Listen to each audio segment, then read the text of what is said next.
Hello, hello, check, check. Hello, mic check. Hello, check, check.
से competition मतलब तैयार रखिएगा अपने छोटों पे।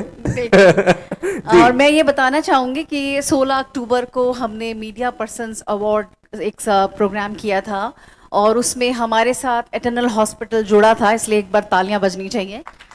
एटर्नल हॉस्पिटल के साथ हमने ये एक छोटा सा कार्यक्रम करा था सुकृति फाउंडेशन के साथ में। मेरे साथ उसकी चेयरपर्सन है सुमन जी। और ये प्रोग्राम मीडिया पर्सन्स के लिए था। मीडिया पर्सन्स वो थे जो पर्दे के पीछे थे। हम आगे काम करते हैं और हर काम करने के बाद हम मीडिया पर्सन्स तक उस न्यूज़ को पहुंचाते हैं कि वो न्यूज़ को अगले दिन पेपर में लेके आए। कोई भी ऑर्गेनाइजेशन हो, कोई भी फाउंडेशन हो, वो इस काम को बहुत बेहतरीन तरीके से करती है। लेकिन मैंने उनके साथ में कुछ बातें अलग से भी शेयर की, तो उनसे मुझे ये पता चला, कुछ उनका दुख पता चला media person. How to make this complicated and difficult surgery easier as well as safer. Today we are privileged to have some authorities in CV junction surgeries like Dr. Atul Goyal sir, Dr. Sanjay Bihari sir and Dr. Praveen sir, who have consented and spared their valuable time and will be performing live surgery today. We also have very experienced neurosurgeons in our department, starting from Dr. Dharkar sir. Now we have Dr. Ashok Gupta sir as a head of the department, leading this department. Today we have two ORs who are live from the Bangar Neurosurgery OT. And I would like to inform you that we are privileged to have two Kinevo microscopes, quite expensive one, and with a very good clarity and vision, a neuronavigation system, and advanced 3D labs in our armamentarium of neurosurgery. All thanks to the efforts of my seniors, the long drawn efforts. Today, there will be two cases, and they are quite difficult one. One case is having posterior odontoid cyst, and another one is having an aberrant vertebral artery course, and both surgeries will provide us with the vision to how to deal with these complicated and difficult situations, as well as decide the just and the right alignment and the procedure for the CV junction surgery. The patients are being induced and soon the OT will be live on your screen. After this, we'll be having a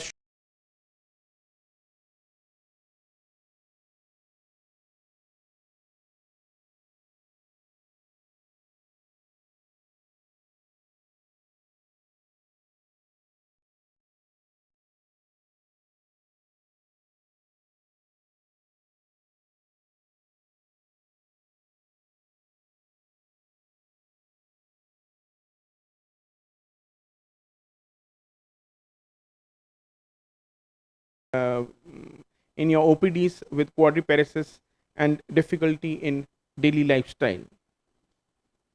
This session of few lectures by authorities will be followed by the evening session at Hotel Radisson Blue, where the authorities will be giving a didactic lectures on various multiplanar dislocations, concepts of CV junction stability, and 3D assessment of CV junction spine. These all sessions will be enlightening and will give good knowledge to the young neurosurgeons, the enthusiastic ones, as well as the dedicated neurosurgeons of my generation, as well as younger to me. And they will be going back to their hometowns or their hometown hospitals with a better knowledge and decision making power to give safer and good results.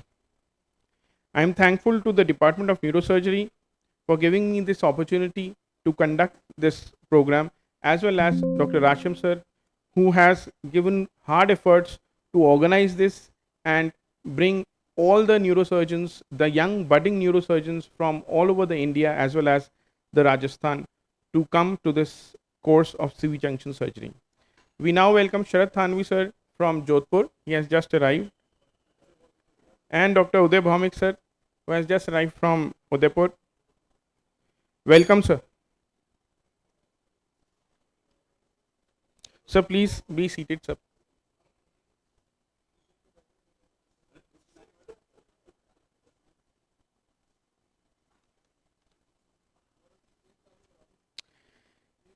I now ask the permission from our head of the department, Ashok Gupta sir, to if we can start the operative cases and the presentation for that.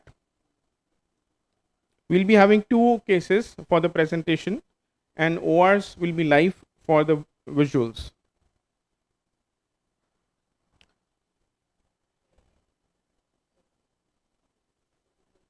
Deepak ji, I will request presentation to be started. Dr. Rahul. I would request Dr. Rahul, our 3rd year resident, our senior resident, who will be presenting the first case of CV junction instability.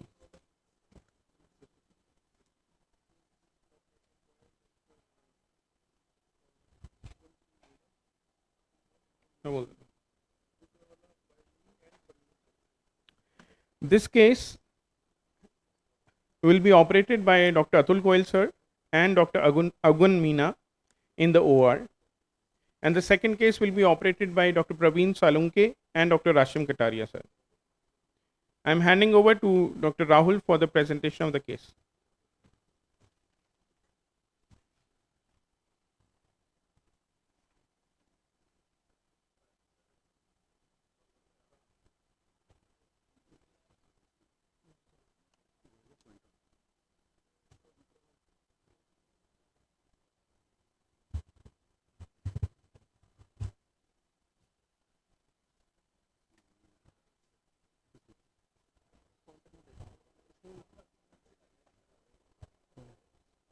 Good morning, sir. Good morning, my respected colleagues. Presenting a case of female, 50-year-old female, which is a resident of Sodala, Jaipur. She is a housewife by occupation and right-handed by her work, and she is uneducated. She presented with a chief complaint of stiffness and numbness in all 4 limbs. First, it started in left lower limb, which started from last 10 years, and then it progressed up to the left upper limb from last 1.5 years, then right upper limb last 5 months, and then into the right lower limb from last 1 month. She is having a difficulty in walking on irregular surface from last 5 years. She is having complaint of painful neck movement from last 1 year. She is also having complaint of difficulty in swelling fluid from last 1 month. There is no associated history of any trauma or tribal trauma. On her physical examination, she is a average build and height. She is adequate nourished. General physical examination is appear remarkable, unremarkable, except she is having a short neck. Her neck height ratio is 1:17, and she is also having a bilateral thinner hypothenor vasting. On neurological examination, she is her all cranial nerve appears all normal, including lower cranial nerves. Her muscle bulk is appear normal. There is no atrophy or fasciculation. Her tone is increased in all 4 limbs, which is spastic quadriparesis, and also there is a present of ankle clonus, which is ill sustained in both lower limbs. Her power grading is appear on right side, including shoulder movement, elbow, wrist, and hip, knee, and ankle joint, which is appears 4/5, and on left side there is power is 3/5. Her hand grip is 80% on right side and 50% on left side. She is also having a flexion. Her reflexes is best in on 4 limbs, including there is a Hoffman positive on both sides, and also there is a extensor response on plantar reflexes. Her jaw reflex is absent. On sensory examination, which is unremarkable, except there is a diminution of crude dust below C4 level. Her Lermite sign is absent. Gait is spastic ataxic gait, but she can walk with the help of a stick. Local examination, there is no tenderness, kyphosis, or any gibbous or any neurological neurocutaneous marker. On radiological, we can see on lateral cervical X-ray, we can see there is a loss of cervical lordosis, with there is a presence of multiple osteophytes in the multiple cervical region. Also, there we can see there is an increase atlantodental index in the neutral view. Here we can appreciate which increases on the flexion view. There is increase of ADI in the flexion view. and loss of and reduction in ADI in the extension view. In open mouth view, we can see there is a dense is below the fish-gold fish-gold bidigastric line, and also there is a, we can see dense is there is a part of dense which is separated from the main dense body and also having a proper sclerotic margin. In neutral CT scan, we can see on mid view, we can see there is a C1 arch, C2 arch, and there is increased index of atlantodental index in the mid view. Also, we can see there is a part of os which is separated from the main ons, we also having a sclerotic margin. We can see this is a os-odontomy. Her facetal joint appear normal on the later view. In flexion view, we can see we can appreciate there is an increased atlantodental index on the right side.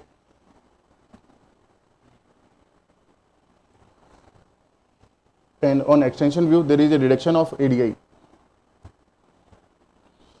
On 3D cervical junction, we can see there is a spastic right side vertebral artery, which is relative spastic.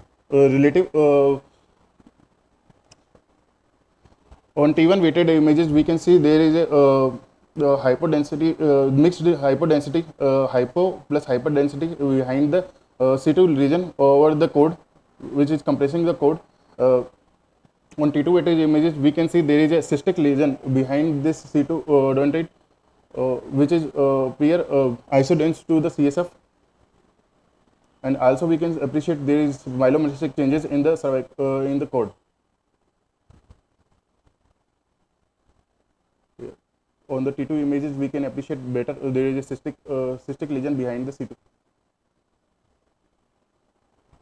On this axial action, axial T2 weighted image, which is cystic lesion is behind the right, more on right side.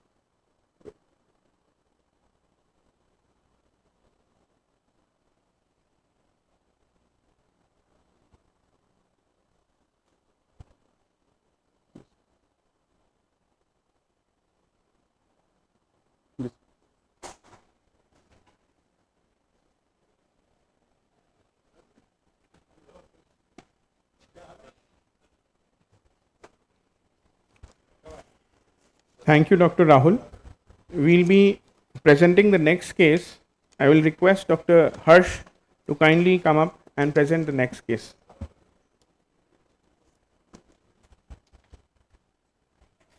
Dr. Harsh is also our third year resident and he's from Jaipur also.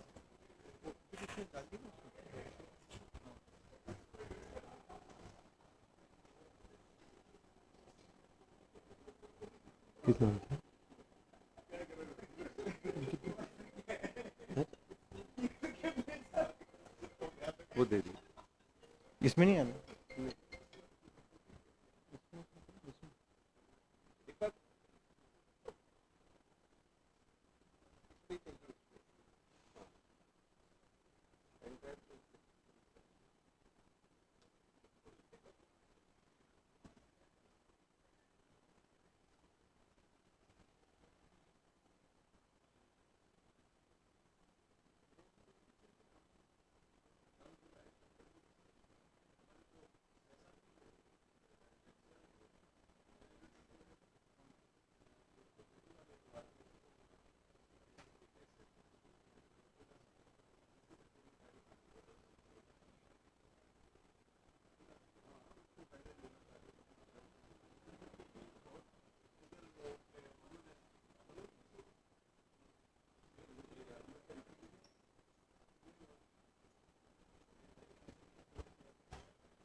ठीक है ना sir Good morning, my respected teachers. Today I am presenting case of 20-year-old male patient, resident of Pratapgarh, Rajasthan. He is right-handed and undergraduate. Patient complaining of insidious onset, gradually progressive weakness, uh, starting from right lower limb, then involve all four limbs, and patient having gradually progressive tingling sensation in all four limbs since last month, and having complaint of imbalance while walking since last 6 months. There is a history of RTA 1.5 year ago. On physical examination, patient is average build and adequately nourished. General physical examination unremarkable, and patient's modified Japanese orthopedic score is 14. Muscle bulk is normal, and patient having tone is 2, and knee and ankle closure are absent, and patient having power 4 by 5 in all four limb, and grip is 80%, and reflexes are exaggerated. General sensory examination is unremarkable, gait is spastic, and local examination is unremarkable. On CT scan, there is a atlanto-occipital dislocation and assimilation of C1 with occiput. And in this flexion view, there is an increase in atlanto-dense diameter, and this is extension view. There is a decrease in diameter, patient having dynamic atlanto-axial dislocation, and there is a slight rotatory component also. And on a 3D CT reconstruction view, there is a hypoplastic right vertebral artery and rotatory component. On MRI, there is a cervicomedullary severe compression or cervicomedullary junction and cord changes.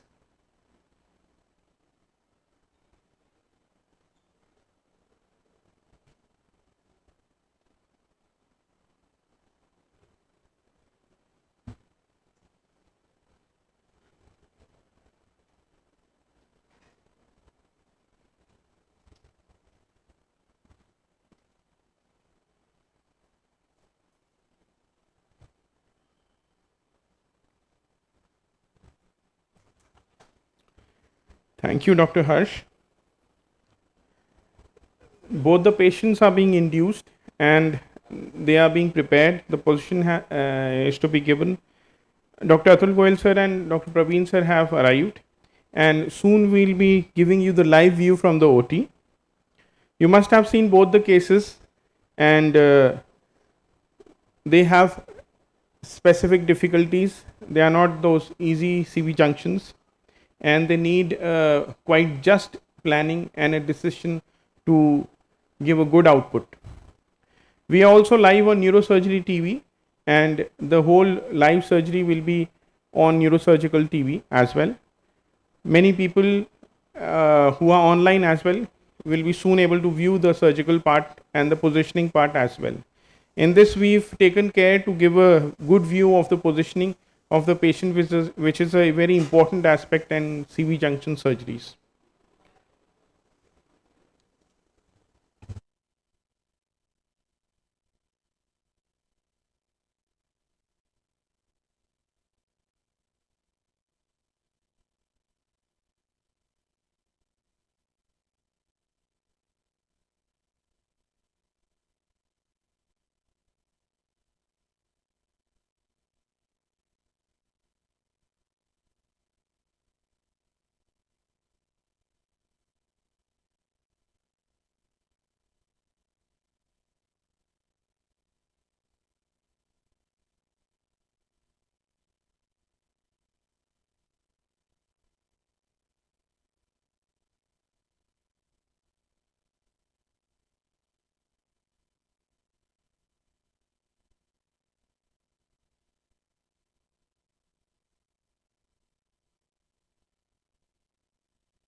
से भेज दी slide आपको.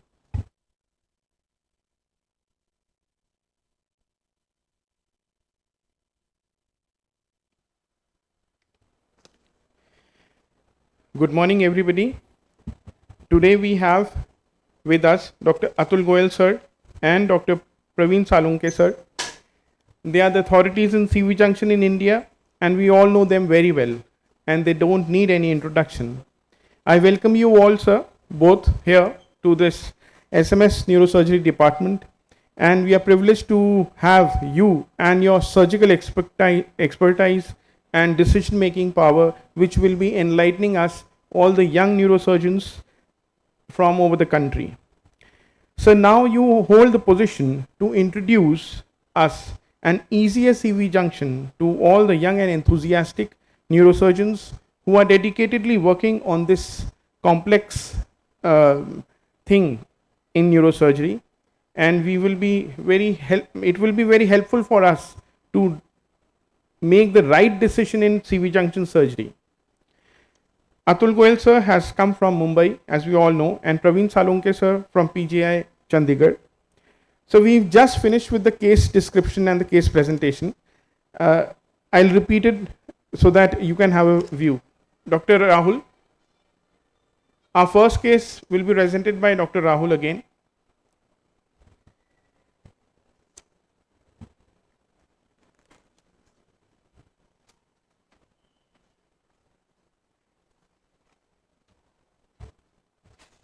Good morning, sir.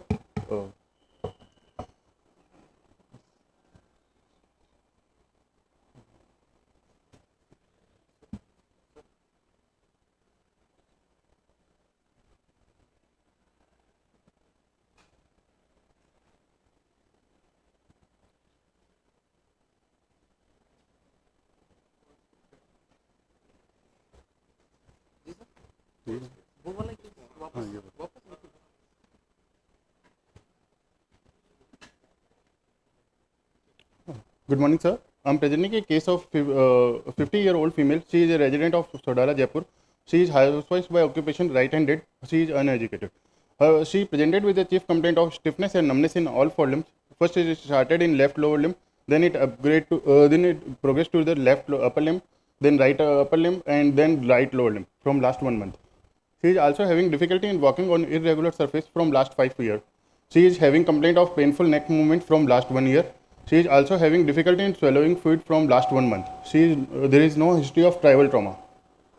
On physical examination, she is average build and height and adequately nourished. Her general physical examination appears unremarkable, except she is having a short neck. Her neck height ratio is 1:17.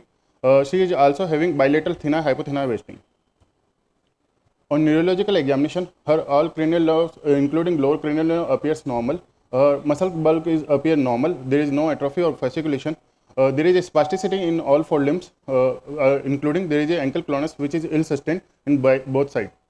Her power is on right side, upper limb which appear 4/5, and on left upper limb this is 3/5. In both lower limb there is a power of 3/5, including her hand grip is on right side which is 80% and left side is 50%. Reflexes, she is having brisk reflexes in all four limbs, including there is a Huffman positive and there is a plantar extensor response bilateral side. Her jaw jerk appear absent.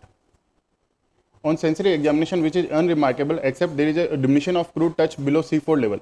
Her lemite sign is absent. Gait is spastic ataxic gait, but she can walk with the help of walking stick. On local examination, there is no tenderness, kyphosis or any gibbous. On plain X-ray, on lateral view, we can appreciate there is a loss of cervical lordosis. Along with there is a multiple osteophyte at the level of C4, including from C4, C5 and C6 level. There is an increase of atlantodental index in the neutral view. Also, on flexion view, we can appreciate there is an increase of atlantodental index. But on extension view, we can see there is a decrease in the atlantodental index. Open mouth view, we can appreciate there is a dens is well below there is a fishbowl digastric line, but also we can see there is a part of dens which is separated from the main dens. which is also having a sclerotic margin. On CT scan, we can see there on neutral view. This is a neutral view. We can see there is a part of on midway. We can see there is a part of os which is separated, part of dens which is separated from the main dens, also having a sclerotic margin. And there is a atlantodental index which is more than 3 mm. Her facet appears normal. On flexion view, we can see there is an increase of atlantodental index. On extension view, we can see there is a decrease in the atlantodental index. On 3D CT, vertebrogram, we can see there is a spastic right side vertebral artery. On MRI, T1 scan, we can see there is a mixed density lesion behind the C2 dens, which is a hypo-intense lesion over the tip, and there is a hyper-intense lesion behind the main body. Also, on T2 weighted image, we can see there is a cystic lesion behind the C2 tip, which also there is a myelomolastic changes in the cord at the level of cervicomedullary junction. On axial scan, we can see there is a well defined cystic lesion behind the C2 dense body.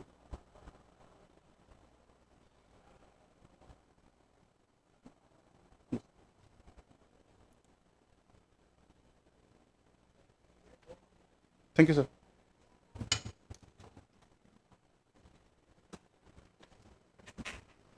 Thank you, Dr. Rahul. I now request Dr. Harsh to present the second case. So we are privileged at SMS Medical College Neurosurgery Department to have 2 Kinova microscopes, a neuro navigation system, and an advanced 3D DSA lab in our armamentarium. And all thanks to my seniors, Dr. Shugupta sir and all seniors. It is only because of their efforts that we've added this thing. Thank you.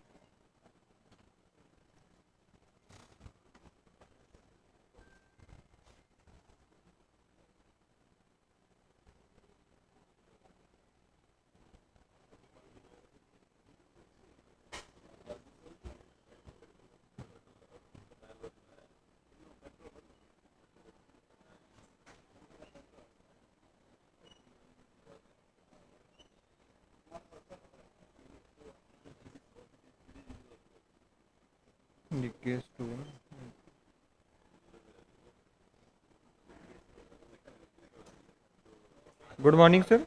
Today I am presenting case of 20-year-old male patient, residence of Pratapgarh, Rajasthan. He is a right-handed and an undergraduate student. Complain of asymmetric and gradually onset progressive weakness, starting from the right lower limb and then involve the all 4 limbs. There is a complaint of progressive tingling sensation in all 4 limbs since last 6 months, and complaint of imbalance while walking since last 6 months. Patient having history of trauma due to fall from bike 1.5 years ago. And on general physical examination, patient is average build, adequately nourished. General physical examination is unremarkable. And modified Japanese orthopedic score is 14. His muscle bulk is normal, tone is increased, knee and ankle clonus are absent. Muscle power is 4/5 in all 4 limbs, and hand grip is 80%. Reflexes are exaggerated, and Hoffman sign is positive, and plantar reflexes are extensor.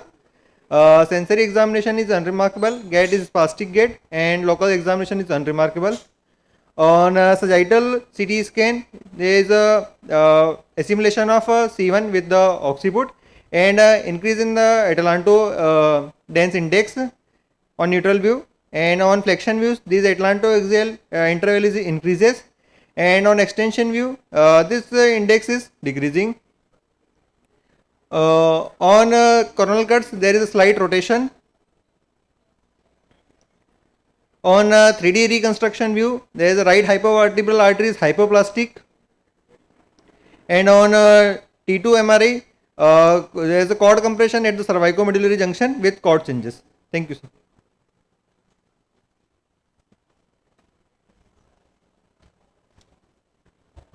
Thank you, Dr. Harsh. So the patients are being induced, and soon we'll be getting the OT live on the screen. And I also want to say that Sir Devendra Purohit sir is here with us, and it's his constant efforts in his tenure of head of the department that we'll be having the advantage with a very good microsurgical view. He has taken a lot of hard work and pains to bring these to our department, sir. So we'll just check the OT and inform you. If you like to, yes, sir. So we can hear you. Sir, a little louder, sir. We are in the process of inducing the second patient. Okay, sir. He is a 20-year-old male patient. So I would like, is my voice there? Say it's clear. Okay. So I would like you to have a word with our chief anesthesiologist, Dr. Shobha Purohit, madam. Yes, sir. She has been dedicatedly providing her services to the department for years. So we are indebted to her services. So, madam, please let me know that whether we have used a fiber optic in this case or we have done a normal intubation. Good morning, everybody. This was a case of traumatic. So the anomaly was not there. The airway was intact, and so we could do it normal under direct laryngoscopy. So it's a case of CV junction, traumatic CV junction. Okay, madam. Any other difficulty you find while intubating this patient? In this case, we didn't find any difficulty, but in the previous case, the first case, we had difficulty in intubation. We have to use the bougie to introduce the tube. We go to that patient and then we'll have a word with you again, madam. So coming on to the radiology of this patient. So this is a 20 years old patient. You can see. Can you focus here? Can you focus here, please? Are the scans visible? Sir, we need a better view. Yes, now they are better. Yeah. So this is a mid-cervical section of the CT scan of this patient, which clearly shows that the ADI is increased. So this patient has a AAD. And if we go on the fraction extension views, so there is marginal betterment of the ADI in the extension views. Can you make these Sir, they are visible. visible? Yes. So someone is coming in between, maybe the scrub nurse. So now you are able to see. Yes, sir. So this is a widened ADI here. So it is getting a little better on the extension views. You can compare these two. And there is a assimilation of C0 with C1. Can you see the assimilation partly assimilated C1, C0? Yes, sir. Is it visible here? Yes. So kindly don't come in between, please. Nobody should come in between. So coming on to the 3D view of these scans, you can see we are we made 3D scan, 3D information of the CT scan with vertical angiogram in every patient. So you can see this is C2 and this is C1, C2 joint.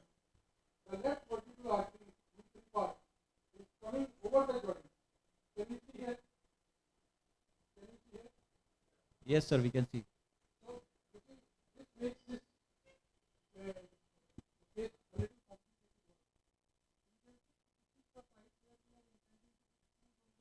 complicated. Mass on the left side, and this point of the screw entry, the vertebral artery is right over there.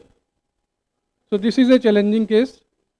Me and Dr. Parveen Salunke would be operating this patient. May I request Dr. Parveen Salunke to come to the OR, and the patient is ready for position.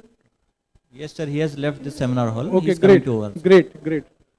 So may I request Shobha madam to come to the other theater so that we can discuss regarding the patient she has induced a while back.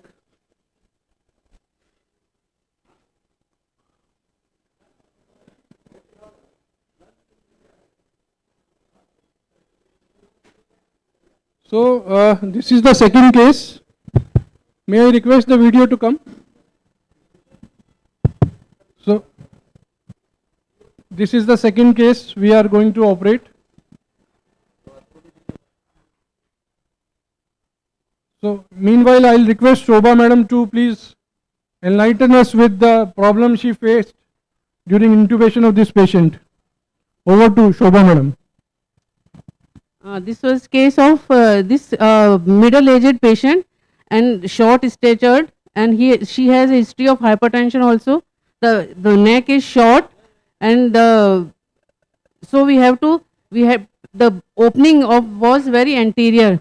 So we have to use the bougie for this, and then we railroad the endotracheal tube inside. You can see इधर ये देखो इधर इसका इधर point करना.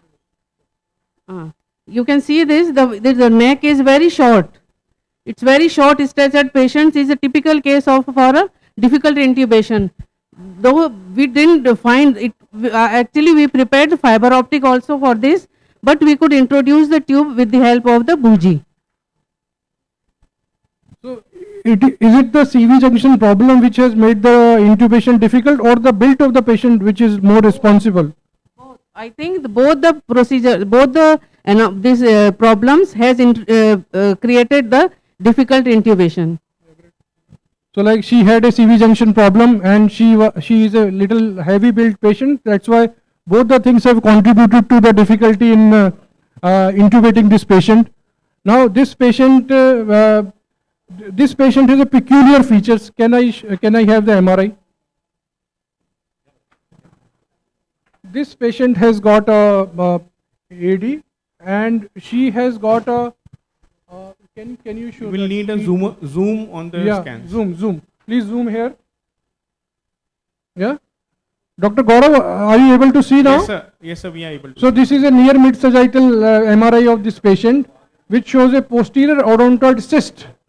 This is a entirely like a different entity, and I would like Dr. Goel to enlighten us regarding that. I would give my mic to Dr. Ugan Singh Meena, who along with Dr. Goel would be operating on this patient. So over to you, Dr. Ugan Singh Meena. Can you please elaborate the radiological findings? Good morning, Dr. Gaurav. Good morning, Ugan. This is 50-year female presented with complaints of weakness and numbness in all four limbs. And this patient is, this is the flexion film. Are you able to see this patient? Now we are able to. This is a flexion film which is showing the AAD as the dens is coming out behind posteriorly, and this is os odontium. Can you see this? Yes. And in the extension it is getting reduced. Almost it is. Yeah, it is getting reduced. Yes. And the joints are well formed in this patient as you. The joints are well formed in this patient. This is. Yeah. This is C1 lateral mass. Yes. This is C1 lateral mass, and on the opposite side, this is C1 lateral mass. This is the groove of vertebral artery. Yes. On the opposite side, this is the groove of vertebral artery. This pedicle of C2 is a little bit thin, as on the right side also. This is little bit compromised, and this is the. Also, we can see that the joints are not too vertical. They are almost normal joints. Yes. This is a case of mobile. This AAD. will give us some advantage. This is the 3D view of this patient, and the vertebral artery also with vertebral artery angiogram. The arteries are on both sides are normal in their location, and this is C1 lateral mass. Yes. This is C2, and this is on the opposite side. This is C1 lateral mass, yes. And this is C2. So it means we have ample space for the screws. This patient. But there is only one problem, as this patient has peculiar cyst on the posterior aspect of the C2, or dense. Okay, thank you. So we have a practice of making 3D models for each complicated patients. So this is the model which we have made for this patient. This is not sterile. You can open it up. So normally we do sterilization of these models, and reading the scans and interpreting the scans is a little difficult for a naive neurosurgeon. But if you have a model in your hand, you can rotate the model. Can you zoom? Yeah. So are you able to see the model in my hand? Yes. Is it visible clearly? Yes, it is visible. Okay. So interpreting the 2D films is a little difficult thing and it comes with experience. But if you have a model of the anatomy which you are going to operate in your hand, it becomes a very easy job. So this is the model of this patient, which shows Dr. Goyal. Good morning, sir. Dr. Goyal has arrived in the OT. Good morning, sir. Sir.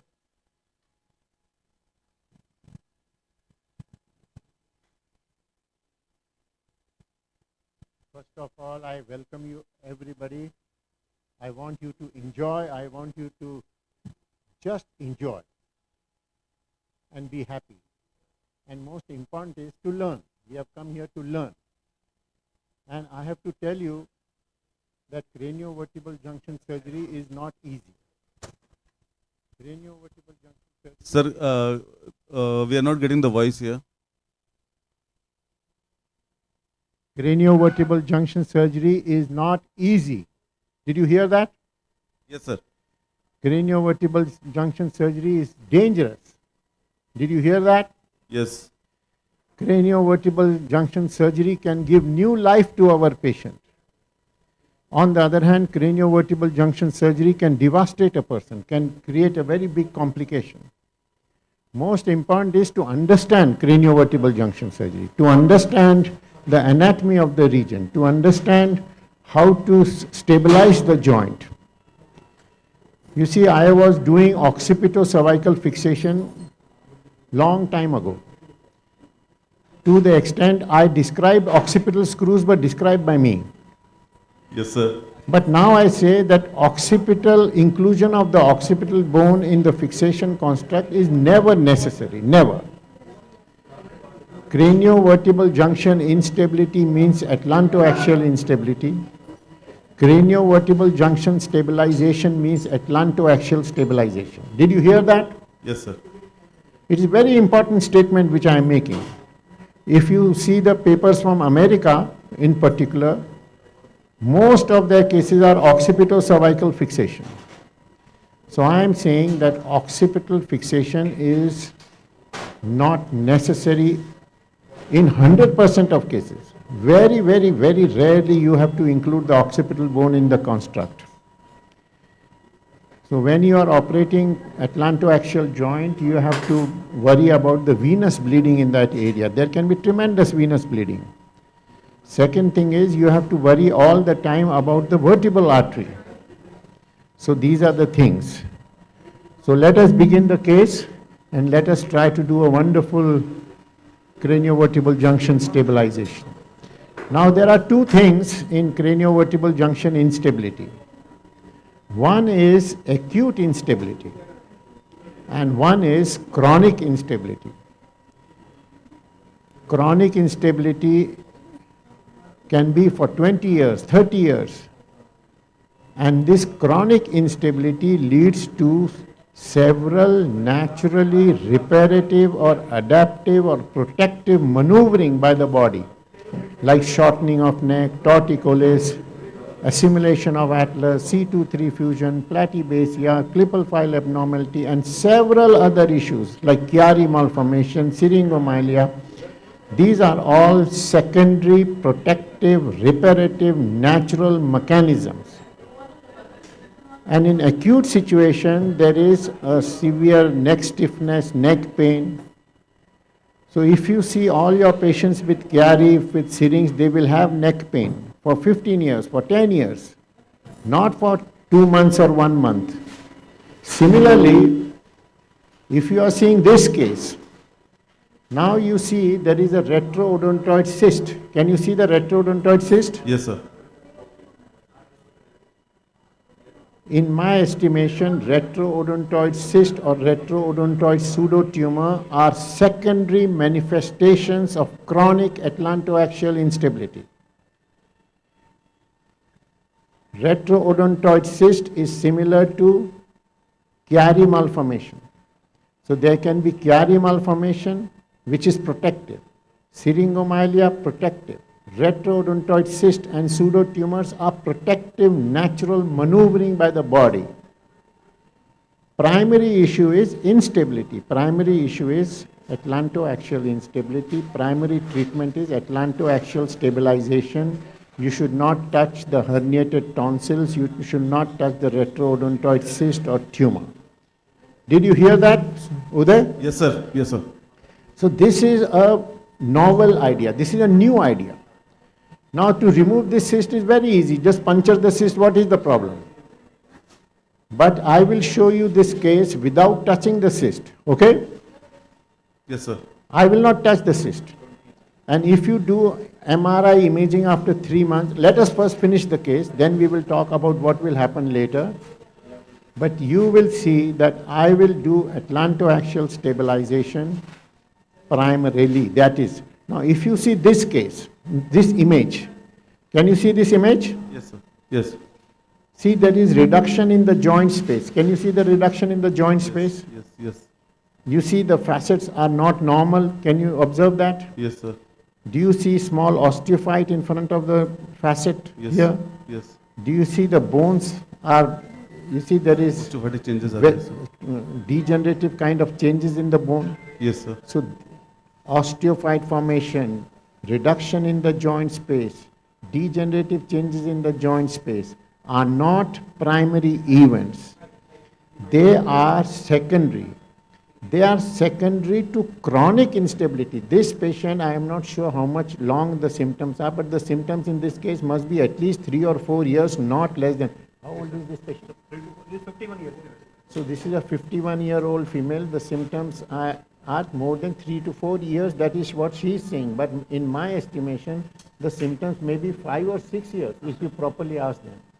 So this is not an acute problem. This is not a sudden onset. Trauma is not the issue. This is due to chronic atlantoaxial instability. So let me position the patient. I will come back to you later. Okay? Sir, listening to you is always like sitting in a musical concert and listening like a musician playing his instruments. Sir, I would like to have a comment from you about the opposite side, the vertebral artery foramina. You can see there is a difference between the right side and the left side vertebral artery foramina, sir. Yes. The another side is the bigger one. Yes. So do you have any change in your plan, like your screw trajectory and from the looking onto the vertebral artery foramina side? Yes, this is very, very important question, very, very fantastic question. You see here, can you see this image?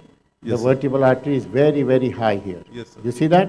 Yes, sir. And to put a screw here means you will hit the vertebral artery. Yes, sir. You see here the vertebral artery, quite high is the vertebral artery. Yes. So you can actually, if you try to put a screw like this, you will certainly damage the vertebral artery. There is no way you can escape from the vertebral artery. Show me coronal image. I will now show you coronal image of CT scan.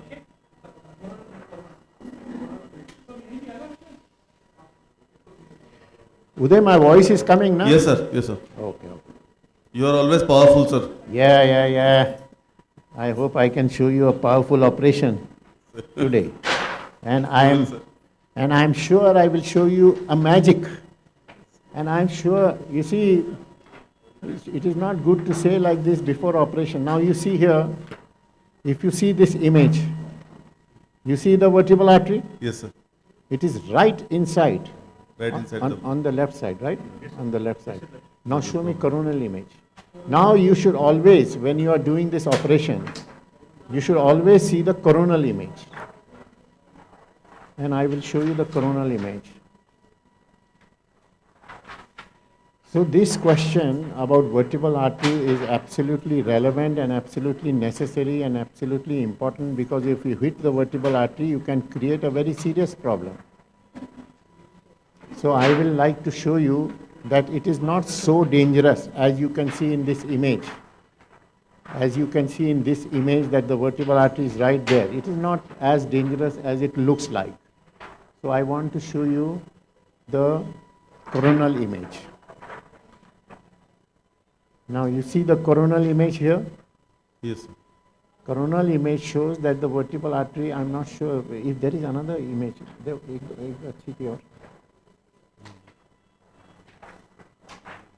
See, also you must remember the vertebral artery has a dynamic relationship. Vertebral artery, when you move your neck, now when you rotate your neck, the vertebral artery also moves. This is a dynamic relationship. Did you hear that, Uday? Yes, sir.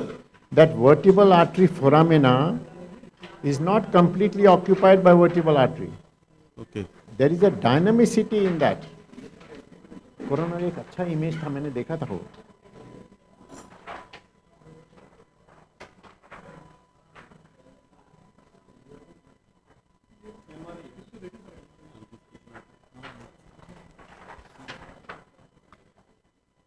Sir, is there an arcuate foramen in C1 also on left side?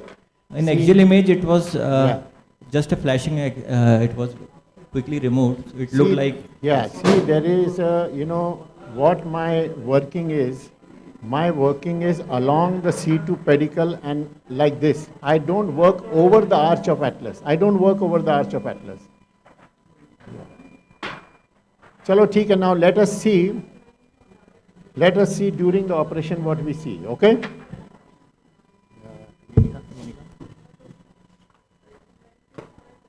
So here is the image. Vertebral artery is a little bit dubious on this side. Barabar hai? On both sides. So let us see. So we'll need a little zoom on the scans. Zoom karo, zoom. Let us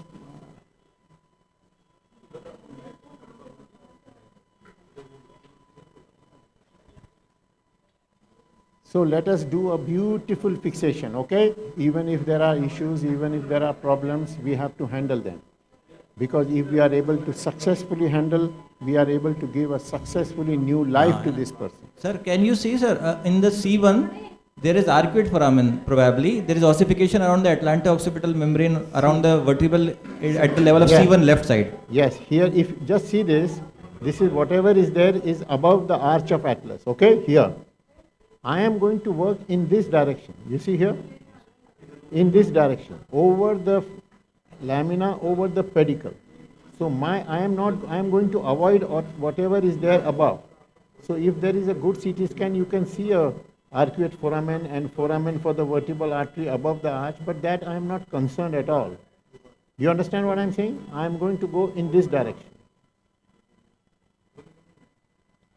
इसी का है? Okay. So here Rashim has made a 3D model for this patient. You can see the model. Are you able to see the model? Yes, sir. So this is a beautiful model, and on the basis of this we can have very fantastic ideas about the vertebral artery. You see here you were saying about that foramen? Yes, sir. Can you see the foramen here? There is clearly that foramen which you were saying. And Yes, on the right, on this side, there is some assimilation of atlas. Can you see that? Yes, sir. Which is much better seen on this model rather than. So let us see now how the operation goes, okay? So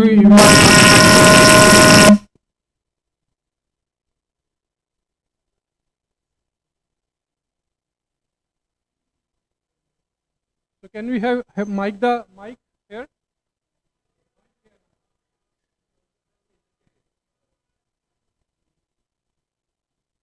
So now we are in the OTB. Dr. Salunke is giving position to this patient. So we'll be needing some tips from Dr. Praveen sir on positioning, sir. Let him finish with the positioning. Yes. We'll have a word with him, detailed. So I would like Dr. Salunke to give some points on traction, how to apply it, what are the points to be taken care of, and how he safeguards the eyes during positioning. Sir, we have a question with Atul sir. Yeah, Atul sir is in other. Jitin, can you wait for a while? Okay, sir. Like I'll go to him and we'll answer the questions. Just give me half a minute.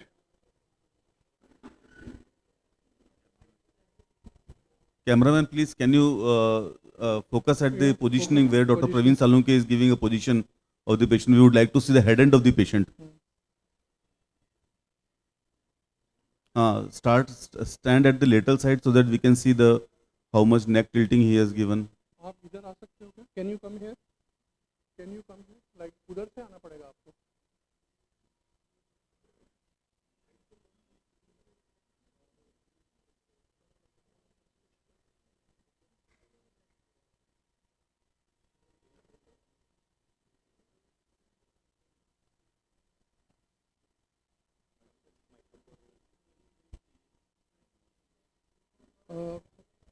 Dr. Salunke, you have given the position. Am I audible? Yes, yes. So, Dr. Salunke, you have given the position. What precautions we have taken?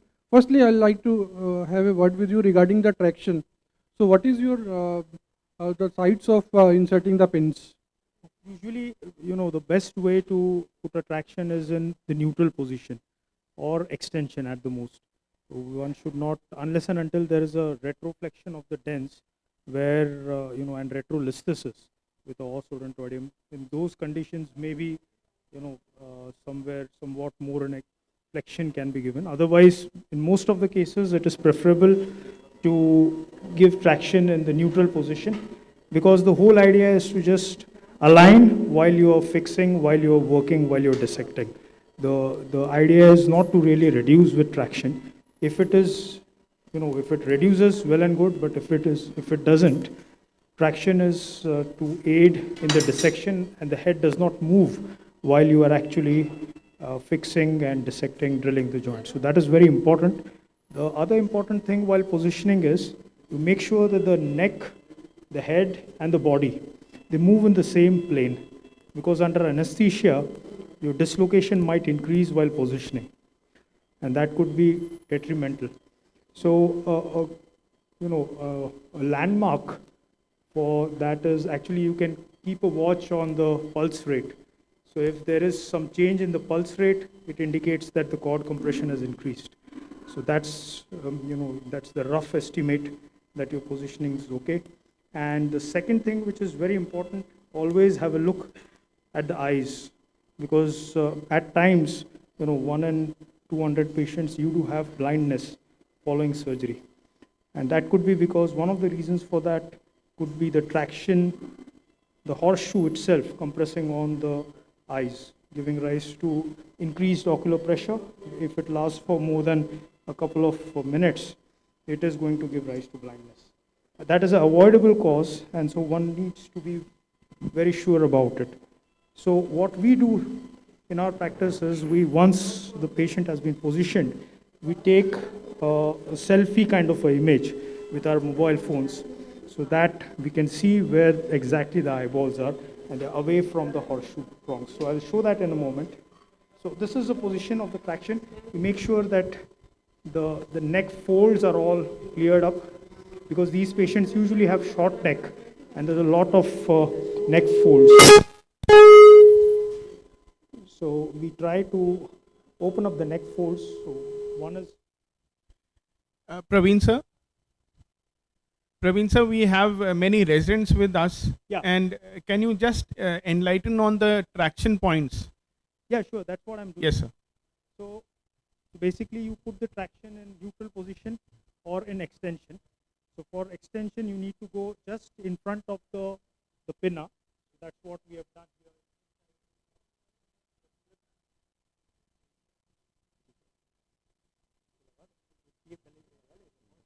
So actually your voice is not coming. Just a minute. Give me a moment, please.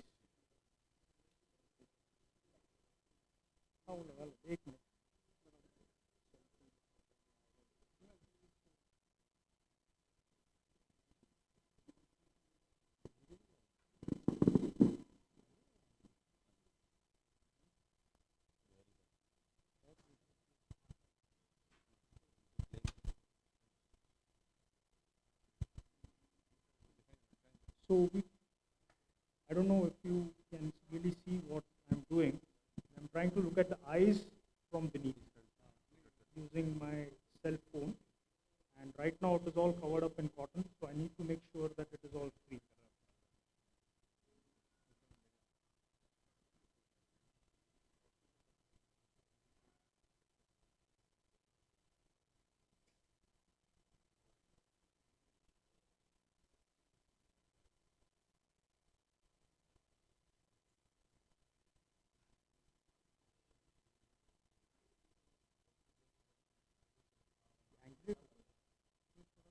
Angle करो, इसको ऐसे angle हो जाएगा। नहीं,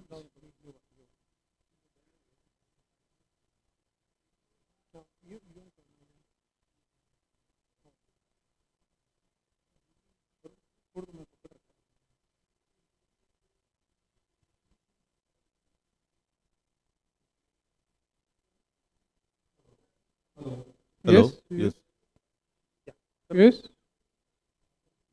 Yes. Audible. You are audible. Yeah. So he has just made some alteration in the horseshoe so that there is no pressure on the eyes.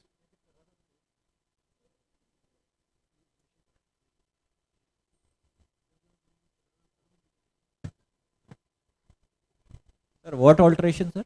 Like he has made the horseshoe a little bit lower from the other end, the unattached end, so that it doesn't push on the eyes. Okay, sir. So can you see here, like he has made this end like this, okay? Cameraman, please zoom out. If you can zoom out a little bit. Cameraman, please. थोड़ा zoom out कर लीजिए. दोनों के बीच में थोड़ा Zoom out करिए, zoom out. जी. बस. Thank you. Yes, sir. Please, sir.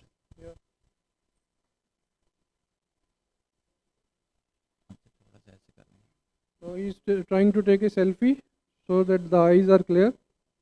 you can, I am not sure whether you can see that. Maybe if the camera is pointed towards my cell phone image, you can see that I'm making sure that the eyes are all clear.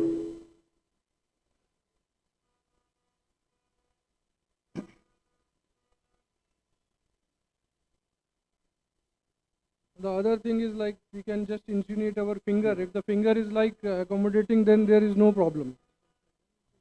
And like after applying the traction, the head itself floats. Yes, sir. I think now We can put traction now.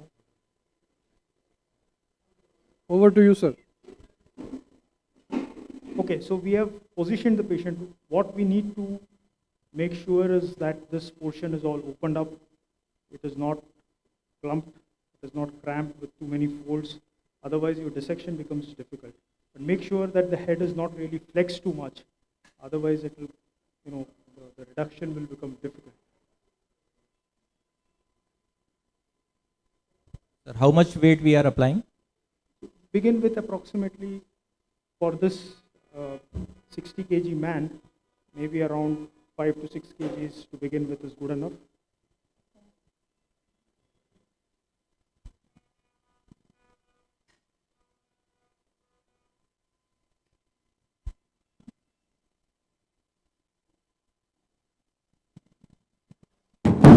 Sir, do you routinely use neuromonitoring? No. No. See, if it is available, well and good. But if it is not, see, because we work, all of us work in high volume centers, and where there's only one machine available. So, with that thing in mind, I think we would not be able to operate more than one case in a fortnight. So that is if we start using monitoring for all cases. So as I told you, we use these, as a park bench, like 90. The pulse rate is right now, baseline is around 90 to 100. Can you show the monitor? So if there is any fall in the pulse rate, if there's any bradycardia, we know that, okay, there's some increase in the cord compression and we need to be careful there.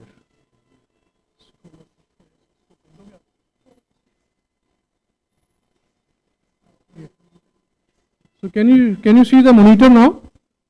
No, sir. Not right.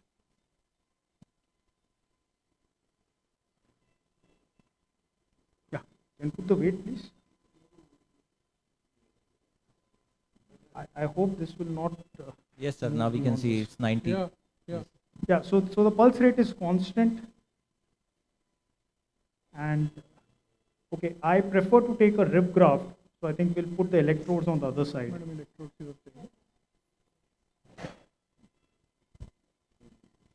Okay. How much is this? ये तो 2 kilo होगा. Increase कर सकते हैं. 3 kgs है ना? 6, 7. Sir, what is the reason for taking rib graft? I mean, why do you prefer that? It's more of a preference, personal preference, because I've been doing that since my residency days. So it's been more than almost 20 years now. I've been taking only rib grafts, 15 to 20 years. So the other options are taking graft from the iliac bone. Some people even take it from the occiput, but I prefer rib graft because it's more of an onlay graft rather than inlay. So for inlay grafts, you need something which is a good strut, which will take all the weight and compression. And in these cases, I prefer to put an onlay graft. So there is no risk of resorption. Even if it resorbs, it's fine. Most of the times it fuses well. यहाँ पे रख सकते हैं सीधा.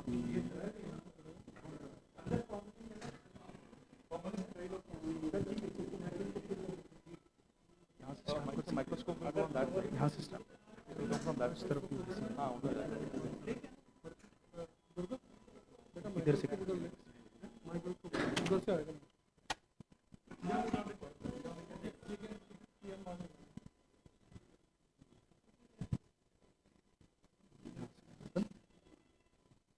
Both sides.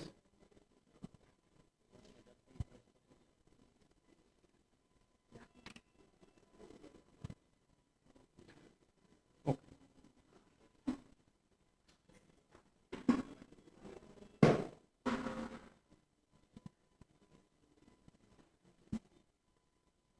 Yeah, nice. तरफ से भी.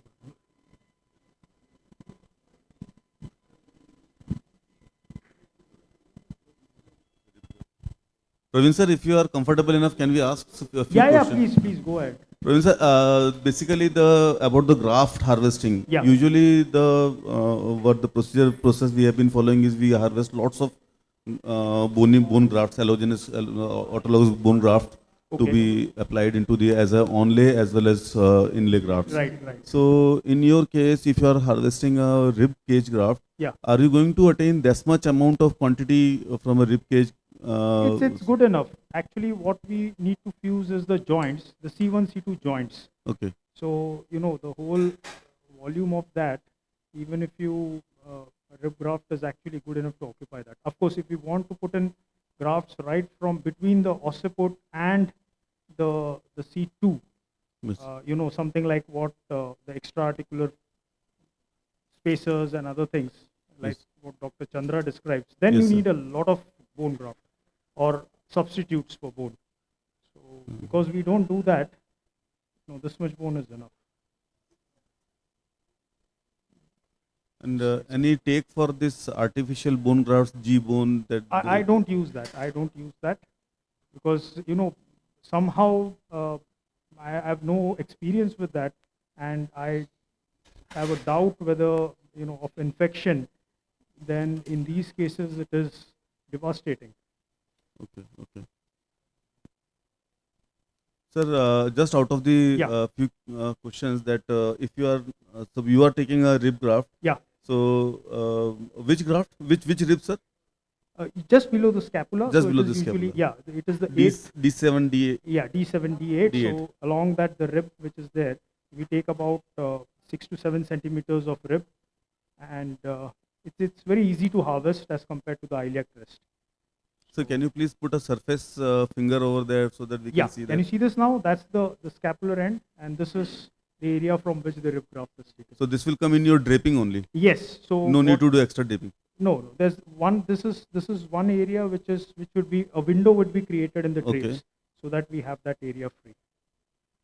And in case, sir, you have any input for this iliac crest graft, if you have to suppose to harvest. Yeah. So can you, for the enrichment of our knowledge? Yeah, sure. So basically, it's the posterior iliac crest, Yes, sir. and because obviously the patient isn't prone, so the incision is somewhere here. I'm just going to mark it. You can see that now.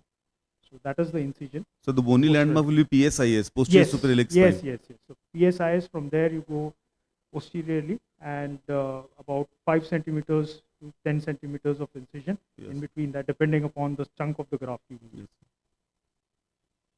थोड़ा सा और wait बढ़ा दीजिए. हाँ, ये लगा दीजिए. बिल्कुल. हाँ, 5 kg लगा. So Dr. Jitin,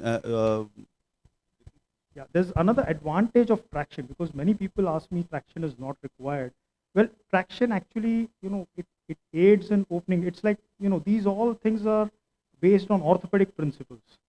So if you have a fracture which is sort of jammed into each other with the jagged margins, you need to give traction and then release it. It's the same concept. So the bones are actually, anomalous. So if we come to the radiology, so can you get the camera onto the radiology?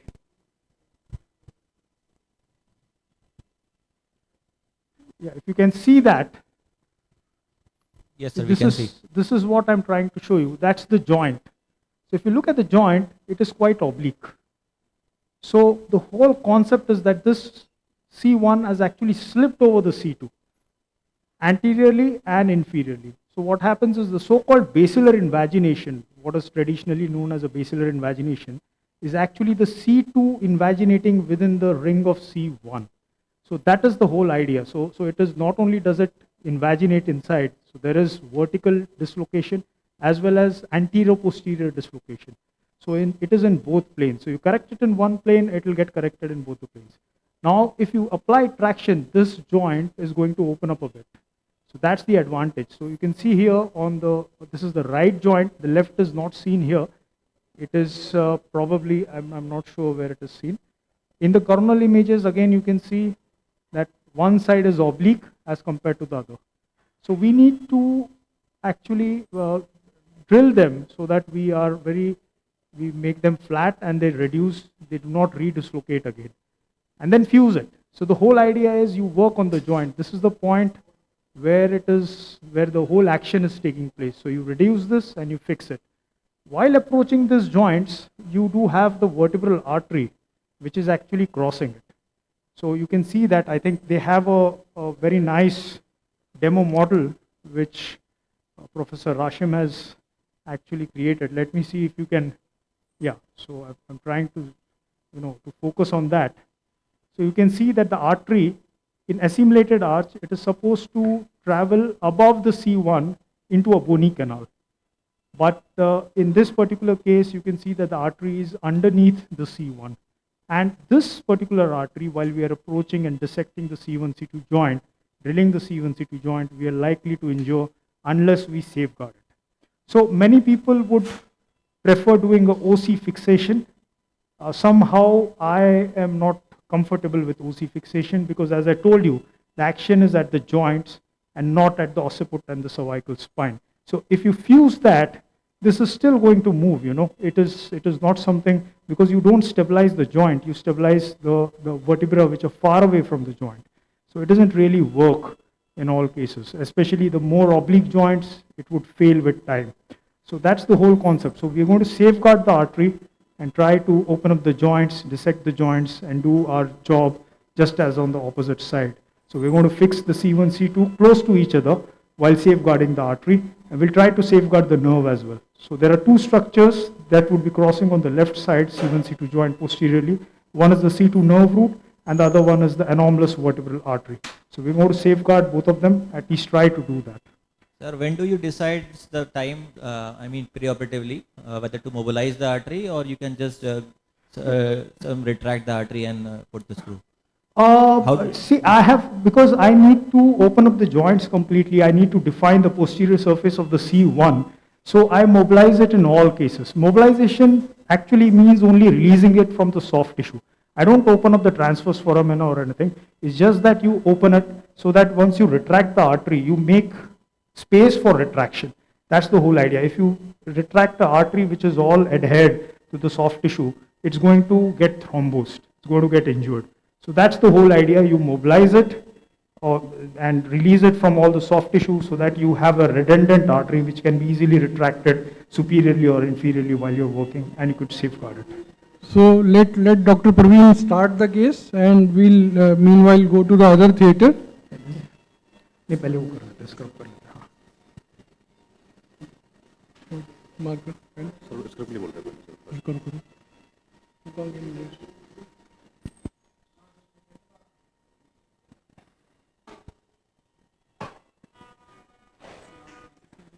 CM, the last one.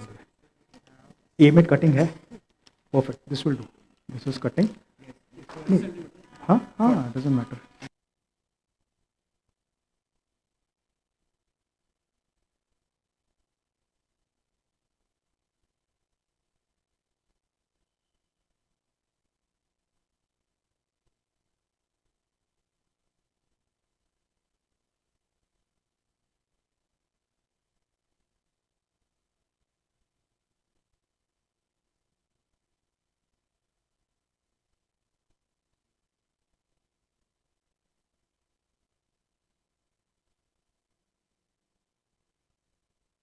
Sir, can we ask questions from Atul sir?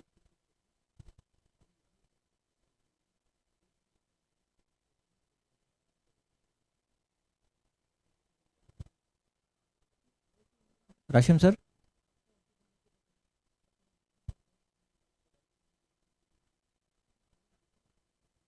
Rashim sir? हाँ इसके instrument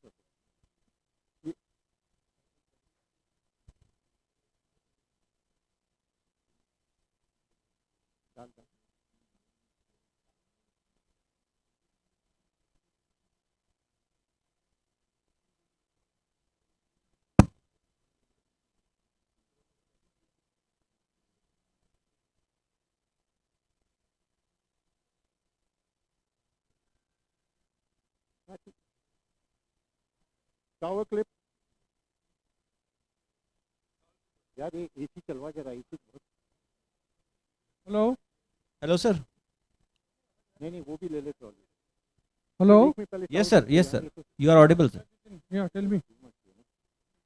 Tell me, Jitin. Sir, You want to sir. ask something? Sir, have you applied traction also in this case? Yeah, both the cases are on traction. Okay, sir. Sir, what we have read in Atul sir's paper that he applies traction in the supine position, and with the traction he makes the patient prone. Yeah, So he has done the same. yes, sir. So what's the reason for that, sir? No, in this also like they have done the same.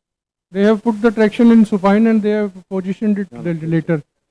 You see, traction gives a stability to the CV junction. Okay. That's why it is the chances of damage during the positioning is avoided.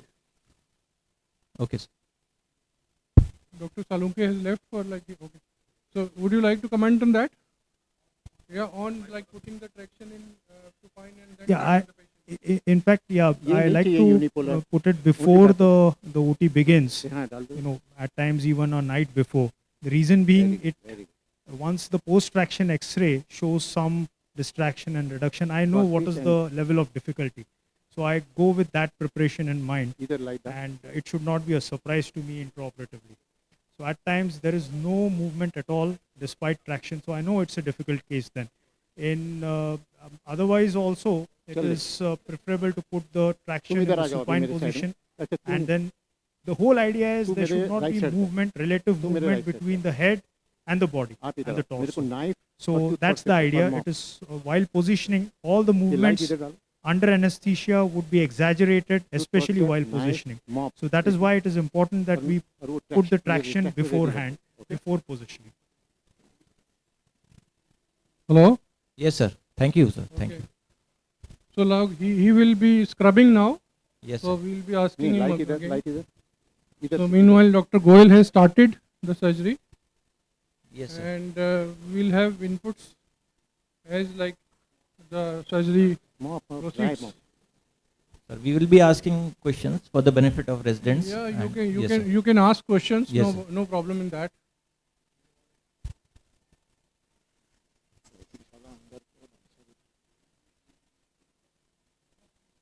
ठीक है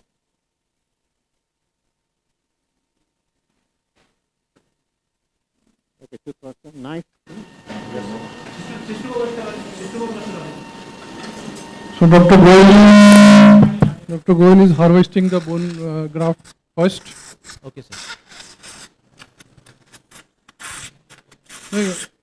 What we want to stress is, Jitin, am I audible?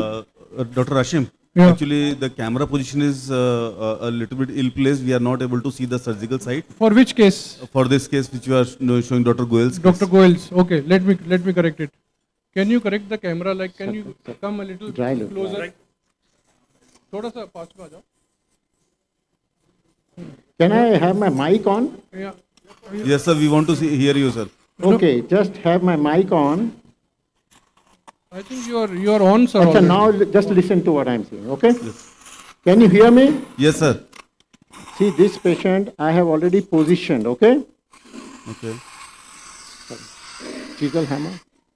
And Sir, camera. yeah, just camera chhod mein, I am taking the bone graft. I'll show you the other side properly, okay? Yes, sir. Hammer. Hammer nahi hai. Sir, are you harvesting from iliac crest? Yeah, I am taking iliac crest bone grafts, okay? My problem is hammer, hammer, hammer.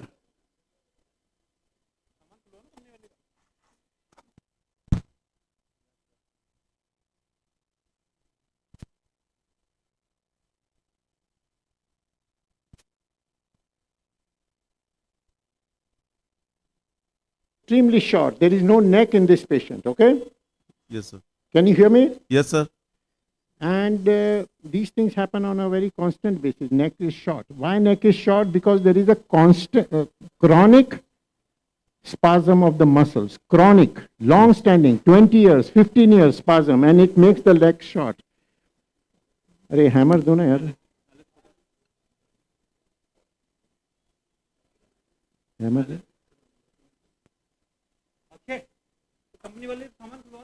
नहीं, just can you see me here? I'm just waiting for the hammer and yes, then. Sir, by the time hammer comes, can you please show the cameraman show the side from No, where the. इसमें नहीं दिखेगा, बहुत अंदर है, बहुत, you know, there is a huge amount of fat here. Okay. तो यहाँ पे अंदर से कैमरा डालना impossible है. Okay.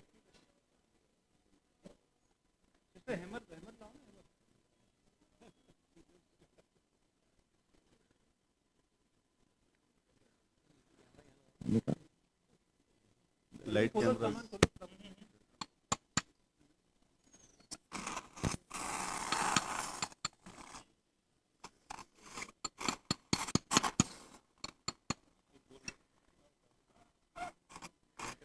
Don't push the patient.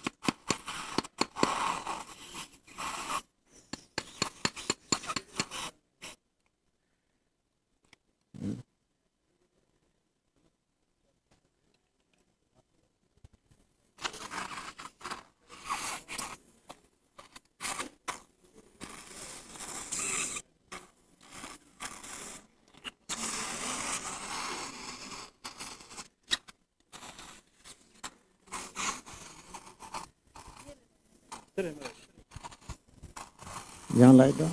Rashim sir? Rashim sir? So can you hear us, Rashim sir? Dr. Ogan? Dr. Ogan? Dr. Akim? Hello? Rashim sir? Yeah, please. Sir, can we adjust the OT light camera if possible from above? Let me try. Yes, sir.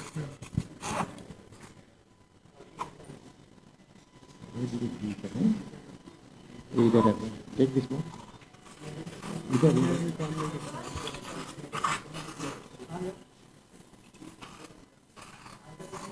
Yogesh ji को बुलाओ. ये light ठीक है ना? Light देना, light sir, इसको बंद कर दो. इधर से डालो, इधर से. No, I cannot see.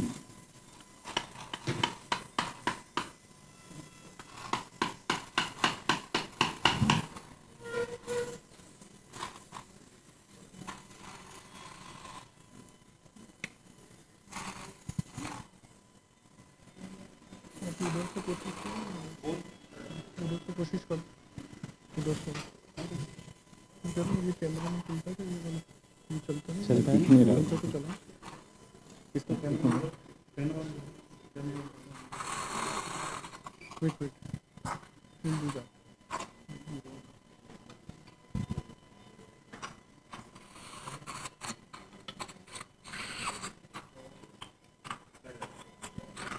ये भी तो वहाँ पे भी लगाना पड़ेगा. Okay.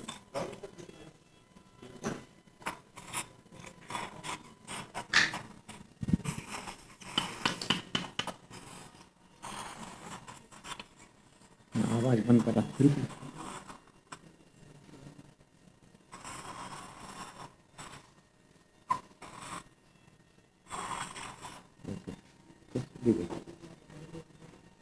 निकाल.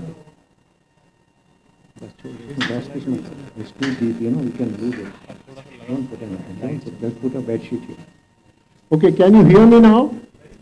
So we can hear you. Okay, now what I'll do is. But we are not having the visuals. Yes, now I will take directly the microscope. I have taken the bone graft which I cannot, Can we have the visuals from the camera? Yes, now I will take the direct camera from the microscope only, so that you can see right from the skin, okay?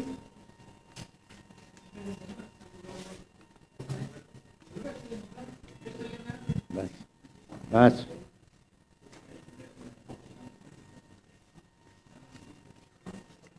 change the suction. Huh?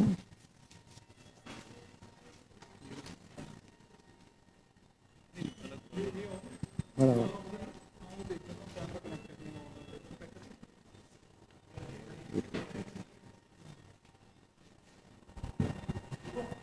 एक mop देना mop नहीं छोटा नहीं इतना नहीं हाँ बड़ा ये नहीं नहीं मॉप चलो कोई बात नहीं नहीं नहीं कुछ नहीं करते क्या है कि सालों के अंदर रह गए बस you just leave it now okay just थोड़ा प्रेस करके रखो माइक्रोस्कोप लो तो दबा के रखना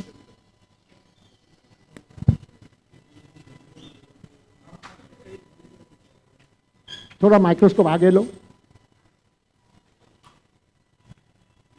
ओके ओके टेबल थोड़ा डाउन टेबल डाउन करना See, normally I don't start with the microscope. Yes, sir. Because, you know, skin incision and all, I don't like to take with microscope. So it's for the betterment of the residents, sir. They'll be able to see better. Yeah, so that is, karo. Yes, sir. We are able to see it. You can see the incision? Yes, sir. Now in this patient, now, just a minute. अभी theater में ना complete noise बंद करा दो, okay? बिल्कुल noise. No noise in the theater, okay? Did you hear that? आवाज बिल्कुल एक कतरा नहीं चाहिए मेरे को theater में. Now can you hear me now? Yes, sir. We are here. Yeah. We are able to. So you know what? This is my. There is no neck in this. The very very short neck. Okay. Yes, sir. So that makes my problem a little bit trickier, but not impossible. Trickier, difficult, but not impossible. So Sir, nothing is difficult for you, sir. Yes, let us. Nice. So what we'll do is, now you see a different style of operation, okay? Yes, sir. This is not a regular style. There is no cautery on the table. No bipolar and no monopolar on the table. There is only bipolar, okay? And that, yes, that's better. So I take an incision, right, strong incision. You see, strong, right, deep incision.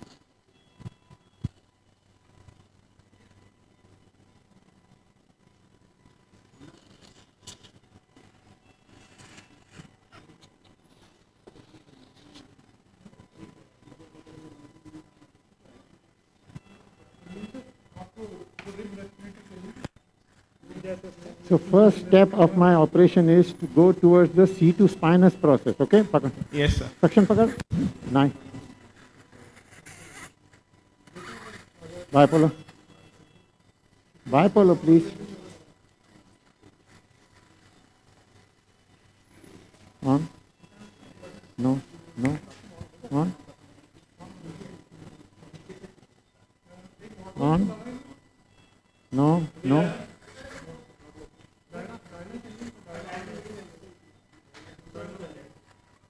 No, not working. Bipolar is not working, just check.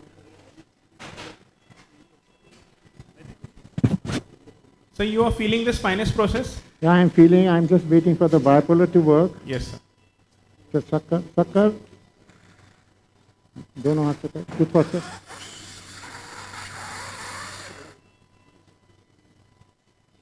This is the occipital bone. Yes, sir.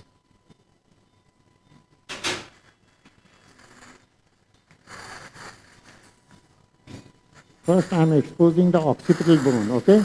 Yes, sir.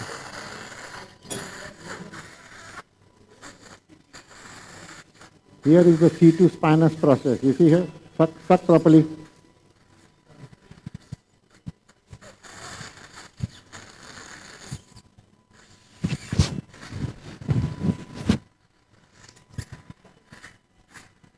I'm still waiting for the bipolar, okay? Okay.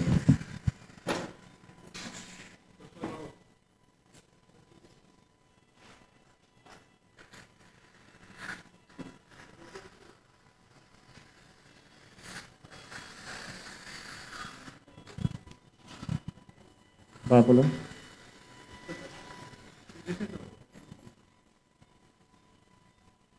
Okay, on? Yeah. Sure.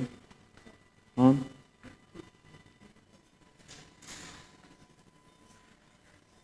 इसको निकाल दो tooth first है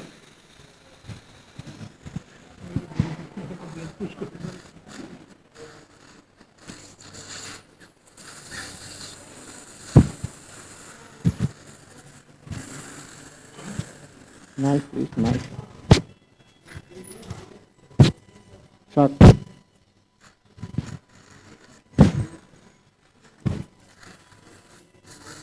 On.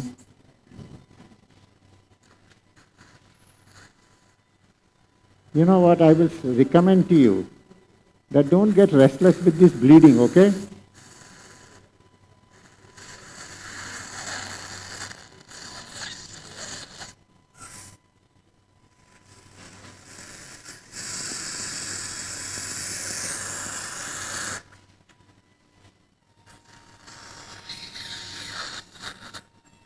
Wait, the retractor is not working, eh?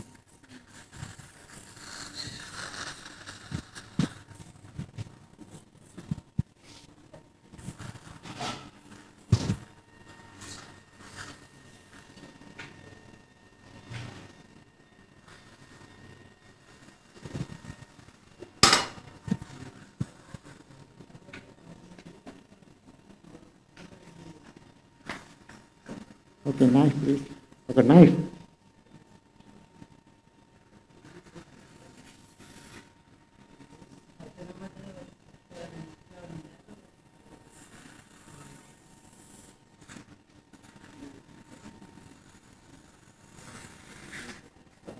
Oh.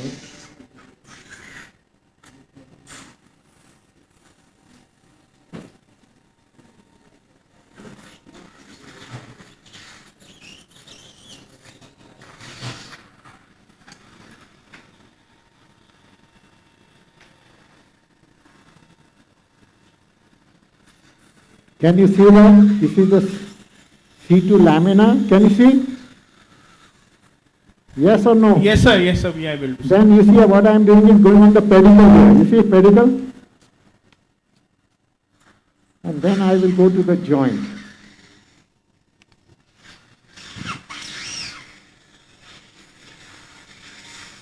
You see here is the joint. Can you see? Yes, sir. We are able to see slight. Yes, yes. Now we are able to see. Can you see the joint? Yes. And can you see that I have done in 1 minute? Can you see that? Yes. Quick. Very quick, sir. Not quick, in 1 minute. Yes, sir. You see here.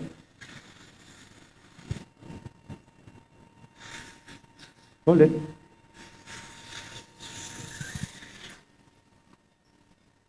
And so with. Wait. Suction.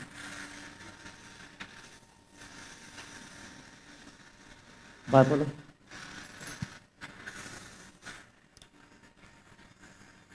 So this is the joint of left side. Yes.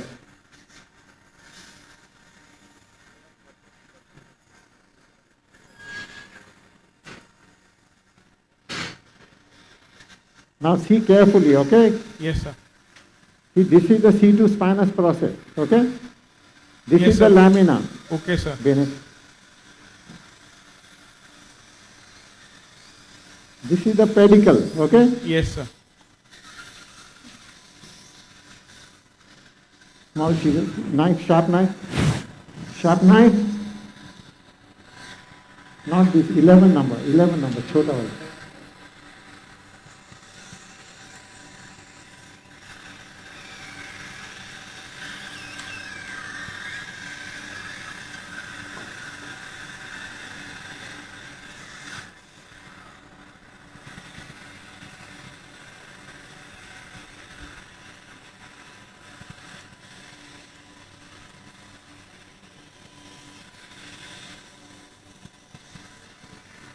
Give me the chisel.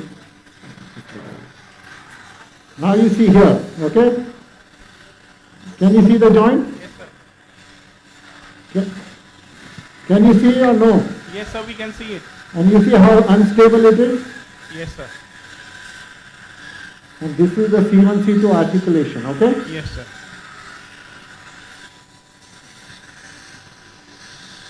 Okay, now give me the drill, छोटा वाला drill को bar.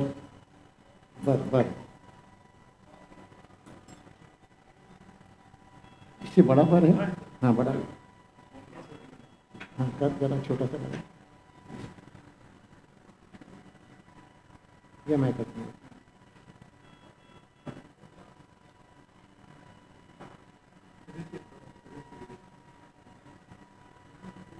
Okay, suck it.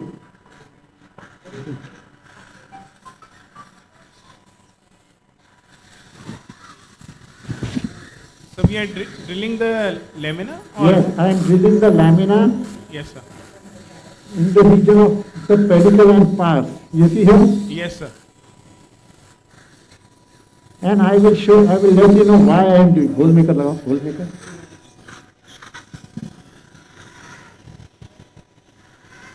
Chopper. Fine. Sir, is this bleeding venous or arterial, sir? There is no bleeding. Don't worry about the bleeding, okay?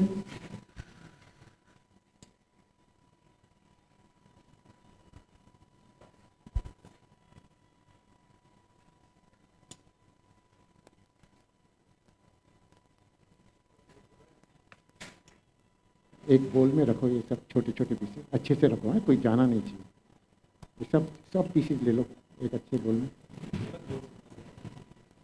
आप कौन सा bleeding यार you are saying which bleeding wait I don't see any bleeding Bennett now you see here okay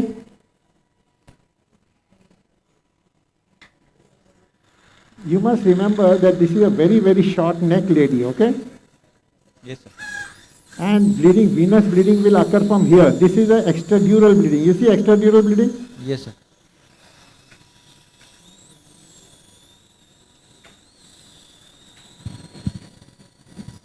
Wait, I'll show you where the bleeding is coming from, okay? Yes, sir. You see here, extradural bleeding. You see here?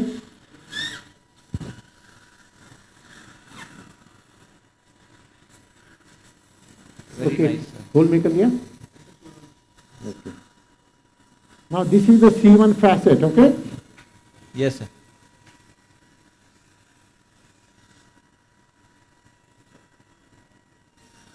This is the C1 facet. Give me hole. Normally I have a hole maker in my department, but this is very big. Eh? छोटा वाला है इसे देखो. See, normally I have a hole maker.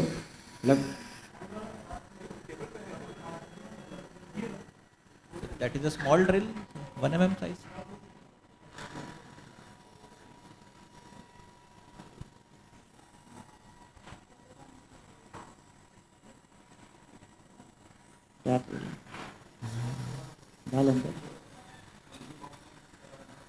Sir, do you use 1 mm diamond drill for this? No, stuck. No, I use hole maker, but I don't have a hole maker here. So I am using this. I don't know what is this, but I am using it, okay? This is not bad. This is in the middle of this facet. And C1 facet, you see that? Yes, sir. Tap to tap.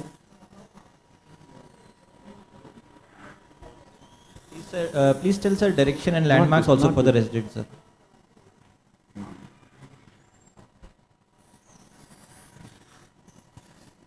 See here, I have made a C1 facet hole, okay? Yes, sir.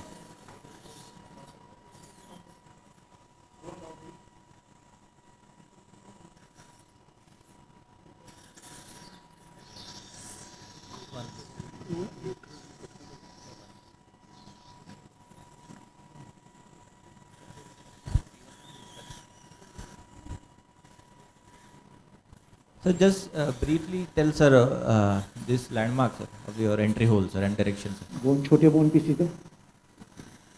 See, I have made in the middle of the facet. You see here? Yes, sir. Right in the middle of facet, directed superiorly. Yes, इधर sir. लाओ ना, इधर यहाँ पे लाओ ना, यहाँ पे.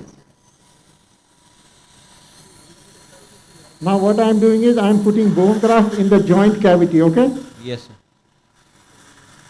Do you prepare joints also? Removal of the capsule? Yeah, normally I prepare joint, but this is completely a degenerative. You see the facet articular cartilage is completely finished here. Yes, sir.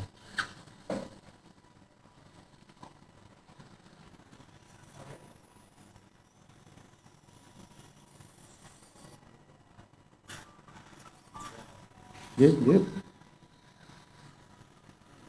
How much bone should be placed inside that, sir? As much as possible, as much. This is a very important area for bone grafting, okay? Yes, sir.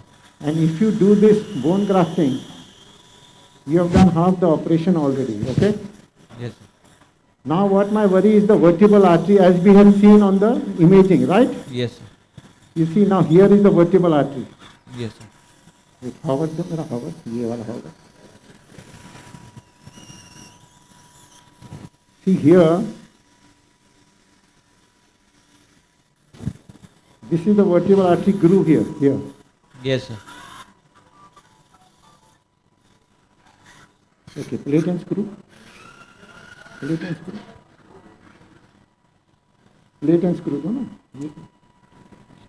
26 mm screw.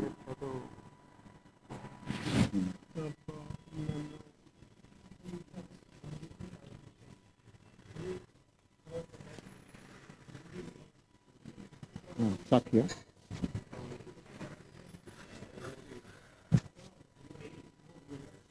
Now you see this one, okay? Yes, sir. So I have put bone graft and now I have put C1 screw. the screw in the C1, okay? Yes, sir. Are you seeing it properly? Yes, sir, we are seeing. Are you happy a little bit or no? Yes, sir, very happy, sir.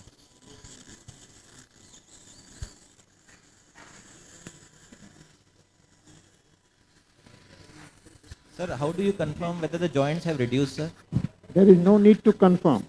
That issue I will talk to you when I come up, okay? Yes, sir. Give me small chisel.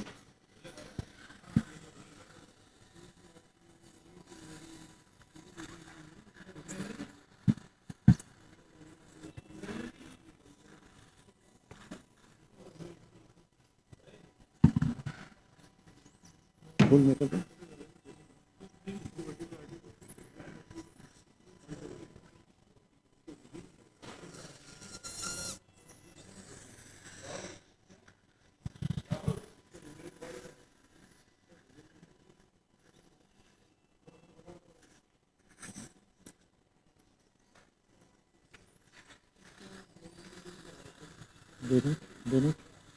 Bennett.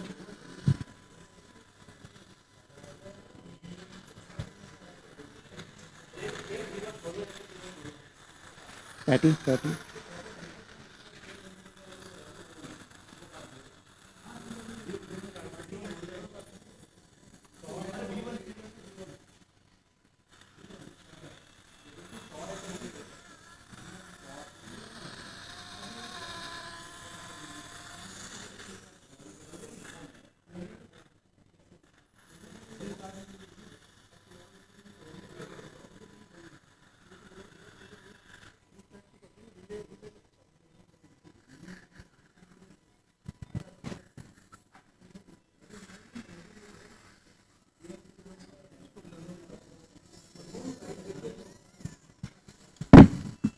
This is facetal screw, sir? Wait a second. The vertebral artery is in jeopardy, so I am going very medial. You see here? Yes, sir. Tap the tap.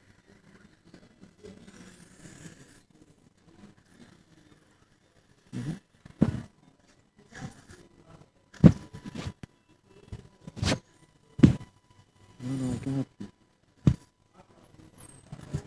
No. Hold it.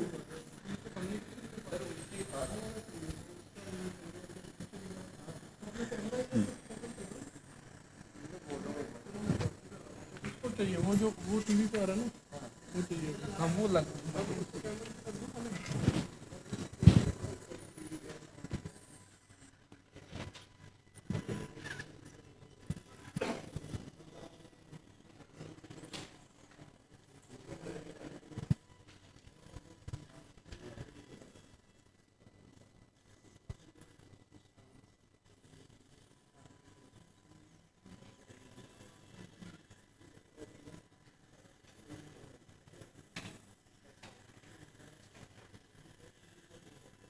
Screw लगा के रखो.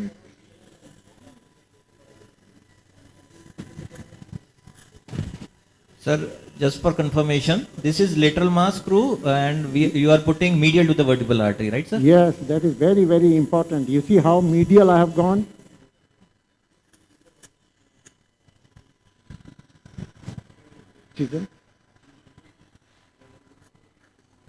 You know what?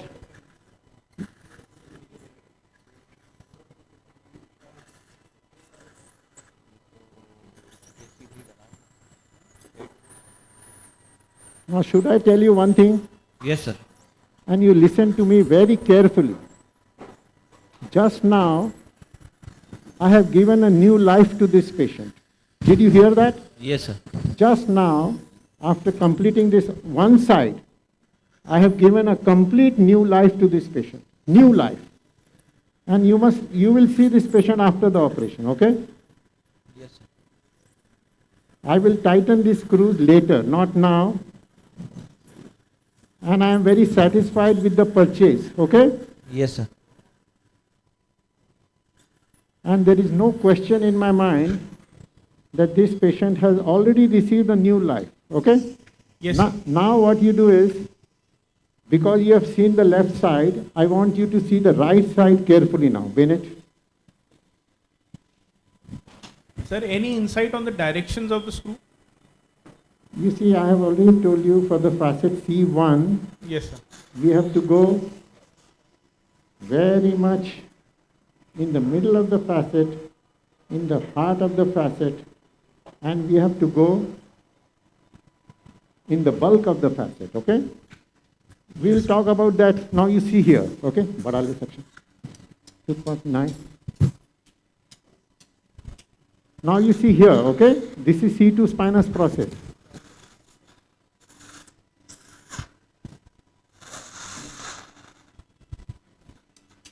You have a long tooth person. Here. Chakra. You know, you are seeing this blood, okay? Now, if you are worried about the blood all the time, no? I'm not saying don't do it, but it can very thoroughly disturb your operation. You see, you should concentrate on what you are doing, and the bleeding has to be controlled. I must tell you that here, because of the light surgery, I am coagulating a little bit, but otherwise, there will be no coagulation in this operation. You see, I didn't have monopolar on my table. You see, there is no monopolar on my table. And this bipolar I use very, very rarely. Just because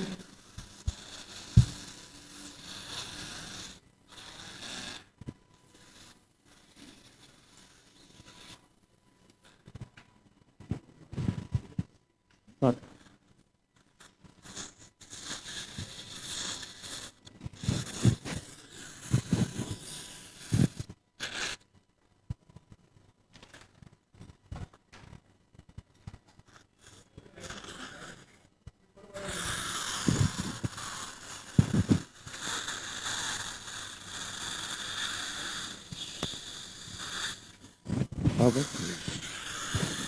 now you see here.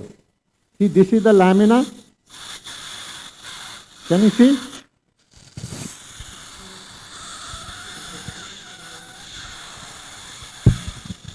Yes, sir, we can see. This is the pedicle, you can see?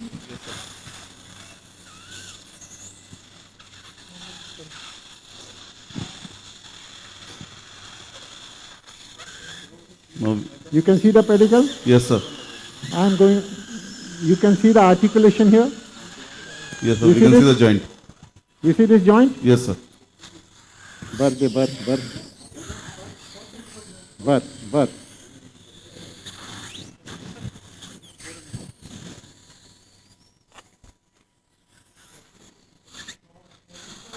Bipolar.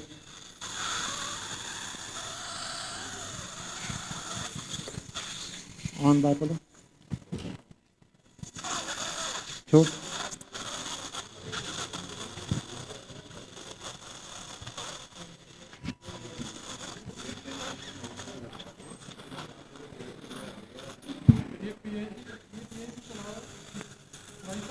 सुन तो लो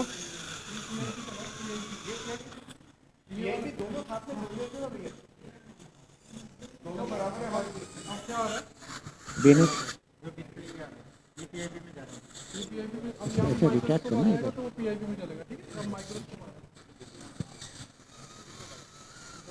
section दूर कर दे।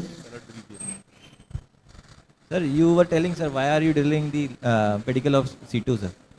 You know, to put my plate, otherwise my plate does not fix here. You understand? Okay, sir. Because I am putting my plate flat. Okay. I am putting my plate parallel to the facet of C1. Right, sir. That is why I am drilling this. Okay? Right, Namaskar.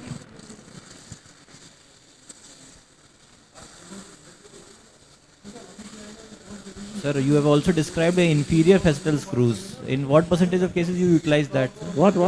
You have also described the inferior facetal screws. Yeah, those are, you know, if I am having a problem in putting these screws, then I use those screws. On.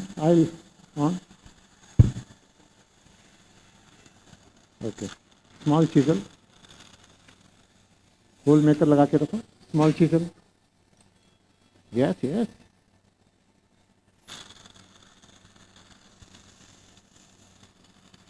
You know what? Also, you must remember that I am working with a new nurse.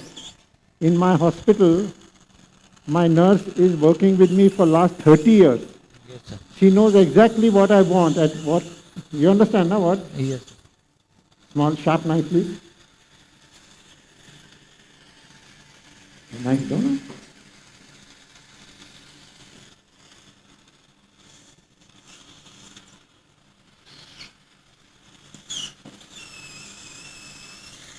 देने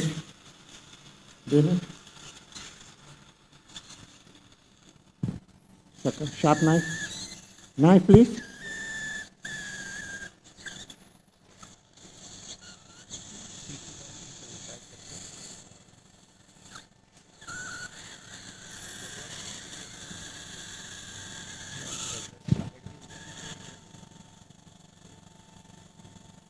You are cutting C2 ganglion, sir? Or No, C2 ganglion I have elevated. retracted?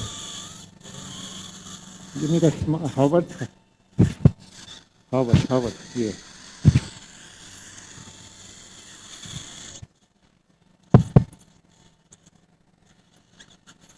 You must be able to see Dr. Praveen Saji in the PIP. Sir, we are seeing overhead camera. Yes, sir. He has not utilized microscope till now. But it is visible. Yes, sir. Okay. In PIP, yes. So soon he will be using the microscope. Right. So both the surgeries are going simultaneously. You can enjoy both the surgeries. Right, sir. Whenever you require, this can be like made on a bigger screen. Sure, Nice, sir. please, nice. Thank you, sir.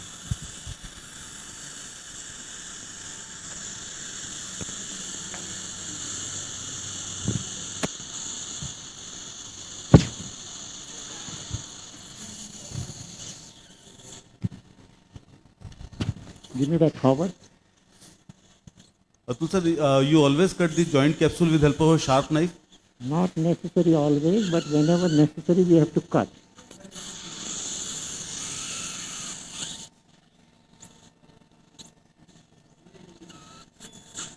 You see the joint now? Yes, sir.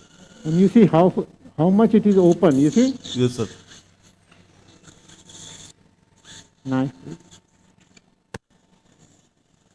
Nice.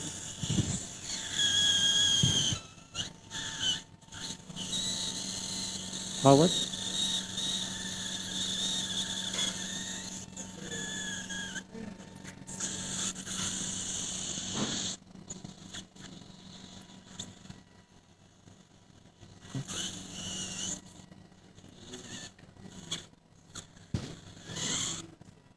Elevate करके रखो तक अच्छे से देगा bigger section hole maker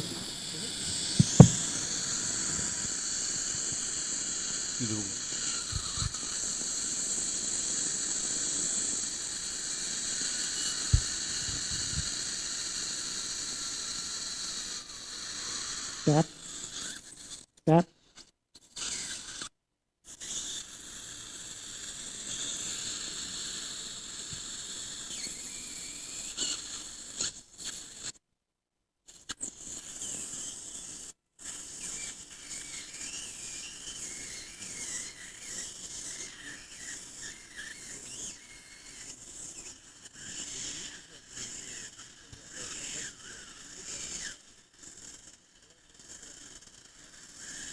So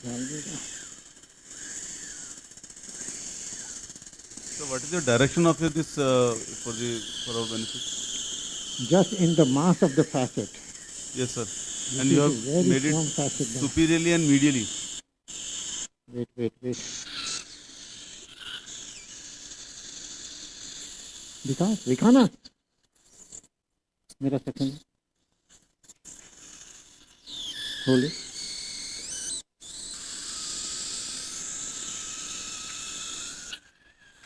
देने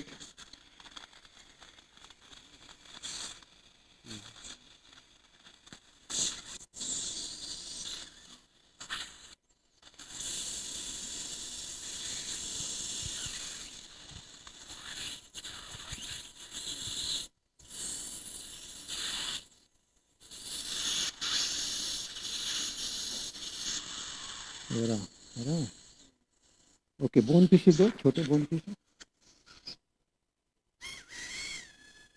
chopper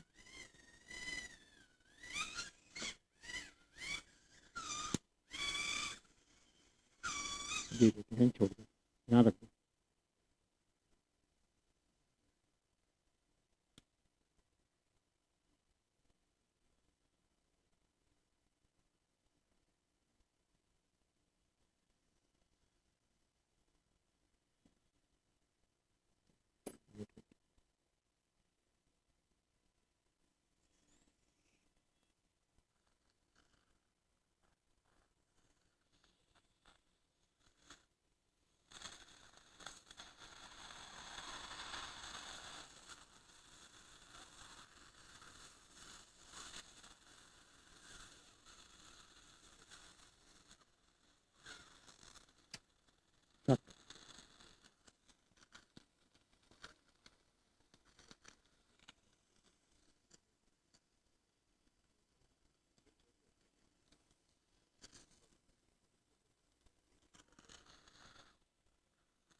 okay plate and screw please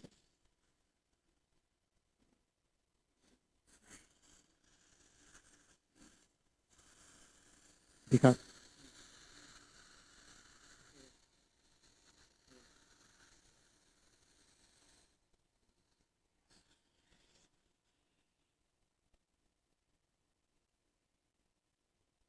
Did you see that? Yes, sir. See, little bit, it is not a, क्या बोलूं?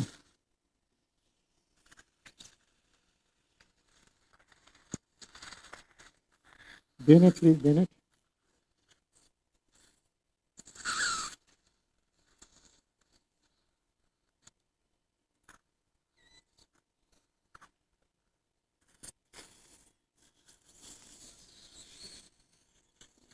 ये मेरा सक्शन बंद हो गया जरा देखो क्या हो गया इसको हाँ नहीं चालू इसको सक्शन को क्लीन करो जरा इसको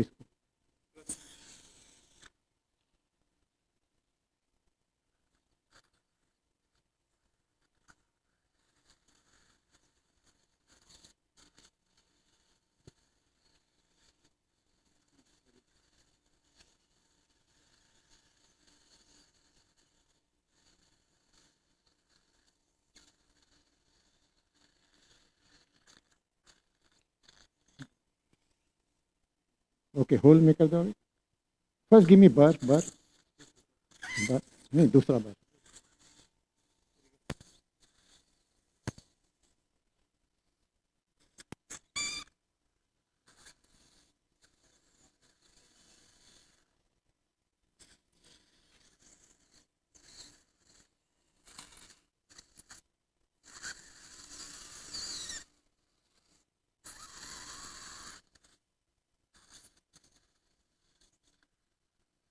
होल मेकर होल में वो दूसरा वाला होल मेकर वाला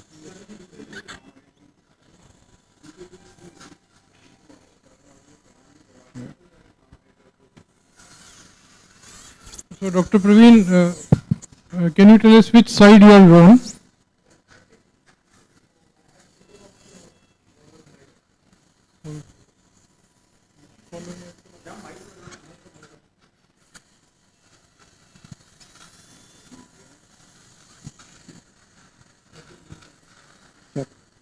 Take bigger section in your hand. Okay.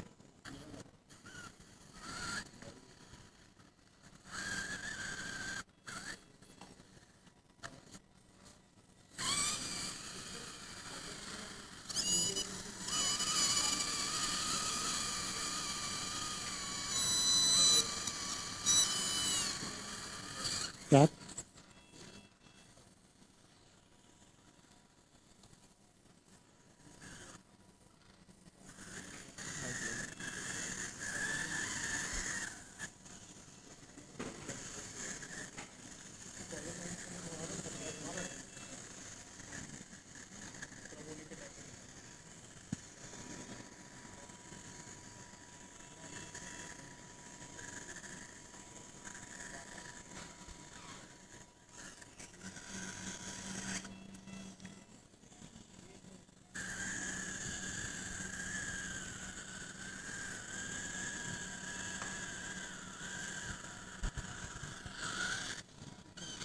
We are having some disturbance in the camera.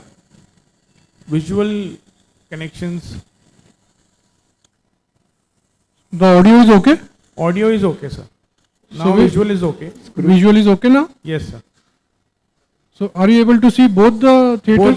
Both the Atul Goyal sir in the main screen, and in the PIP is Praveen sir's OT. So okay. Can the tech people can for a while? Again, the problem has occurred. The tech people for a while, can you make this screen bigger? For a while?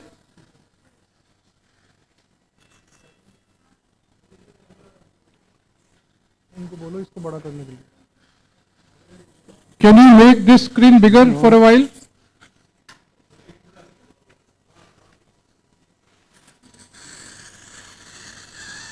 Bennett.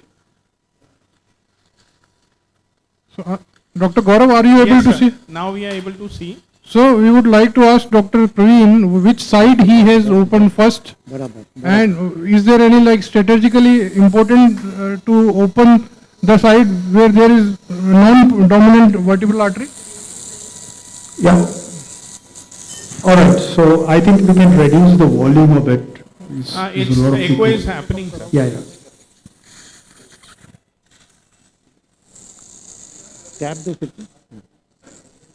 बड़ा section है. The Goyal sir's OT is not visual in PIP. So it would come in PIP for some time. Yes, sir. Small cheeses. All right. So I hope I am audible better. Dr. Gaurav? Yes, sir. Now we are hearing audio as well as visual better. We are seeing So sir this is exposing the lamina as this well. this is the C2 spinous process. Yes, sir. That's the occiput, and this is the left side. Left side. Okay, we have Yes, seen that the left side has anomalous vertebral artery. Yes, sir. So we'll have to be more careful here, and we'll go slow on this side. On this side, we know that it is all normal. Yes, sir. So the C2, C3 is fused. You can see that is Yes, the C3. yes, sir. That's the C2. So if you trace it right towards the isthmus, now this appears like a joint, but if you have seen Yes, it sir. on the scan, this is actually a pseudo facet. It is not a true joint. Yes, sir. So I'll just bring that thing into the vision. So we'll dissect on the normal side first, and then go to the move on to the anomalous side. What is more important is we don't use any monopolar here. So we are on the right side, and Yeah, right now we are on the right C1. side, and this is the C1 which is assimilated. You can see that the C1 arch. अगली endoscope पे कराएंगे sir. So I'll just focus the microscope on the C1.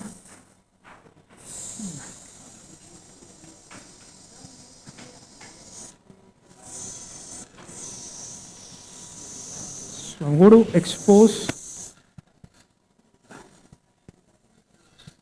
So what is important is we don't use monopolar here. Monopolar is dangerous. This is too superficial. We know that it cannot be the normal joint. It looks like a joint, but it actually is a pseudo facet. The joint is somewhere beneath this. So it is important that we identify, differentiate what is a pseudo facet from a true joint. It will not have a synovial capsule.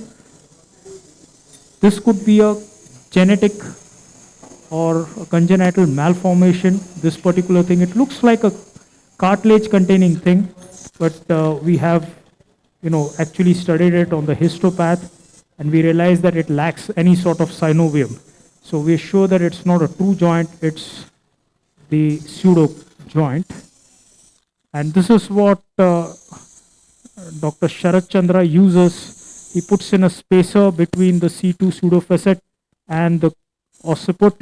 A large spacer distracts the occiput and the C2. It's for all the residents. They must see the visuals as sir is explaining in a very nice manner, and the surgical exposure is also very good. All the residents should pay attention.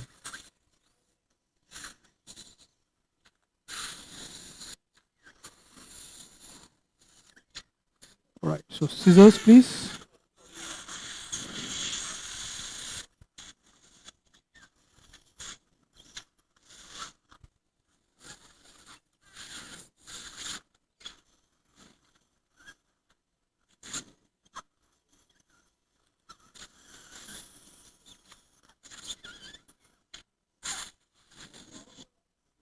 Scissors.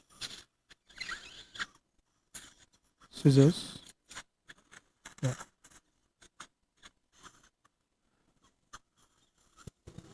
So, can we? Hello? Hello? Yes, sir.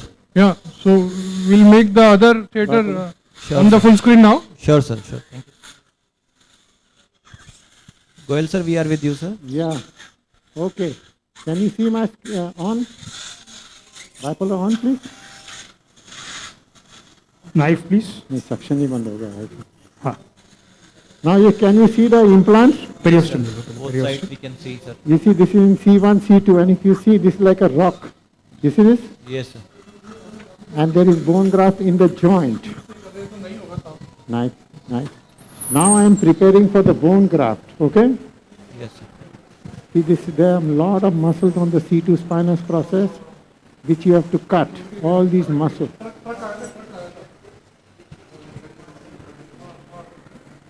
All these muscles have to be cut. Otherwise they will break the implant. Burr. Then I am drilling this.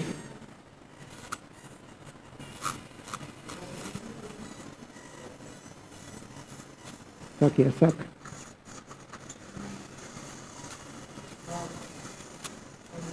Suck here.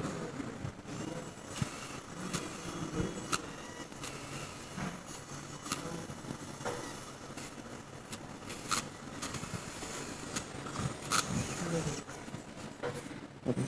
Bone graft. Then, did you see it? Yes, sir. We are seeing you, sir. Bilateral implants are well in situ. Rock solid C1, C2 fixation. And then I am going to put my bone graft, okay? Give me a screwdriver again.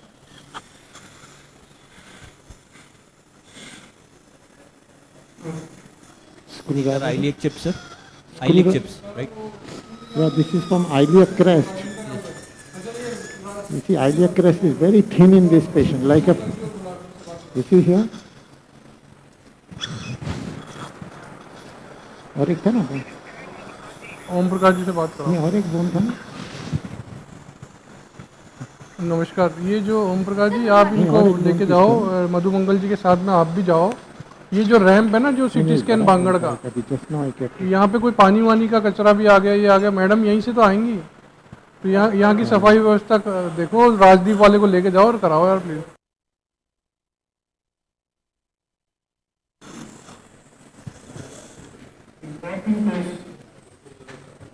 Okay, muscle stitch. So I am done with this operation, if you realize. Stitch muscle. Good morning, sir. Respected Atul sir, can you take a question from me? Yes, please? yes, now I can take easily. Ask me. Sir, thank you, sir, for a very wonderful surgery. It was a very big opportunity to see you live. I have a small question, sir. Yeah. In this case, sir, the C2 vertebral artery foramen was going slightly more medially, and the distance from superior articular facet was also slightly less than usual. So my question is, sir, how it is altered your size and length of your C2 screw, and what is the length and diameter of the C2 screw you have used in this case, sir? Number one question, let me answer it. Vertebral artery, okay? Vertebral artery is the key in this operation. And you have to absolutely be sure what you are doing, okay? Because if you damage the vertebral artery, you can have a very difficult situation at hand. But we can handle that situation also. If it damages, it does not mean it is the end of the world, let me tell you. But we have to avoid it because nobody knows what will happen if you damage the vertebral artery. Now, the other thing is my screws are 22.6 millimeter thick and 26 millimeters long. This is the C2 screw. And I use little bit smaller screws in children. Okay? Yes, sir.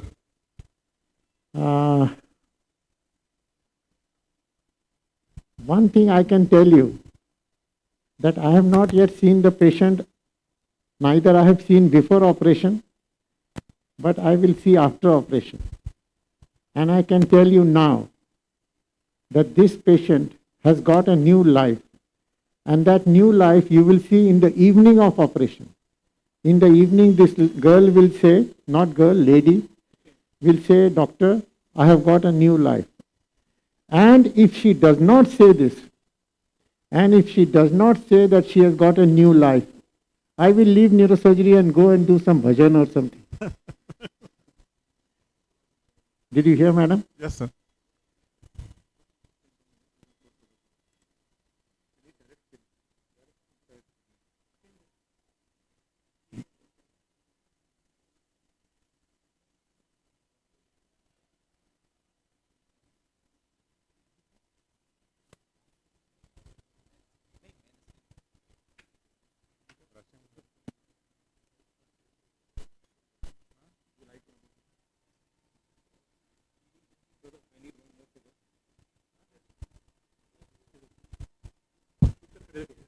Thank you, sir.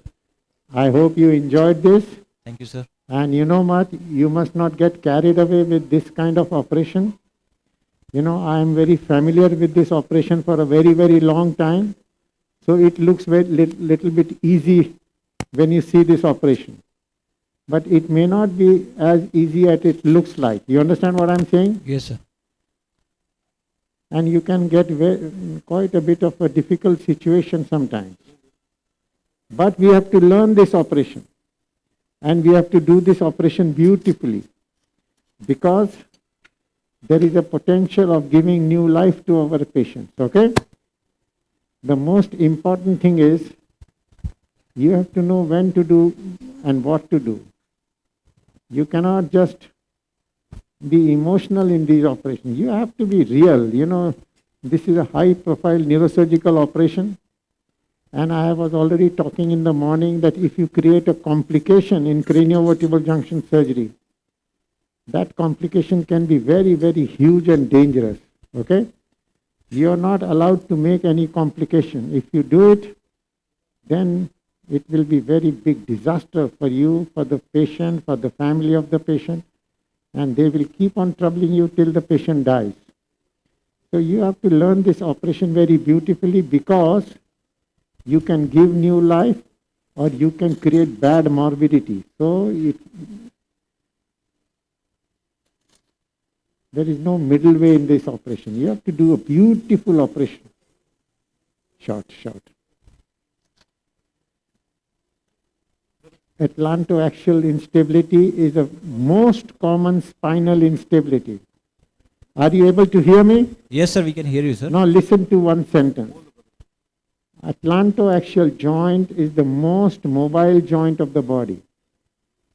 Atlantoaxial instability is the most common form of spinal instability. Atlantoaxial instability is the most misunderstood clinical entity. It is underdiagnosed clinical entity in the world of spine. It is the most underdiagnosed and undertreated clinical entity. Did you hear that? Yes, sir, we are. Yes. So we have to know when to treat this problem and how we can treat this problem. So today evening, if I get time, then I will show you the indications of this operation, which can be very huge. And I must also tell you... Scissors? Yes. Now if there is some question, I will be able to answer now. Uday? Any question is there? That's question is no question. Huh? There are a lot of questions, sir. You say no question. No, there are a lot of questions, sir. If there are a lot of questions, Knife. you have to read. Wait. Knife, please. One is you 15 can number. read several of 15, the yeah. articles on this subject.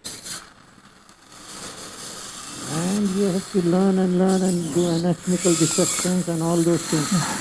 Sir, for the benefit of residents, not for the benefit of the residents. For everyone, sir. Wait. How do you decide? Wait. You said for the benefit of the residents. Not for the benefit of the residents, for benefit of everybody. Can you pull this? Not many people in the world can say I have learned everything on this subject, and whatever you teach is only for the benefit of residents. Okay? Did you hear that? Dissector? Yes, sir. Now you go further. Yes. Sir, how do you decide, sir, the length of screws and diameter of the screws? See, now the length of the screw, sometimes now it has become almost constant for me. For so many years I am using, so this length is almost constant, 26 or 24 millimeter long. And my diameter is also very constant, 2.6 millimeter diameter. Sometimes in children, I use smaller screws and thinner screws in children, okay? But essentially, this is almost like a constant diameter for me, the one that you have seen today, okay? Yes, sir.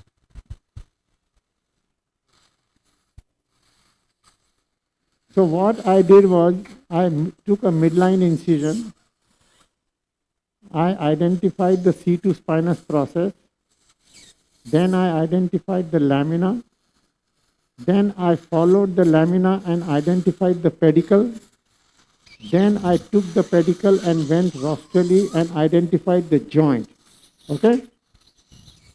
Once I identified the joint, I opened the joint and removed the articulocartilage with my chisel.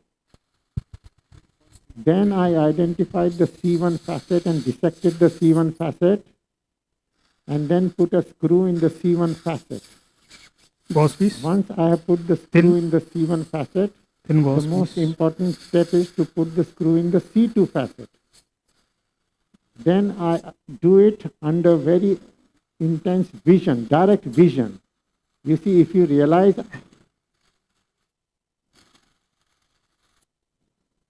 Sir, you are using diamond burr or cutting burr, sir? No diamond burr, cutting burr here. Which mm, sir? Scissors. 1 mm or 2 mm, sir? अरे 1/3 thin वाला है ना, thin बहुत मोटा है.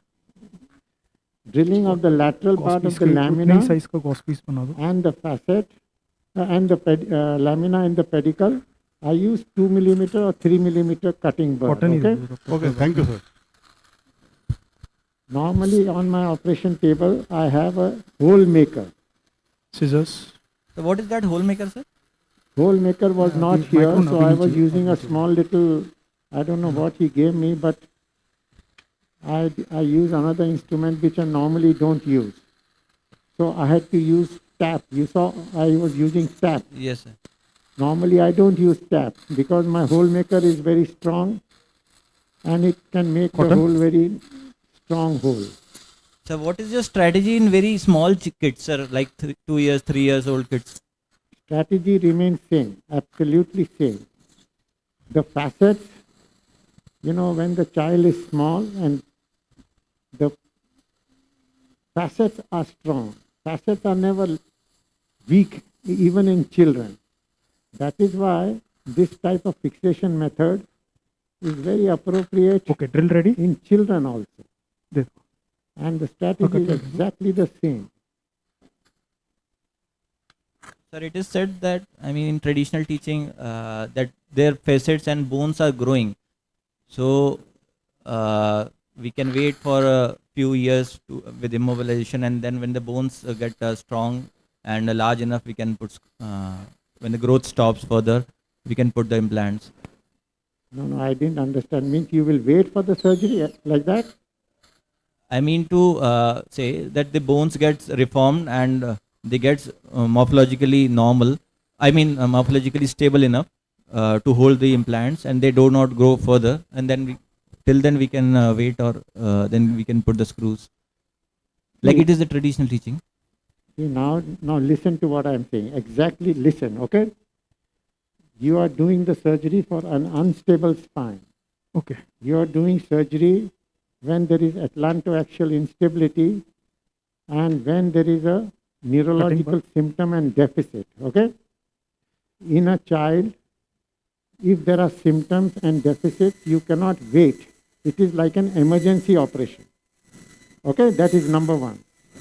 Number two is, I already told you, the facets. The facets are the strongest point of the vertebral segment. Facets are the fulcrum of all movements. All the movements of the spine happen at the facets. So facets are as strong as you can get. In children, may not be as strong as in adults, but it is reasonably strong and you can get a very strong fixation. I have done fixation, C1, C2 fixation with exactly the same technique in a 4-month-old child. I have done at least 10 fixations in children less than 1 year of age. So it is possible. There is no need to wait, as you are saying.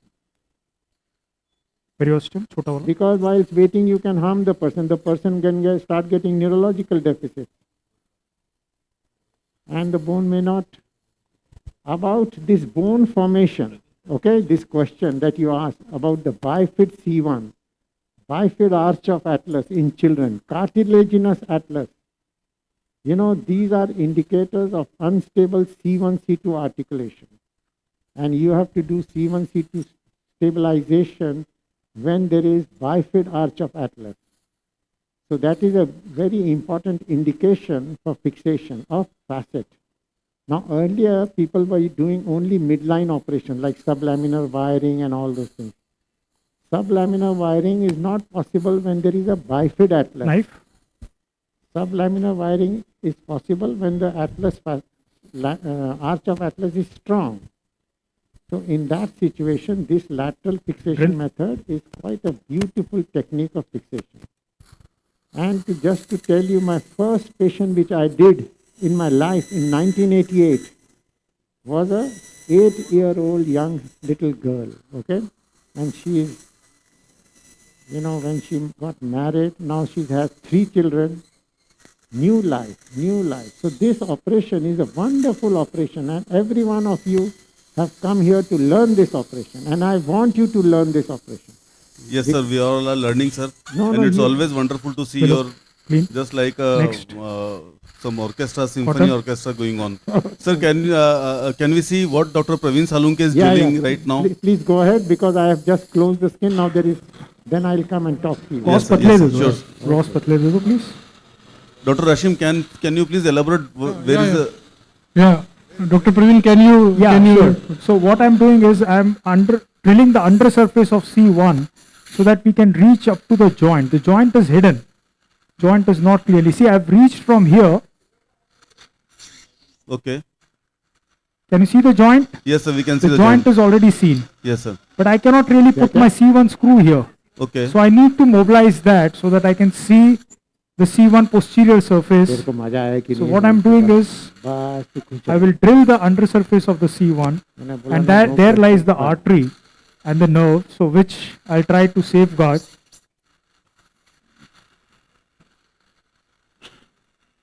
Give me another speech. Dr. Rashim, the main screen has shifted from Dr. Praveen to Professor Goyal. Okay, let me check. Let me check.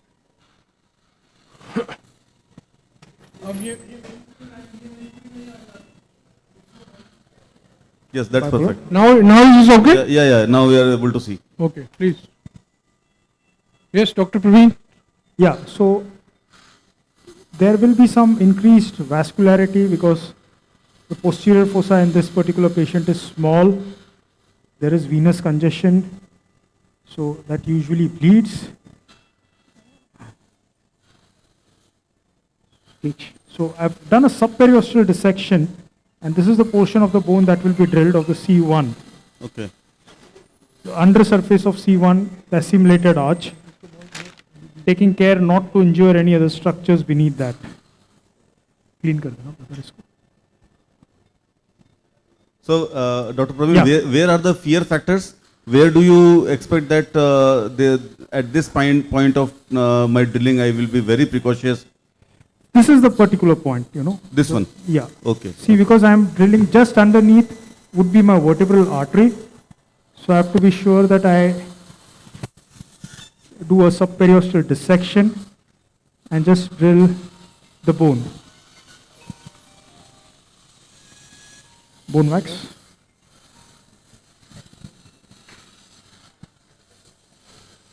Bone wax, please.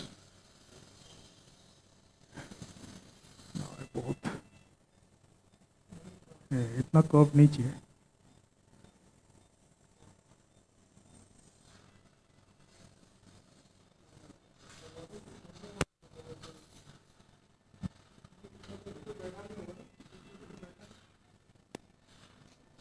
Bipolar.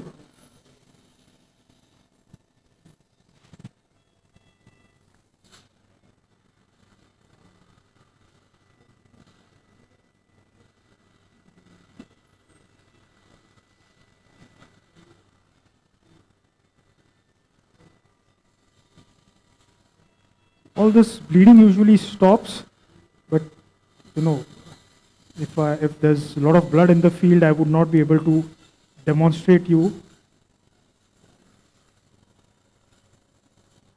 the structures very nicely. So I'm trying to clear off the field so that you are able to see everything.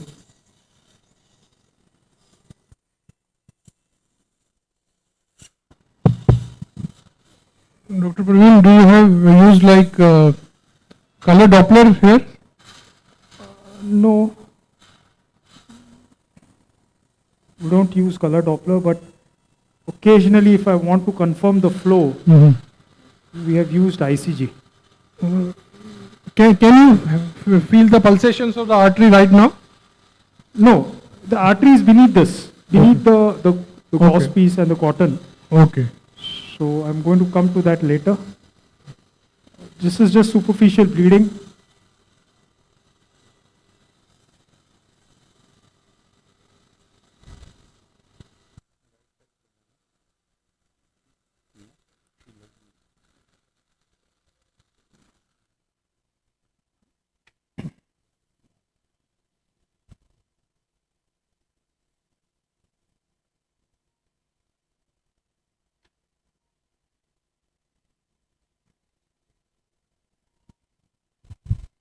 Praveen sir? Yeah.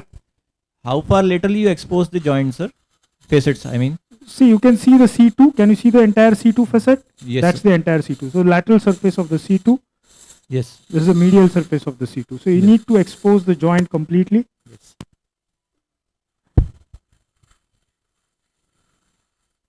So I'm going to drill off this portion of the bone so that I have a complete idea of the vertebral artery, and I can put my screw onto the posterior surface of the C1 drill.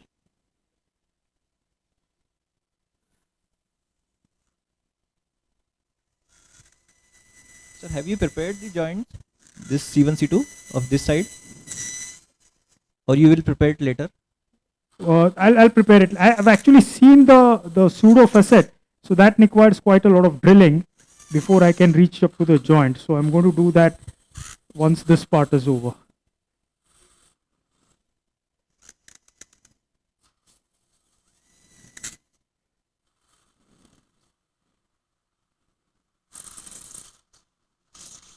So that's the artery. If you can see it, Yes. I don't know. Yes, yes. There's a lot of venous plexus around it.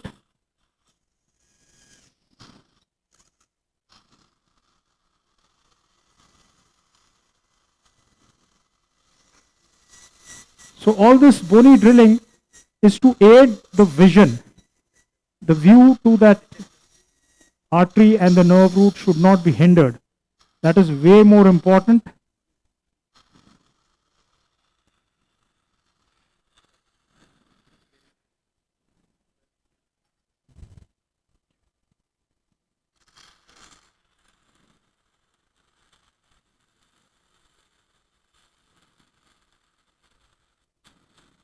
Saji sir.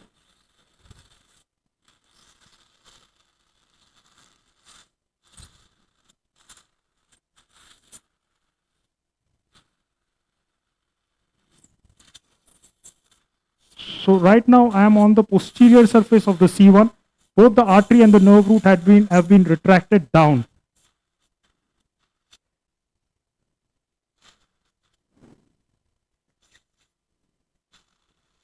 So I'm just going to cut off the soft tissue over it so that my C1 posterior surface is exposed nicely.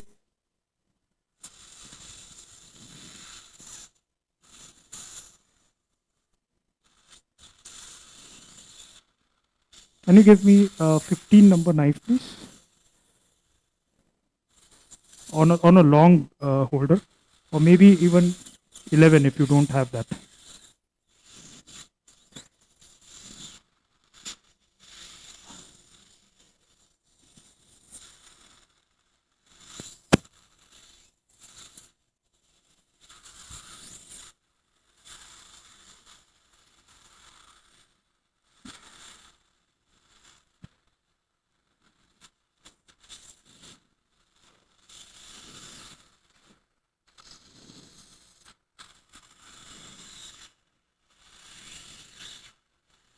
Okay, can you give me the dissector, please? Dissector. Long one. All right, so that's the nerve root and that's the artery. Can you see the artery now? That is the artery. Yes, sir. That is the nerve root. This is the nerve root. So that's the soft tissue which needs to be dissected. This is what I talk about mobilizing. The soft tissue which is all adhered. So the cranial one is artery or the caudal one is? Artery is usually ventral to the nerve root and superior to the nerve root. So that's the landmark. Keshav, can you just hold the, take a longer one, Yeah. We have a long dissector. So this is the capsule and the soft tissue all along it. Of course, there's some venous plexus. You are cutting C2 ganglion now? Yeah, this is the capsule of the C1, C2 joint actually with the venous plexus. I'm not cutting the C2 ganglion. Scissors, please. This is just the soft tissue. Will you cut the ganglion, sir? What? Will you cut the C2 ganglion? I'll try not to. Okay.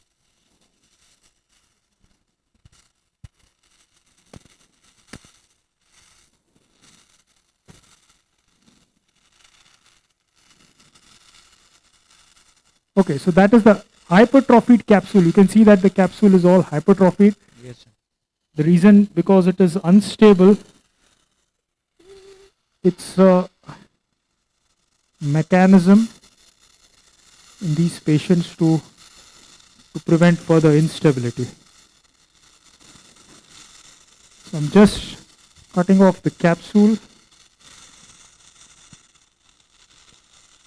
In a short while, you will just see both the artery and the nerve roots separate.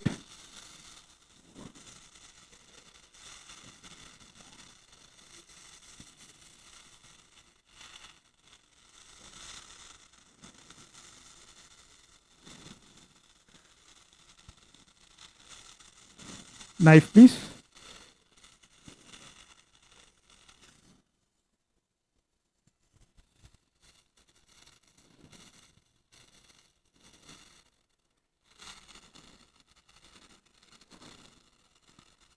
Okay. Dissector. छोड़ दो, Keshav. Leave it. Leave it. Yeah. So that is the nerve root. Now you can see the nerve root clearly. That is the artery. Can you see the artery now? Yes, sir. So both the artery is beneath the suction. Yeah, so both the nerve root and the artery have been exposed. This is the nerve root, that's the artery. Can you see the artery now? Yes, sir. Yeah, so that's the artery. So the soft tissue needs to be all mobilized so that you can retract it without any fear. Okay. Keshav, can you hold the artery up? Yeah, fine. Hold this.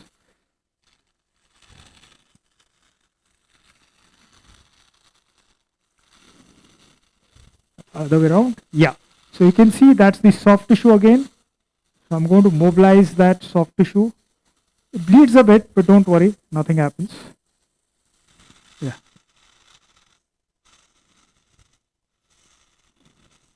How do you prevent, sir, thrombosis of the vertebral artery by doing during the manipulation? Make sure that you don't injure the adventitia. Okay. If you dissect onto the adventitia, while mobilizing, you have to make sure that you just cut off the soft tissue and not the adventitia.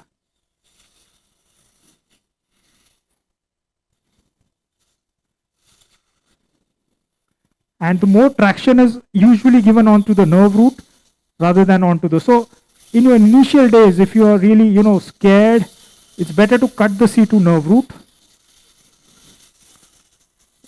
You can cut the C2 nerve root.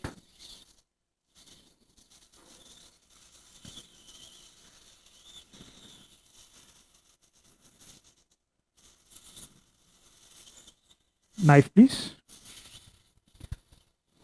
Sir, if we want to cut the nerve root, where should we cut, sir? Can you give us the location? Yeah, see, this is a ganglion. Yes, sir. This is a C2 ganglion. So if you go too close, you'll open up the spinal canal, the dura. There will be CSF leak. Yes. So it is preferable that you go away from it and you can cut it there. So this is a point where you can cut the C2 nerve root.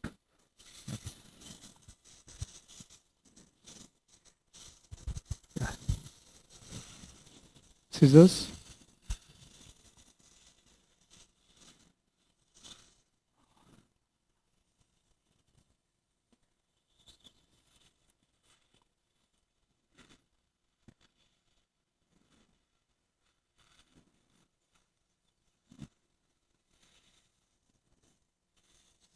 Yeah, okay. So that's the C1 undersurface. Now you can see that. Yes, sir, we can see. That's the C1 undersurface. So if you don't mobilize this, what will happen is you can't really put your screw here. Can you see this? Yes, sir, yes. So that is just not possible. So that's the reason why you need to expose it, mobilize it, or you just get away with the occipito-cervical fixation, which is, at least I don't think it is optimal. Dissector. मेरा वाला दे दो. Yeah, छोड़ दे. Okay. So you can see the artery and the nerve, both. Okay. So now I'm going to expose, that's the superior surface of the vessel, and clear off all the soft tissue. Praveen sir, can you show the joint now again? Where are we so that That's the joint. we remain oriented? That's the joint. Yeah. Got Okay, it? okay. That's the joint. The joint is exposed. Exposure of the joint, opening up of the joint is not a problem, even with the vertebral artery not dissected. But the problem is putting in the C1 screw. Yes, sir. Yes. How do you put in the C1 screw? Bipolar. Acha.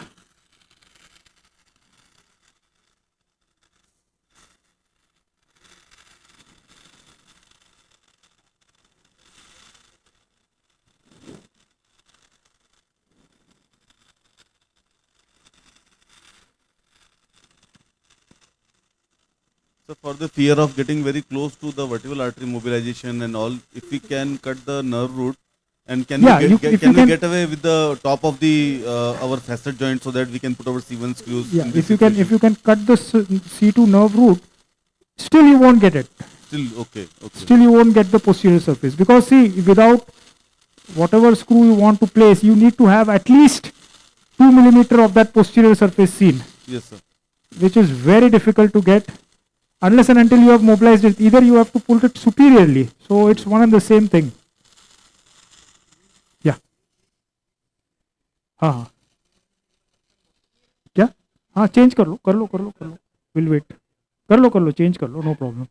So usually in this situation, if such situation arises, yeah, what we do, I have a plan to, I change my plan from C1 C2 to OC2. Yeah, exactly. So that's Yes, what sir. I'm saying. So this is what we have described, that C to OC fixation is suboptimal. So in this case, when there is a C1 C2 assimilation is there. Exactly. Still I'll tell so you. How does it matter? Yeah. So I think today evening I'll show you cases what happens in the long term with OC fixation and not fixing the C1 C2. So it makes a lot of difference. Okay.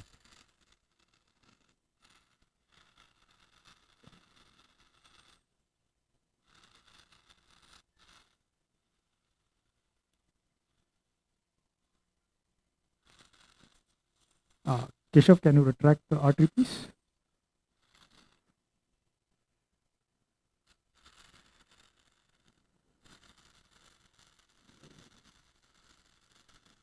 Yeah.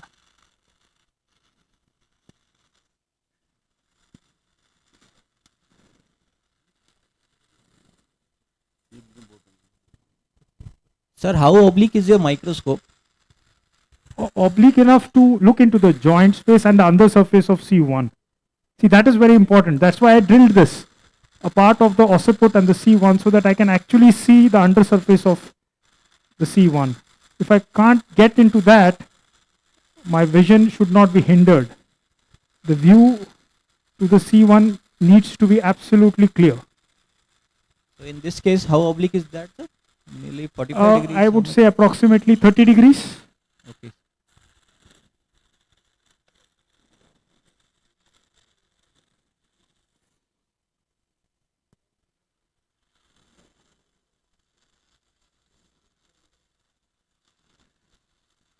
Scissors, please. We'll be showing the angle of the microscope by the outer camera. Yes, sir.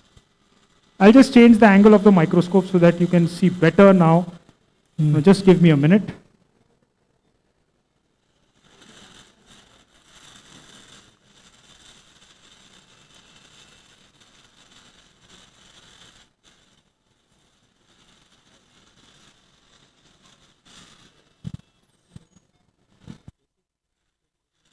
Yeah. Okay, so I'm going to change the angle of the microscope. Can you push the microscope a bit towards me, please?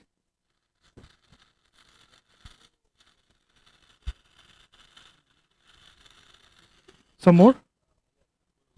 All right. So I've angulated it further.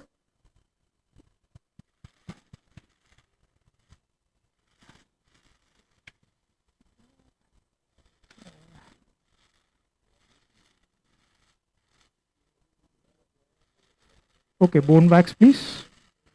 Straight पे देना, उस पे curved पे नहीं देना इतना. Bone wax.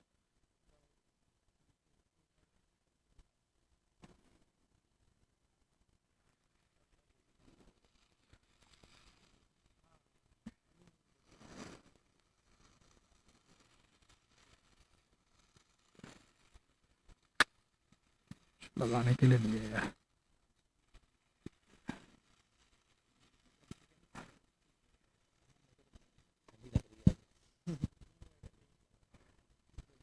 Okay, I think you give me the diamond bar now. Diamond drill, please.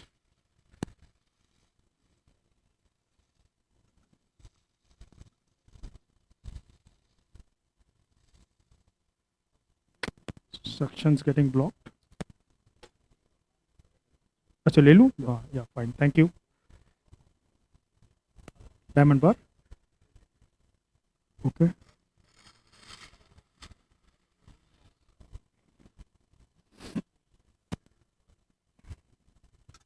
इसको डाल सकते हैं कहीं पे ना?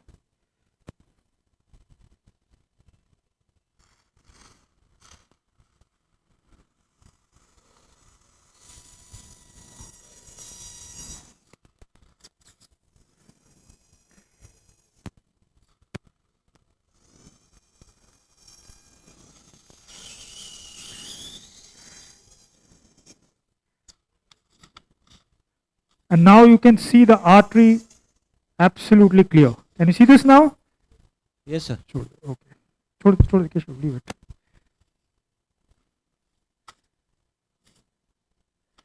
Dissector, long one.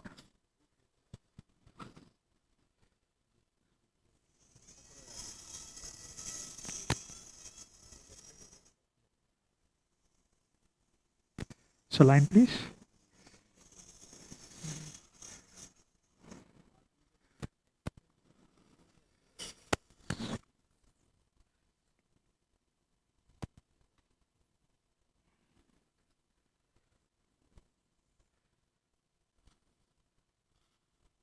Now you can see the field is all bloodless.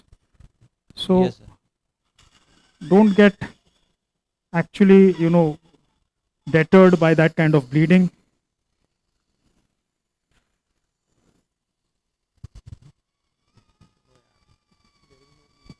Knife.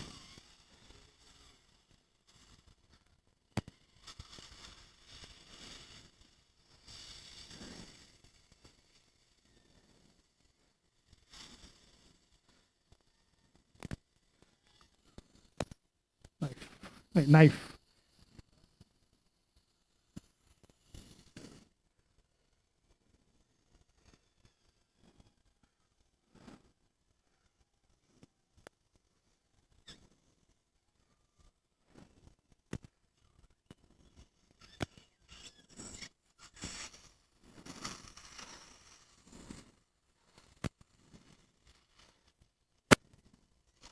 So this is the capsule.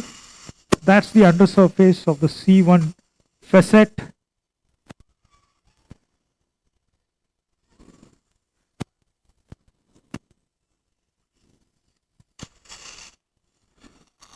That's the cartilage. I'm just going to cut off the cartilage. So joints are quite deep in this case.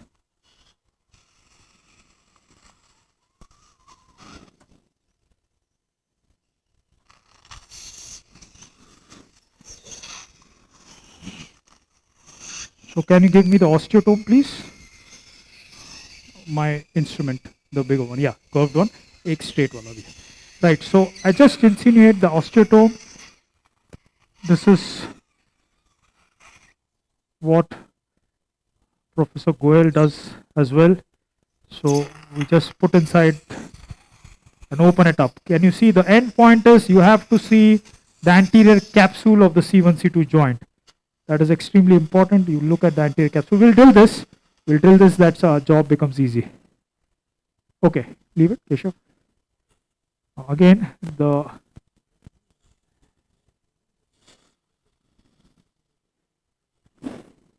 dissector, long dissector.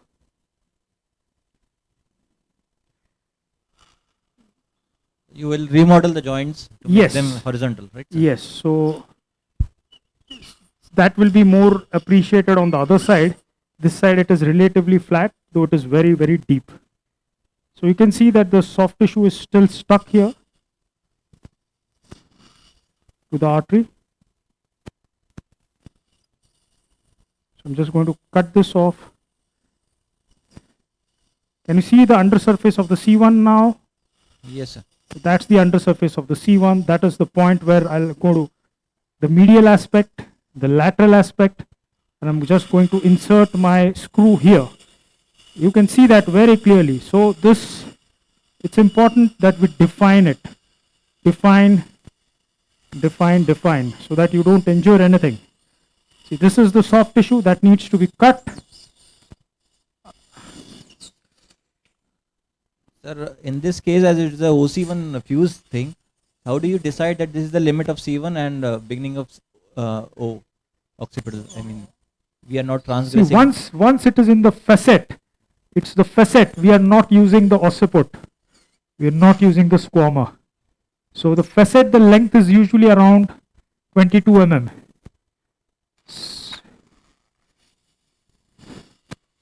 But of course, you want to, maybe you want to put the screw slightly off the surface so that your job becomes easy. Otherwise, it is difficult. Scissors.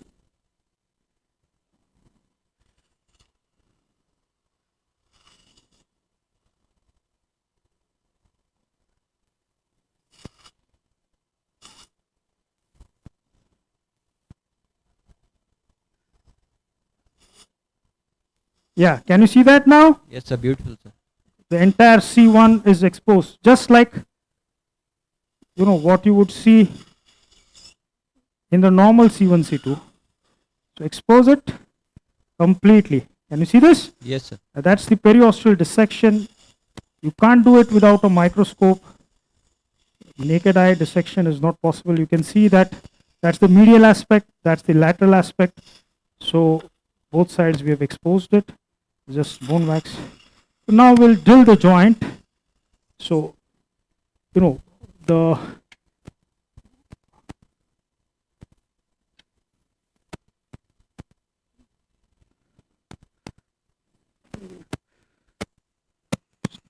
so initially don't get bogged down by the bleeding that happens initially. Cutting bar, please.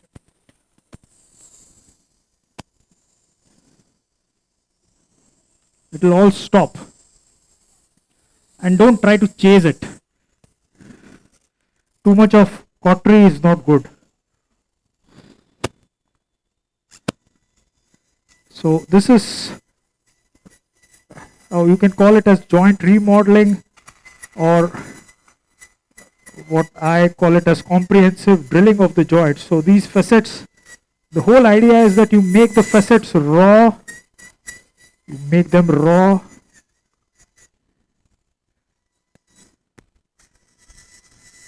Remove all this cartilage. The anterior capsule needs to be seen from medial to the lateral surface completely.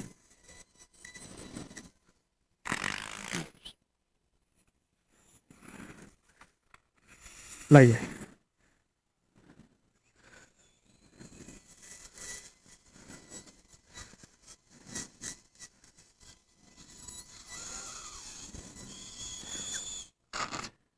So you are using 2 mm diamond burr? No, this is a AM8 matchstick burr. Can you see that? That's the anterior capsule. Yes, sir. The medial side and the lateral side. So this is what I call as comprehensive drilling. You need to drill it, and the end point is you need to see the anterior capsule. So what is the diameter of this burr? This is a cutting burr. 2 millimeter. So matchstick cutting. You can use diamond, but it will take a long time, and it is really not of much benefit. You know, diamond is, at this point you should use diamond burr because you might injure the dura. Alright, so you can see that is the isthmus of the C2. That is the point through which I am going to put my C2 pedicle screw, and you can see, look at the movement of the C2 now. It is getting reduced. Can you see this? Yes, sir. Now that is the thing. If you have released the joint, it should just move. So if it moves, it is released. It is good to put in your screws. So this is for the C2 pedicle screw. That's the direction of the pedicle. You have to define the isthmus and just go medial trace it. That is straight inside the pedicle. You don't need navigation, C-arm, O-arm. All that is required only in extremely complex cases. Of course, in your initial days, there's no harm using it till the time it's like using GPS when you're navigating into a different city. But once you are used to it, you don't need navigation and GPS. It's the same thing. So there is some medial portion of the joint which is still obstructing my reduction. So just going to release that. Yeah. So now it is released completely. Disc removing, please. Do we have a disc removing forceps? Something to pull out that cartilage. Yeah, good. Okay, so all that is out now. You can see that very clearly. If you can see the anterior capsule completely, that means your joint has been remodeled enough to achieve reduction.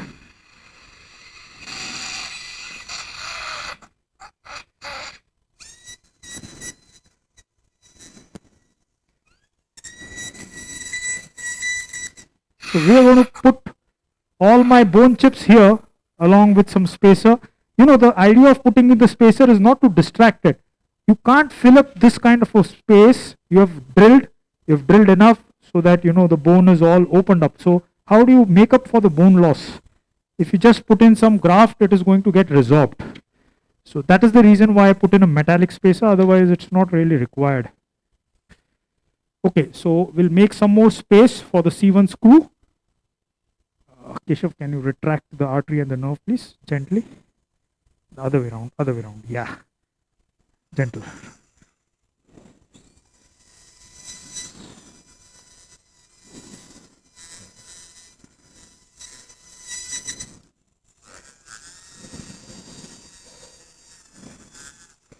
All right. So we have dissected on this side. We'll go on to the opposite side now.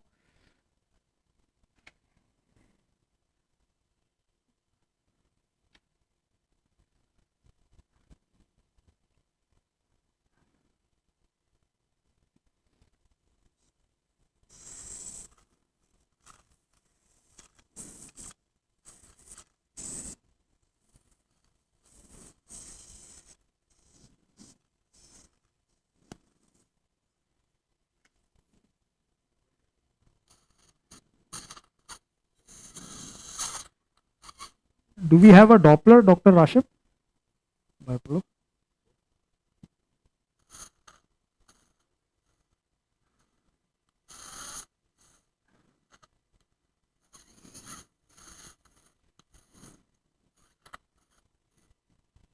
नहीं, not required. मैं तो इसलिए पूछ रहा था if they want to see. है तो लगा लेंगे.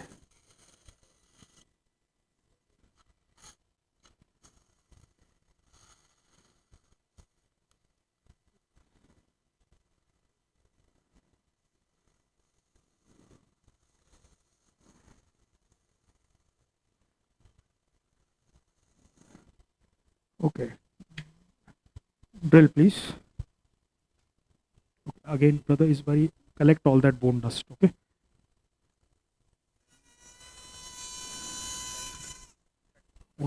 कटिंग ही चाहिए. कटिंग है ना?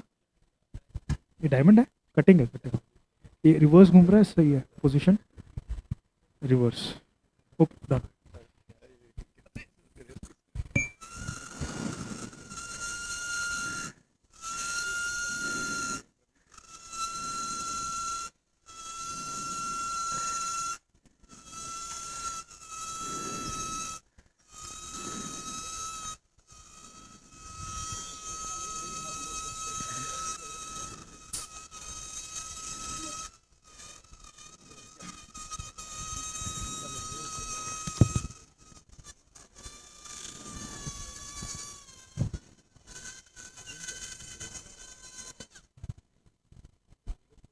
ओके. आएगा कुछ bone dust? Nothing. No. Hello, Rashim sir, we have with us Professor Sanjay Bihari sir. He has come to the seminar hall. Welcome sir. Bipolar.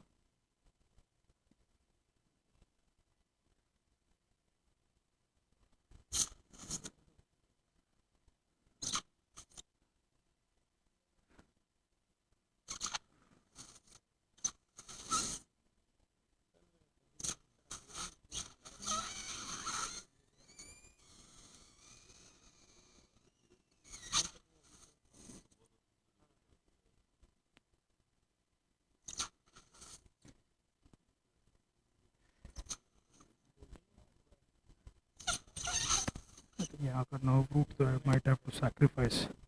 The pseudofacet is obstructing. Scissors, please. Sir, Praveen sir? Yeah. Why did you demand a Doppler in this case, sir? I think. No. It was, somebody asked me, do you use Doppler for the vertebral artery? I don't use a Doppler, but, if you want to check the flow after you have fused across and other things, you can use that.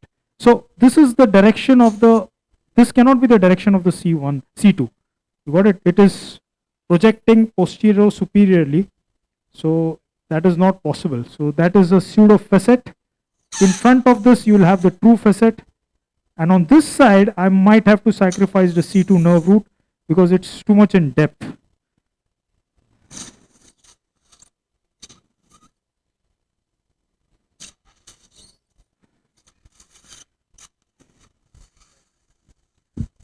Hello हाँ Praveen sir hi hi sir एक second before you sacrifice the nerve root ये जो ऊपर का जो soft tissue है ना so I am going to release that हाँ so if you do that then the facet will be seen from the above aspect so that will be really good so we have done it on this side if you can see that the nerve root is preserved, that's the nerve root, that's the anomalous vertebral artery, that's the posterior surface of the C1. So the better thing to do is before you sacrifice the nerve root we go to the soft tissue above and come from the occipital bone to the joint. Right, sir. Then it will be easier for you to demonstrate.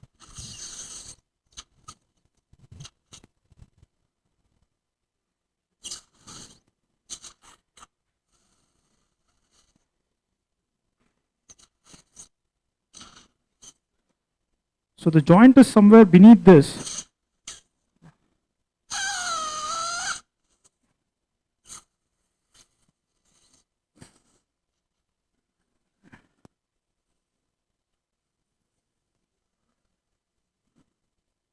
Drill, please.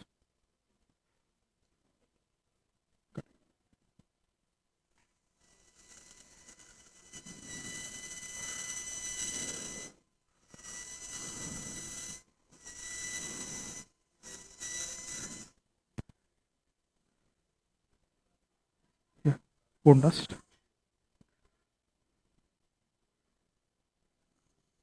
Bone dust, please.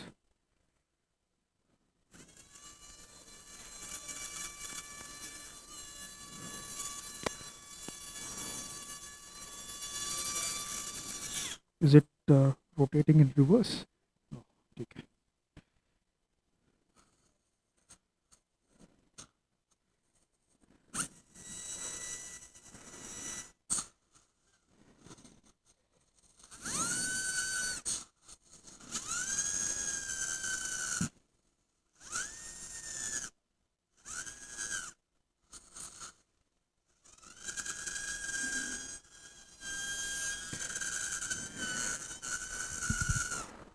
Praveen sir? Yeah. Sir, are you drilling the inside the joint or No. over the C1? See, I told you there is a pseudo facet, a pseudo joint. So I need to go beyond the pseudo joint to see that. Okay. So this is not the C2 facet. It looks like a C2 facet. It isn't. Okay. From the direction you can make out the C2 C1 joint is somewhere here. Okay. See, now I am inside the joint. Can Yes, you see sir. that? Yes, sir. I don't know. So I can feel it, but I can't see it. So I need to see it. So what I'm doing is I'm cutting off the undersurface of the C1, just like we did on the opposite side. Okay, sir. And once I'm there,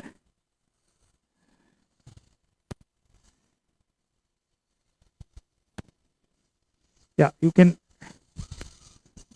So where are you expecting the vertebral artery here to be? Here there's no vertebral artery, it's not an anomalous artery. In fact, what we saw on the angio was a normal, it's a hypoplastic artery. So there's hardly anything there. Maybe there's a small twig passing. So that we'll see. You can see the nerve root now underneath. I'm trying to preserve it, dissect it. So the most important thing is don't get confused with the pseudo joint, the pseudo facet. It's often seen in the more, the ones with small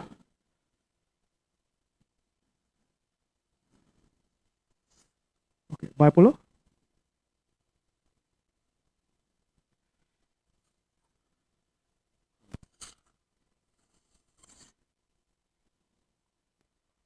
Knife, please.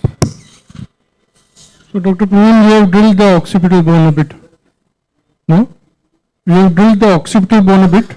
Yeah, I've drilled the occipital bone. And what deep, like it is Jura deep drilling or it is small drilling which is short I'll of? drill till I can see the posterior surface of the C1 facet.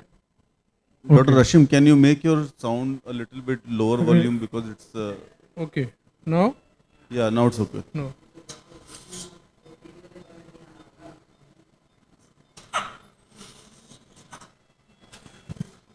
Okay. Drill, please.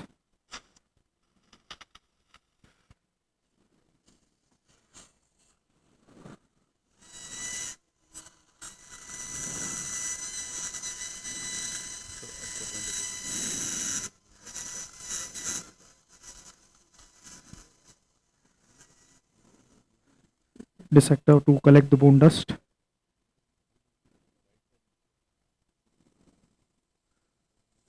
So I use this bone dust to fill in the spacers which are used again to... Regarding this bone dust, Yeah. they say that the drill causes the osteophytes are not viable like in the bone dust. Yeah, that is fine. It's more of a, with some, it will seal off the small bones, otherwise they just fall off from the spacer. Bipolar, please.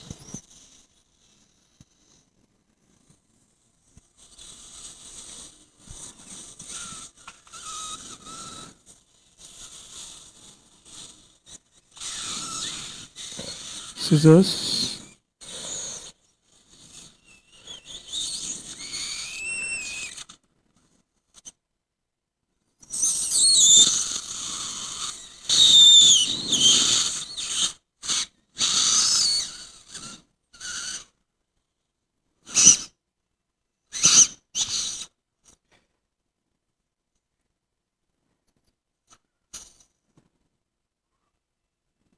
So that is the nerve root. Can you see the nerve root now? So it is way deeper than what we thought it would be. That's the nerve root. I'll try to safeguard the nerve root, but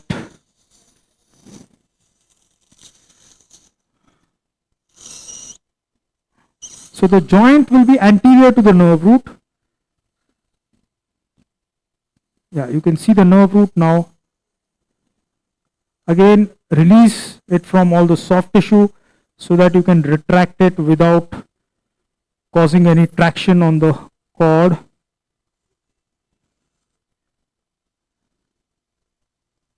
Alright, so we'll drill this bone again. Only then we would be able to move it.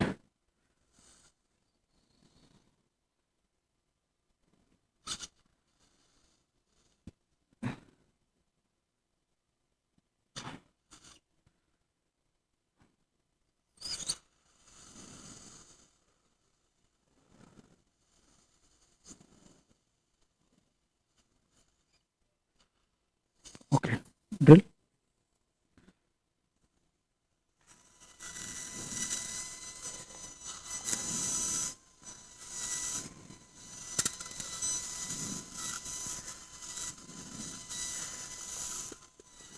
So this is a problem when you have an incurved occiput. You need to drill the undersurface of the occiput to reach up to the C1, C2 joints.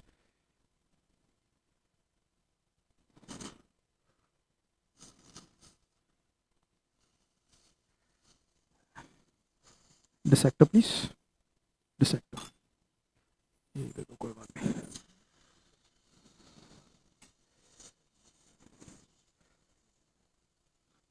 So we need to drill a lot to reach up to the C1 surface.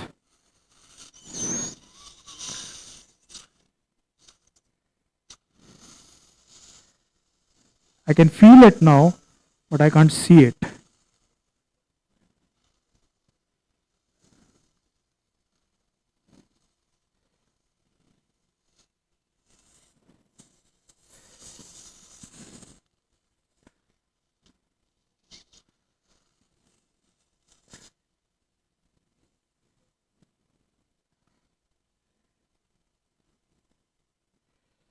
So now you can see that my osteotome, can you see that now? It is being insinuated inside, the osteotome is going inside the C1, C2 joint.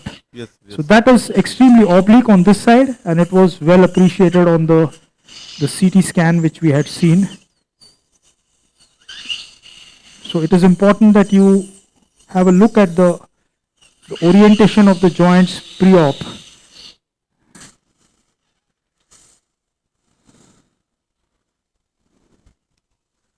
So with this osteotome, how much manipulation is permissible so as to prevent the already ischemic cord that the cord is? See, you are not any manipulation, whatever maneuvers which you are performing are actually opening up the canal.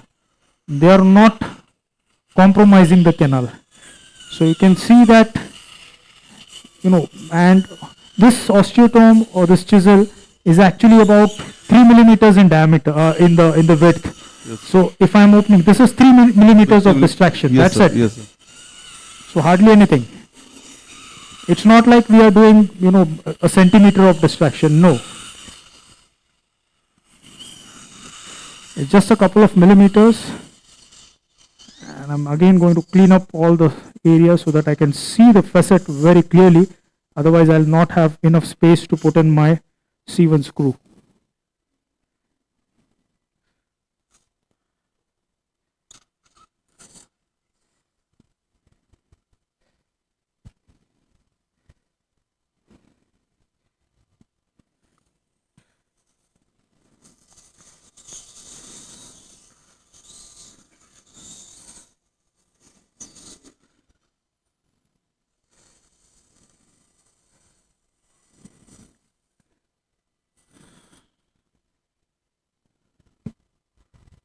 So this is the undersurface, the posterior surface of the C1 which I am coagulating. Sir, in Down syndrome, it is said that sometimes there is OC1 instability also. So have you come across I don't know. I am not sure about the OC1 instability. That is extremely rare. in Down syndrome, sir? I mean, Yeah, it is possible, but I don't know. I have. during the intraoperative joint manipulations, you find that there is instability here also. I am really not sure whether it is that unstable.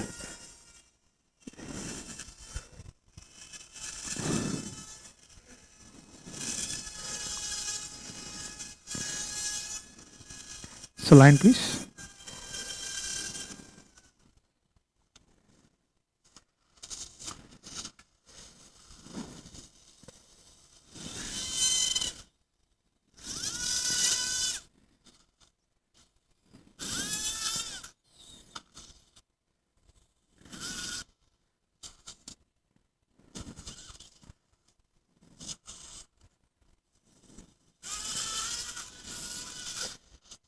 So it is quite in depth. You can see that now. It's way inside.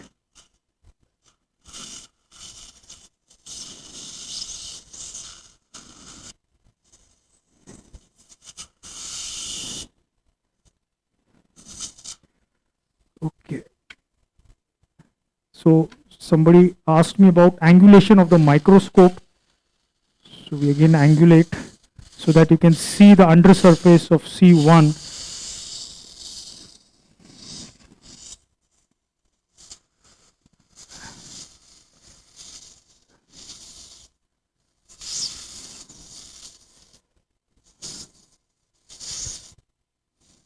Bipolar, please.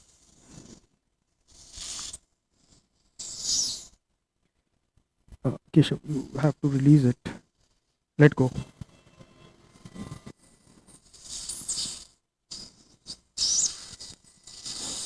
Scissors.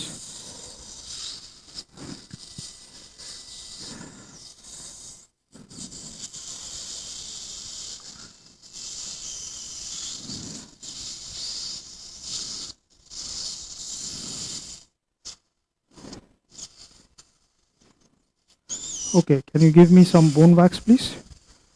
Or maybe put a diamond burr. Yeah, can you retract this, Keshav? This one. I'll just take off that. Yeah, perfect.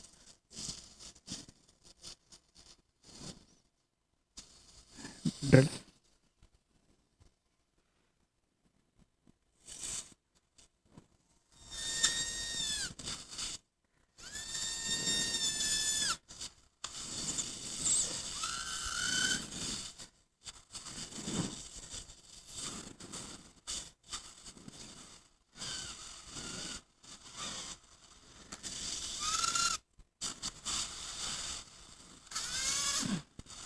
Okay, bone wax.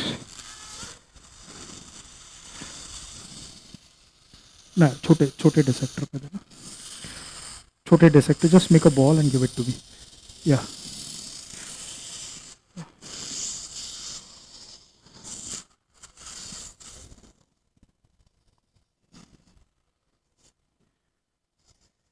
Okay, Keshav, can you retract the nerve root now? Superiorly. Yeah.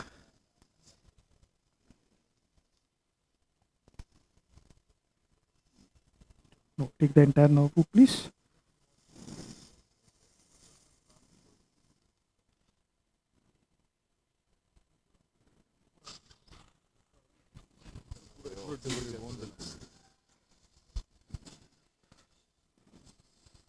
So you can see that I am releasing it from the soft tissue.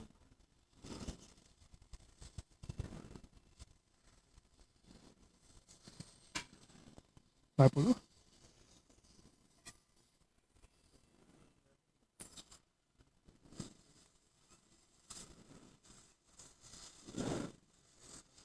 That's the joint capsule.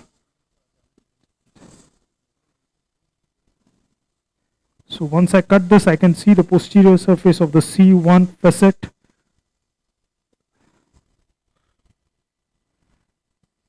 Knife, please.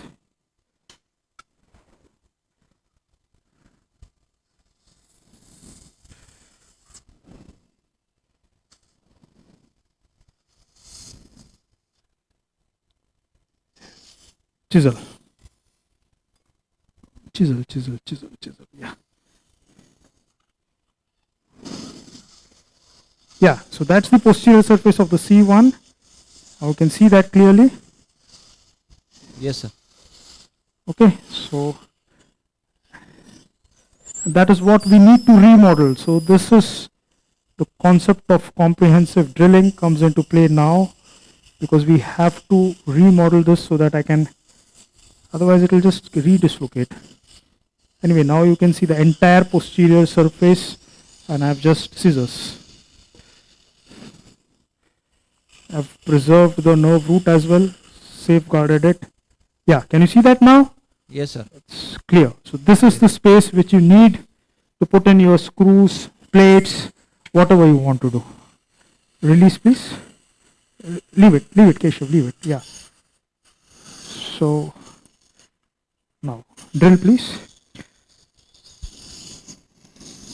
We can appreciate that this side joints are not moving so much of that opposite side.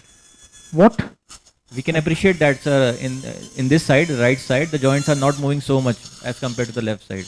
They will move once I Yes, sir. Yes, actually. Sir. Yeah, can you hold it up?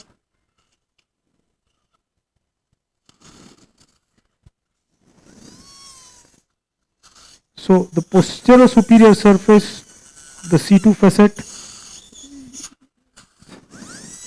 How much do you drill so that you can get some access of the undersurface of C1 facet? एक और retractor ले.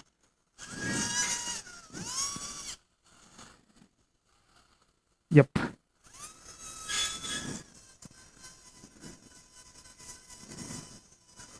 So this is not the true facet, this is the pseudo facet.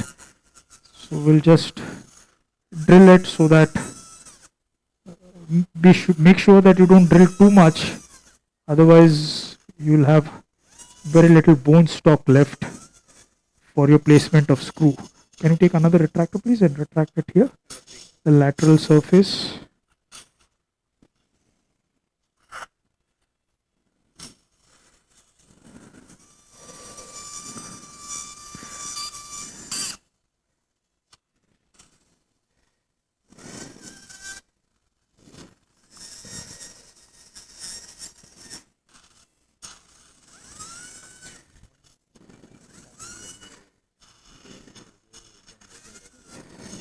Chisel, chisel, chisel.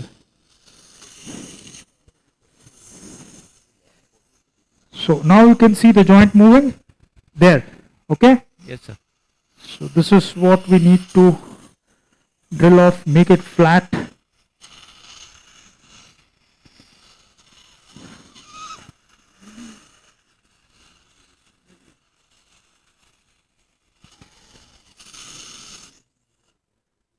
So the most important step is to release the joint completely. Don't compromise on that.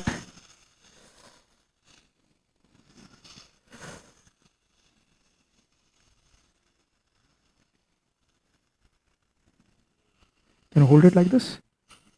Just hold So it. can we orient the microscope along the length of the joints and drill inside the joints? Yeah, we'll do that. Okay, no problem. Okay, now it is along the...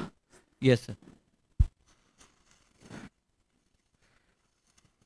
The joint, line of the joint.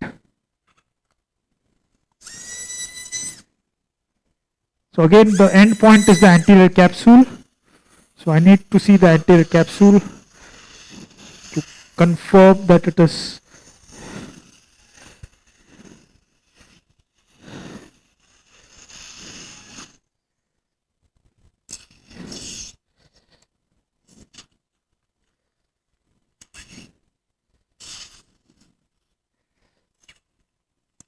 okay. So there you have opened up the joint completely. Now I'm just going to drill it, otherwise it will keep on moving in front. So this is what I was talking about. It's an oblique joint, deformed joint, and it's orthopedic principle. You correct it, correct the deformity so that it does not redislocate again and again.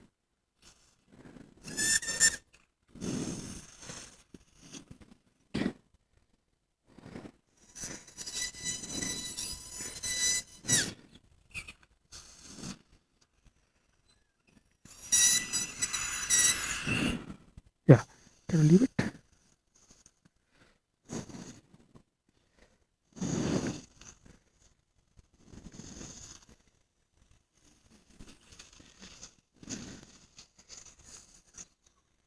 So now you can see the joint moving. Yes. And as you correct it in the vertical plane, as I told you, it is going to get corrected in the AP plane as well, in the horizontal plane as well, sagittal plane, in all planes. It just gets corrected in all planes.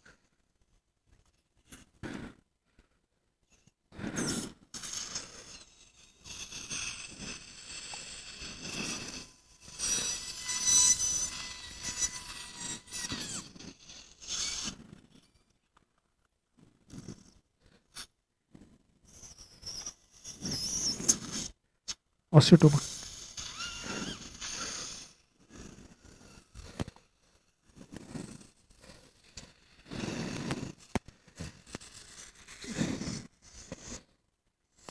See, this is the amount of facet that was drilled. This is what I was talking about. That is the true joint. Sir. Now we can appreciate the true joints. Yeah. Can you see this? Yes, sir. Yes, sir. And that was, so it has been more than, this is the concept of comprehensive drilling. Release it completely.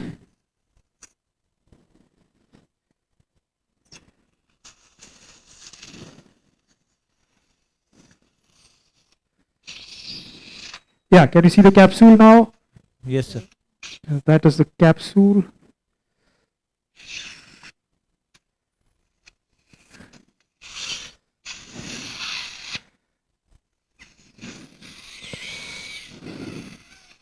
So all my manipulation is on the lateral surface of the cord.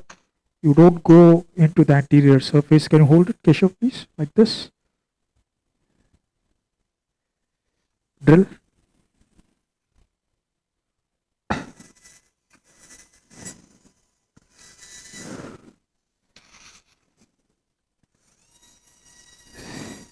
Here you're working through a narrow corridor. That is the drawback. But okay, upcut please. Small, thin, 1 mm.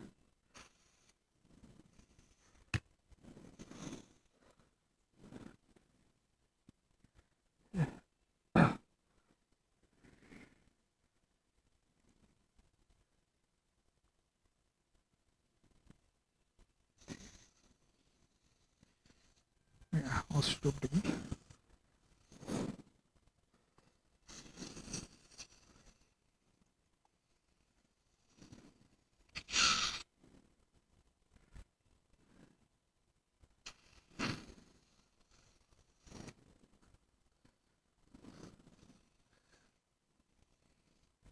You can hold this. Bipolar.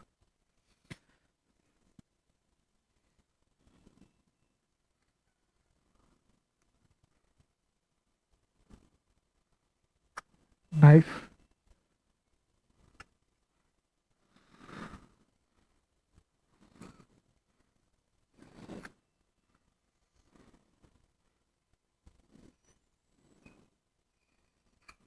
Yeah.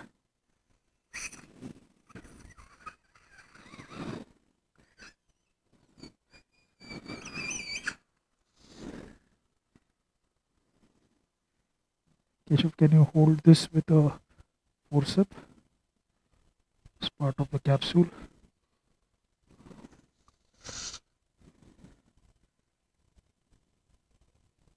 Yeah, nice.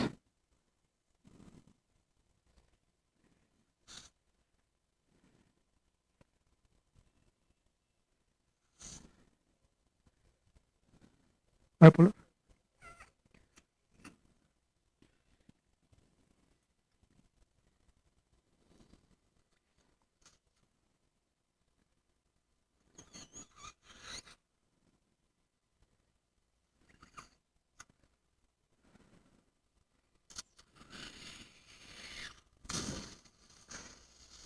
Scissors.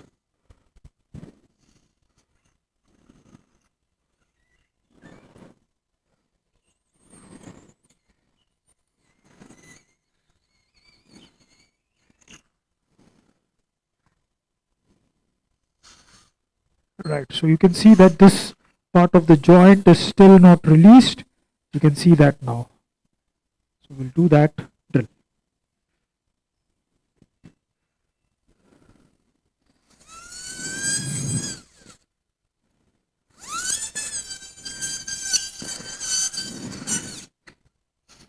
Yeah.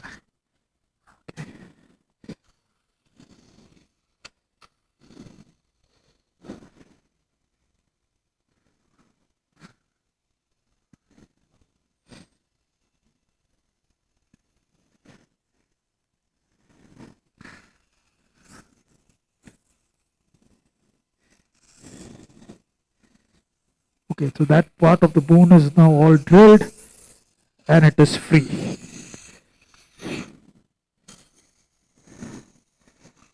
And this is, can you see the movement now?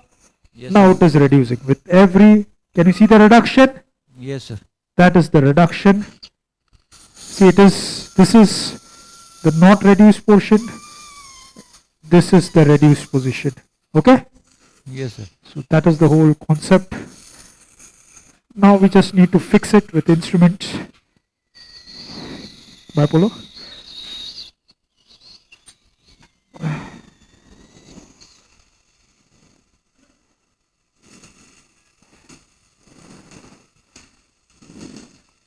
Drill.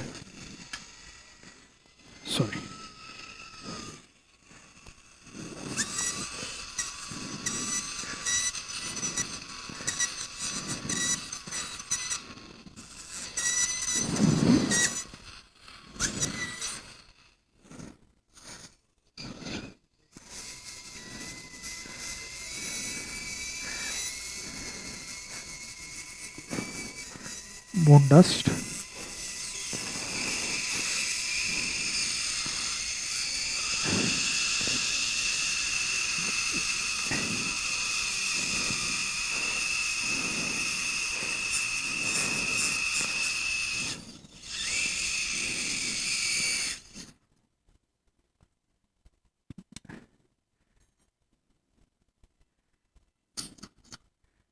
Yeah.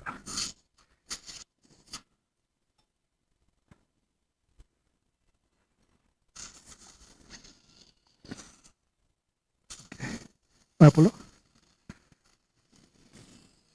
Bipolar.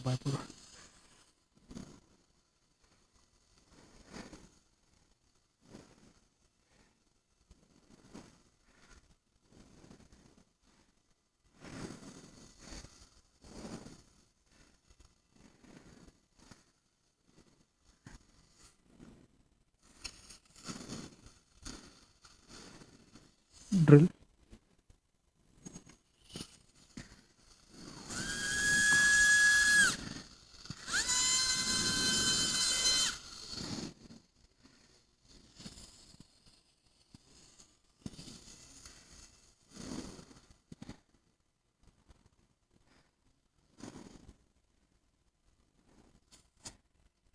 All right.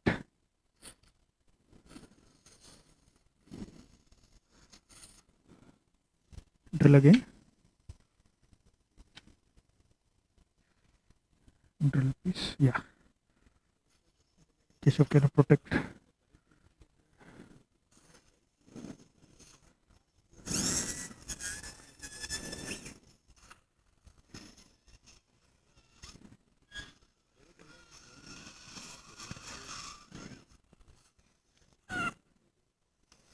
Yeah, like some more. This point here. Yeah.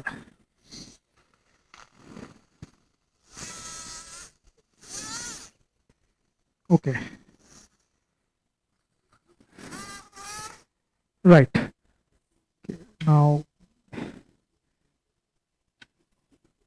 C1 for the holes. Holes. हाँ ये वाला ना whole बनाने के लिए, yeah, that's it. So now we will make holes into the pilot holes into the pedicle.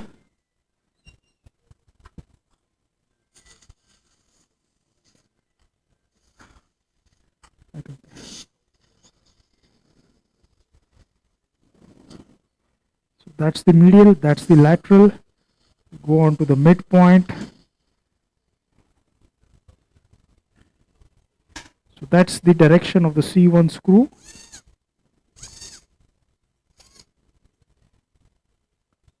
Cranial. Now this will be inside the C1 and the occipital condyle actually.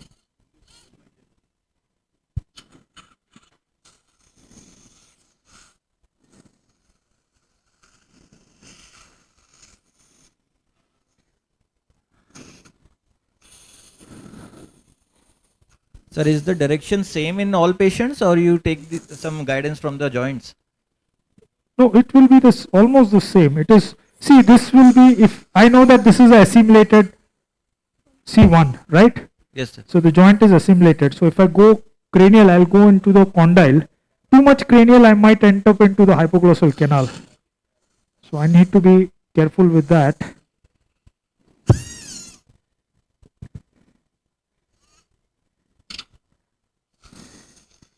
And this would be straight. That's the pedicle. I can actually feel the pedicle. So I'm going to go inside the pedicle now, straight.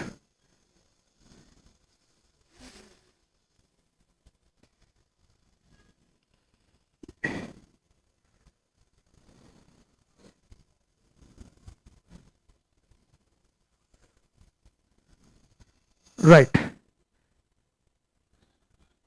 So we'll sound handrail.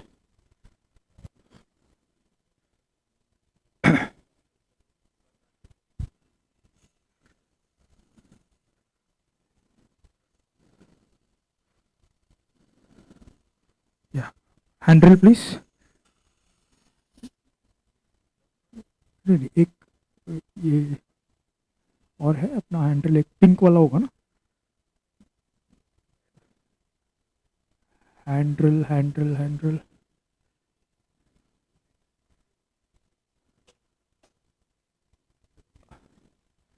नहीं नहीं tap नहीं चाहिए, tap नहीं चाहिए, handle, चल I will use that one, या this one, this is okay, is the same thing, okay, this is the thinnest one, right? Thinnest, right? Okay.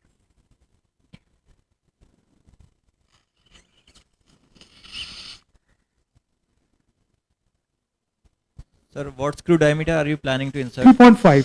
3.5. And length? That will decide now. Sound please.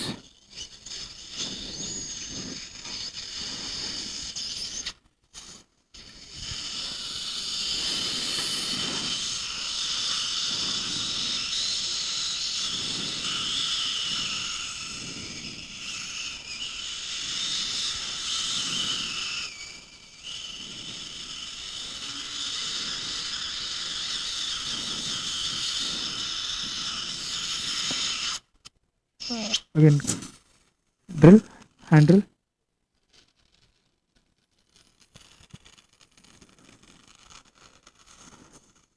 Yeah, so this is directed medial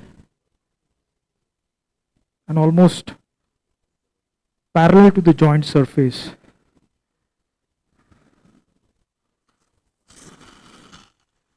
So about 25-30 degrees medial. The idea is to feel the pedicle first. So once you are inside the pedicle. Sir, how lateral are you from the canal? Yeah? How lateral are you from the canal, sir? I'm about, see, this is the isthmus. I've defined the isthmus. This is the isthmus. So approximately if you divide it into 4 quadrants, I'm into the superior medial quadrant of the isthmus. This entire structure is the isthmus of the C2. So if you go through the superior medial quadrant, you will go inside the pedicle. If you are more lateral, that's the transverse foramen. In this particular case, it is way lateral. So we could have begun from here also. Yes, sir. That's not an issue. So what we'll do is we'll just, so this is making screw the place for screw head. Now you can use plate and screws, but I prefer to use the polyaxial screws so that we can manipulate it. Now I'll drill holes on the opposite side as well before we actually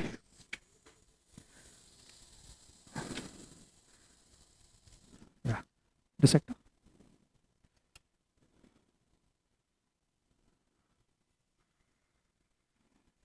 Yeah, so that is a pedicle. You can actually see the pedicle. If you have dissected well, you can see the pedicle. So this is again the isthmus. This particular portion is the isthmus.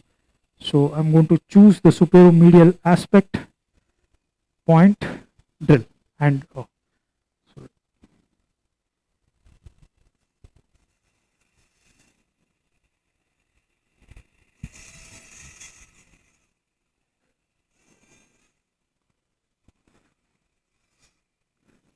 hand drill. Dr. Praveen? Yeah. This pilot hole which you have made, yeah. Does it have any implication if you make it a little bit more laterally so that you get a longer purchase of the screws and your reduction? Yeah, at times, what happens is the vertebral artery from underneath the C2 is actually very close to this point. Okay. So if you are more lateral, there's a possibility that you might injure it. So now I'm sure, in this case you can, because see, you can see the transverse foramen is way far. You can still do that. It's really not. So to get a better purchase. No, this is a very robust screw. Okay. See, because another thing is, if you want to get a hole from lateral, just imagine your trajectory has to be way medial. Yes. The entire soft tissue is going to obstruct. So what happens? Eventually, you land up going like this. Okay. Okay. And that purchase is actually way less than what I'm getting here. Okay.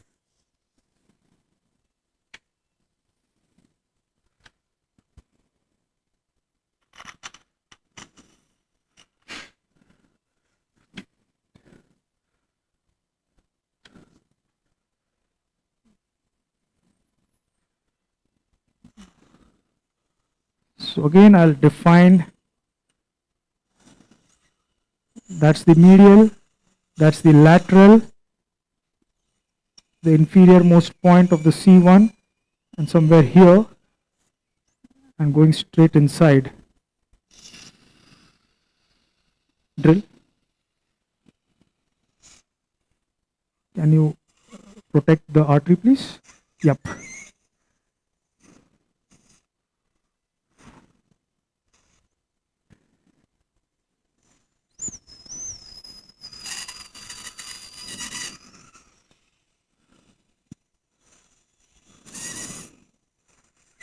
Yeah.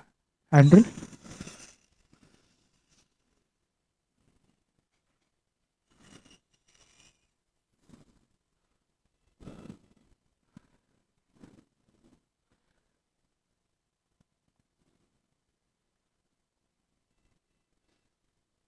Okay. Sound.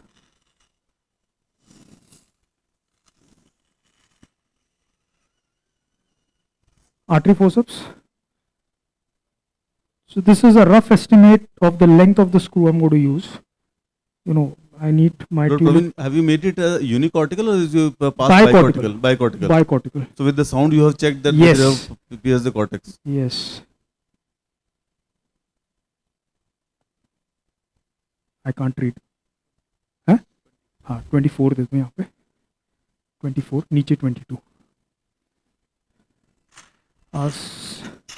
chisel.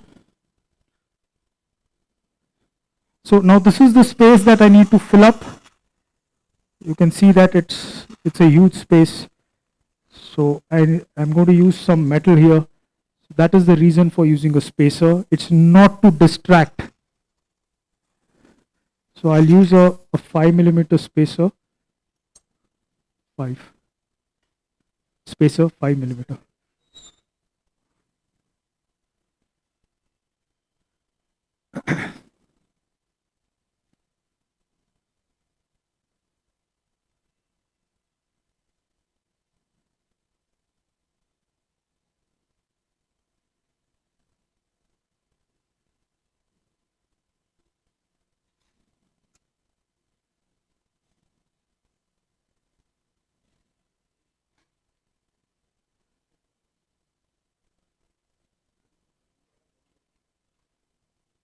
नहीं वो bone chips, the small 4.5, you also have 4.5 4.5 spacers.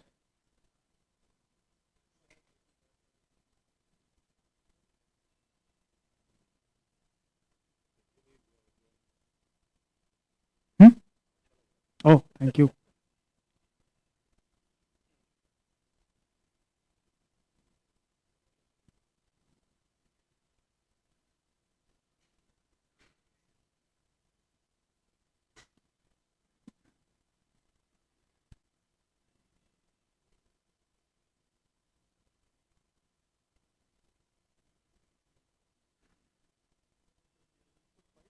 Five. You have 4.5? So you can use 4.5.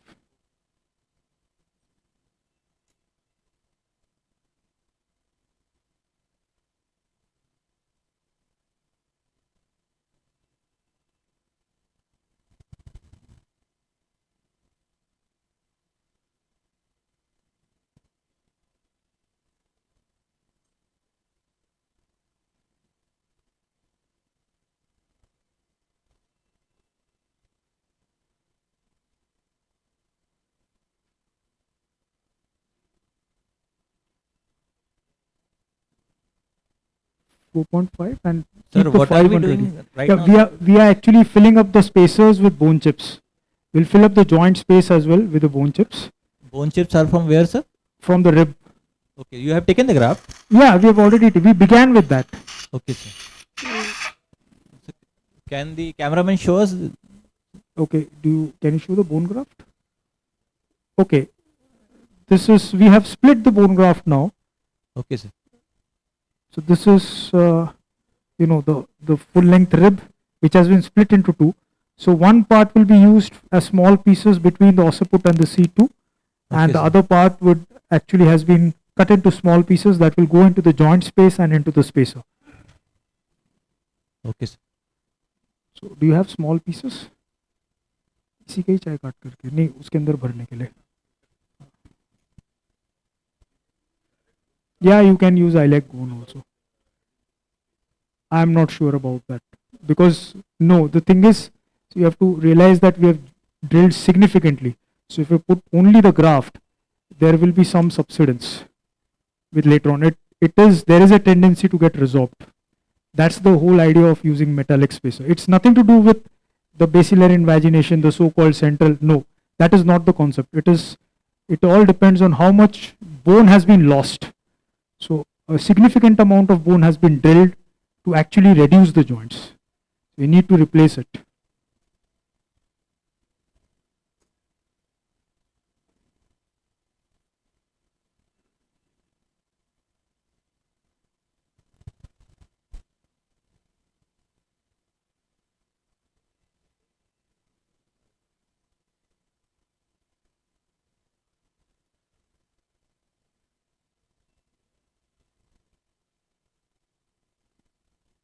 वैसे bone chips है उसमें डालने के लिए joint में, वो दे दो ना, तब तक डाल देता हूँ मैं.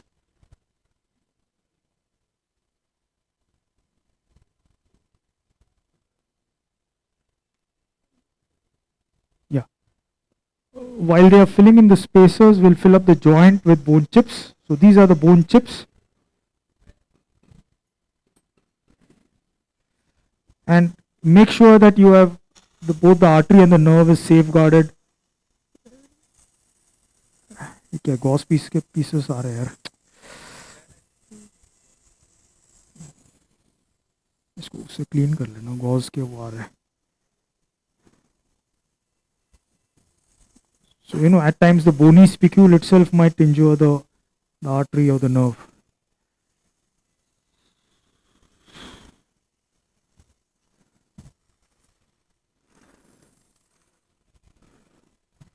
Some more bone chips. ये फाइबर निकाल ले केशव, ये वाला.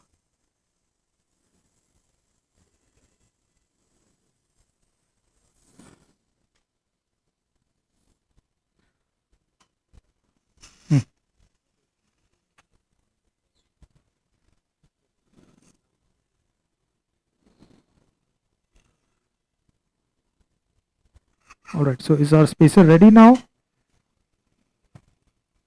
Won't these bone chips will get pushed ahead because of the spacer? Yeah, some will be pushed ahead, some will be on the lateral side, some will be on the medial side. So finally, whatever is extra would get resorbed, the rest of them would get fused.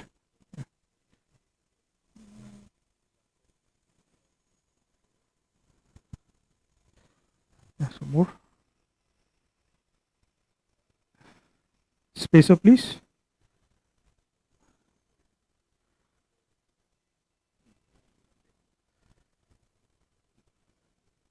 This 4.5.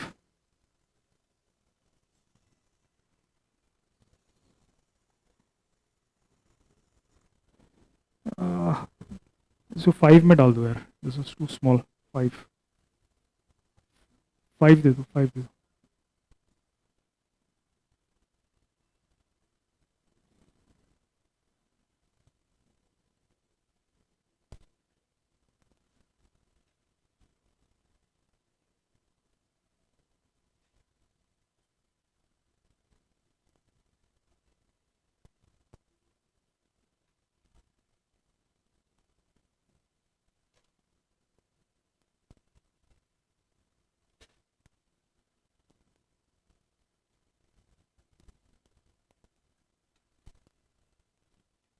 Twenty-four, 22 screws.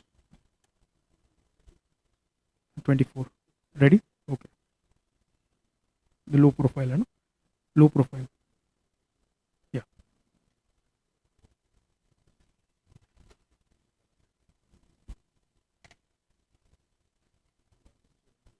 चाहिए इसी को डाल दो तभी देख लेते हैं, जो अभी है यूज़ कर लेते हैं ना, फिर उसके बाद दे देते हैं. हो गया done 5 mm.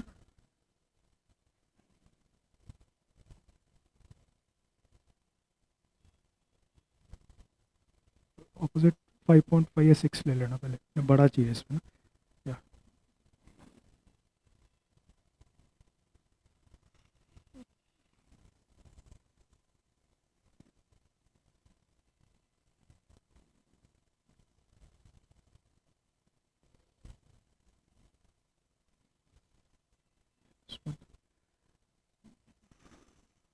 so it is loose. We'll have to jam these spacers once the screws are in C2. Okay, give me 24 mm screw. 24 first, screw.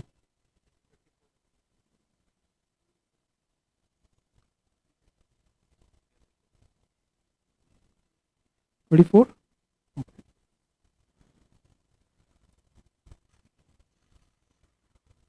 Can you retract the artery down, please?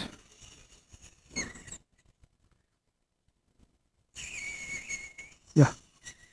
Safeguard it. Perfect. That's it.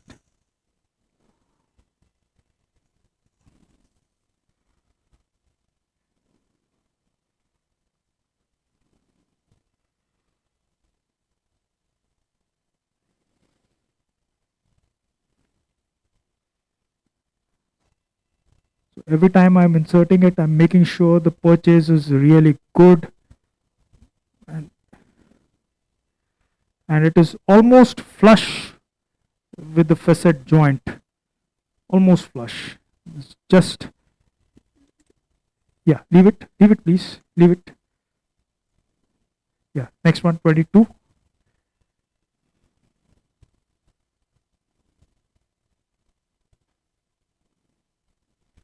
Sir, what was the length in C1? 24. 24.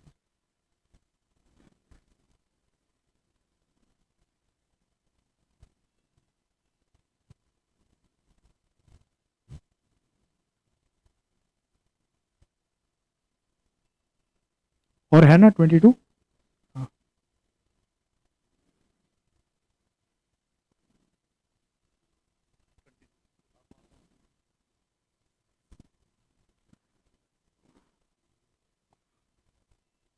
So this is straight inside the pedicle.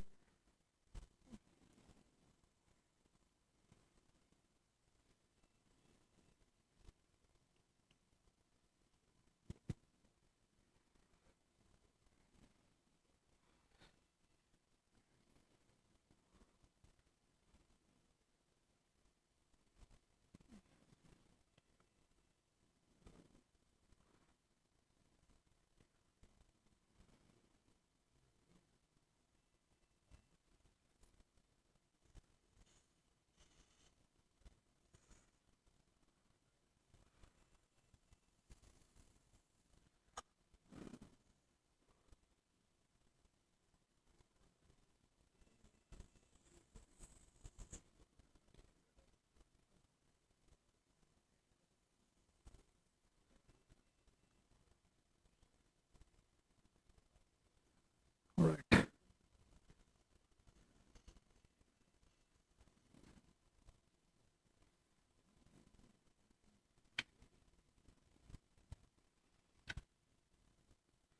So as the C2 gets pushed inside, you'll see that the C1 and C2 would align.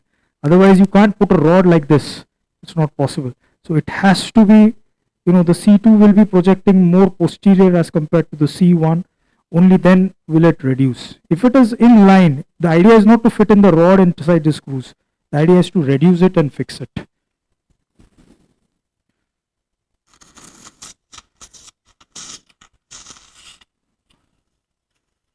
Bone chips. Chisel first.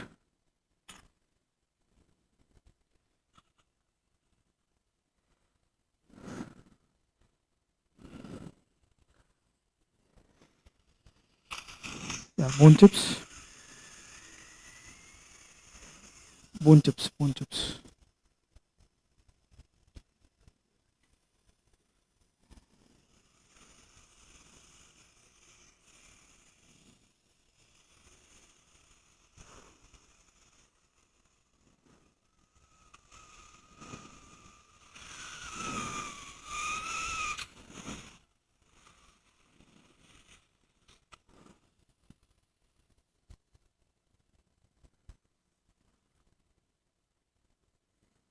Can you retract the nerve root, Keshav? Chota, chota. Keshav, nerve root retract कर लेना.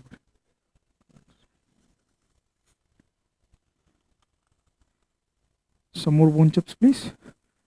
Chisel to me. Spacer again 5 mm. Chisel.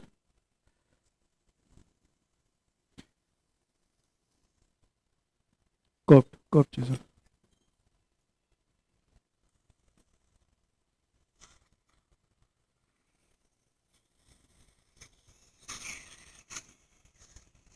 Spacer ready? Yeah.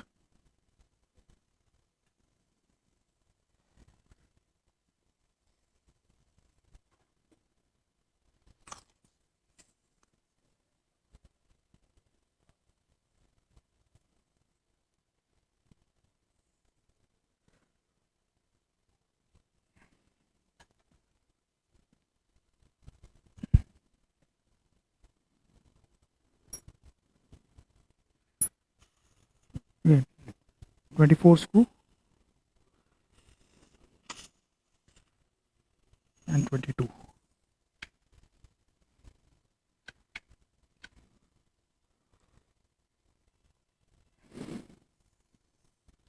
Drill.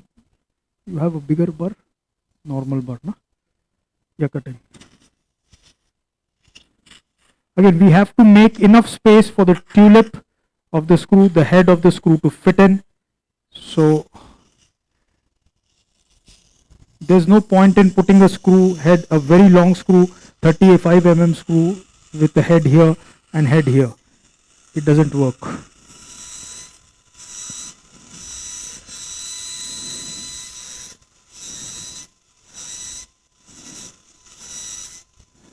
Can you just retract this? The soft tissue?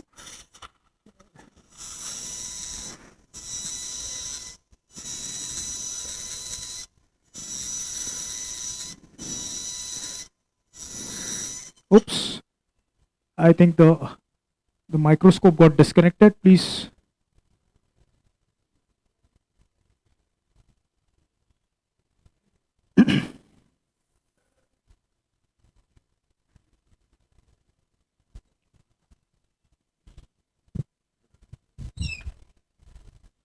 Switched on? Praveen sir. Yeah. By the time microscope gets connected, there is a situation always we see in these types of cases that the tulips of both the screws C1 and C2 are so incongruous in the terms of the height that it is very difficult to put a small rod and then connect it with the. That is the reason why you have to release the joints completely so that they move, so that the tulips, if you just press the C2 or with slight distraction, you can put in the rod. If it isn't released, it is not going to work. Okay. And the beauty of Professor Goel's plates and screws is that once the joints are released and is actually start fixing the screws, the plate will actually align the two surfaces together. Yes, sir, that's a distinct advantage of Yes. Professor Goel's plate and screw system. Yeah. But at times, what happens is if the joints are not released properly, sir. Yes, and sir. if you try to put in those plates and screws, they're going to come off. Yes, So it is not the problem is not with the instrumentation. The problem is with the technique. And the other thing is, if you want to manipulate with the tulips, you have the advantage with the screw and rod system. You have the advantage that you can manipulate it later. So that's what I'm going to show.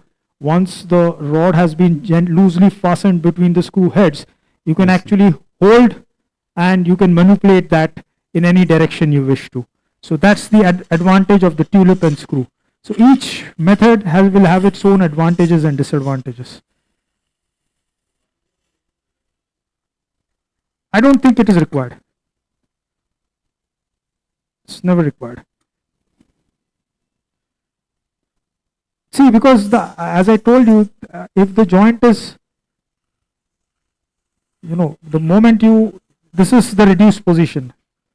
So you can see that the tulips will be more or less aligned. So it has to be reduced before you actually fix. If somebody wants to use it, they can. But I don't see any added advantage.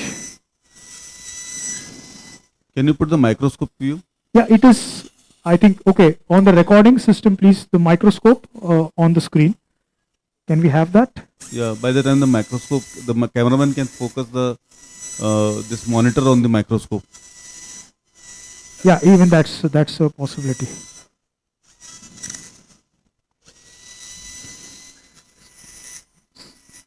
See, the whole thing was it is so incurved that you need to drill all this so that the tulips, there is enough space for the tulips. Sir? Yeah. We are not able to get the microscopic view. So, Okay, I'll just tell them to focus. Can you focus on the monitor, screen? on the screen? Sir, you can Can you rotate put the screen, sir. Yeah, there's another screen there. Just rotate it towards your camera. No, you can rotate the screen. Yeah, they're just doing it. Just give them a. Yeah, can you see that now? Yes, sir. Thank you, sir. Okay, I think there'll be a lot of reflection, but while the. Yeah, we will manage, sir. All right, so.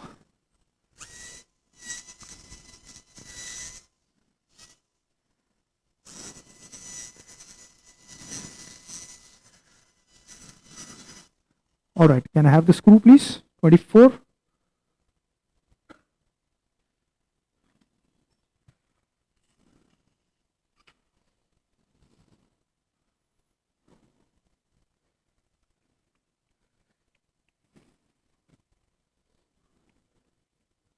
Is it? Okay. Yeah. Great. All right.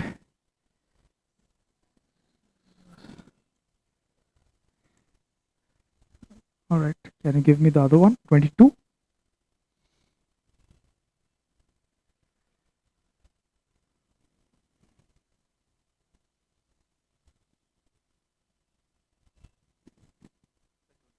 Perfect.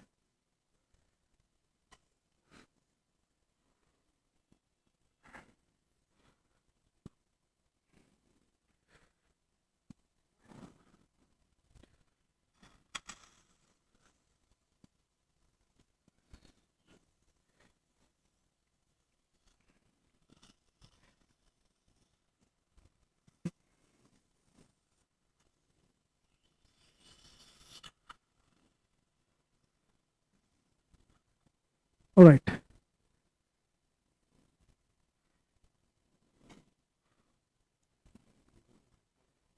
Okay. Small rod, please.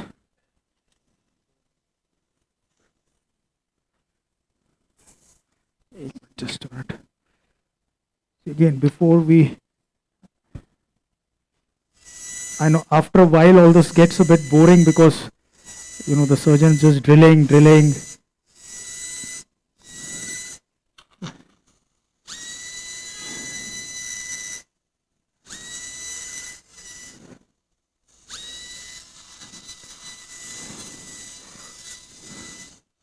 Okay.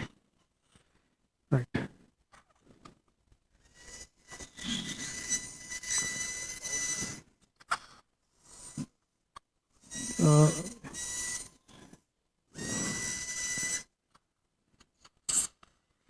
मेरे को distractor भी दे देना ज़रा. Distractor आपका है ना? Distractor, हाँ जी. मेरे वाला तो कंप्रेसर और रॉड होल्डर है खाली. या आपका कंप्रेसर भी रेडी है ना? Praveen sir, have you used the reduction screws in C1? It is not required. That is what I'm saying. You can use it if you want to. It's not required.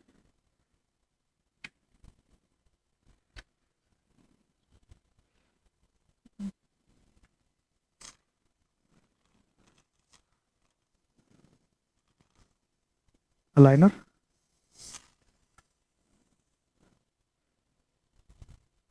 Aligner. ये देखो. कोई rod है आपका कटा हुआ?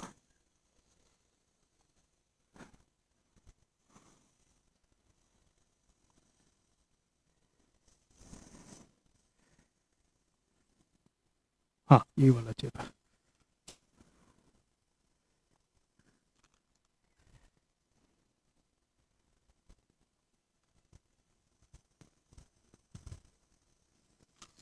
Okay, rod please. No, जरूरत नहीं है.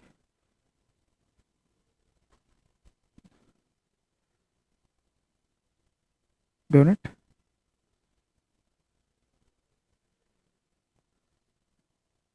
अटक रहा है ना कुछ. Chisel please. इसको. Yeah, it is too long. Can you give me a smaller rod? It's too long. You can cut this actually. है आपके पास दूसरा है just by 2 millimeters.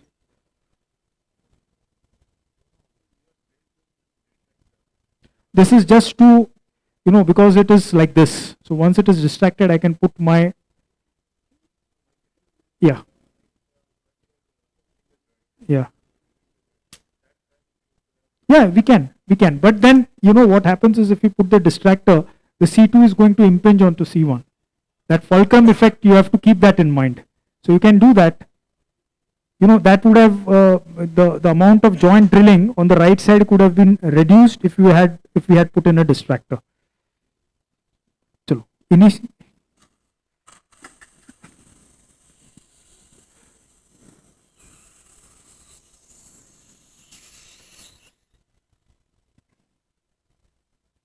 First we'll put it on this side. Can you retract the soft tissue please?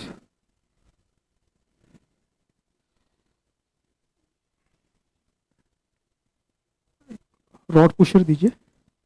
Rod pusher मेरे को खाली नहीं मेरे को सिर्फ इन्नी वाला वो दीजिए. इन्नी टाइटनर जो होगा ना, इन्नी टाइटनर, फाइनली नी टाइटनर जो होता है ना वो दीजिए. Finally knee tightener please.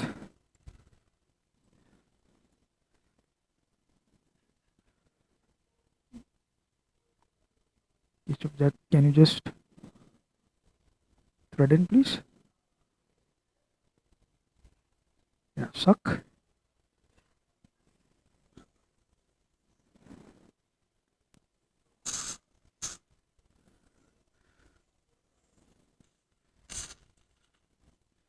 Finally, knee tightener. Yes.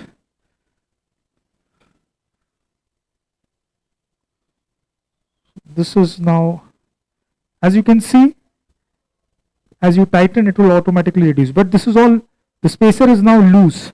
We want to manipulate this rod holder, please. My rod holder. This is what I was talking about. You cannot do this with the plate and screw system. You cannot manipulate it later on. This is the concept of multiplanar realignment. Now what I do is I'll just hold it with the rod holder and just manipulate it in any direction I want to. The joint is loose. Can you see that? Yes. The C2 moves anterior, the C1 comes posterior.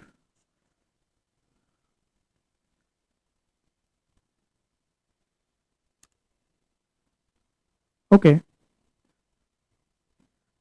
Tightener. We'll do that once more once both the sides have been fixed.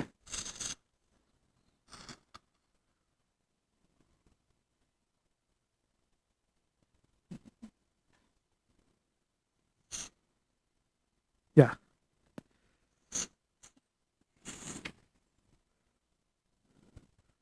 Same size rod.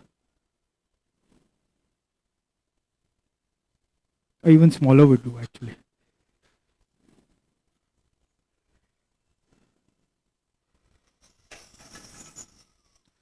So if somebody wants to use a reduction screw, they can, but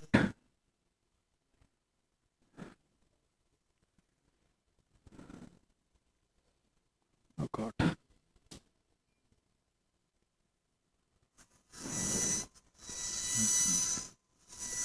You'll realize why I'm drilling so much after the manipulation, because I need to jam the spacer and I need to compress it for that purpose. So if I don't have enough space, I can't put in my compressor actually. That's the whole problem. And severe incurving, you need to drill significantly more than usual. Bone, bone wax, please.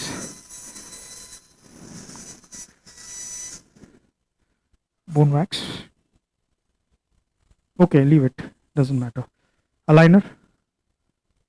Do we have that rod, the small one?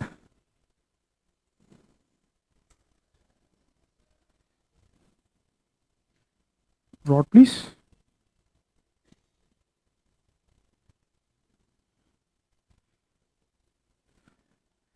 Even this is pretty big. Can we have a smaller rod? I think you can give me a smaller rod. Just, oh God, it got, no, it is, just see. It went inside the suction. Oh wow. Okay, give me a, just see if you have, इसको flush करना, rod का एक छोटा piece दे देना.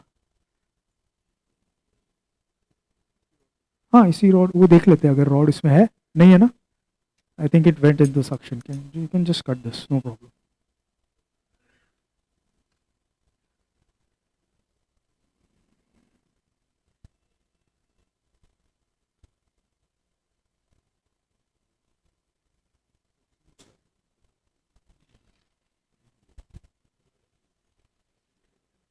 Yeah, fine, no problem.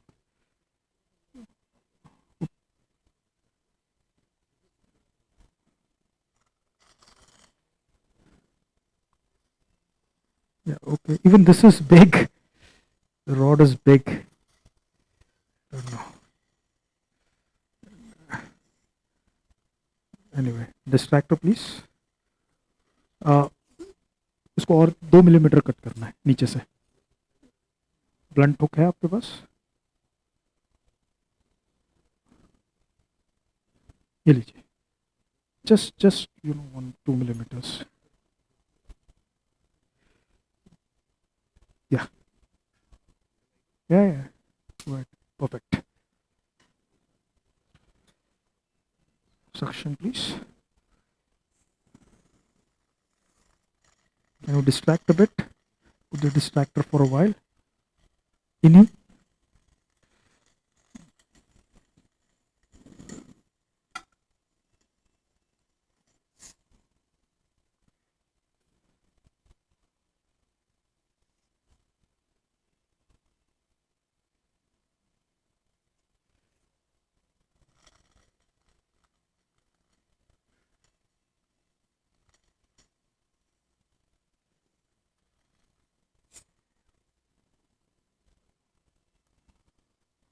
Distractor.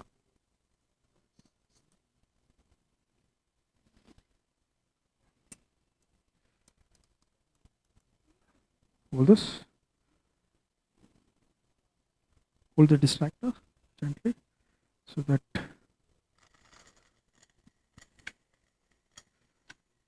chisel.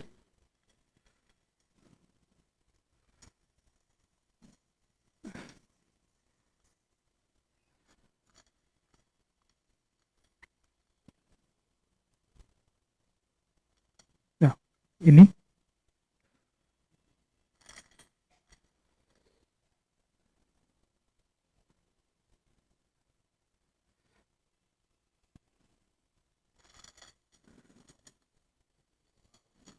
Leave the distractor. Leave it. Okay. Position. Okay. Now give me the rod holder. So again we're going to manipulate.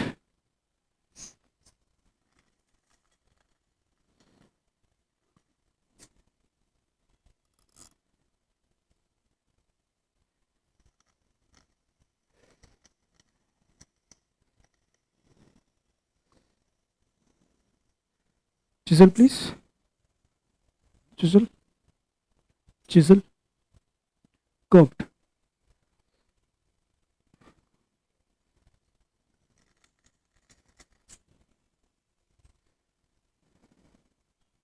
Curved chisel. Got stuck. Curved ही देना है brother है ना. ये लीजिए.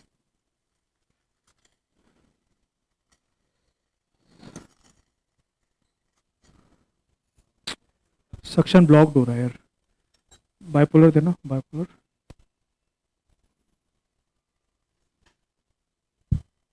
दूसरा लगा है.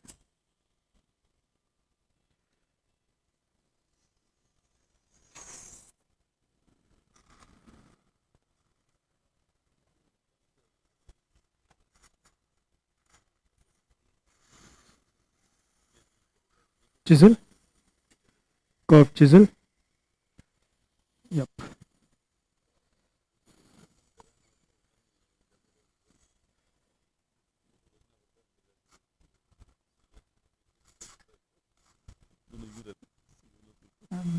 Bipolar.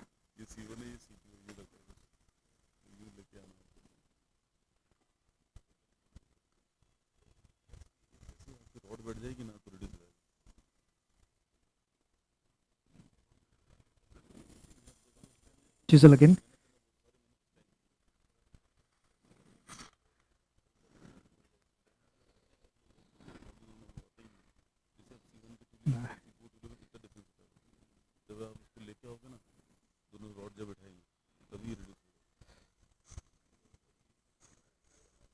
I'm trying to release the tulip from the cranial end actually. It's got stuck there.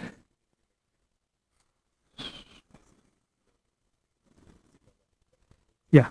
Now give me the rod holder. Bipolar again. Just a bit.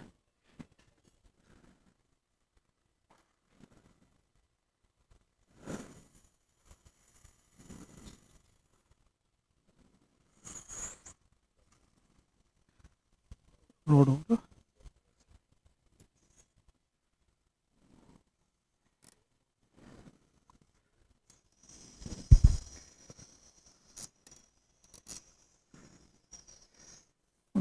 It is still not released. Somewhere it is getting stuck.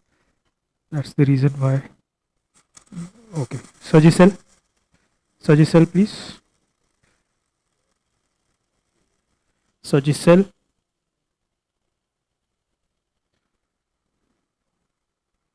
Do you have a blunt hook? Bigger one. Cotton दे दो. When से आ रहा ना. बड़ा वाला surgical दे दो. Suction बहुत बड़ा है ना यार ये.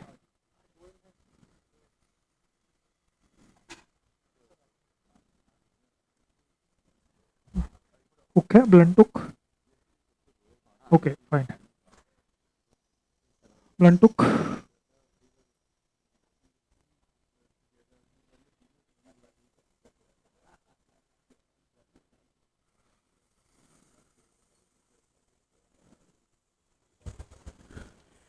Good afternoon, everybody. Now we have with us our respected principal and controller, sir, Dr. Rajiv Bagarata, sir, and we welcome him. And it's his blessings that this course has been organized and so far so going on very well. So welcome to the SMS Advanced course in CV junction surgery, sir. Thank you.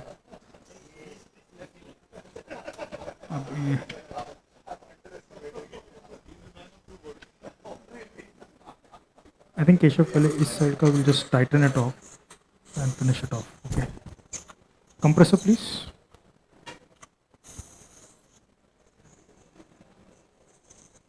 मेरा वाला compressor है ना एक छोटा. वो rod holder है. Yeah. This one.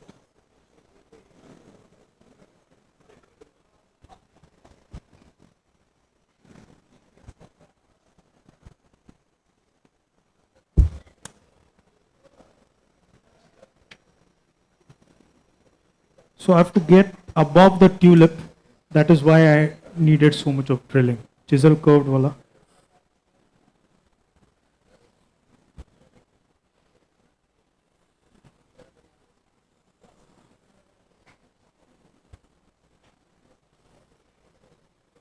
Curved chisel.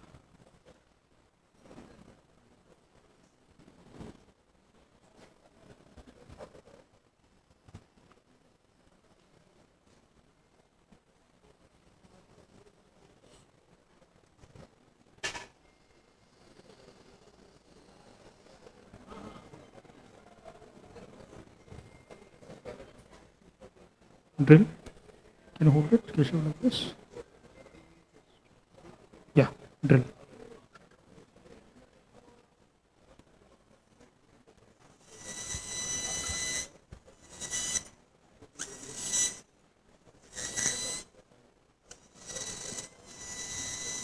It's aligned.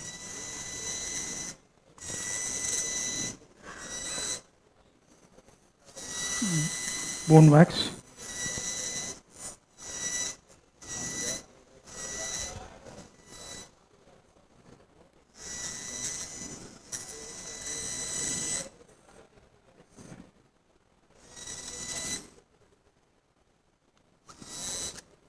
Bone wax, please.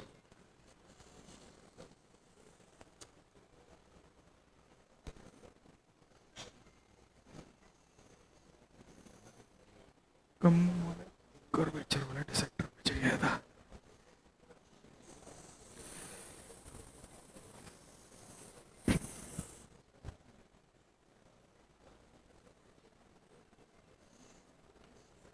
पतला डिसेक्टर.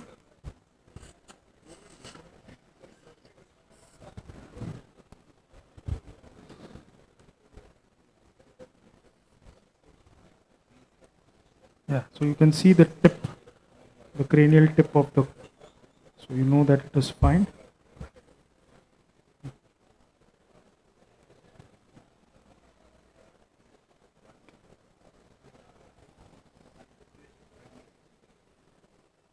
Now hold it like this, Keshav. I'll just tighten it. Tightener.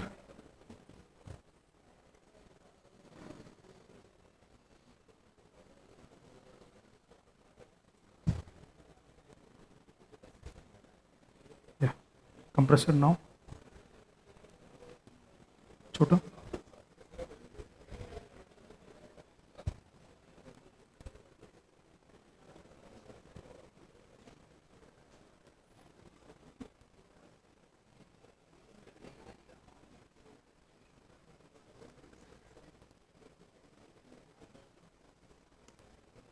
Any? Attract the soft tissue. I need to get it inside.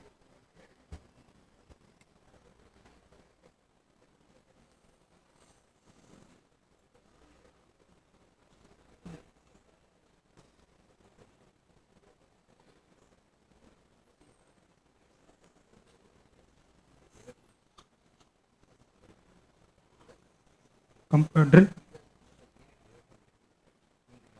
इन्हीं निकालने के लिए दे देना.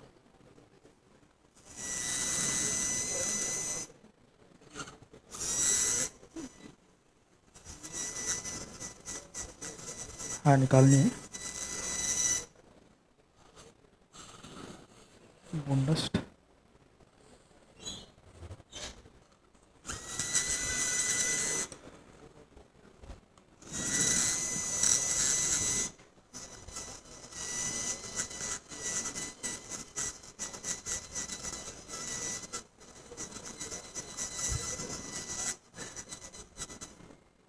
इन्हें निकालने के लिए दीजिए.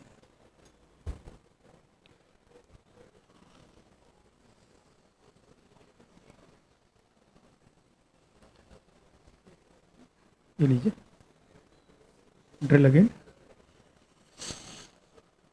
Can you retract this, please?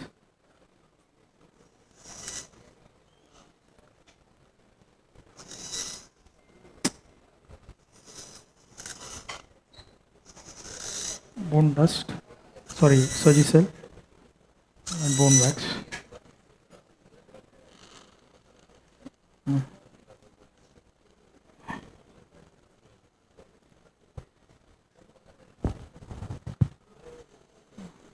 Surgicel.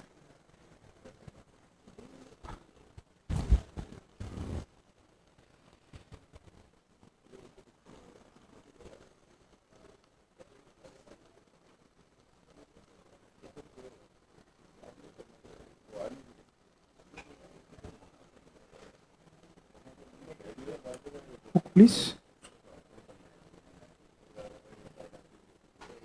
Hook मेरे को एक बार ये निकालने के लिए दे दो.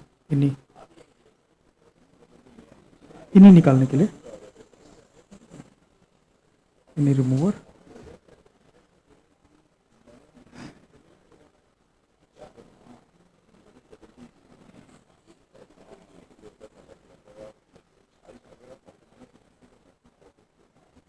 रॉड भी दे देना.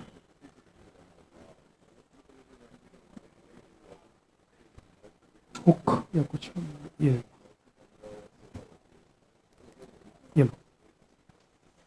So we'll just drill off this so that we can put in our compressor very easily. Otherwise, we'll keep on struggling. Yeah. Can you give me the? Can you hold it like this? Drill, please.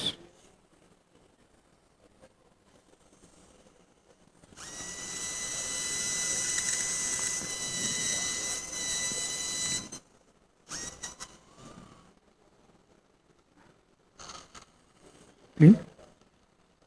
This is because of the incurving. Can you see that? Occiput is going like this. That is the reason why we are not able to access it easily. It takes.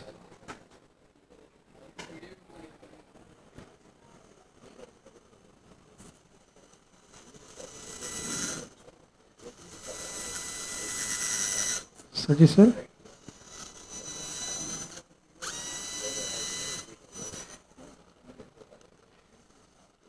Yeah.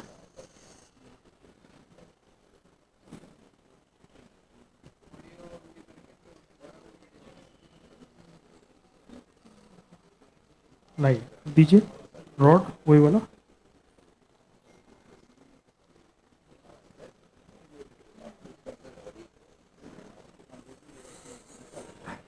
Retract soft tissue बीच में आ रहा है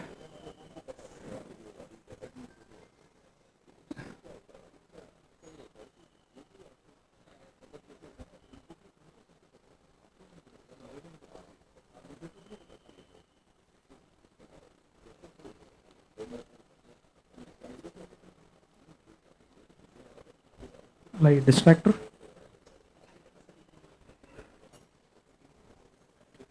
distractor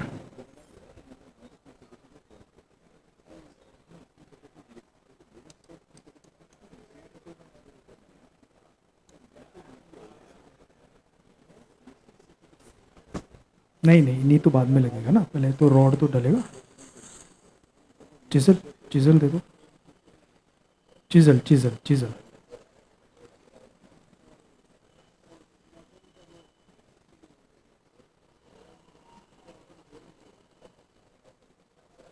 थोड़ा distraction छोड़ दो Keshav gentle just leave that distraction yes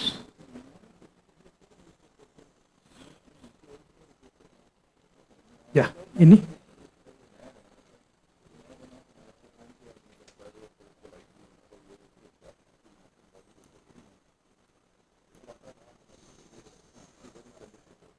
okay secondly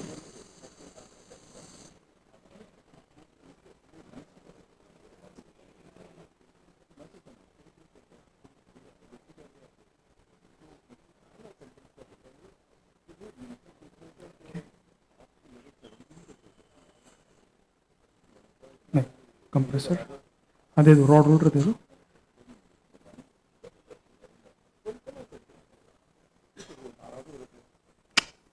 इसको retract कर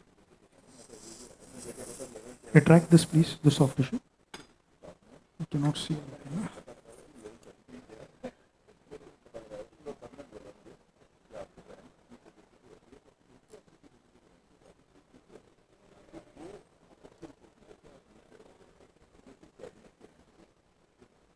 इन्हीं को अपना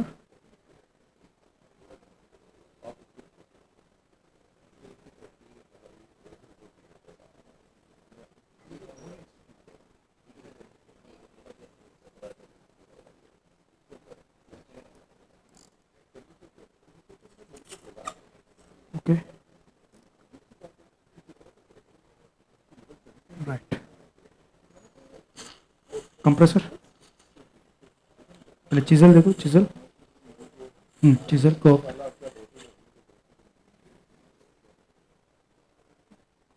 okay compressor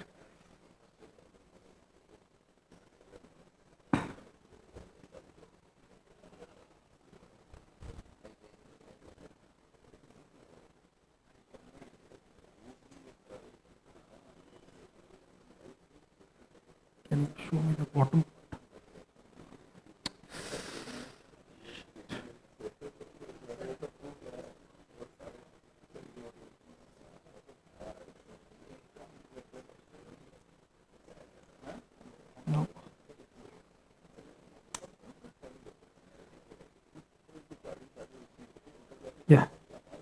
like this. Any tightener?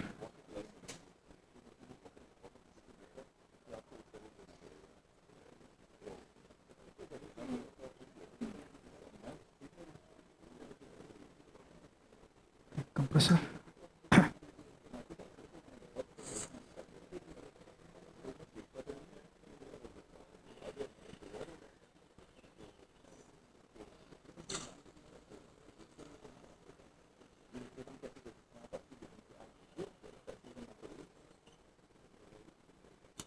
No.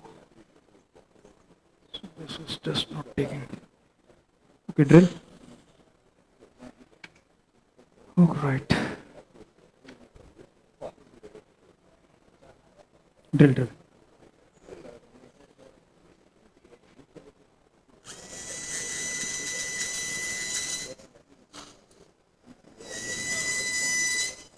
Saline. Attract this, please.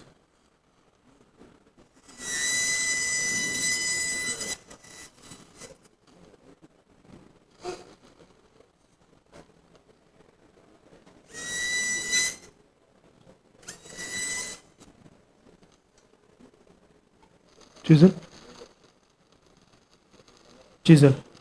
Curved. Chisel.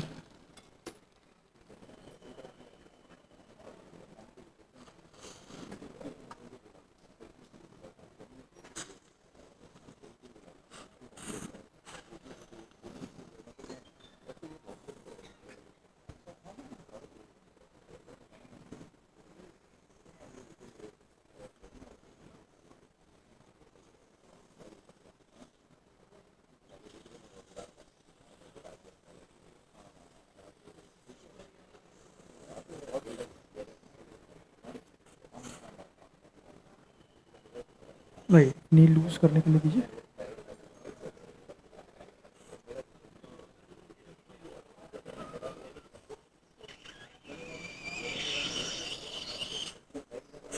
Chisel.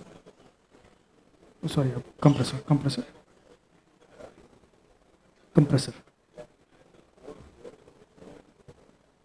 वही जो कंप्रेसर था अभी. या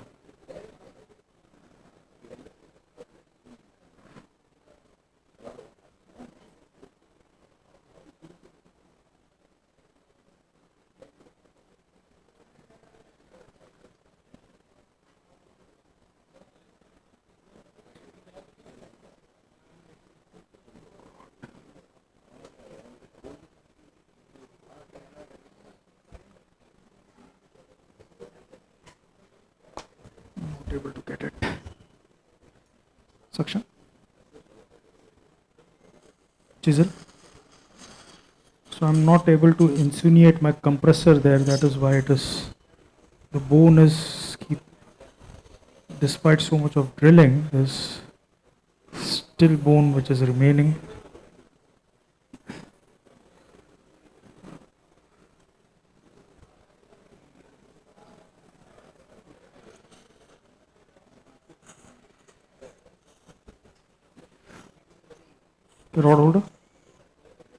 Rod holder.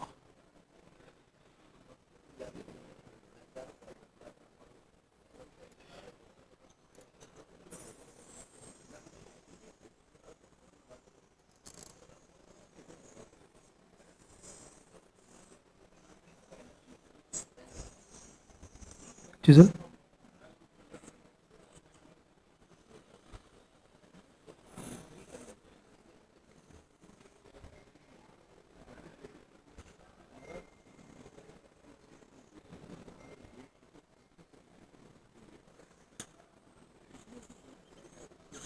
Tightener.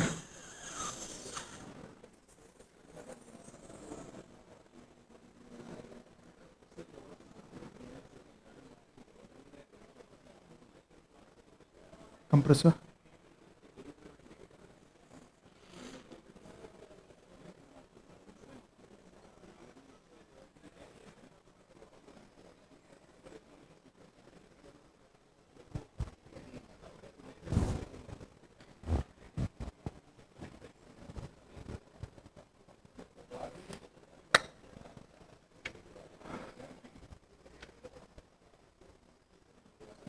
I think we'll drill it more.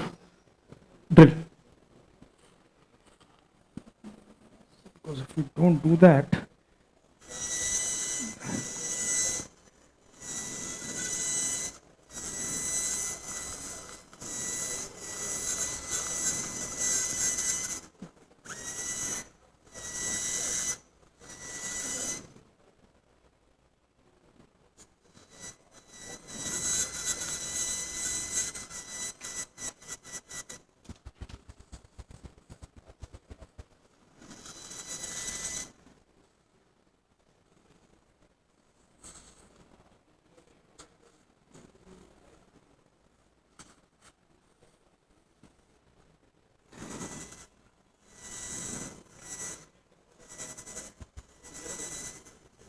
chisel please.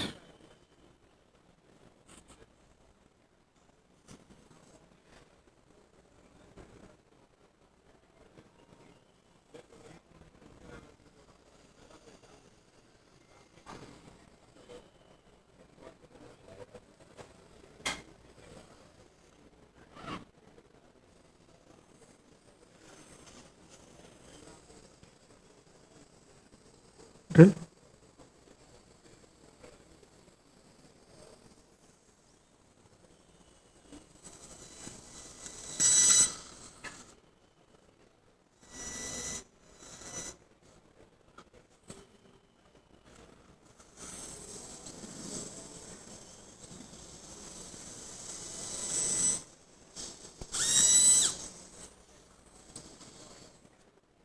Like a compressor.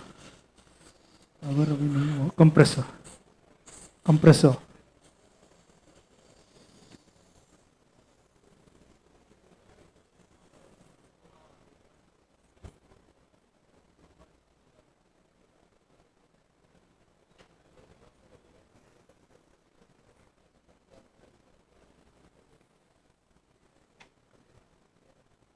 Yeah, now you can see the compression happening.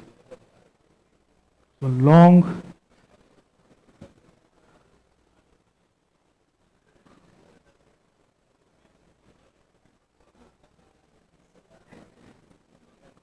Can you tighten it, Keshav? Full tight, please. Let's tighten it completely to the end. Done? Okay. Okay, take it out.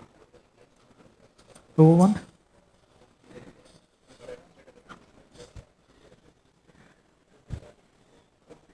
Loosen it a bit.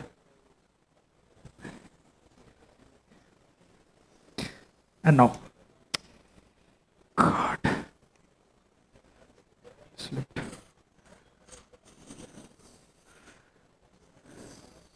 Compressor again.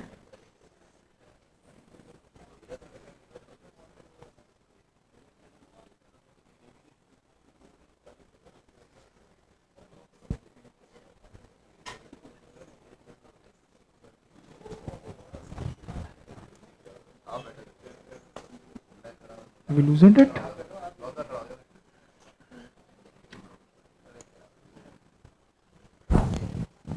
My compressor is just not fitting in. Has to sit in properly.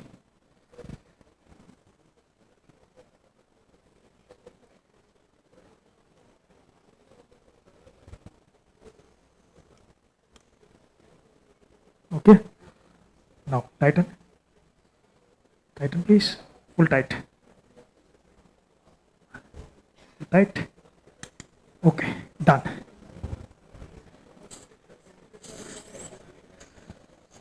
Rod ऊपर वाला है ना. So you can see there is space for the nerve root. That's the space. The spacer is jammed. It will not move now. You can see that. Blunt hook please, or a small dissector, thin dissector. Dissector, any dissector, yeah. You can see that is a rod. It's clearly seen above, below. It's totally reduced. Now we'll do it on the opposite side.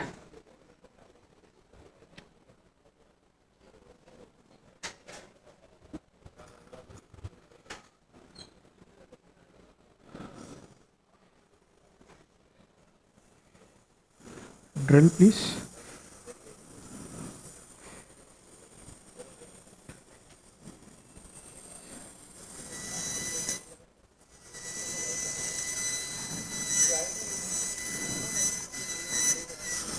Okay.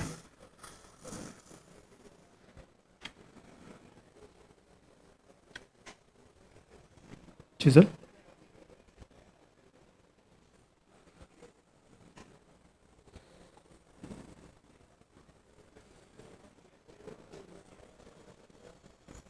Okay, I think we'll drill this side completely because without that we'll get stuck again. Okay, so no point. Any remover?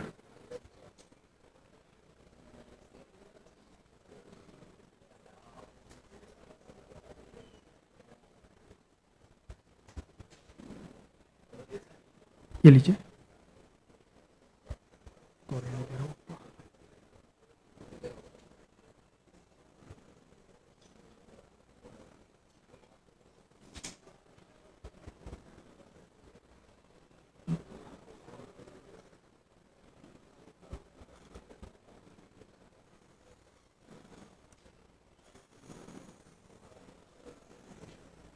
Drill.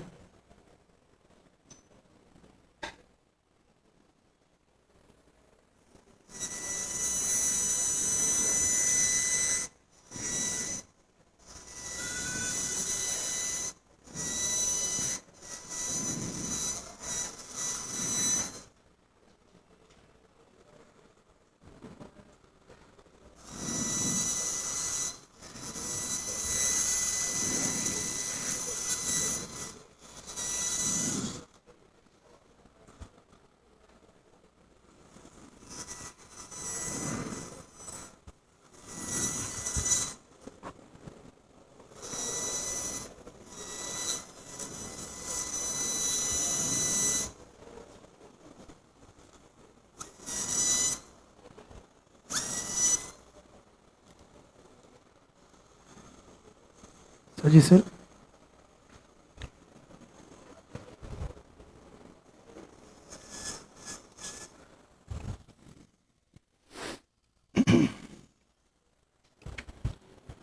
A very good afternoon to you all. I welcome you all on the behalf of Neurosurgery Department of SMS Medical College to today's academic course, SMS Advanced course in CV junction surgeries.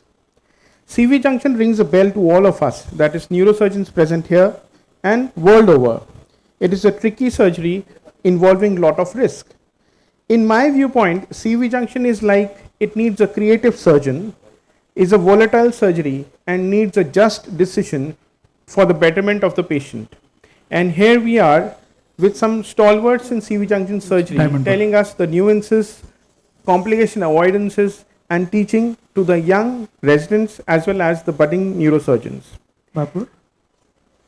I also welcome today our principal and controller sir, Dr. Rajiv Bagaratta sir, who has graced this occasion. Thank you for sparing time, sir. I request Dr. Rajiv Bagaratta sir to please grace the stage.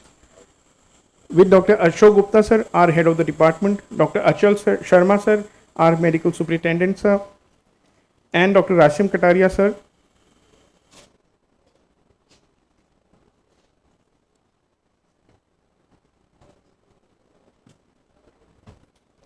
Sir, today we have with us few authorities in CV junction surgeries whom we all know and they don't need any introduction. Dr. Atul Goyal sir, who has not only pronounced the CV junction surgery in humans but also of animals starting from lion. And we as residents, when we were residents, we were very fascinated by his presentations on the animal CV junction structures and anatomy. He has an in-depth knowledge of CV junction. We have Sanjay Bihari sir, the director of Sri Chitra Institute, a very prestigious institute, and he is a real academician and a very good teacher. We also have with us Dr. Praveen Salunke sir. He's professor at PGI Chandigarh and he's at present operating on a CV junction case in OR. We had today 2 OR live from the Bangar Neurosurgery OT. And sir, and all the dignitaries, my seniors and my dear friends, I feel privileged to announce that our neurosurgery department is having 2 Kinovo microscopes, neuronavigation system, and an advanced 3D DSA lab in our armamentarium of neurosurgery, and all thanks to our seniors sitting here who've done a lot of hard work for them. I now request our chief guest, Dr. Rajiv Bagaratta sir, to kindly light the lamp and inaugurate the course. So please accompany me.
Thank you, sir. With the blessings of Goddess Saraswati, this light will remove the darkness in the form of confusions and spread the light of knowledge and clarity in our surgical field. I must say, today we have all the stalwarts here, and in fact, they hold now a position to introduce an easier CV junction anatomy and surgery to the young and the enthusiastic, dedicated neurosurgeons of my generation. I must thank Dr. Atul Goyal sir, Sanjay Bihari sir, and Praveen sir for sparing their time and coming here. I now request Dr. Ashok Gupta sir, our head of the department, to kindly welcome our principal and controller sir with a bouquet.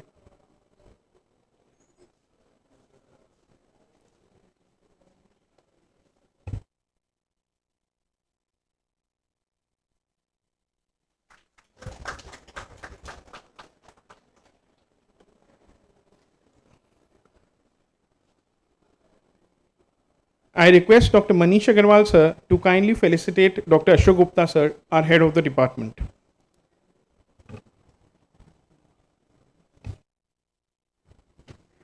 I request Dr. Devendra Purohit sir to kindly welcome Dr. Achal Sharma sir, our medical superintendent of the hospital.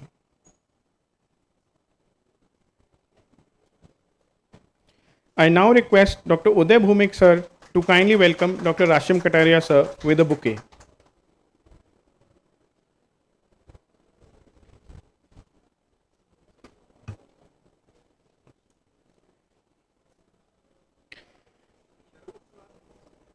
Uday, Sharat sir, please, I will request you to welcome Dr. Ashim Kataria sir.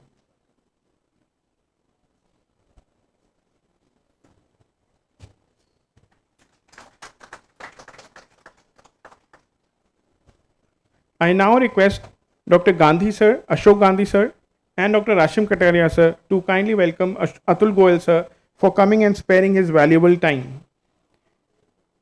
Sir, today the surgery was so quick and so fantastic that we've now known that a lot of confidence is needed to do these kind of surgeries. I request Dr. Bansal sir to kindly felicitate Dr. Sanjay Bihari sir, who's come all the way from Sri Chitra Institute. Thank you, sir. So I will request our principal and controller sir, Dr. Rajiv Pagaratta sir, to kindly enlighten us with few words of wisdom.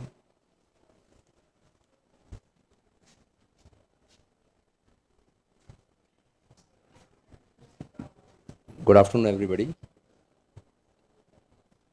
The dignitaries sitting on the dais, Dr. Ashok Gupta, Head of the Department of Neurosurgery, Dr. Achal Sharma, the Medical Superintendent of SMS Hospital, Dr. Ashim Kataria, the force behind today's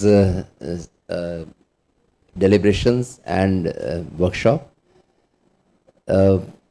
my old contemporaries and alumni of the same institute, Dr. Sanjay Bihari. We have studied together in school as well as college. And not to forget Dr. Praveen, who is also my alumni in the sense that I also have done my super specialization from BJ Chandigarh. And such a proud, it's always very warm feeling when one meets one old alumni and the batchmates and the college mates. And of course, Dr. Atul Goyal, who has come from KM Bombay, and I've been told that he has been a wonderful force, inspiration for the youngsters and the young neurosurgeons of the country.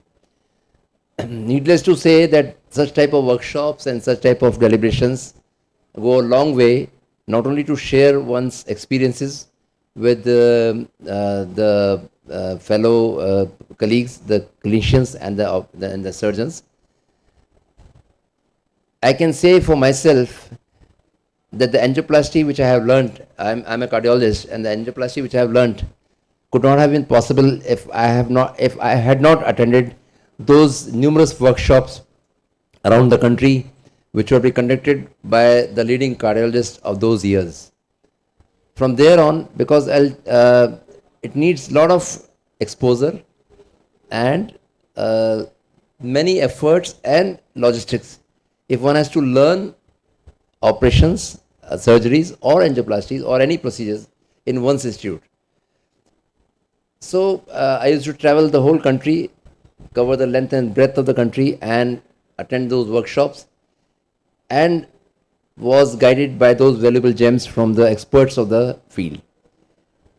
SMS is indeed lucky today, and all credit goes to the Department of Neurosurgery for bringing those luminaries from the country to our institute for the benefit of our faculty and, of course, the students.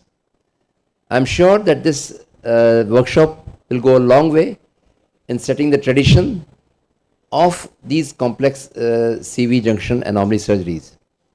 I have also been told that this also involves a very elaborate planning with the latest of the gadgetries before the patient is being taken up for these surgeries. So with these words, I wish success to this particular CME and workshop, and I'm sure that these sharing of knowledge will go a long way to help our students and faculty. Thank you.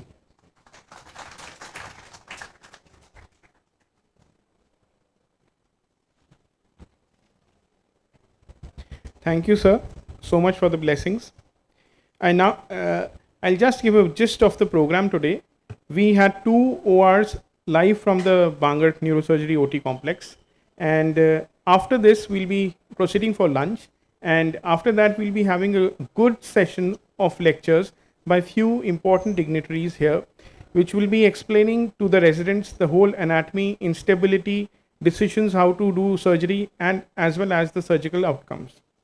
I now request Dr. Rashim Kataria sir to kindly give away the vote of thanks.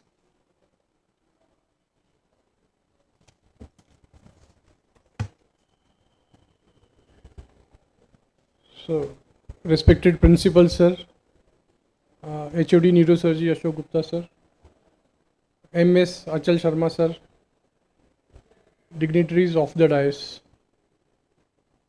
It is a moment of pride for the department today that so many people have come from across the country for sharing their knowledge and experience in the very critical subject of CV junction surgery. And this has been possible because of the hard work the department has put in to organize such a great event. This whole the proceedings of the workshop would be relayed throughout the globe, and I hope that many neurosurgeons across the globe would be benefited with the deliberations. I thank Professor Rajiv Bagreta sir for all the inputs he has given for this workshop. Dr. Ashok Gupta sir for the confidence he has shown me in organizing this workshop, and to Dr. Achal Sharma sir, Devendra Purohit sir, Dr. Manish Agarwal sir, and everybody in the department has worked very relentlessly to make this a huge success. I once again thanks everyone who has come from across the country, spared their valuable time, and I assure you that we will do everything possible to make this workshop a fruitful one for all of us. Thank you so much. I request Ashok Gupta sir for inviting everyone for the lunch.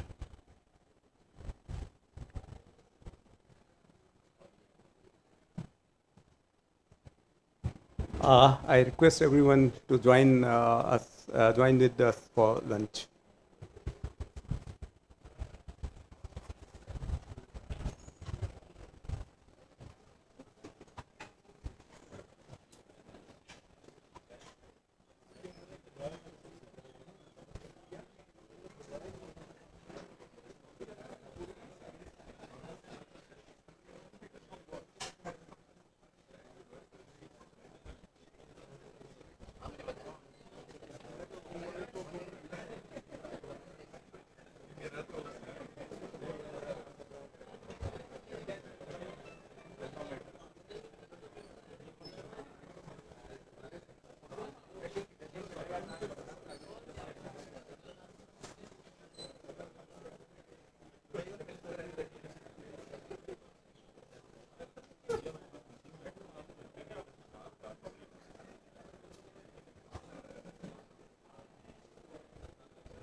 Sir वो अभी 2 बजे बाद जो lecture नहीं sir sir का था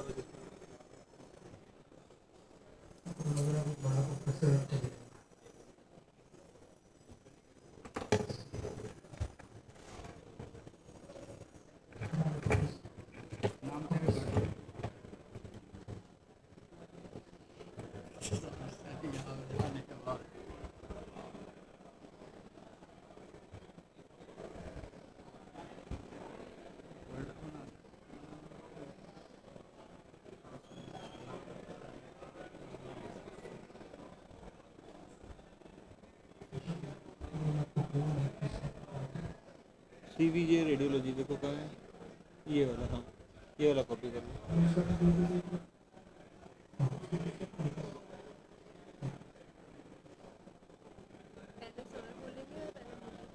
पहले तो आप कर लीजिए, एक बार दिखा देना, ओपन कर लो लैपटॉप पे, नाम ऐड कर रहा हूँ, हाँ ठीक है, इमेजेस आ रही हैं, ठीक।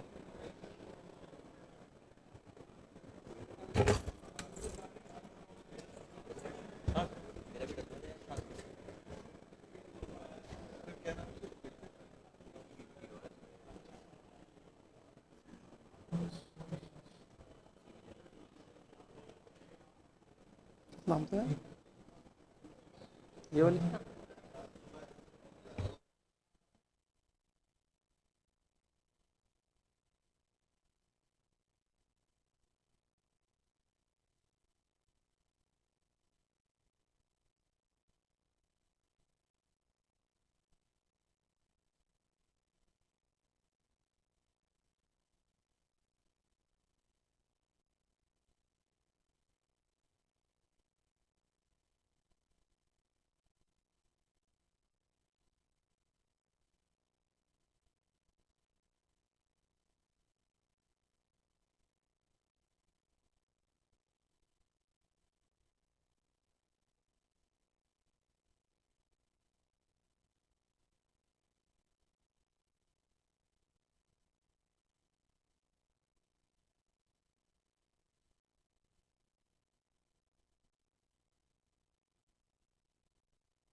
Can we have the tech people? Tech. ये रखना पड़ेगा.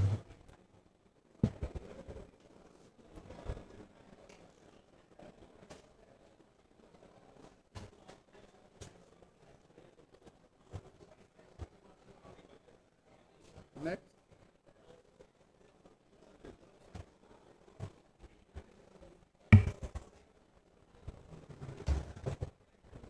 स्लिप हो जाएगा, स्लिप इसको हटाना पड़ेगा.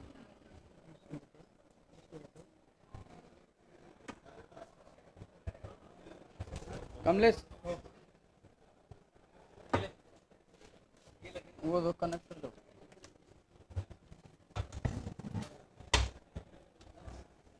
अपना लैपटॉप में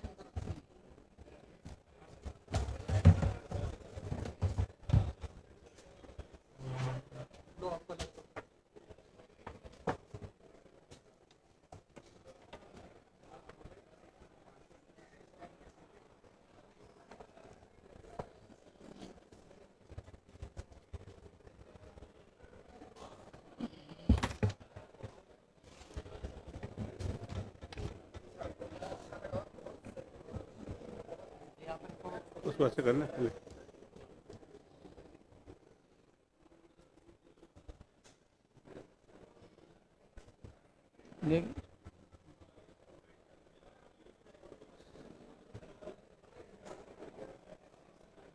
नीचे बैठो को बुलाएगा तो पाऊँ क्या है ना. पॉइंटर यहाँ पॉइंटर यहाँ पे बता दे कैसे चलता है.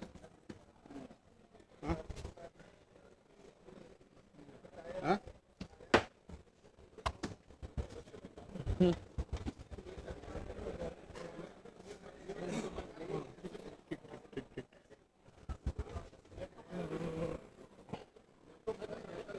वो उनके पास है. आप अपना अपलोड करा दो ना. अपलोड कर दो ना. वो इसी लैपटॉप में. So may I request all the speakers to get the presentation uploaded backstage. All the speakers kindly upload your presentation.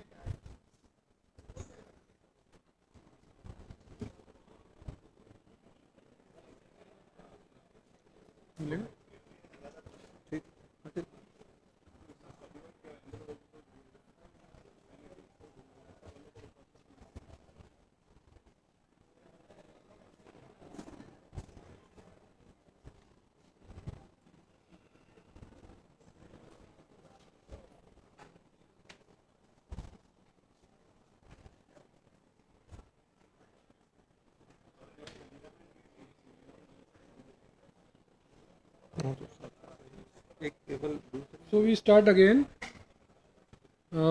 We start with the lectures, didactic lecture session.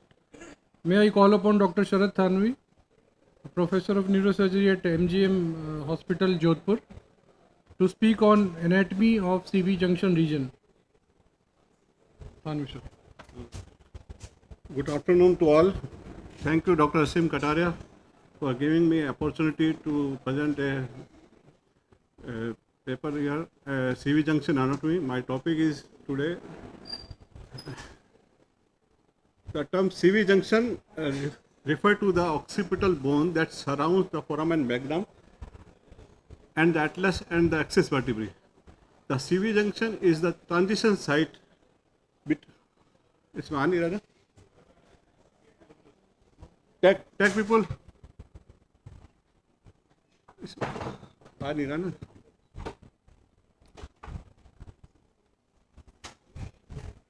वहाँ पे आने इसमें आ नहीं रहा. क्या है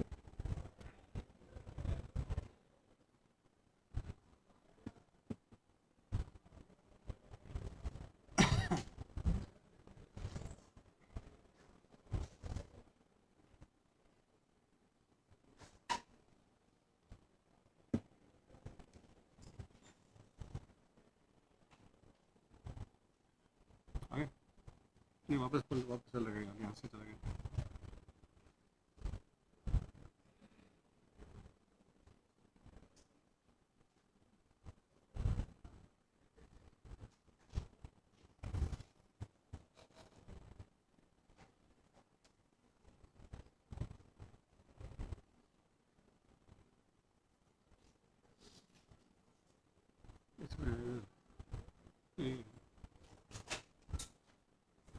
फुल करने का ना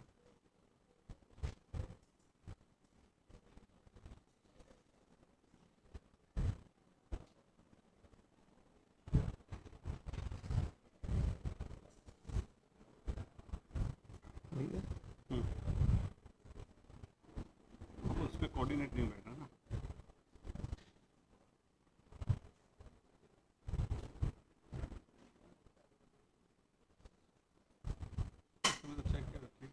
वो डिस्प्ले चेक कर रहा था वो स्लाइड शो में क्या हो रहा है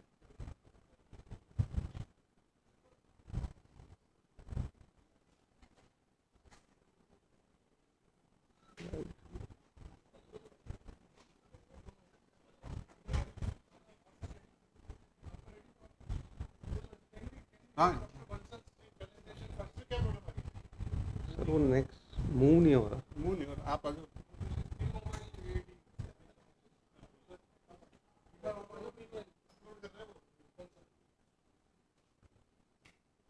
मैं पहले चेक कराया था तो ठीक है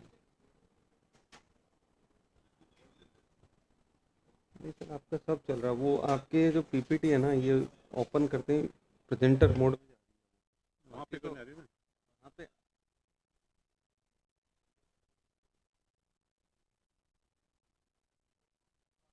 तो ये सब्सक्रिप्शन एक्टिवेशन की वजह से मैं इसका वो नहीं हटा पा रहा था स्लाइड शो में जाके एक minute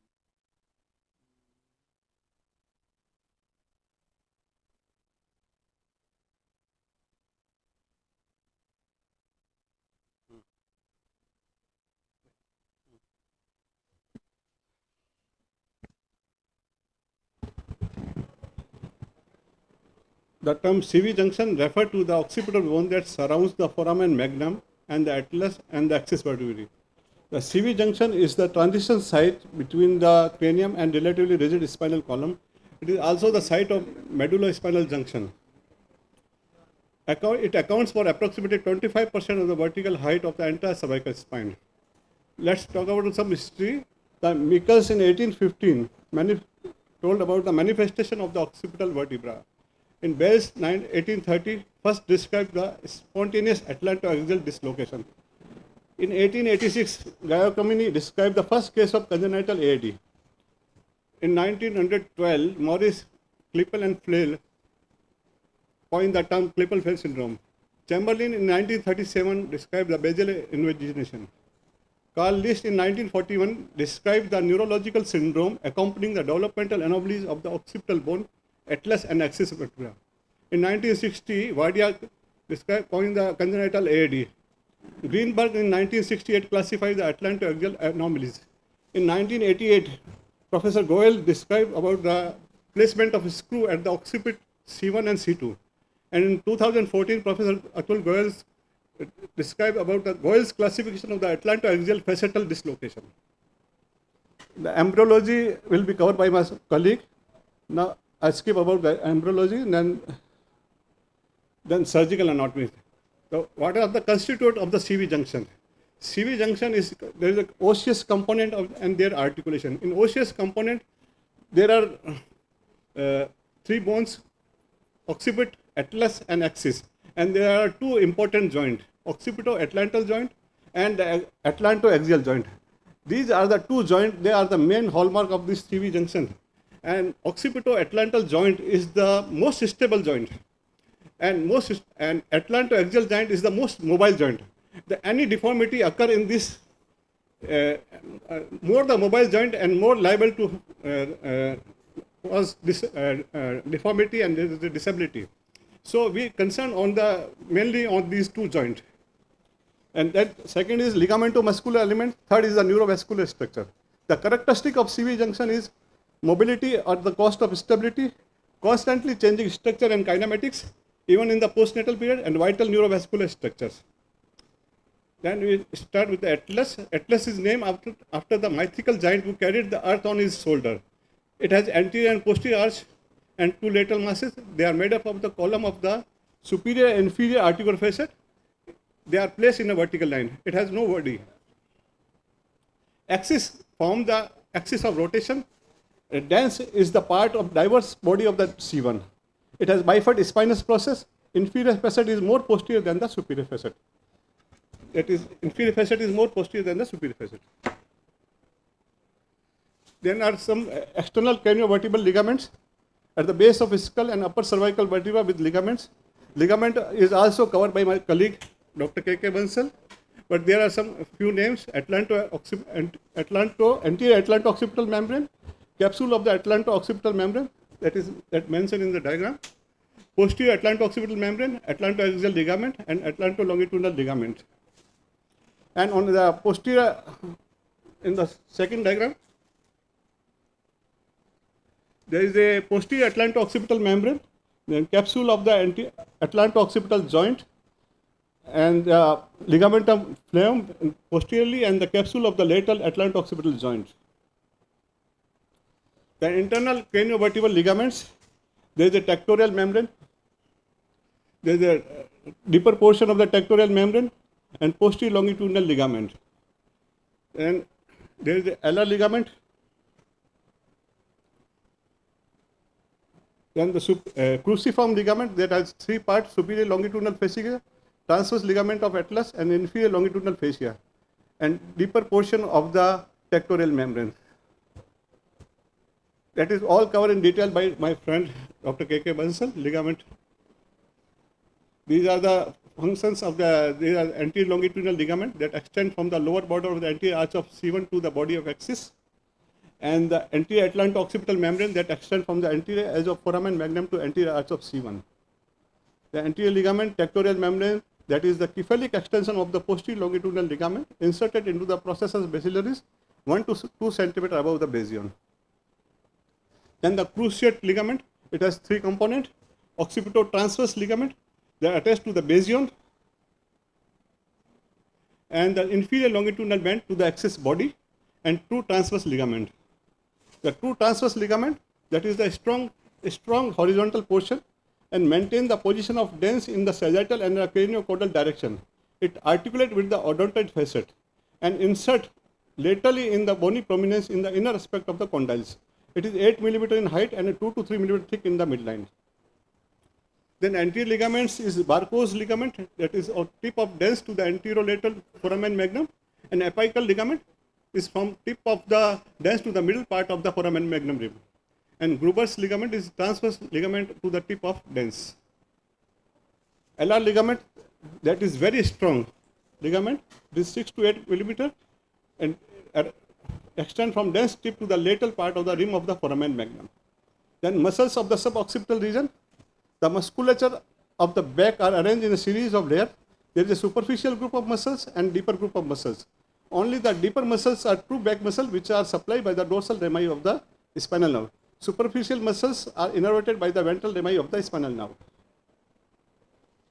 Muscles of the back of the neck. Muscles of the back of the neck on either side of the midline are arranged in the superficial and deeper group. Superficial groups are the first layer, trapezius, and second layer is the levator scapulae, rhomboid major and rhomboid minor. Deeper group, first layer is splenius capitis, splenius cervicis. Second layer is erector spinae. Third layer is semi-spinal capitis, semi-spinal cervicis, and fourth layer is suboccipitalis muscles.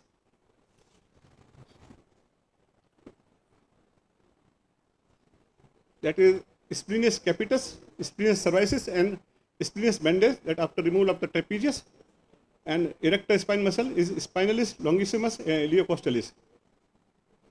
Here the levator scapulae, rhomboid minor and rhomboid major.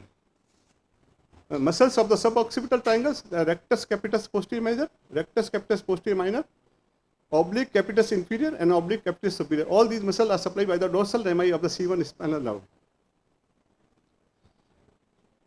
This is the suboccipital triangle, in which all the superficial muscles, trapezius, sternocleidomastoid, and below that is oblique semi-spinal capitis, oblique capitis superior, splenius capitis.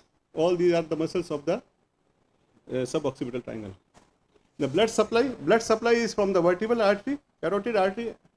Vertebral artery gives anterior and posterior ascending arteries. Carotid artery is the anterior ascending artery, form an apical arterial arcade in the region of the alar ligament and send perforation. Venous drainage. Periodontal venous plexus and suboccipital venous sinus drain to the pharyngovertebral veins. Lymphatic drainage is at CV junction drain to the retropharyngeal lymph node and then to the upper deep cervical chain. Retrograde infection of the CV junction from pharynx, sinus and retropharyngeal areas lead to the Grizzle syndrome. Then myomechanics is also covered by my friend Dr. Uday Bhaumik. There are some movements at the CV junction, that is flexion, extension, sliding movement, lateral flexion and rotation. Flexion and extension joint involved is occipito-atlantal and atlantoaxial. Average range at occipito-atlantal joint is 13 to 50 degree. Atlantoaxial joint is 10 degree. Flexion is limited by tectorial membrane dense Benzion contact. Extension is limited by the stretching of the tectorial membrane, opisthion and posterior arch of atlas contact. And anterior-posterior translocation between dense and anterior ring of atlas. Adult normal is 3 mm, young children more than 5 mm. In adult, up to 5 mm rupture of the cruciate ligament and more than 5 mm rupture of the both cruciate and alar ligament. Rotation joint involved is atlantoaxial joint. Maximum range is 37 to 42 degree. Rotation lead to the facet joint interlocking. Rotation more than 32 to 35 degree lead to the angulation of the contralateral vertebral artery and more than 45 degree lead to the ipsilateral vertebral artery occlusion. Lateral rotation is 90 degree. The joint involved is atlantoaxial and lower cervical spine. Lateral flexion is small amplitude 5 to 10 degree. Sliding movement, forward or backward movement of the head without flexion or extension of the neck. Forward slide, axis inclined forward, posterior displacement of axis and anterior arch of atlas slides up to the atlanto-odontoid space gap and occipito-odontoid space gap. Normal is 3 to 6 millimeter at double in forward slide. Backward side is anterior arch of atlas slide downward and posterior atlanto-occipital space. That is, thank you. All the embryology movements and their anomaly is covered by my fellow speaker. So I will cover only superficially. Detail will be given by them. Thank you very much.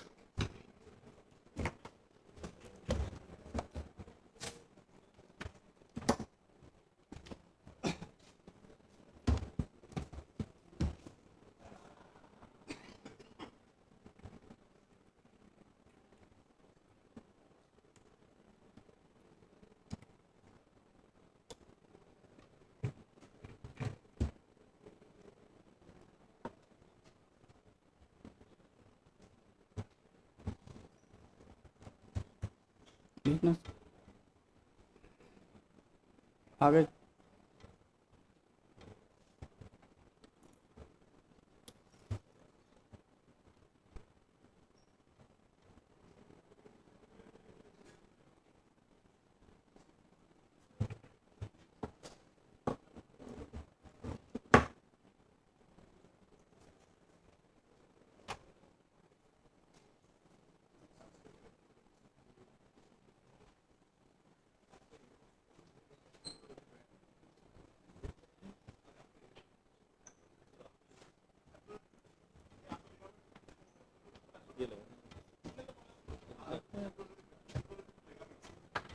पहले ligament आएगा।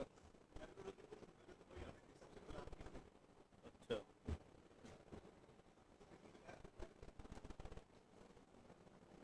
इसको जोड़ते हैं आपका sir का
So continue with the CV junction classes. Topic is embryology.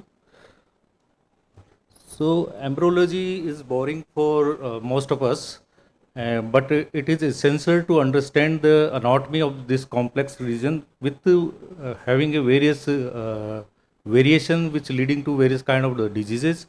And in knowledge of embryology provide us insight into the management of the disease process.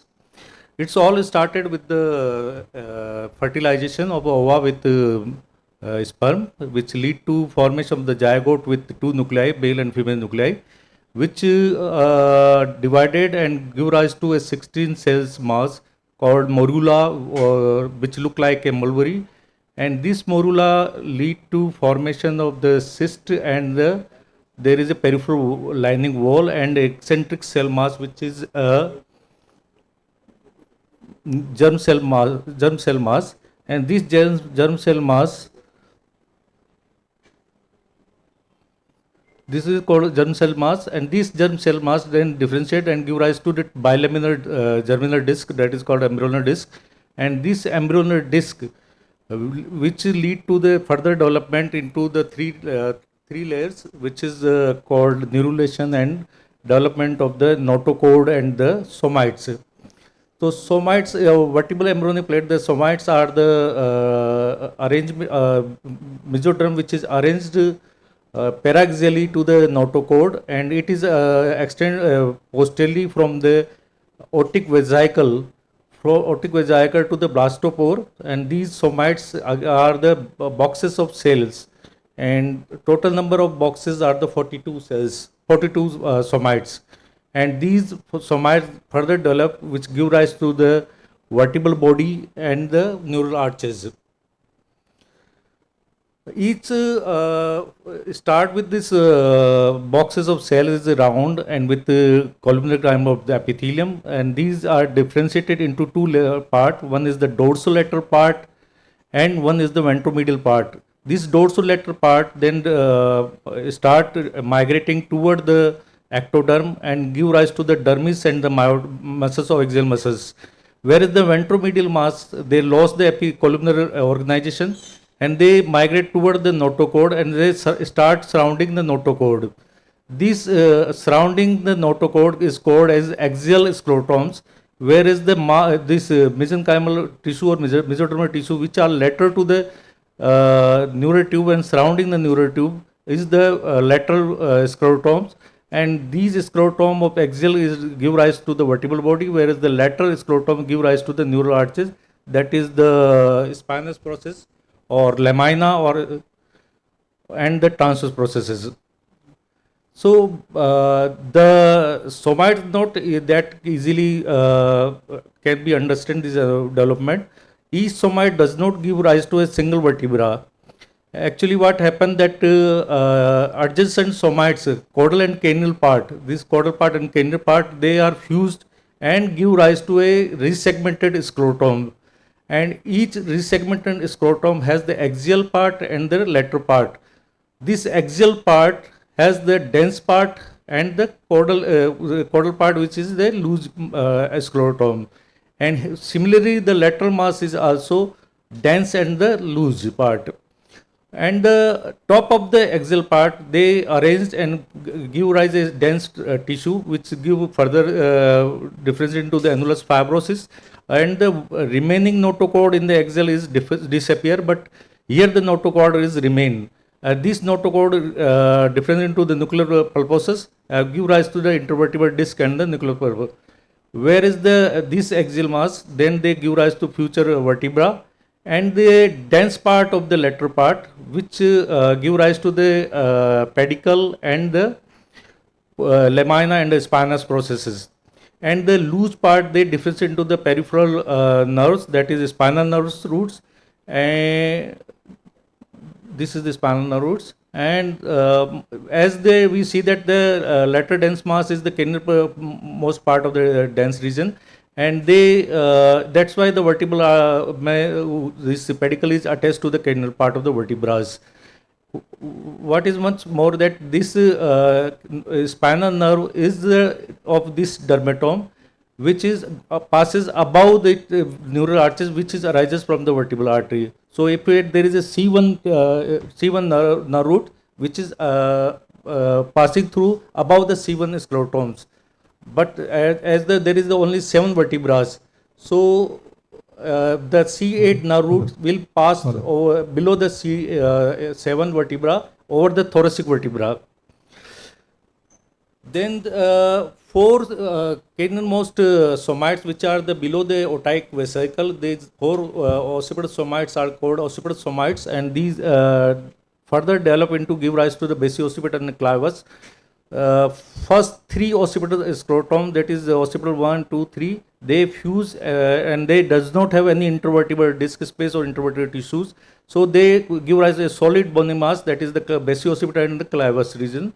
And the latter process of this occipital 1 and 2 give rise to the hypoglossal nerve and hypoglossal canal, whereas the occipital third scrotum will give rise to the jugular tubercle and the extra supra-occipital part, and this supra-occipital part in future give rise to the occipital schema. And occipital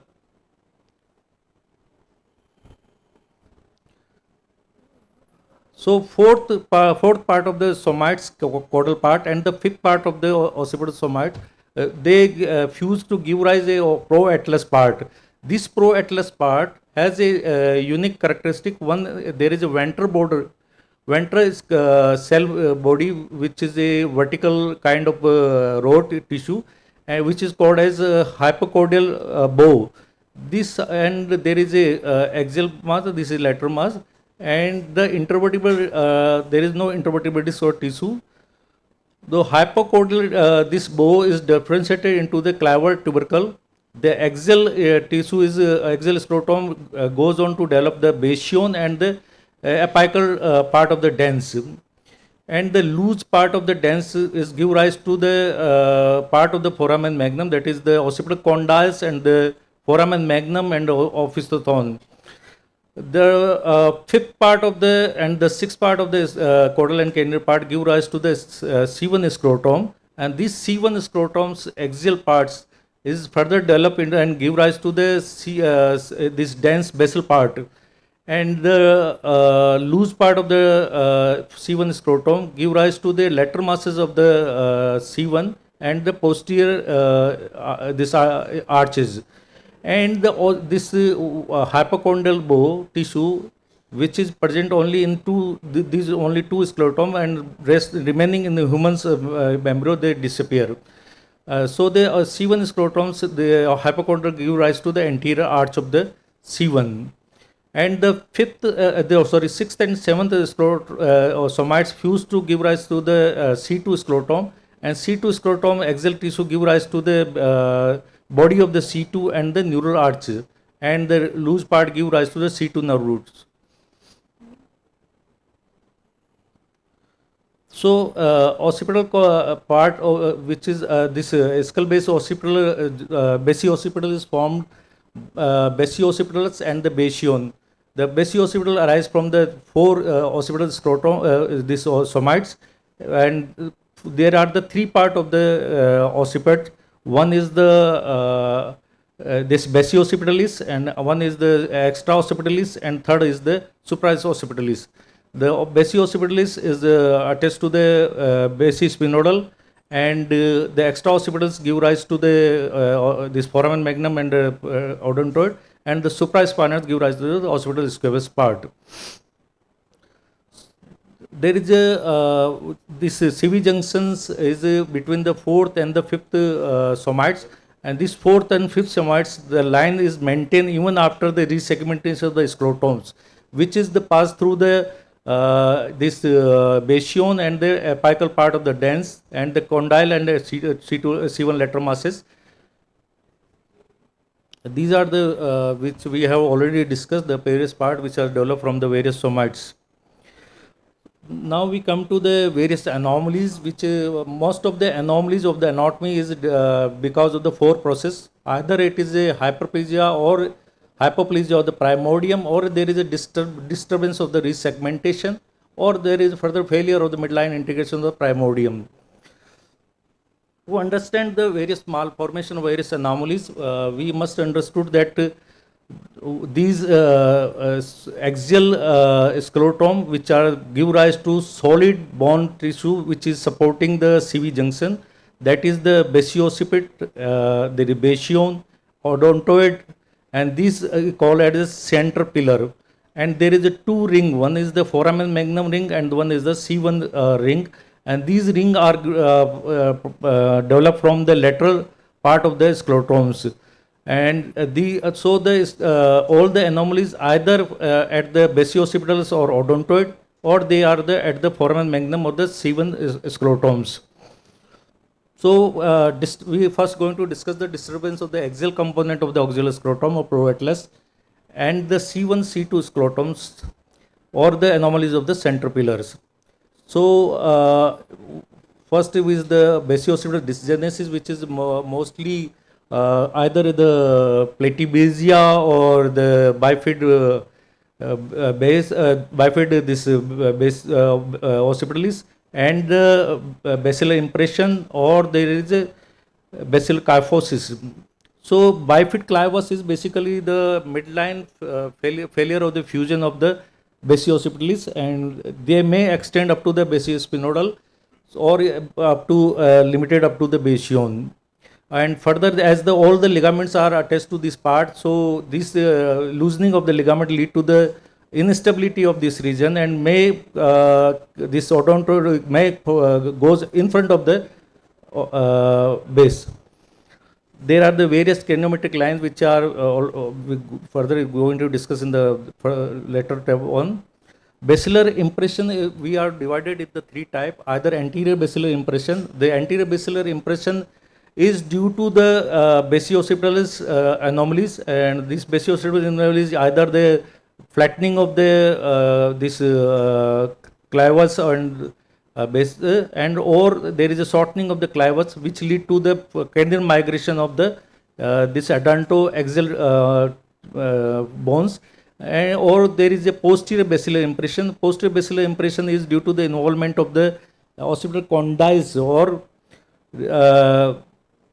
this extra occipital tissue, which is give rise to the foramen magnum borders. So the anterior impression which are produced due to the shortening of the clivus. Normal length of the clivus is the 3.5 centimeter, which is from the this sphenoid is to the this sphenoid is a synchrodosis, and this length is the up to the bastion, which is 3.5 centimeter. And when this fusion of this synchrodosis occur at the adolescent age, that is 15 to 16 years, and till that time it going to increase in the length. Any disease process or any changes which causes the stopping of this lengthening lead to the shortening of the clivus, and this shortening on clivus lead to the this caudal this cranial migration of the anteroaxial region, which lead to the anterior basilar impression. Or there is the second one is that this nasion tuberculum or bastion angle, which is usually 125-degree angle. If this angle is widened, it goes more than the 145-degree angle, which lead to the flattening of the clivus, and this again lead to the migration of the this adolescent dislocation. This. What is the most important two things which is in the considered in the management of the this anterior impression, that if there is a retroflex odontoid which goes further posteriorly to this line, which is from the bastion to the C2 posterior border, and if this goes more than 9 mm, then a anterior decompression or odontoid material may needed. Or if there is even if there is no compression or the cervicomedullary junction, but if a angle of axial or and this clivus angle is more than 125-degree, it may lead to instability and may need the occipito-cervical fixations.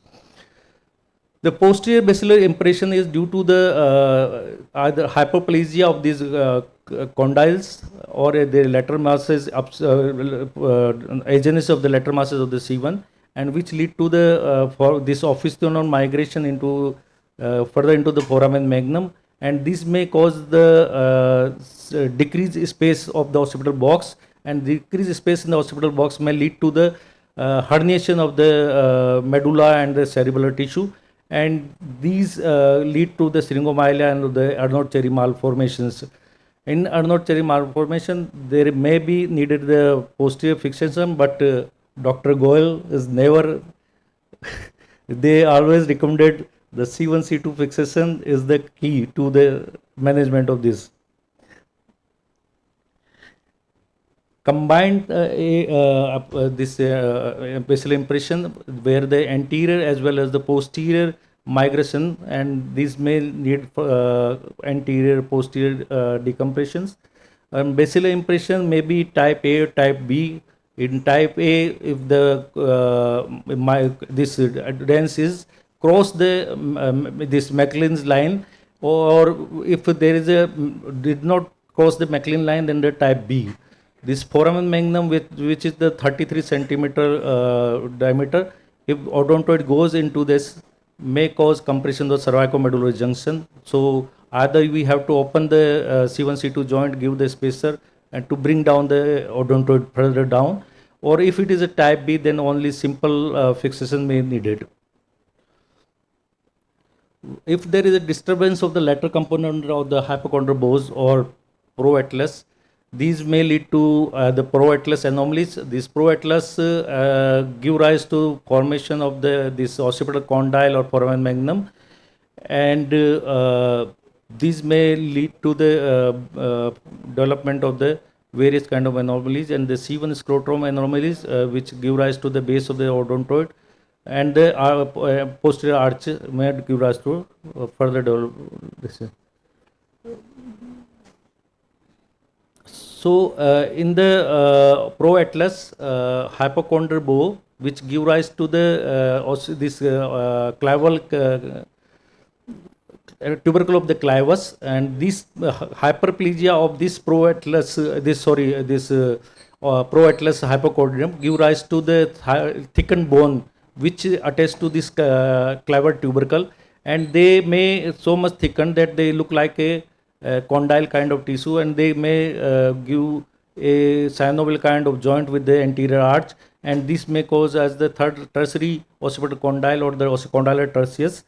One is that this lateral scrotums of the proatlas, which give rise to the occipital condyles, they may give a hyperplasia, and these lead to the further thickening of the occipital condyles. They may be unilateral or bilateral thickening of the occipital condyle. They may give the compression of the medulla.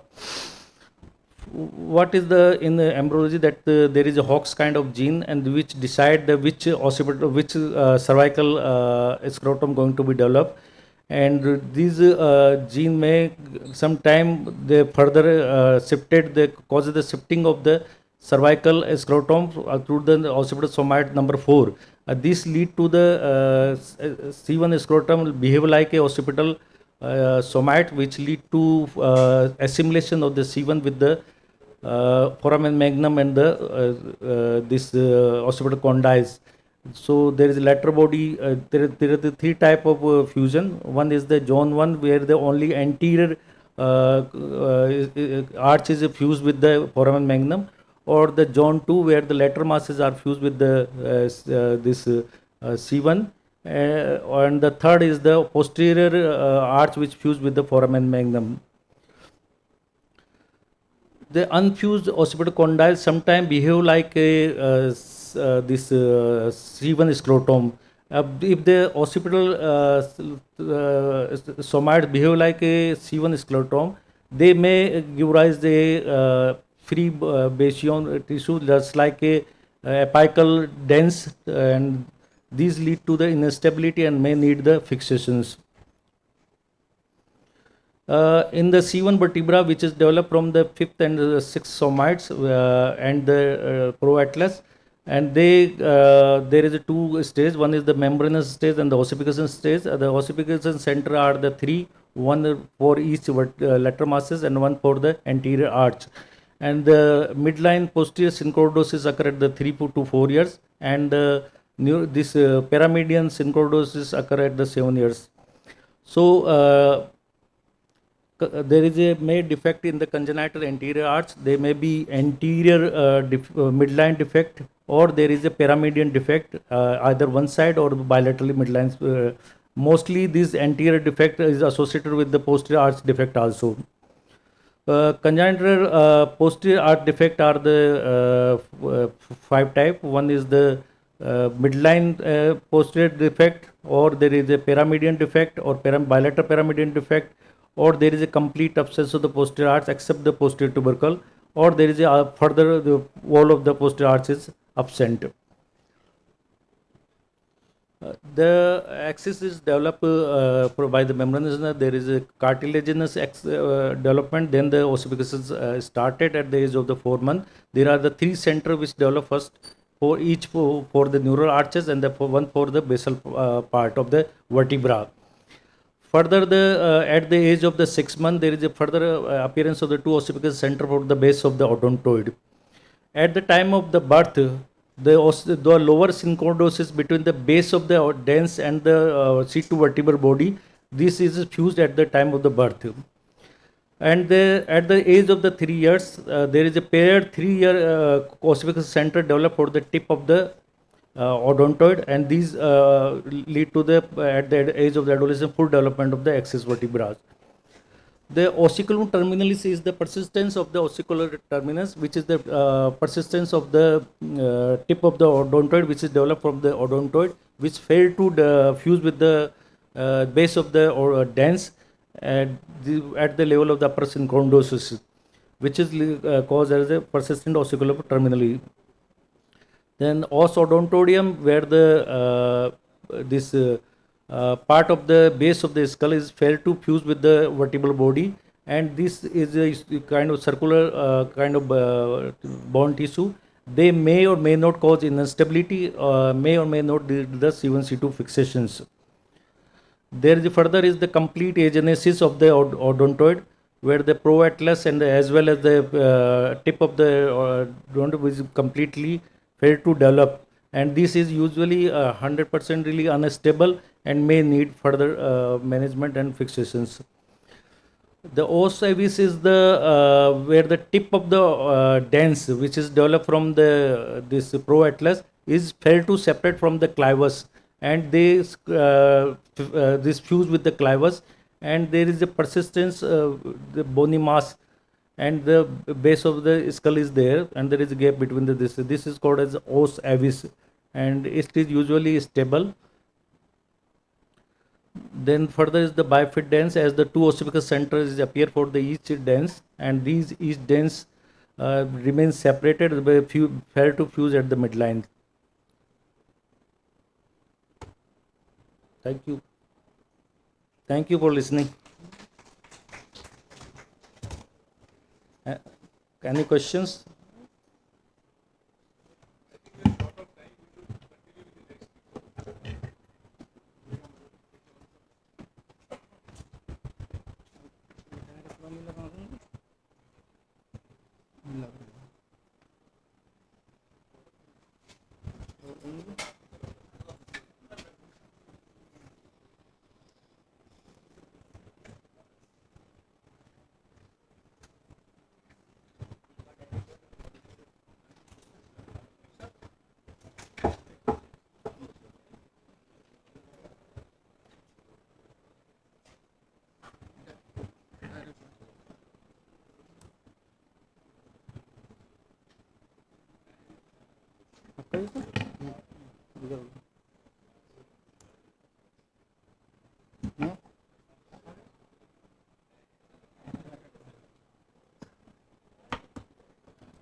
Thank you.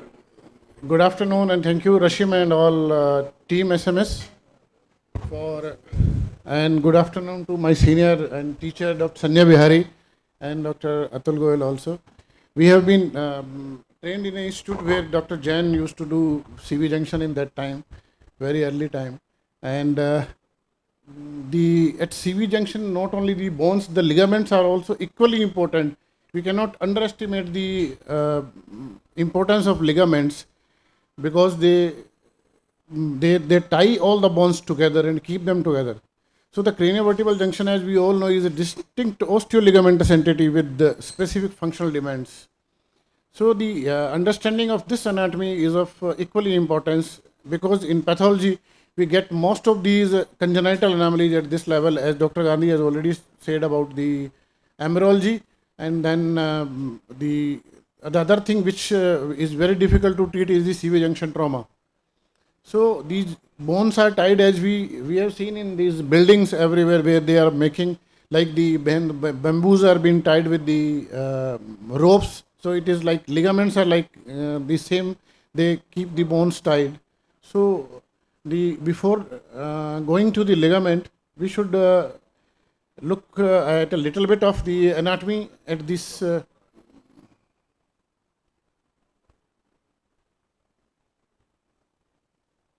So this is the C1 vertebra, and this is the occipital condyle. If you see this, literally this C1 vertebra, the upper articular surface is just like a plate, and the condyle is just like a cup over the plate, cup and saucer like. So the anterior posterior movement is around 25 degree, and lateral movement is very less in this joint. And the importance is also this, you can see this, the depth and the and then the second is the when the axis it joins, the lower joint is oblique laterally. So this is the superior joint, which is then this is the inferior joint. It is completely oblique. When we operate, then when we fix the screws in the facets, through the facets in the C1, C2, we have to keep in mind that the ligament, this thing is oblique. It's not the transverse like. So this is the unique anatomy. It represents the complex transitional zone between the cranium and the spine, and it comprises the balance of ligaments and the bones. And it comprises the osseous structures and articulated with the joints. There are only three bones, as we all know, that occiput, atlas, and axis, and the ambrosio has already been taken care. The ligaments, they are very important. There are 9 ligaments from anterior to posterior. There are few ligaments which are very thin and just like membranes. They don't support, but they are there. And there are very few ligaments which are very thick, like up to 6 millimeter or 8 millimeters, which actually holds the CV junction in place. So the CV junction, it houses the cervicomedullary junction and the upper cervical spinal cord. So these are the important ligaments. The green one is the tectorial membrane, and I will demonstrate from 1 to 1 from anterior to posterior. The superficial anterior atlanto-occipital ligament is the very thin ligament, which is the anterior most ligament. Sometimes in cadaver even we cannot see this because this is already mutilated, but this is there. If we see the fresh specimen we have dissected, then we can see it. So these ligaments get taut when there is a hyperextension, and it gets lax when there is a hyperflexion. So the ligament should be so flexible that it can give rise to the adequate amount of or degree of movement in the joint also. And then the second is, which can be seen in the MRI also, is the anterior atlanto-occipital membrane. It is a densely woven membrane, which is the broad ligament that fans out bilaterally from the midline and runs from the anterior margin of the caudal clavus and inserts anterior arch of the C1. So this is located immediately posterior to the longus capitis muscle and the superficial anterior atlanto-occipital ligament, and forms the anterior boundary of the supradental space. So it prevents the hyperflexion, hyperextension. So the second thing is the atlanto-occipital capsular ligament, which binds the capsule and occipito condylo C1 joint. So the joint is analogous to the teacup, as I told about, and the saucer. Its entire joint space is enveloped by a tough capsular ligament. It maintains the significant contribution to the CV junction stability. The abnormal joint space widening, subluxation, or frank dislocation of the condylar C1 joint implies underlying injury of the capsular ligament because it holds it. So the third ligament is the thin midline ligament. It is running in the supradental space between the bastion and the bony tip of the dens. So the anteriorly it founds just behind the anterior talento-occipital membrane, and posteriorly it forms the superficial band of the cruciate ligament. And then the cruciate ligament or the cruciform ligament, it is a cross-shaped. The superior and inferior longitudinal band, it contains the bilateral transverse band. It holds the dens in close proximity with the anterior arch of the atlas, and it maintains the integrity of the CV joint. So the superior longitudinal band ascends and inserts into the bastion. The inferior band descends from the center and inserts on the posterior body of the C2. So the transverse band connects the C1 C2 joint, and it has a vital role in maintaining this. So you can see the cruciate ligament is the joining both the midline tubercle of lateral tubercle on the medial side of the C1 or the atlas joint, and it is the cruciate ligament which holds it. So the injury to this transverse band of the cruciform ligament is implied by the abnormal widening of the atlantoaxial joint space. So if we see from the superior, we can see this is the apical ligament which is joining to the occiput, and this is the lateral or the alar ligament which holds both ligaments or the three ligaments. They holds the dens in place, and the posteriorly, if we see just behind the dens, it is the cruciform ligament. The part of the cruciform ligament is the longitudinal or the transverse ligament which holds and keeps the dens in space. So then comes the tectoral membrane. It is very thin, around 1 millimeter thick. It superiorly extends as a PLL and posteriorly adheres to the dura mater. So, and the fuses laterally with the atlanto-occipital joint capsule and prevent the hyperflexion and impingement of the atlas on the cord. So then the accessory craniocervical junction ligaments, they are very few, but they are important also. Few craniocervical ligaments that have an inconsistent presence may be there, may not be there in some people present. Anterior atlanto-dental ligament and then transverse occipital ligament.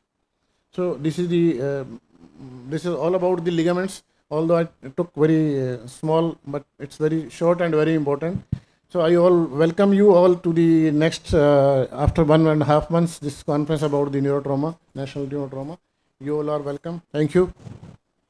Thank you, sir. Thank you for this great presentation. Now I invite Professor Atul Goyal, sir, for his presentation on stabilization of CV junction.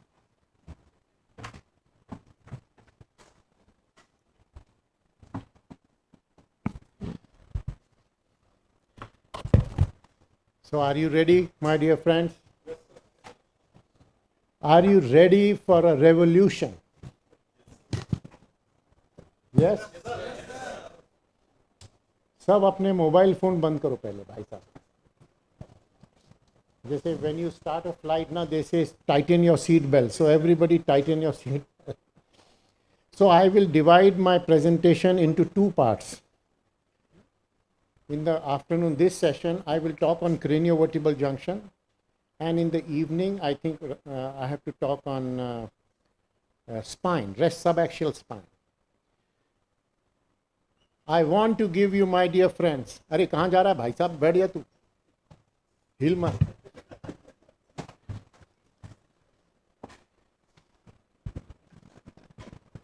I want to give you, my dear friends, a revolution.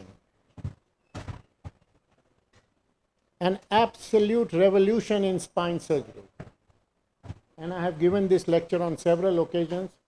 In Jaipur with Dr. Thanvi, I gave a lecture, he has heard, so he knows the revolution.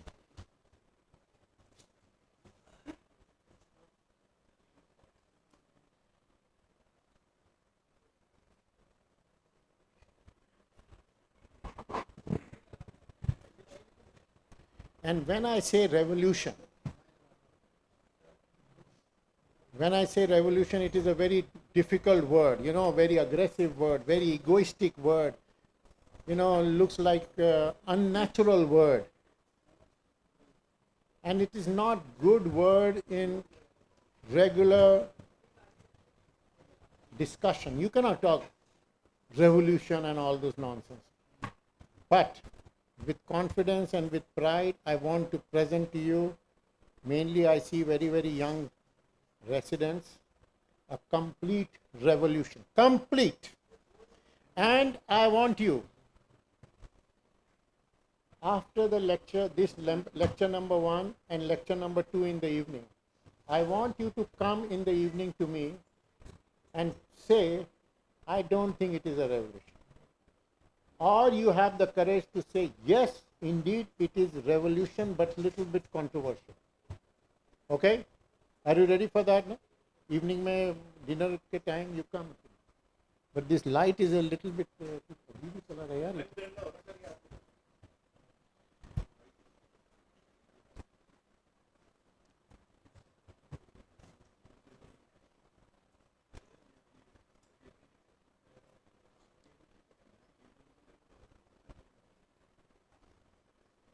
I want to present to you a concept which is different. And also before he starts my presentation, I want to tell you, every sentence that I will speak, every concept that I will propose to you is published in high profile journal. So every sentence is published, every word is published. So that is my background. So I want to introduce to you a concept.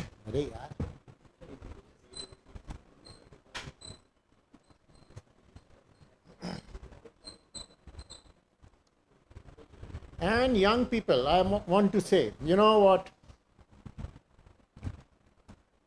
Young people have supple mind, have plastic mind, which can be molded, which can be turned and twisted. So I wish that young people try to understand this concept. You know what is published and what is, everybody say, yeah, very good, very good. But this is different, okay? I want to introduce to you a concept. Dikh raha hai barabar? That we should not just look at decompression, looking beyond decompression. Okay?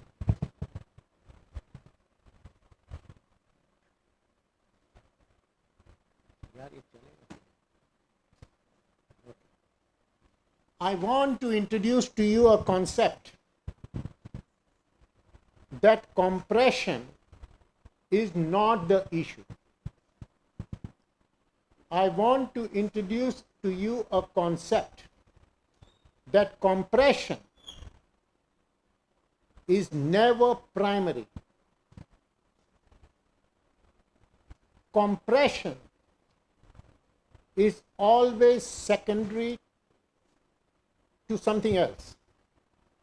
Compression is always protective. Compression is always protective in entire spine. And compression is always reversible. And decompression is never a treatment. So this is quite a dramatic concept. So I want you to listen to this dramatic concept. So human body is different from all other animals. How? That we stand. We are standing human body. And all our muscles are located in the back of our spine. All our muscles are here. There is no muscle in the front. If you put your finger, you can feel the odontoid process, the anterior arch of atlas. If you put your finger press here, you will feel the C5 body or C6 body. There are no muscles in front. Agree? All the muscles are focused on one activity to make the human body walk or stand. All the muscles of human spine are focused on the facets. facets form the fulcrum or the point of pivoting point of all the spinal movements. Disc is divine. Disc is divine. Disc is, when the embryo is formed, disc comes first. First thing to come is liquid, that disc. This vertebral body and all those things are very secondary and very delayed in the embryogenesis. Disc is divine. Now remember this sentence, and I will not be too unhappy if you write this sentence. Disc is never wrong. Very, very unbelievable sentence, but just listen. All the muscles of human spine are focused on the facets. And if these muscles become weak, there is instability at the facets, which may be very subtle, or which may be big, which may be recognizable on radiographs or MRI or CT scan, or may not be recognizable. But the problem is at the facets, and there is a listhesis or weakness or some abnormal movements at the facets. That is the point of genesis of the entire gamut of spinal issues. So facets are the issue. When we stand, human body, I introduce to you a fantastic new concept. A concept of vertical spinal instability. If you see your grandfather, he is shorter than you, right? Why is your grandfather shorter than you? Because there is liquid in all the joints and there is a vertical listhesis. There is a listhesis at each joint. That is why your grandfather is shorter than you. So I introduce to you a new concept, a concept of vertical spinal instability, not recognizable. This may not be recognizable on radiographs, on MRI or on CT scan. I introduce to you a concept of central or axial atlantoaxial instability at the level of facets. This instability may not be recognizable on imaging, but it is unstable. Did you get my point? See, there is nape of neck, there are huge muscles. Subaxial spine, the muscles are shorter. So if these muscles become weak, there can be instability at the atlantoaxial joint, which may not be recognizable on imaging. So I introduced to you this concept.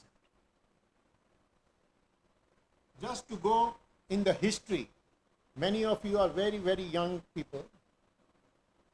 Most of you are young, and I think all of you are younger than me.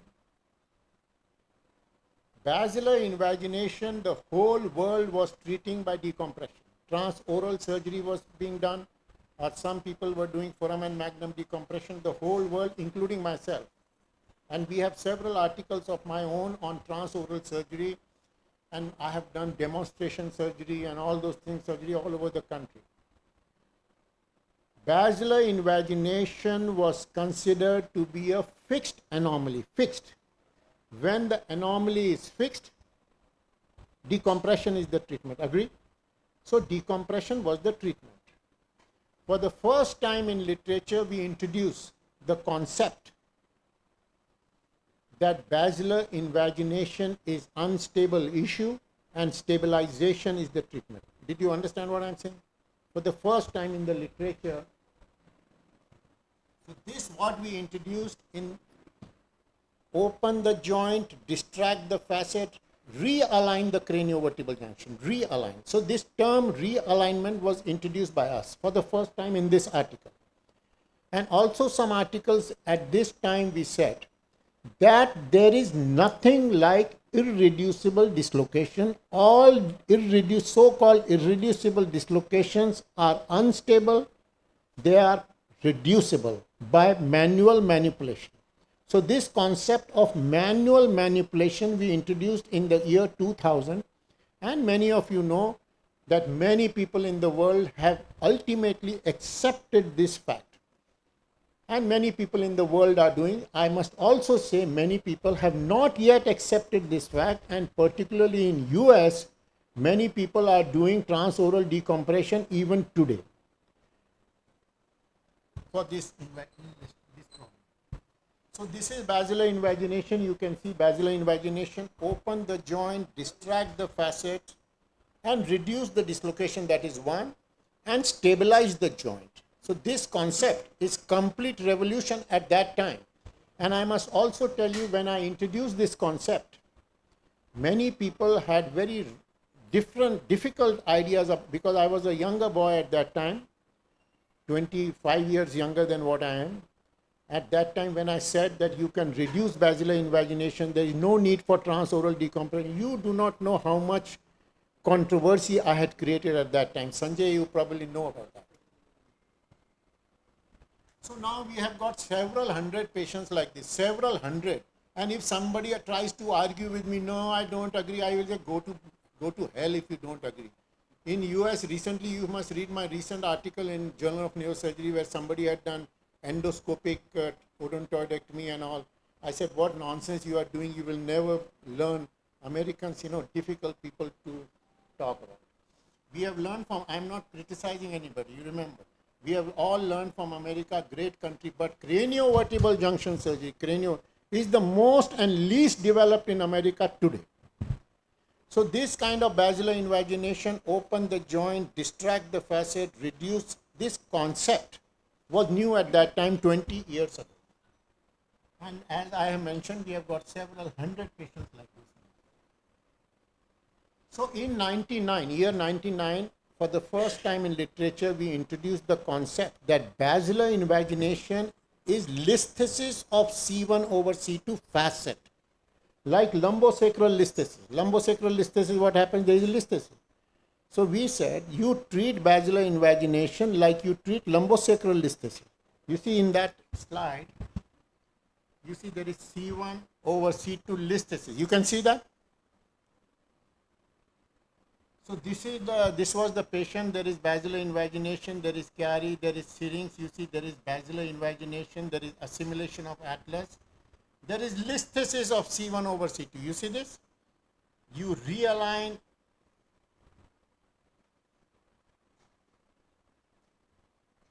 You treat basilar invagination like you treat listhesis. This was 20 years ago my concept.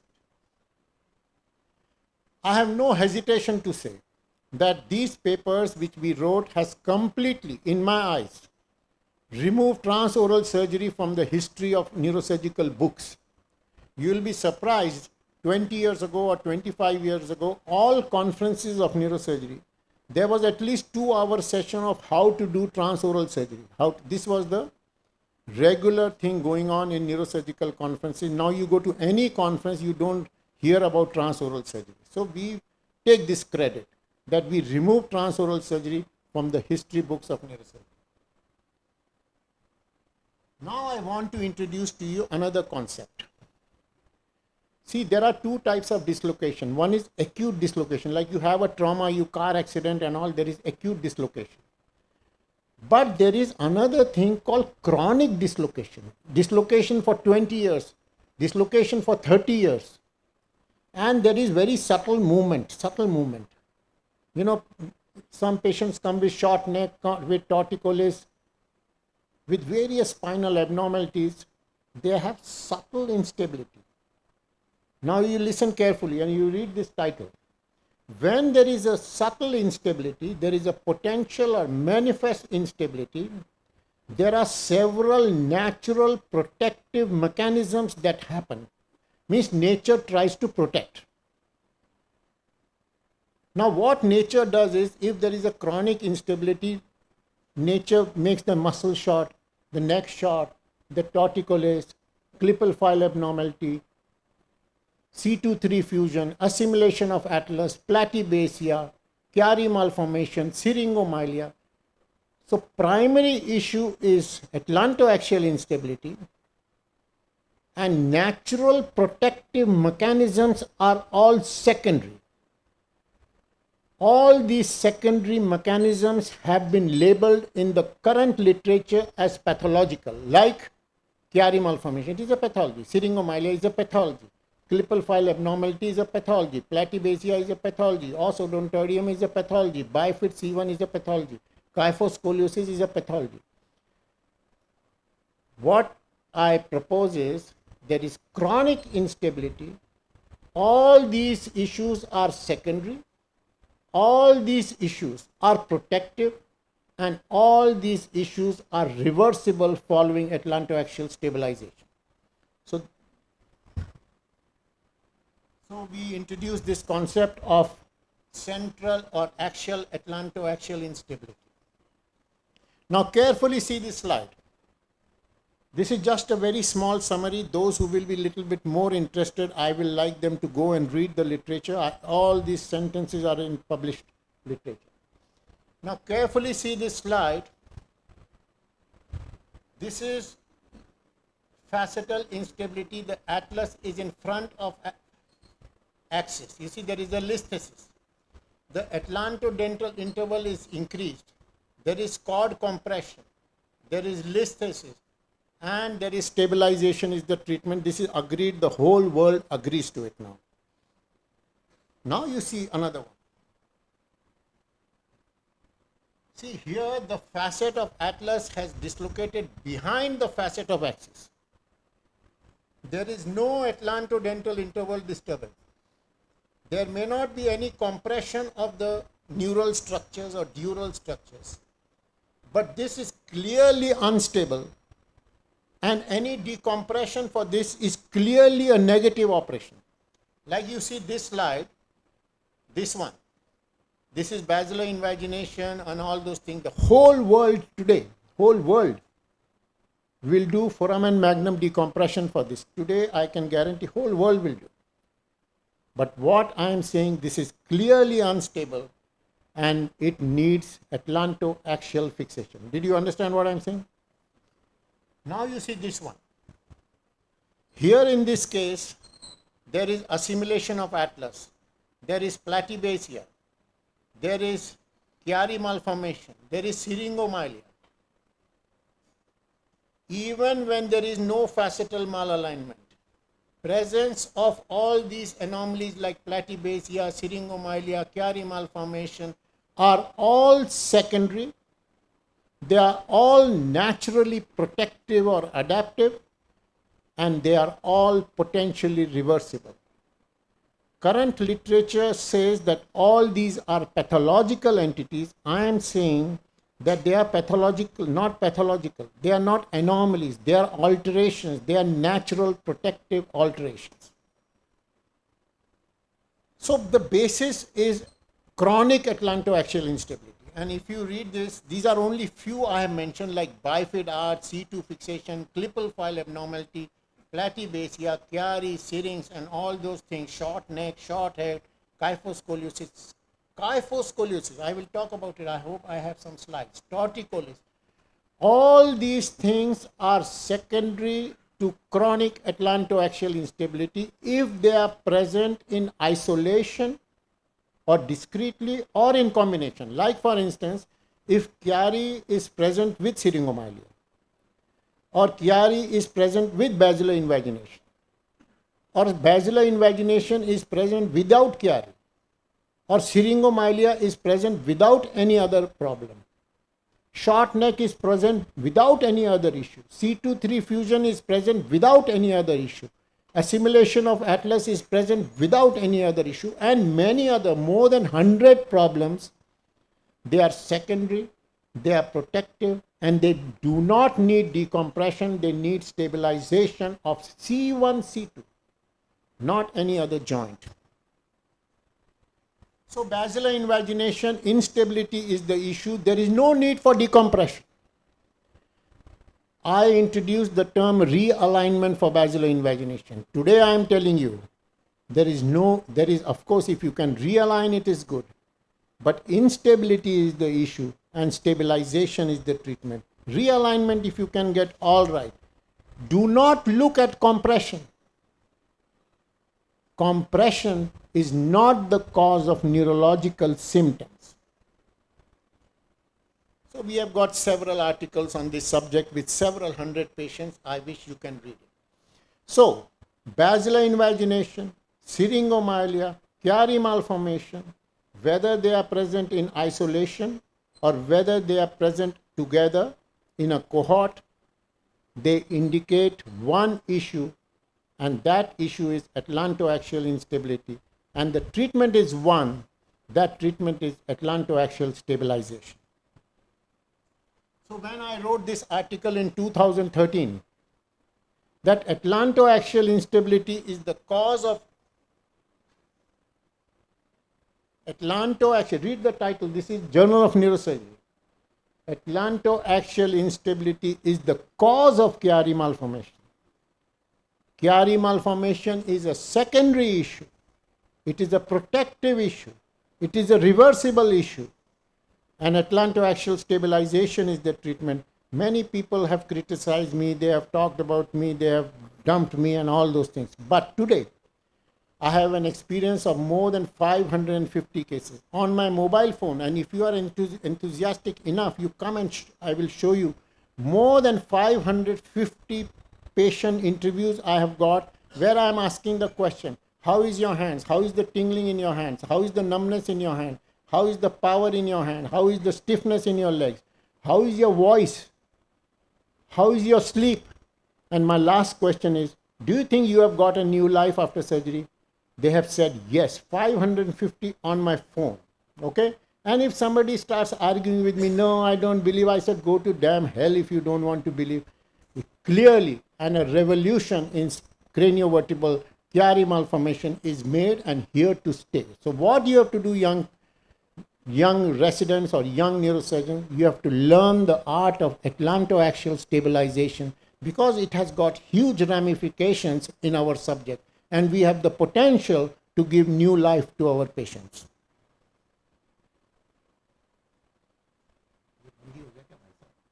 So here you see Chiari and syrinx, and there is type 2 facetal instability. I have done only stabilization. The syrinx reduce. Syrinx will reduce in 100% of patients if you do a scan after 6 months. In 20% of patients, syrinx will reduce if you do a scan after 1 week. Whether the syrinx reduces or not reduces is not the issue. Issue is what happens to the patient. And I am telling you, the patient will have a new life in the evening of operation. His breathing will improve, his voice will improve, his limbs will improve in the evening of operation, not after 2 months or 3, it might improve and all those things. So I have got several hundred patients where I have done C1, C2 fixation for this kind of Chiari. The whole world today is doing foramen magnum decompression. Some people open the dura. The concept of tight posterior fossa in basilar invagination and Chiari was introduced by me. Tight, the fossa becomes tight. I am saying today that tight fossa is not the issue. It is unstable C1, C2, that is the issue. Decompression is not the solution. Even when there is no facetal malalignment, no atlantodental interval, you see there is no question of tight fossa. What we have said is there is a vertical reduction in the head size, there is short neck, there is short head, there is short spine, there is short. If you see a case of basilar invagination, if you see a patient, you ask his brother to stand by his side. His brother will be at least 6 inches shorter than him, longer than him. It is a very complex issue. So vertical instability, vertical reduction in the height, tonsillar herniation is secondary and protective. So you see here, so I have got several patients where only fixation is done for Chiari and syrinx, and I have told you already, 100% reduction. The only bottom line of this is you to do C1, C2 fixation in the presence of Chiari, in the presence of syringomyelia, in the presence of basilar invagination is not a simple operation. Decompression any resident can do, anyone can do. But to do C1, C2 fixation in all these situations is quite a complex situation. And this was my article which was published with 388 surgically treated about 4 or 5 years ago. I want you to read it. And I want you to read it slowly and generate your thoughts and take your own decision. This is complete revolution in the treatment of Chiari. Recently, I was giving one lecture in Japan, and one gentleman stood up and he came and hugged me and he said, this revolution, there is no other revolution in spine surgery or in neurosurgery in 3 decades which is bigger than this. So this is Chiari is like airbag, it is protective and it is reversible. There are several articles of mine. In 1996, I said for the first time that syringomyelia should not be shunted. Syringomyelia should not be touched. Syringomyelia is secondary, syringomyelia is protective, and syringomyelia is always reversible if you find the cause and treat the cause. Now this patient, idiopathic syrinx. I told you that syrinx with Chiari or without Chiari, basilar with Chiari or without Chiari, or syringomyelia. C1, C2 instability is the cause. The whole world today will treat these patients with some kind of shunt because you don't see any compression, there is no other issue. There is central or axial, atlantoaxial instability which is the issue. Stabilization is the treatment. Cervical fusions. If you read the neurosurgical literature, cervical fusion, the whole world is treating by osteotomy or kyphectomy or bone removal and all. Cervical fusions are not primary. They are not embryological disturbance. Recently, my article has been published in Neurosurgery Journal, Neurosurgery. You must read that. Where I am saying evidence of bone fusion is an evidence of spinal instability. Did you get what I said? So cervical fusion is secondary. Cervical fusion is protective and cervical fusion is potentially reversible. Like this is the patient. You see the multi-segmental fusion? There is no compression over C1, C2 area. There is no compression. The patient was unable to breathe when she came. She is a daughter of very senior media person. And I operated on her, and this is after few days of surgery. You see the face, the troubled face has gone, new breathing, new life, and this was published in several Marathi newspapers, and I became instantly popular in Maharashtra. But whether popular or not, that is another issue. But you see, there is no compression. No compression means no decompression. That is not the answer. Identify where is the instability. If you ask me one thing, in spine surgery, there is one issue. That issue is where is the instability and what you have to stabilize. That is the issue in spine surgery. And this is bifid arch of atlas. Now I was listening to one embryological talk where bifid is due to some sclerotal disturbance and all those things. We all know this is written in the book. I am saying bifid is a secondary natural protective. You do flexion, bifid opens. You do extension, bifid closes. Bifid is an indicator of unstable atlantoaxial joint. Bifid is a protective natural mechanism. C1, C2 fixation you do, and that will create a magic. This is another thought on the subject. Short neck, torticollis.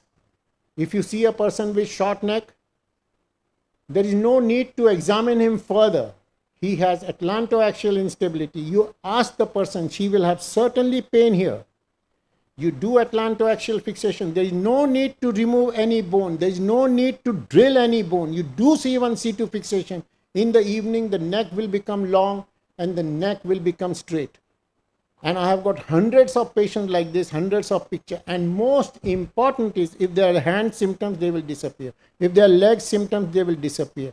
And the patient will get such a divine smile that you have never seen in the subject of neurosurgery. Here there is no smile, but if you realize that the neck has become, this is in the evening of operation. I am saying another thing. magic in the evening of operation, magic after reversal from anesthesia. This short head, short neck, short spine are manifestations of chronic atlantoaxial instability, and stabilization is the treatment. So these kind of children, I have got several. You can make your patient a king. You can make him sit like a lion or a tiger. And you can also, have the courage to raise your hand and say, yeah, it has happened. Kyphoscoliosis. I have now realized, I am working on this subject. Kyphoscoliosis, if you realize at this age, 8-year-old child or 10-year-old child or 12-year-old child comes with kyphoscoliosis, you know what will be done in orthopedic? There will be 200 screws on the, and there will be 1 mile of rod that they will put, and ultimately the patient will be, don't want to say further. Many of these patients, particularly young children, 8-year, 10-year, 12-year, have atlantoaxial instability. And like short neck torticollis, short spine kyphoscoliosis, you treat C1, C2, and you see the magic. A magic that is difficult for you to even accept. Not for you young boys, for the whole world. When I give these lectures like this, I have given several lectures like this, they listen and ultimately they say nonsense. I say, go ahead, nonsense. What I am saying is all published, as I have said. So central or axial instability is a discrete clinical entity. Sometimes you have atlantoaxial instability central and you have symptoms. Now you see this patient. There is no compression at C1, C2. Okay? There is bifid C1.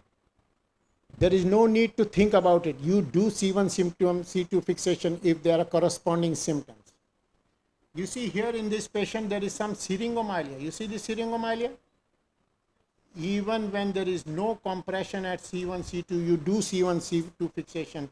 And believe me, you see a magic. Now I have got several patients, not only from India, but from all over the world.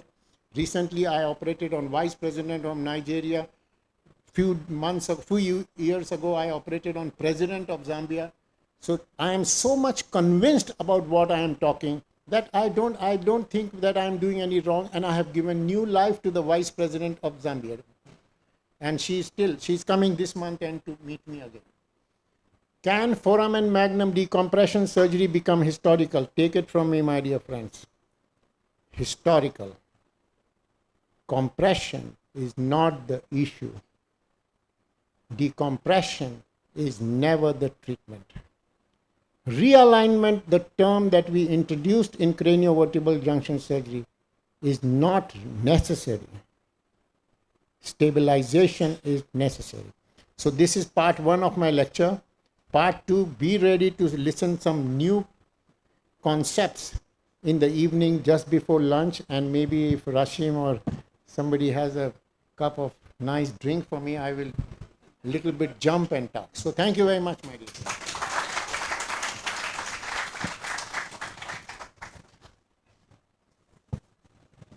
इसको निकाल दो.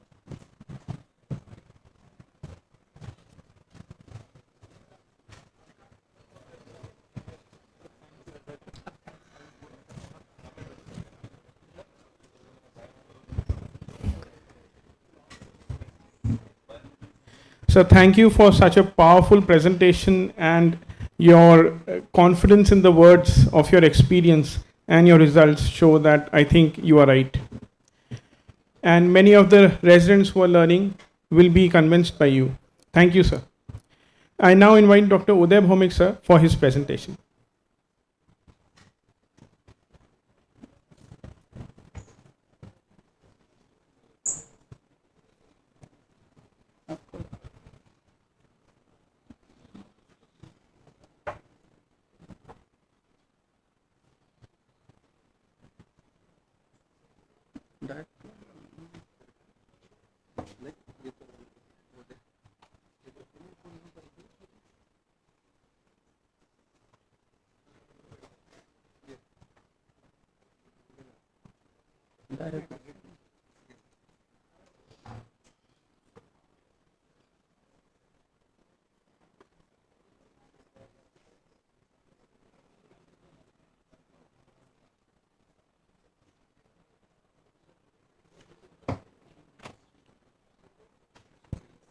Thank you, Goel sir. After your lecture, I don't think so anybody needs to speak anything because you swipe everybody out of our feet.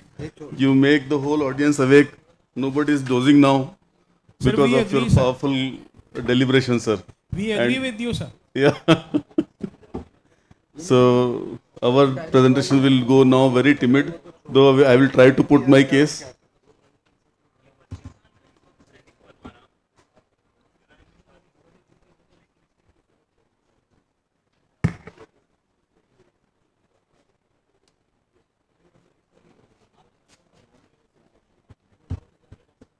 Om Prakash.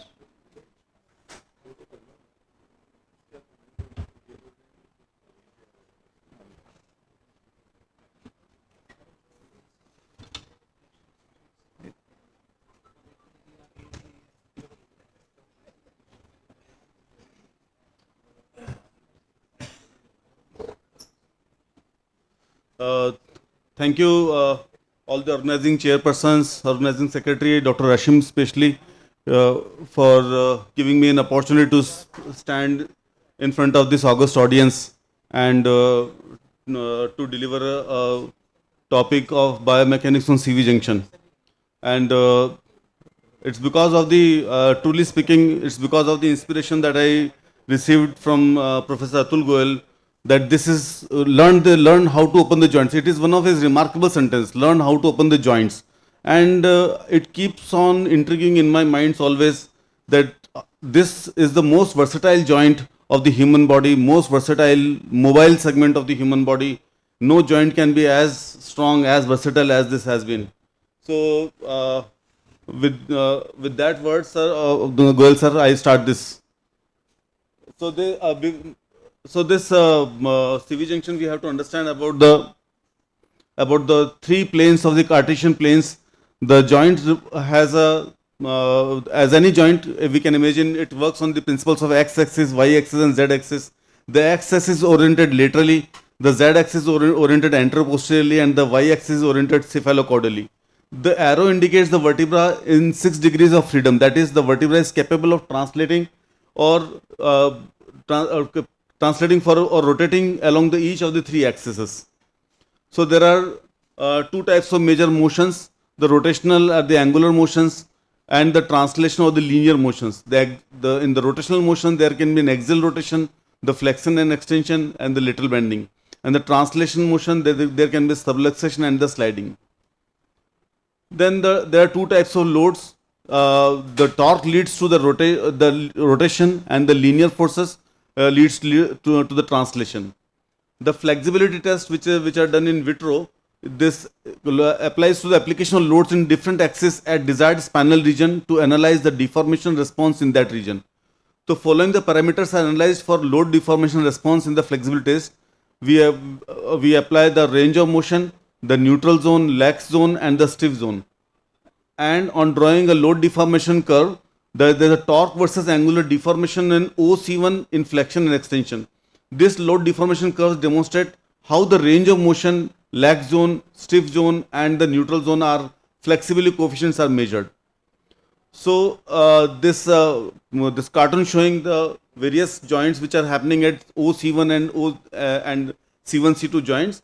We can see there is the OC1, there is a flexion extension to a little bit, but the axial rotation and the lateral bending, as compared to the C1 C2, which has got a flexion extension measured in a small amount, but the C1 C2 axial rotation occupies the maximally. So there are coupled movements. So coupling refers to the secondary motions that occur instantaneously with the primary motion. The lateral bending and the axial rotation are strongly coupled at C1 C2 joints is due to the sloping conformation of the C1 C2 articular surfaces. The direction of the coupled motion is often opposite that of the main motion. The left axial rotation is coupled with the right lateral bending at C1 C2.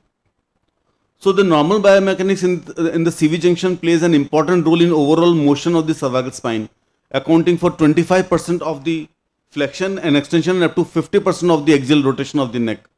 Although the CVJ consists of 2 distinct joints, atlanto-occipital and atlanto-axial, it still functions as a single mobile unit, with the atlas acting like a washer between the cervical spine and the occiput. Each of these joints, however, has a unique kinematic properties that contribute to the complex motion of the CV junction. Although the atlanto-occipital joint contributes to flexion, extension, lateral bending and rotation, cadaver studies indicate that it is the principal motion is the flexion and extension. The motion is primarily restricted by the bony elements. Approximately 24.52 degrees of motion is responsible for flexion and extension, with the majority of motion in the direction of the extension.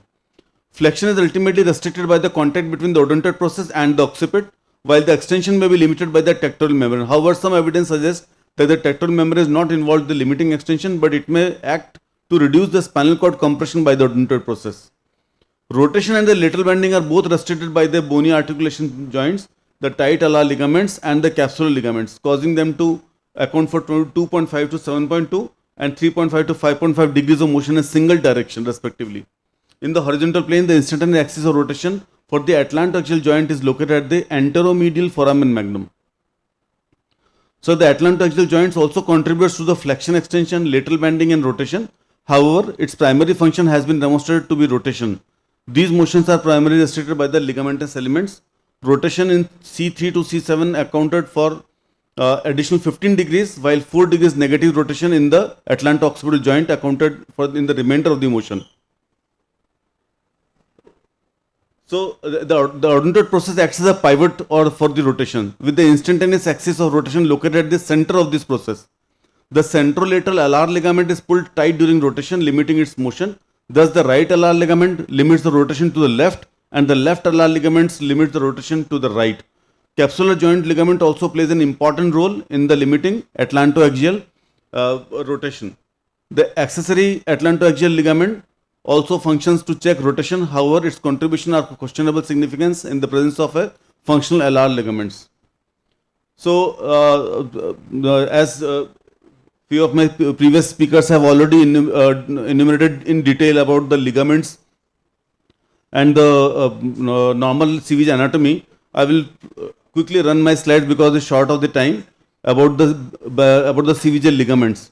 So these are the main ligaments which are involved in the tectorial membrane, the apical ligament, the transverse occipital ligament, the transverse and the axillary ligaments. The transverse ligament, it holds the maximum amount of the strength to keep the odontoid process close to the anterior arch of the atlas. The size is about 6.7 mm and height is about 6.7 mm. 6 to 7 mm, and the length is 14 to 16.5 mm. It's one of the very strong ligament. Strength constitutes about 315 N. It allows translation of 3 to 6 mm of atlas over the axis and locks the odontoid process against the anterior arch of the atlas, thus prevent the anterior subluxation of atlas over the axis. So, in the mode of injury, the posterior linear forces when z-axis in z-axis over the atlas, it affects the stability of anterior subluxation of the atlas over more than 7 mm. In the alar ligament, the attachments are the anteromedial aspect of the occipital condyles, the lateral aspect of the odontoid. This size is about 7.3 mm and length is about 8.8 mm. It is also one of the strong ligaments holding 200 Newton strength, and in its functions it prevents the over rotation more than 47 degree at C1 C2 level. It prevents the atlantal subluxation of axis over more than 12 mm secondary to transverse ligament injury.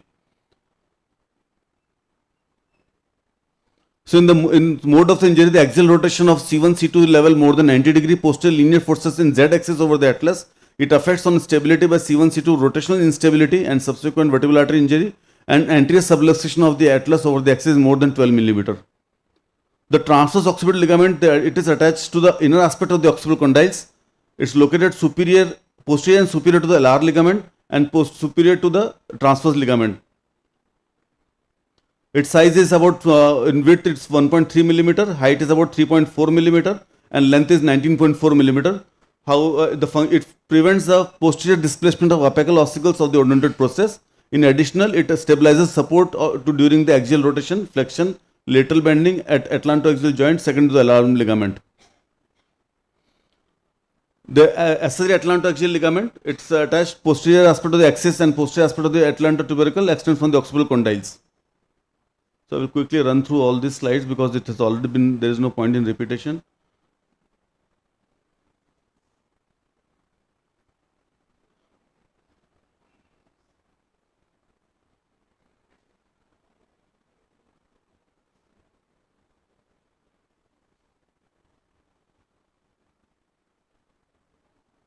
in the biomechanics of the bony injury. Where the forces which leads to the disruption of the joint,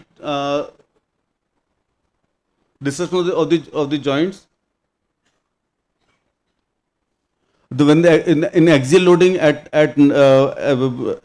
along the flexor injury and the extension injury, the rotation, you can see that in the diagrams that how this axial rotation leads to the condylar fractures, and there is a classification which again will be enumerated by next speaker, the Anderson and Montesano classification.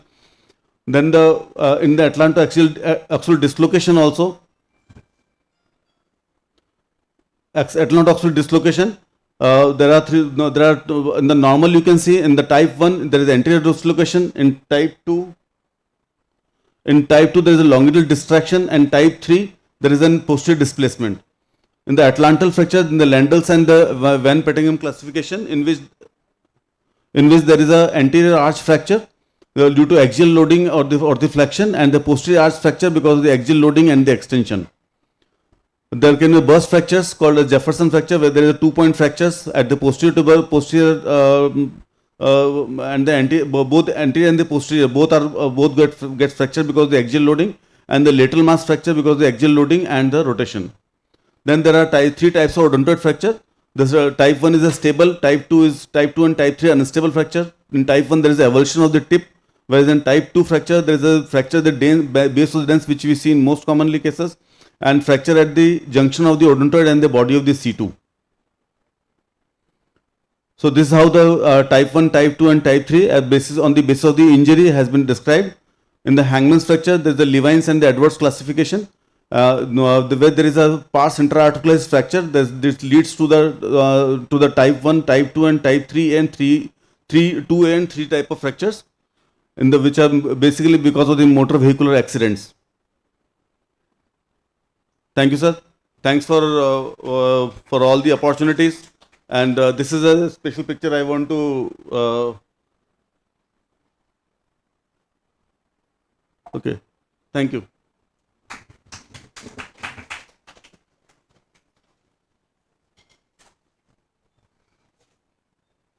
Thank you, sir, for the presentation. We have with us Dr. Meenu Bagrata ma'am and Dr. Anita Bhandari ma'am, heading the radiology department here. And now I welcome Dr. Ankita for her presentation on CV Junction Radiology. She is from the Department of Radiology. There's a sincere request, as we are running short of time, though we can't shorten this lecture on such a vast topic. It is like Gagar mein Sagar, but I think it was only the lecture of Dr. Atul Goyal sir which included that Gagar in Sagar concept, that there's nothing like decompression, it is only the mechanics which can be handled and treat the CV junction anomaly. Kindly take care of the time also. Thank you.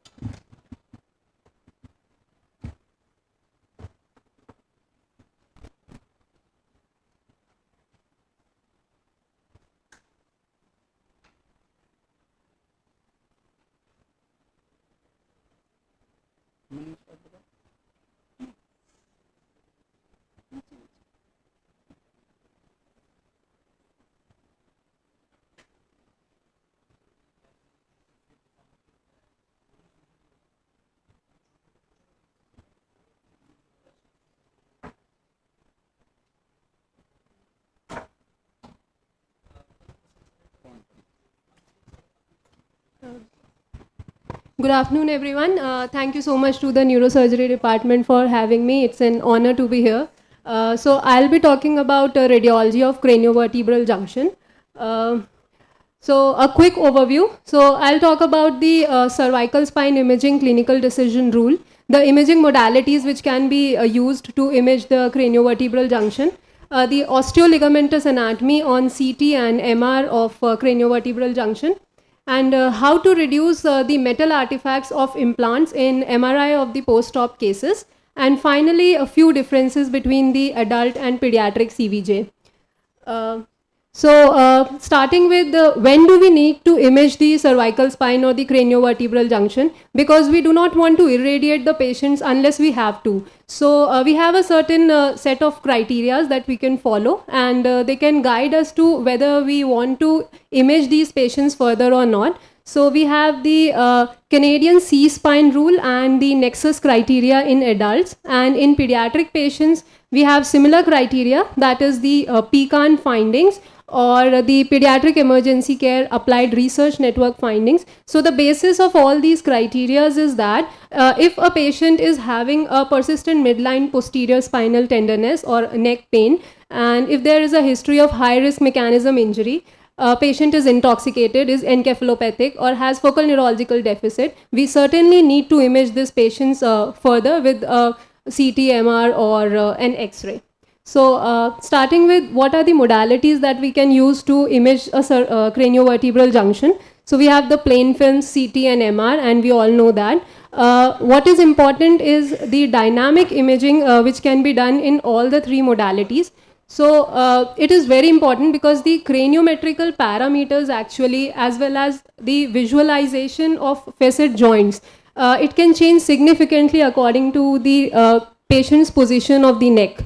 And dynamic imaging therefore is very useful for diagnosis of the instability in those patients who have absolutely no symptoms or even very few symptoms in neutral scans. So what are the views that we can obtain on cervical radiography? So we have the this is the neutral film, and then we can have the flexion views, the extension views, and the odontoid views. Now this is to be noted that we don't usually do an open mouth or odontoid view in patients which are less than 4 years of age, as they are less likely to be cooperative for the same.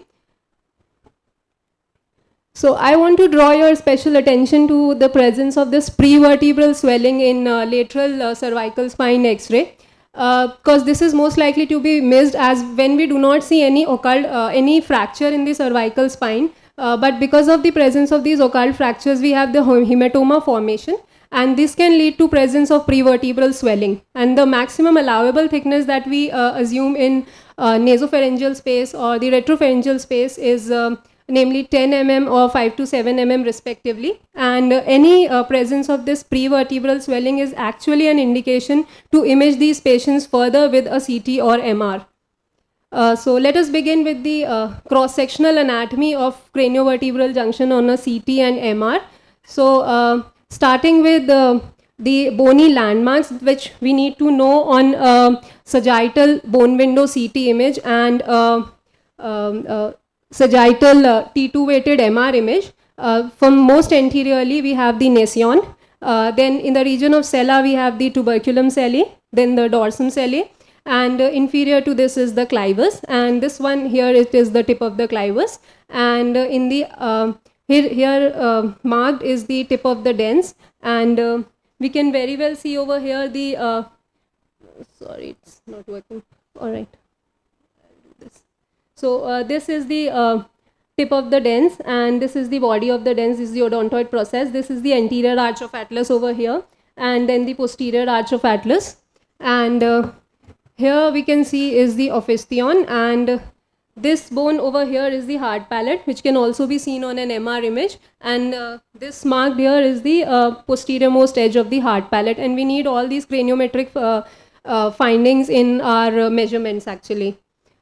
So next, this is the coronal bone window CT image and the T2 weighted coronal images, and we can very well see the tip of the dens over here, and the occipital condyles, the lateral mass of C1, lateral mass of C2, and the C0, C1 and the C1, C2 joints over here are well congruent.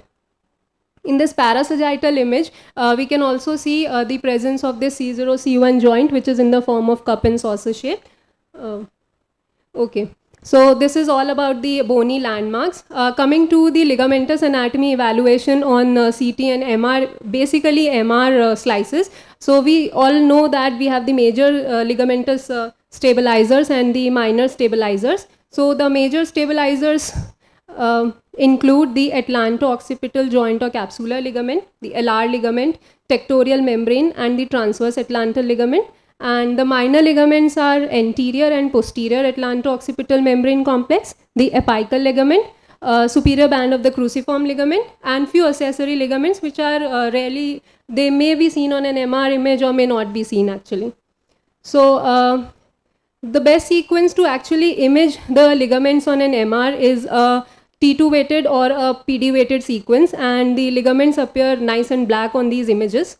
So for simplicity's sake, if we start anteriorly and work our way posteriorly, we can see the most anterior ligament is the anterior membrane complex. And this anterior membrane complex is actually composed of the anterior atlanto-occipital membrane, which runs from clivus to the anterior arch of atlas. And inferior to this is the anterior atlanto-axial membrane, which starts from the anterior arch of atlas and inferiorly up to the level of C2, C3.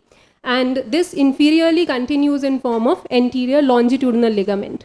The ligament posterior to this is the apical ligament, and this apical ligament is very well depicted on this magnified image over there on the top. And more posteriorly, we have the cruciform ligament, and in this image we can see the transverse atlantal ligament component of the cruciform ligament. The superior band of cruciform ligament actually runs from the tip of the clivus to the dens over here, but it is not usually seen separately from tectorial membrane on an MR image. So it is also not seen here. And the ligament which is just posterior to is a major stabilizer, that is the tectorial membrane. So this tectorial membrane extends superiorly from the clivus. It actually interdigitates with the retroclival dura over here, and then it forms a sling over the body of the C2, and inferiorly this is continuous in form of posterior longitudinal ligament. And similar to the anterior membrane complex, we have the posterior membrane complex, and this is also composed of posterior atlanto-occipital membrane and inferiorly the posterior atlanto-axial membrane, which is continuous in form of ligamentum nuchae in the cervical and the rest of the spine.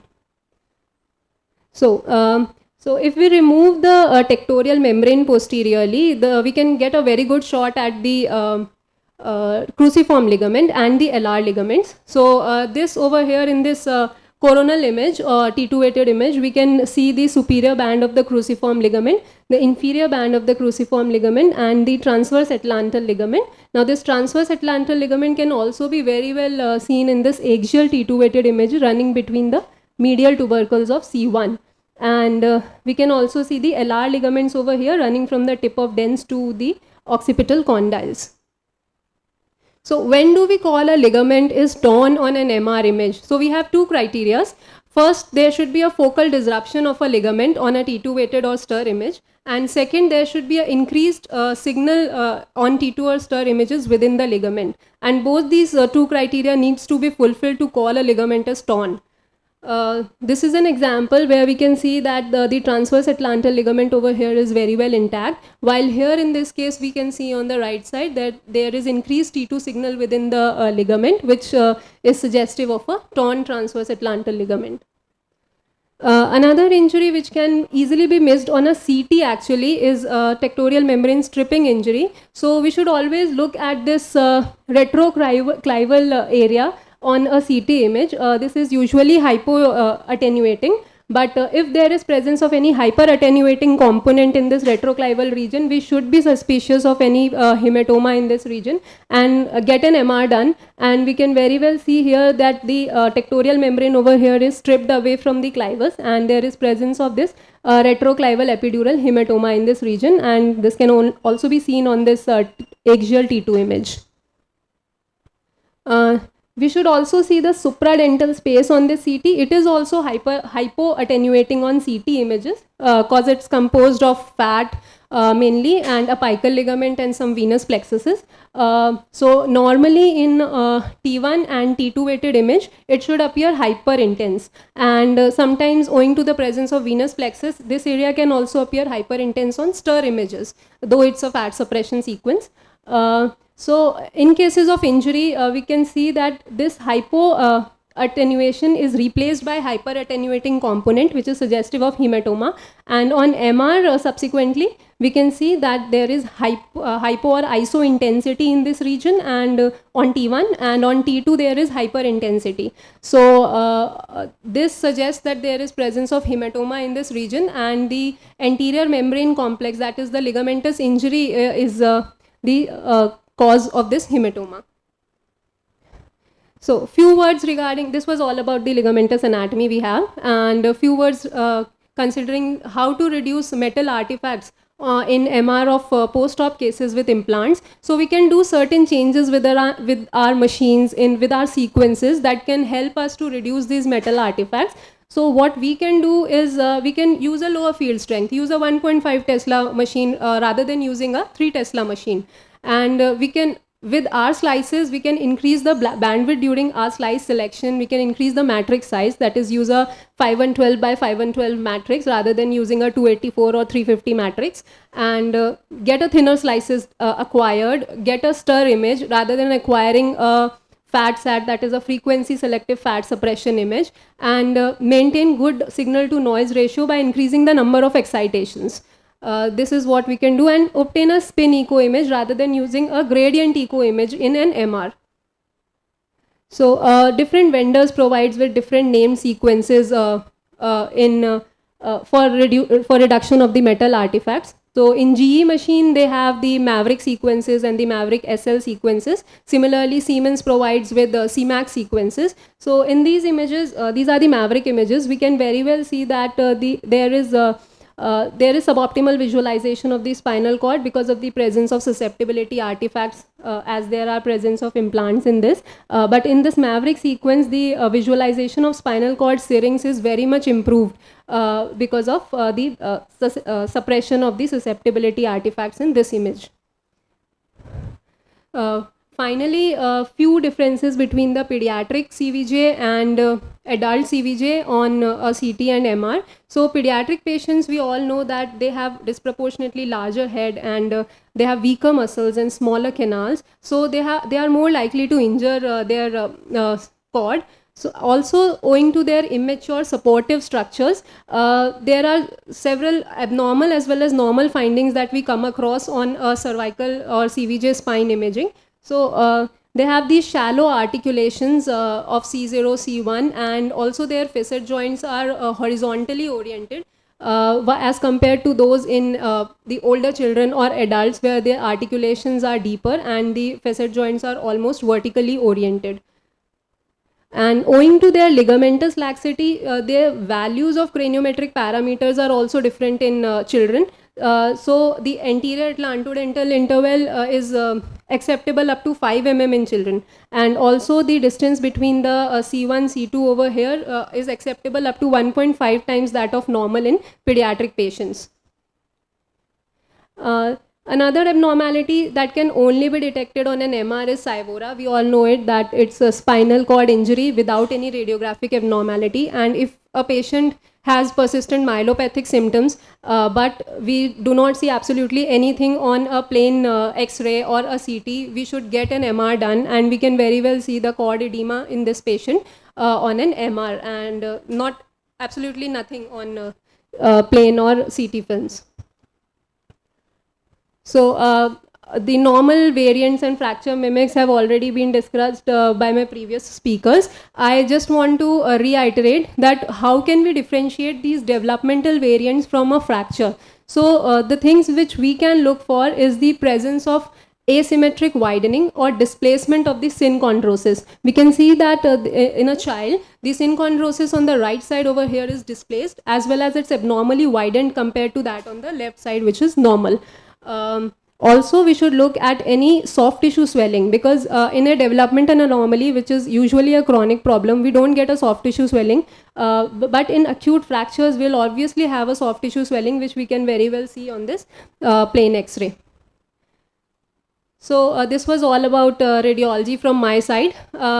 This brings us to a few take-home points. So cervical spine injury is actually a spectrum of varying osteoligamentous injury that may or may not predispose to any craniocervical instability, and we have dynamic imaging playing a very important role in this matter.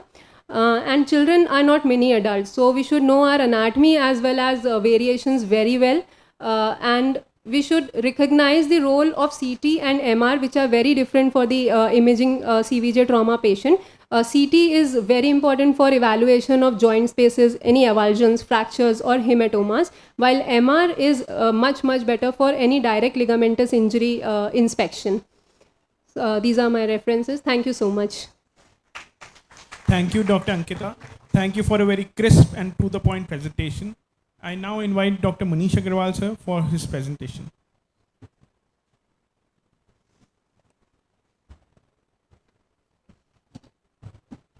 First of all, I would like to thank Dr. Rashim for organizing such a wonderful workshop and getting us to interact with the stalwarts of CV junction surgery.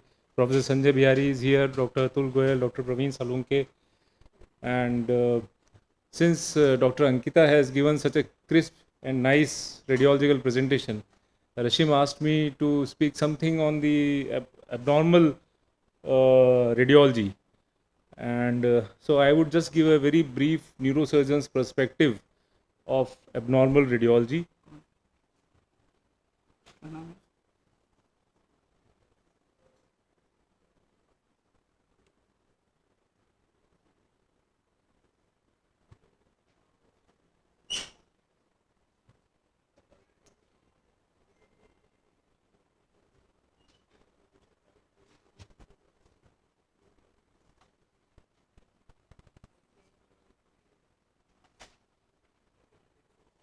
So here in my presentation, I have just prepared some cases that I will show and show you some important points that a neurosurgeon should always see.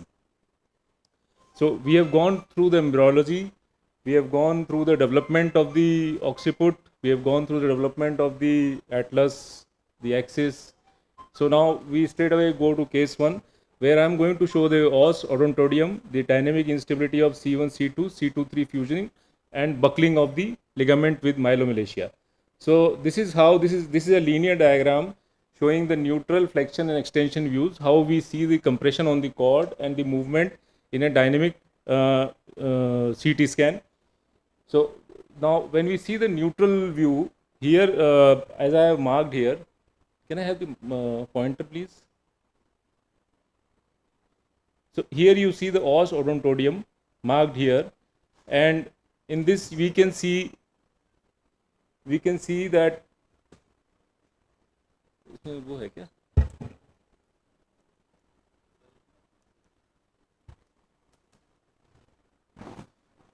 that there is an anterior compression caused by the odontoid. Okay, so this is how we must see. And when we go to the extension view, now we see that there is an increase in diameter of the canal, and this is the posterior movement of the atlas. And when we go to the flexion view, now we see that the posterior arch is compressing on the cord. So we have to see all these dynamic views when we are evaluating the patient of a CV junction anomaly. Now when we see the MRI of the same patient, here we see that there is a buckling of the ligament which is causing compression of the cord over here, along with the posterior arch and the anterior arch. And also in this we can see the compression on the cord caused by the buckling of the ligament, the posterior arch and the dens. Now this is case 2. Here in case 2 I am going to show you the AD with BI with partial atlanto-occipital assimilation. So in this you can see the anterior arch of the atlas being assimilated. The space between the anterior arch and the dens has increased, and the dens is pushed forwards. The dens is clearly above the Macrae's line, and there is a posterior compression as well due to the assimilation of the posterior arch of the atlas. So this is the neutral view. Now another important thing that I wanted to communicate is that we must also see the 3D reconstruction views along with the vertebral angiograms to see the course of the vertebral artery. as we were operating today, Dr. Praveen Salunke, he showed the anomalous course of the vertebral artery, which can be easily assessed on these 3D reconstruction views. This is the same case, again enlarged images, just to show you how important it is to get all kinds of views and 3D reconstruction images and the vertebral artery angiograms. This is the MRI of the same patient. Here again you can see that there is a compression by the ligament and the soft tissues, and also with the dens. This is the third case. Here I am going to show you the rotatory AD with hypoplasia of the left lateral mass of the C2 and the atlanto-occipital assimilation again. So this is classified by the Fielding and Hawkins classification, which has already been explained by my previous speaker. So here you can see the atlanto-occipital assimilation. Here you can see the atlanto-occipital assimilation in this image, and here you can see the hypoplasia of the C2 lateral mass. You see, when we compare these two lateral masses, there is clear-cut hypoplasia and there is a rotatory AD in this patient.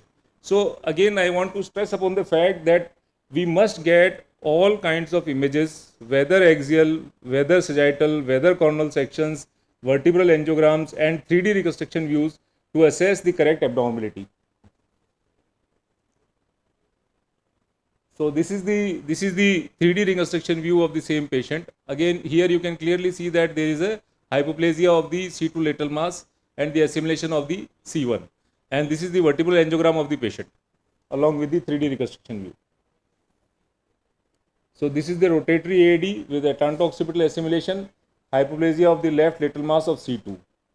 You can clearly see in these images showing the hypoplasia, the rotatory AD and the atlanto-occipital assimilation. This is the MRI of the same patient. This is the MRI of the same patient, again showing you all the abnormalities in this patient.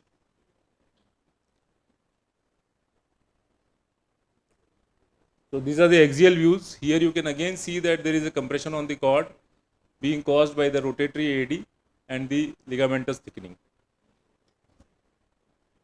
Case 4. Now this is a fracture of the atlas which I am going to show. There is a Landel's and Van Peteghem classification of C1 fracture, already explained by my previous speaker. So here you can see the fracture of the C1 lateral mass. It is clearly fractured from the anterior arch and the posterior arch. So this is a type 2 variety of the fracture. And in this coronal image, we can see that there is a very only slight coronal misalignment, very slight coronal misalignment.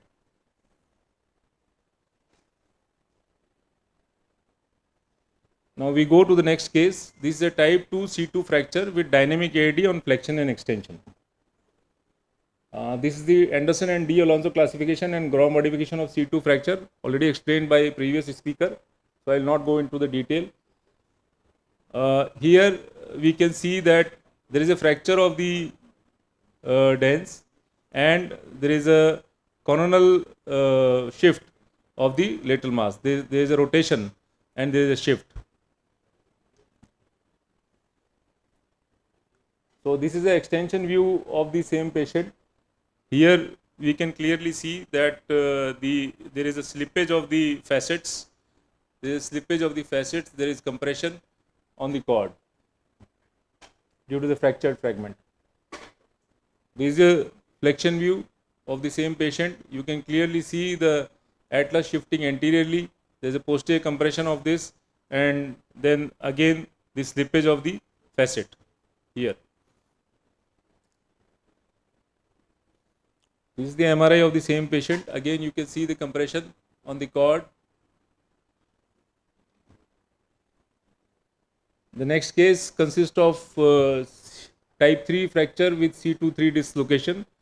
C1 left lateral mass fracture and C2 right transverse foramen fracture. I'll just quickly go through these. We are short of time. So here we can see the C2 fracture, C2-3 dislocation and a chip from the C2. This is an enlarged image of the same patient. So here we can see the fracture of the lateral mass of the C1. And then we can also see the fracture of the vertebral artery foramen in this image. This is the enlarged image of the same patient. This is the MRI of the same patient. You can see the anterior translation, the thickening of the ligament and the side compression on the cord caused by it. So thank you very much. I just wanted to stress upon the point that every patient should have all views of the CT scan along with 3D reconstruction and vertebral artery angiogram and all the MRI images. Thank you very much.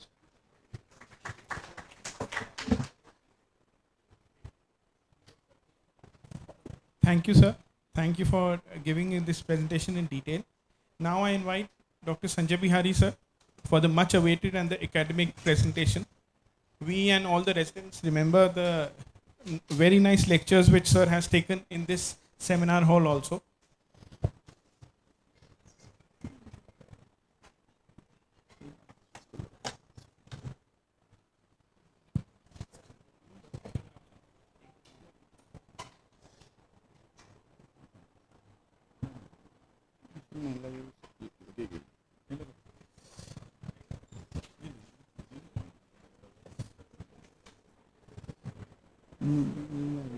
USB है? हाँ USB.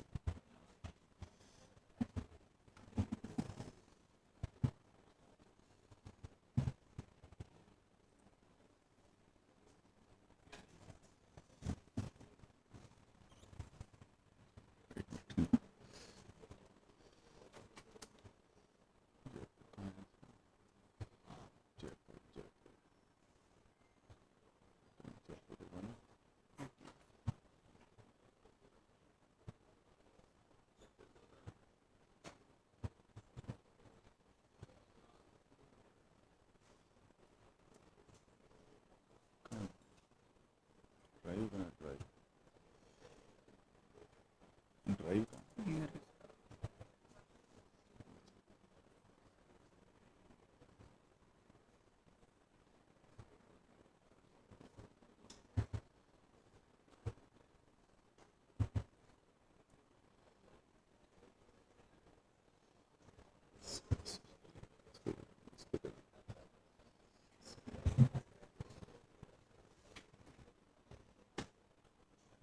So good afternoon. What I have done is, first of all, thank you so much. It's always a privilege and a pleasure to come to SMS. Brings back so many wonderful memories.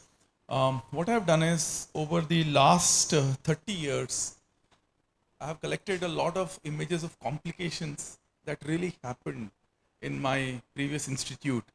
And I'll just take you through some of them right now and some of them in the evening. So it's not like the journey has been a very smooth one.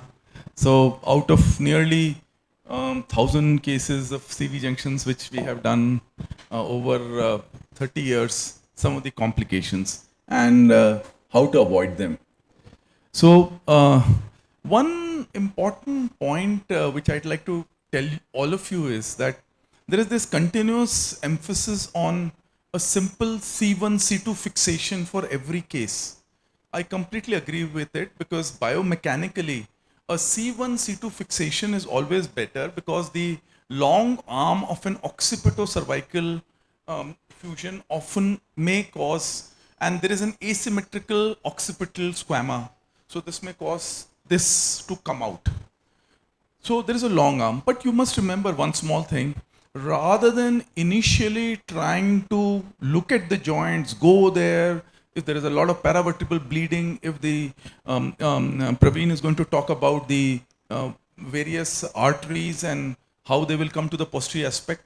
So rather than, struggling with it, it is much better and safer to do an occipito-cervical fusion rather in a high occipitalized atlas with condylar hypoplasia. So please remember, if there is a condylar hypoplasia with atrophy there, condylar atrophy with occiput C1 fusion, then it is much safer to do an occipito-cervical fusion. But there are a few things you need to keep in mind. One of them is that only put the screws in the center of the occipital squamma, so that it goes through the internal occipital crest only and not on the occipital squamma. Okay, that's the first thing. The second very important thing is the purchase always has to be bicortical. It can never be unicortical. And the third very important thing is that the occipital sinus is right in the midline. Even if the occipital sinus is in the midline and it is injured, or if there is dural penetration and there is CSF leak by our bicortical purchase, don't worry about it. As soon as you put those screws inside, what will happen is that CSF leak will stop and the bleeding will stop. In fact, sometimes you want to achieve an occipital injury, sinus injury there, not really intentionally, but if it happens, there is no problem, because what will happen is it means that you have achieved a bicortical purchase there. You get my point? So this is one important aspect which will really, and the other very important thing is never only confine yourself to C2 fixation. There is no way you can do a C1 fixation. So what you do is remove the C1 arch and do a C2 and C3 fixation. Because what happens is, if this is very tight and strong and you have only one fixation, with flexion and extension movies, this will fail. So you must also have a 2-point fixation here and a 2-point fixation here. But after 3 months, what will really help you is the amount of bone you put there and the decortication that you achieve. So no, whatever is the fixation that you place will not make any difference after 3 months if you have not put adequate bone there. So even if you are doing occipito-cervical fusion, which you might do, and I have also done it many times, even now sometimes when there is a lot of asymmetry, very high joints, atrophy, condylar hypoplasia, I would still put a lot of bone there, do a good decortication, and after some time it becomes one solid bulk. So I think this is one important message that I'd like to give. So the other important thing is, in children I have often seen that soft wire is a fantastic technique. Okay, C1, C2 joints is fine, but in small children, especially those children who have syndromic atlantoaxial dislocation, putting a soft wire there is a very nice technique, very, very nice technique, because you can just go through it and fix it. The amount of metal that you use is very less. And the other important thing is, in children, very small children, the facet joints and the C1, C2 joints are very, very fragile.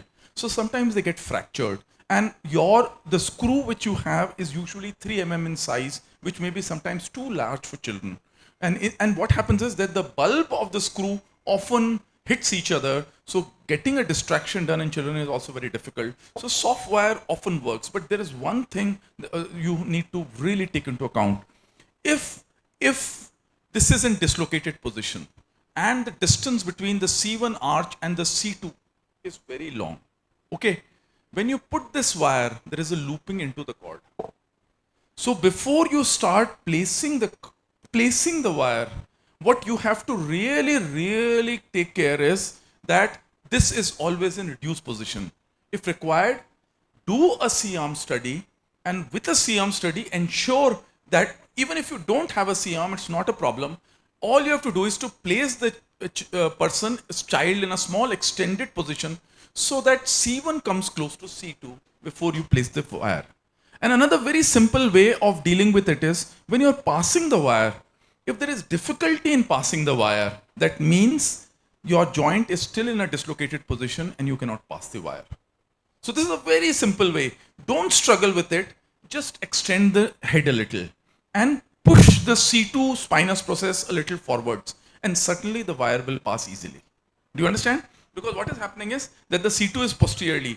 As soon as you push the C2 spinous process a little anteriorly, what will happen is that the odontoid moves forwards and there is space created. The C2 moves closer to C1 and suddenly you will find that the wire passes easily. So this is a very simple technique which you can do to pass wires in children, but you must understand that the distance between C2 and C1 should not be very long when you're passing these wires, otherwise you're causing a long problem. Then the other very important thing is, the posterior pharyngeal walls are very thin, extremely thin. The mucosa of the posterior pharyngeal wall is very thin, and these are all complications which have occurred over 30 years. So this is a pharyngocutaneous fistula. What has happened is that we extensively drill the facet joint, and somehow the infection traveled through the mucous membrane to the oral cavity. So what happened was pus started coming from the oral cavity, and the wire also developed pus, and this is a sinogram. So this is a sinogram. Through the facet joints, the pus traveled from the posterior wires through the facets into the oral cavity. So please remember that when you're drilling, the pharyngeal constrictor muscles of the pharynx are very, very thin. Even if when you're doing an anterior retropharyngeal approach, you must understand that a retractor should not retract the retropharyngeal muscles too much. Otherwise, there may be a pharyngocutaneous fistula there. Okay?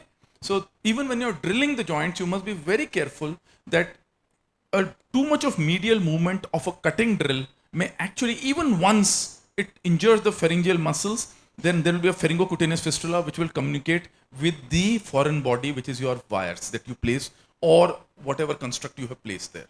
And this will lead to a severe infection. Then a very interesting thing is, whenever you get an os odontoideum, you must remember that this is an actual case. All of them are actual cases. So you see this is anterior, and you see there was reduction. But what we did not realize at this time is, if you can actually see this image, can everybody see this image? So you see, we put this wires, and what happened is that the entire C1 moved posteriorly. You understand? So just to let me explain, if there is os odontoideum and an orthotopic os odontoideum, then what will happen is that the os moves with the C1 anterior arch, right? And the C2, the rest of the remnant of C2 is below this. So there is a free floating C1 arch over the C2. You get my point? So what happens is, in flexion, the entire C1 moves forwards and the C2 moves backwards, causing compression from the C2. In extension, the entire anterior arch with the lateral mass moves backwards and causes cervicomedullary compression. So the only way in which you can do it is in neutral position. Okay, right from positioning of the patient to giving anesthesia, to giving intubation, to doing intubation, to operating has to be in absolute neutral position. Look at this MR imaging. This is retrospective. I'm sorry, but when we removed this patient developed severe neurological deficit. And we did an MRI. You see, this is in flexion. This is in neutral. You see there is a little bit of cord intensity change. And this is in extension. So even in extension, there is cord constriction. In any patient with os odontoideum, you have to ensure that it is in neutral position and neither in flexion nor in extension. Is that clear? That is the next message that I'd like to give. Then comes a very interesting point, and we have had several debates with Professor Goel on this. So there is a video also on the debate. The issue is, what happened is in 2007, Samir Kalra was my resident, and 2007, what happened was we noticed that we had several patients of Chiari malformation. And in these patients of Chiari malformation, posterior decompression had been done. Okay. When we had done posterior decompression, some of them deteriorated. And then after we had done posterior, we had done some kind of anterior decompression. In some of them, we did transoral decompression with posterior fusion. And in some of them, what we had done is pure posterior fusion. But with this stabilization, and what happened was that there was an immediate improvement in these patients. Now, what are but 70% of the patients, please remember, 70% of the patients with Chiari malformation improve with pure decompression. Okay. So what are the patients who will improve with pure decompression, and what are the patients who will improve with decompression and stabilization is the question. If a patient has any bony abnormality of the craniovertebral junction, along with carry malformation, then forget about carry malformation. Please address the bony anomaly.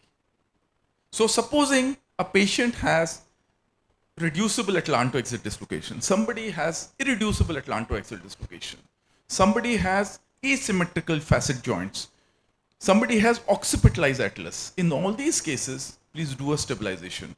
But there will be a subgroup of patients in whom there is no bony anomaly, pure carry malformation. You just very symmetrical joints. As soon as you do a posterior decompression, they will be absolutely stable, and we have a long follow-up of these patients. Dr. Pankaj Arora had done a long study, long follow-up of these patients. Nothing happens to them.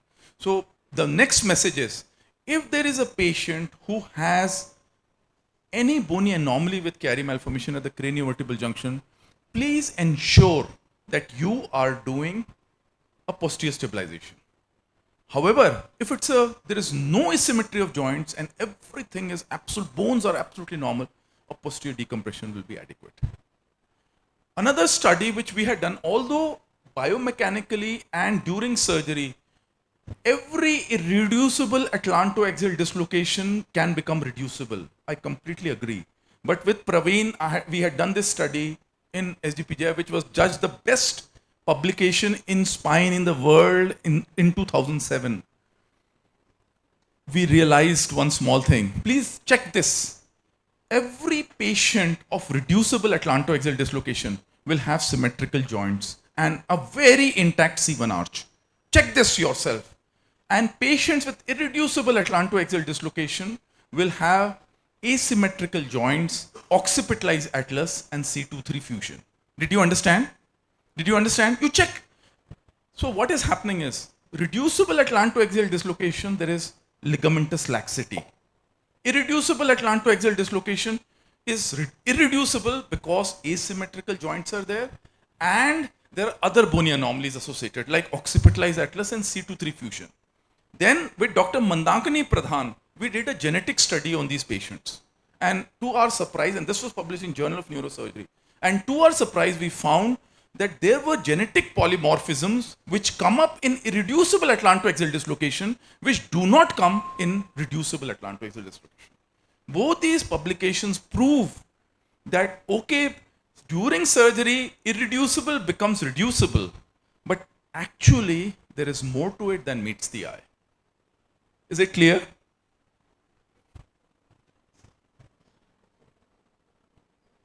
The next was with Dr. Pankaj Trivedi. What happened was that we took this patient, and in this patient, actually at that time contour rod was in vogue. So what happened was we did this, so there was no problem.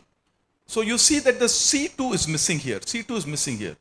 Then we had another patient here, and there was a partial loss of posterior elements of C2.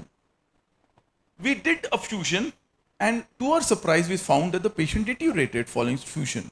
So we went back to MRI, and to our surprise, we found that the actual compression was not here, but the actual compression was at C2 and 3, not at C1 and C2. So then we said, why is this happening? Why is the listhesis and compression taking place at C2, 3, whereas the atlantoaxial dislocation is at C1 and C2? And then we realized one small thing which has come in two publications, that whenever the posterior elements of C2 are missing, the lateral mass of C2 will also be atrophic. Shall I repeat again? Whenever posterior elements, either completely or partially, of C2 of axis are missing, either completely or partially, developmentally, because facet joints are also arising from the same, what is sclerotome. Therefore, the facet joints may also be incompetent. So, although you see an atlantoaxial dislocation at C1 and C2, if you get even partial atrophy of the lamina of C2, okay, include C2-3 also in your fusion. Otherwise, instability will occur between C2 and C3 after you're done a C1, C2 fixation. Clear? The other very interesting thing is, we had done surgery for this patient and this patient deteriorated. We went back and we found that there was atlantal stenosis. See this image, there is an atlantal stenosis here. And you see there is a continuous stenosis which will be in the axial image. So some of these patients will have atlantal stenosis and we think, oh, everything is perfect. As soon as we reduce AAD, there will be no. So always look at axial images. Look at axial CT images, look at axial MR images, and you will find that some of these patients, along with everything else, will have an atlantal stenosis, and we think, oh, it's only atlantoaxial dislocation. So even if you reduce the dislocation, still the patient will not improve because of the atlantal stenosis which these patients may have. Another very interesting thing is, you will often have children who are bent like this. They're bent like this. Because of this, they are having kyphosis. So they have a hump here. They have a hump here and they walk like this. And you can see the hump at the back. Right? Now what happens is, you put a traction and then you stabilize. And then an interesting thing happens. Once you stabilize, then this is known as Toyama's modeling. This is known as Toyama's modeling. So what happens is, this swan neck deformity or this kyphosis gradually developmentally improves with time as soon as the biomechanics improves. So supposing even if you are not getting a significant compression here, but you are getting children with a lot of kyphosis like this, with the entire kyphotic segment coming up to the cervical region there, okay, then please distract, stabilize, because later on what happens is, as soon as the biomechanics improve, Toyama's remodeling will take place, and the complete lordotic curvature of the spine will be maintained after that. So this is a very interesting fact which most people don't know about. Then you see this patient, we did a very good fusion, but we did not realize that this patient had a subaxial compression. So please examine these patients clinically, because when you examine these patients clinically, you might think that this patient has a high cervical myelopathy. But when you examine the jerks, suddenly you find that the C6 jerk or the C5 jerk may be suppressed. And in that case, please examine the MRI again. You will find that there might be a subaxial compression which is actually causing myelopathy. So this patient deteriorated because we had only done this and we forgot about this particular image. And therefore, in these patients, we had to go back again and remove this disc here. And this is another thing. If you get Klippel field anomaly, therefore, at the motion segments, this is the point that at the motion segments, you will find that there is going to be disc prolapse. And please, always with Klippel field anomaly, do an MR imaging because you will see some disc prolapse. Of course, what we also found is that whenever somebody develops a posterior circulation stroke, then there is a stretch loop. Whenever there is AD, there is a stretch loop there. And because of this stretch loop on the opposite side, many of them develop posterior circulation stroke. So whenever you get a patient who has a posterior circulation stroke, always you get an MR imaging done, you will find that the third part of the vertebral artery may be missing there, causing posterior circulation infarct. And this you may detect atlantoaxial dislocation retrospectively, and once you fuse, then further danger is actually decreased. And of course, if you develop vertebral artery injury, I won't go into types of vertebral artery and everything because Dr. Praveen is going to talk about this, but if you actually have a vertebral artery injury, you see this was just posterior to the arch. So the surgeon who was operating put gel foam, Surgicel, and came out. And then what happened was, post-operatively, the patient remained 5 for 3-4 days, and then suddenly developed a huge hematoma in the occipital area and developed a respiratory paralysis. and quadriplegia. And then we took the patient for an angiogram. This is the angiogram of the patient. And you see that there is bleeding from a pseudoaneurysm which is formed there. So whenever there is a vertebral artery injury and you think that, okay, vertebral artery injury is taken place, but it's okay, we have still been able to correct the vertebral artery injury. You please take the patient immediately the same day for an angiogram in the night. And the patient is living because of two reasons. One of them is that the pseudoaneurysm has not ruptured till that time. And the second reason why the patient is living is because the contralateral vertebral artery is dominant. But he doesn't have too much time. As soon as the pseudoaneurysm ruptures, this patient is going to die. So no matter what the vertebral injury is, there may be collateralization, there may be a co-dominant vertebral artery, but you must either stent the pseudoaneurysm or block the vertebral artery. Finally, I'd like to take you through a little bit about the anatomy. So this is the posterior arch. You see the posterior tubercle, and a very interesting thing that you see here is the vertebral artery.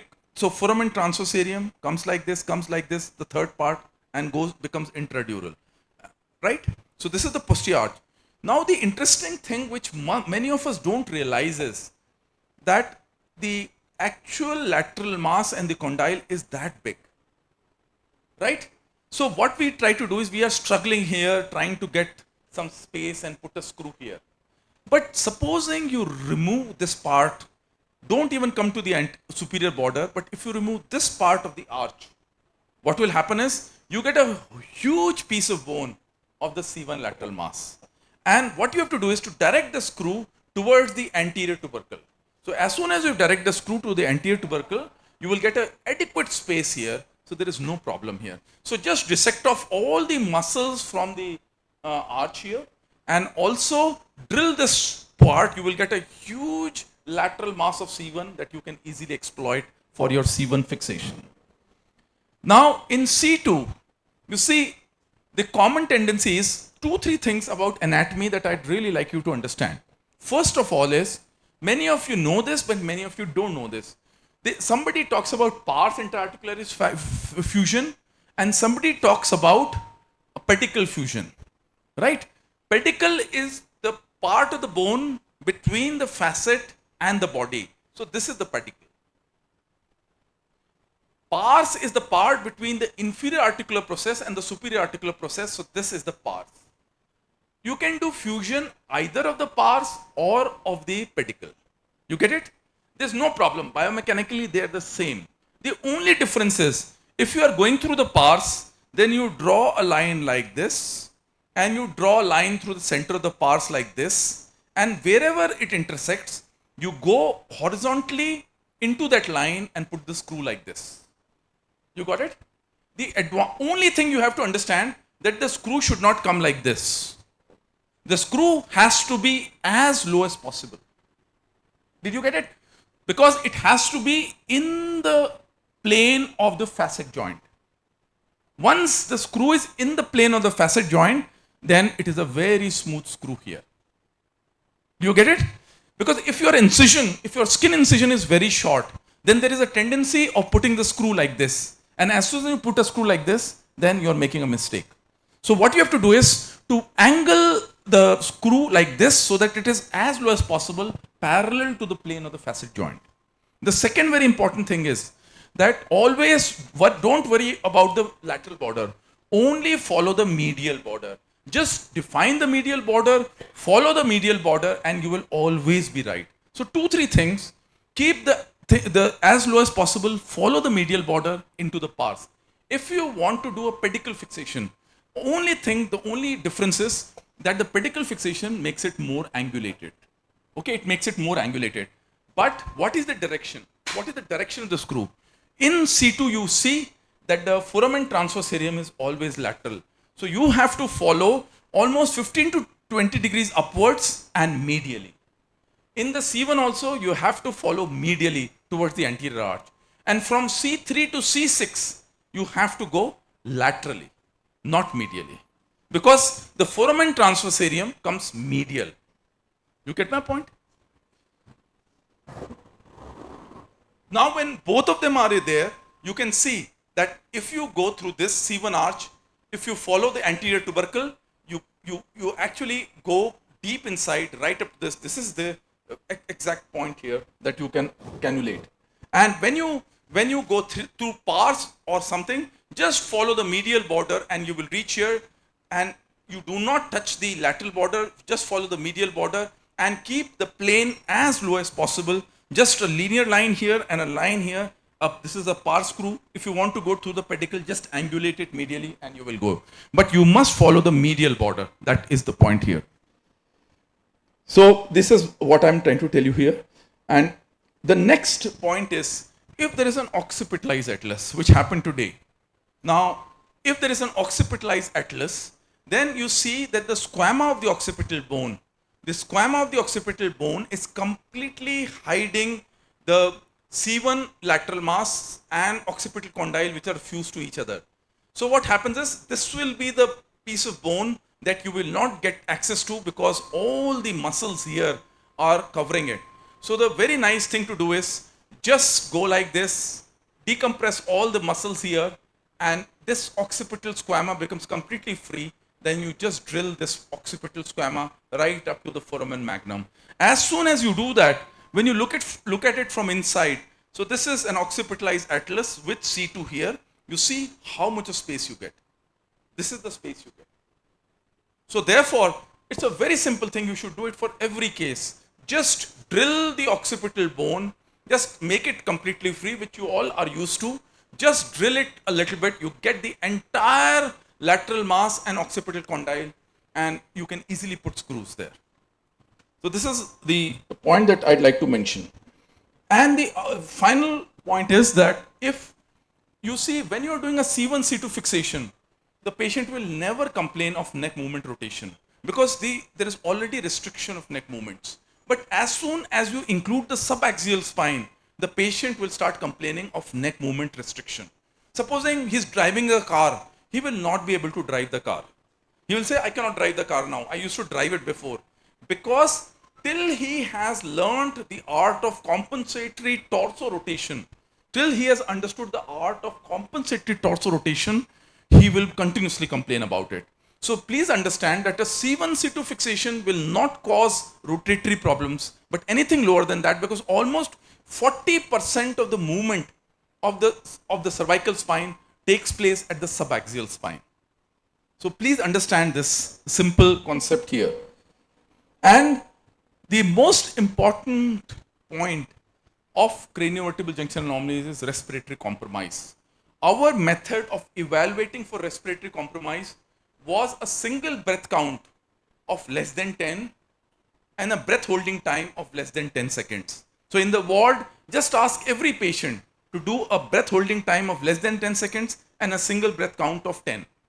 If he is not able to do this, he is having severe respiratory compromise. How do you manage it? After you have done posterior fixation, do not take this patient off from ventilator. You must not take this patient out from ventilator for at least 2-3 days. See how much is the carbon dioxide accumulation. What you will find is that all blood gases will be normal.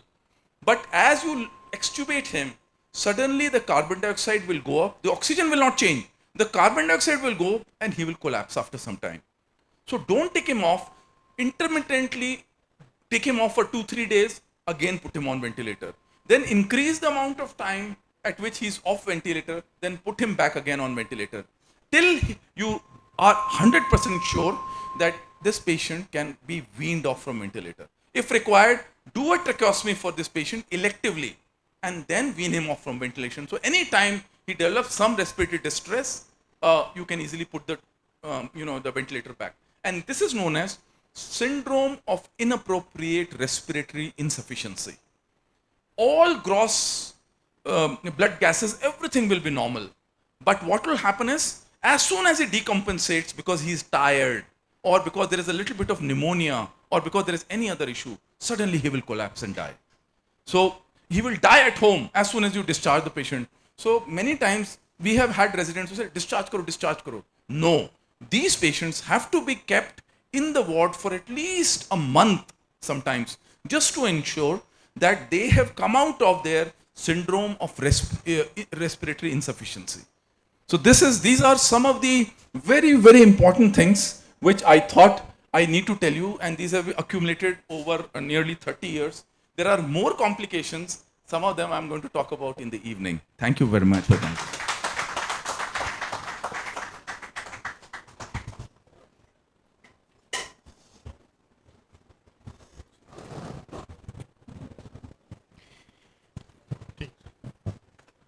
Thank you, sir. It was really an academic feast. And I now request Dr. Jitin Bajaj to kindly come up and present his work.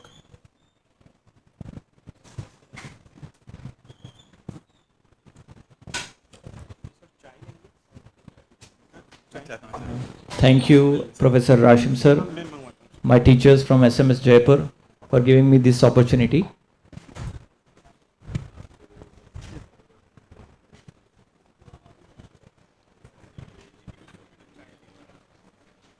It was indeed a very enlightening lecture by Professor Bihari sir. Thank you, sir. In fact, you have made my job easier because many of my slides will get defense from your presentation.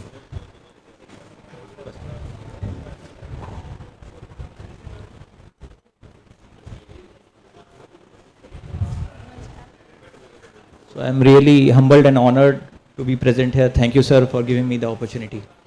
So we know that there are a host of signs and symptoms related to the CVJ anomalies, including head tilt, short neck, sensory motor deficits, and often we can recognize the patient by just seeing him whether he's had a CVJ anomaly. So the embryology has been beautifully discussed before. We know that the CVJ develops from the fourth occipital and first cervical somite, and it can lead to many of the congenital anomalies. Patients may also have acquired anomalies, which I'll be discussing. So with the host of all these anomalies, the central point is these anomalies lead to either of the ligamental laxity or bone softenings, which leads to instability, basilar invaginations, and other problems. So the CVJ anomalies can be divided into occipital, atlas, and axis anomalies, and many of these have been briefly discussed before. So pro-atlas means the somite which forms from O4 and C1 cervical somite, and this involves disturbance at the occipito-cervical junction. It leads to C1 arch failure, dens failing to separate from the clivus. There may be instability which leads to abnormal reaction from the body, which leads to cervicomedullary compression.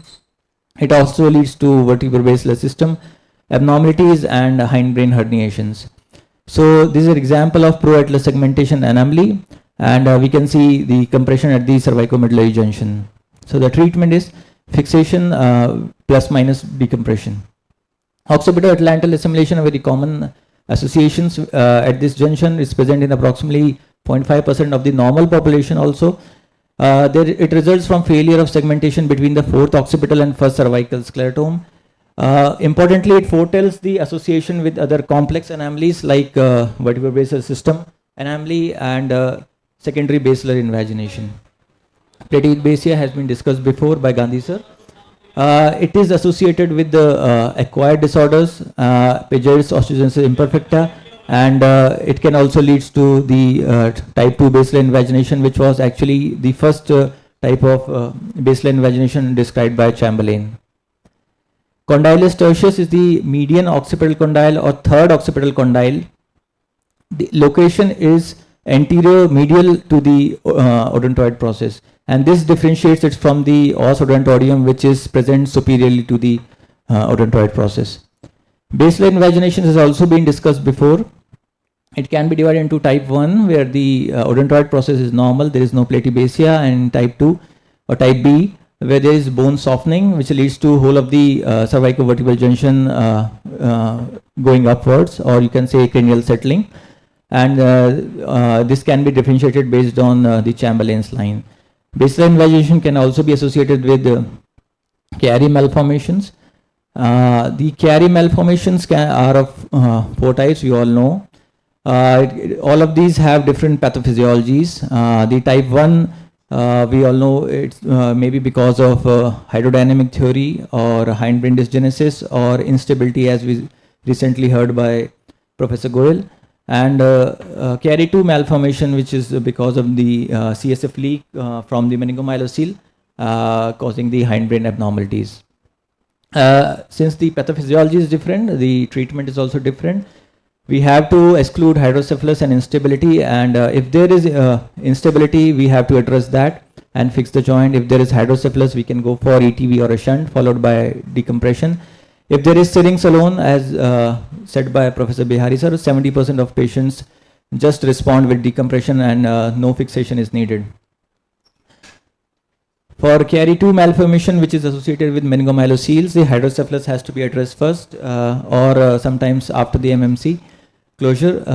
ETV works in about 40 to 50% of cases, and we have seen that the ETV in carry 2 malformations works. For moderate syrinx, we have to do FM decompression, and for large syrinx, we sometimes have to do a syringopleural shunt. The atlas-sclerotome anomalies can be bifid arches. Very important is the arcuate foramen, which has to be seen during the fixation of C1, C2 joints. This is basically the ossification around the atlanto-occipital membrane around the vertebral artery. Many of the cases of posterior neck pain, vertigo, they have this foramen, and which leads to vertebro-basilar ischemia. The treatment is drilling of the bone around it, and that leads to freedom from their symptoms. Malformation of axis and odontoid process can be, as spoken before, can be in os odontoideum, which is basically having believed to be because of prenatal or in the early part of childhood some trauma, and which leads to this abnormal bone. This can be orthotopic or dystopic types. Importantly, they have incompetence of the cruciate ligament, which leads to instability, and as been spoken before, we have to see the instability both in flexion as well as extension before its treatment. Ossiculum terminale is a benign malformation. It's just unfused portion of the occiput with the proatlas. This is differentiated from os or odontoid dysplasia by the normal presence of odontoid process and no other anomaly. This is generally asymptomatic also. While odontoid dysplasia, we have the patients have partial or even absent dents. Again, there will be incompetence of cruciate ligament, which leads to instability, and sometimes there occurs formation of granulation tissue posterior to the odontoid process, which can be dealt by fixation plus decompression. There are about 84 syndromes associated with the atlantoaxial or CVJ. The foremost of which are mucopolysaccharidosis, of which Morque's syndrome is one of very important.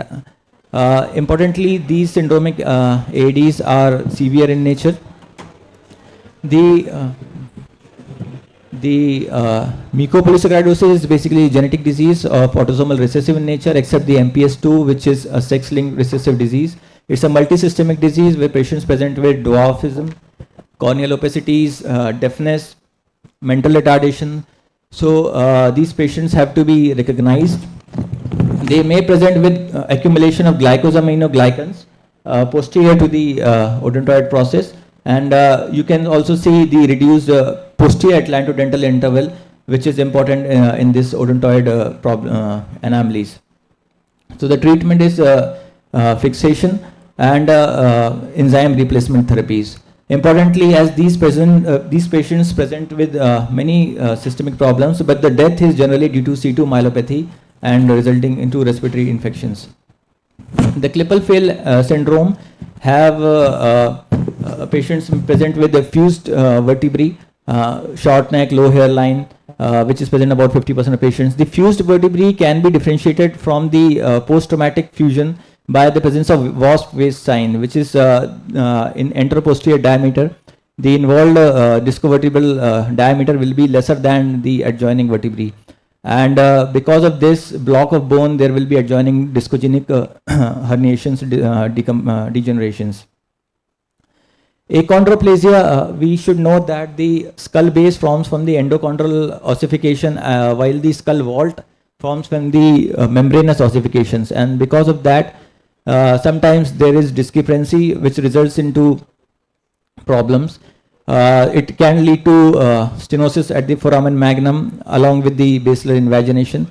There can be a small cisterna magna, compression at the cervicomedullary junction, a tight posterior fossa, and it has to be again dealt with by decompression and fixation. Down syndrome, again a very not so rare anomaly. It also results into multisystemic abnormalities. For us, we should know that it presents with joint laxity, and it is one syndrome where we should be cautious for OC1 dislocation.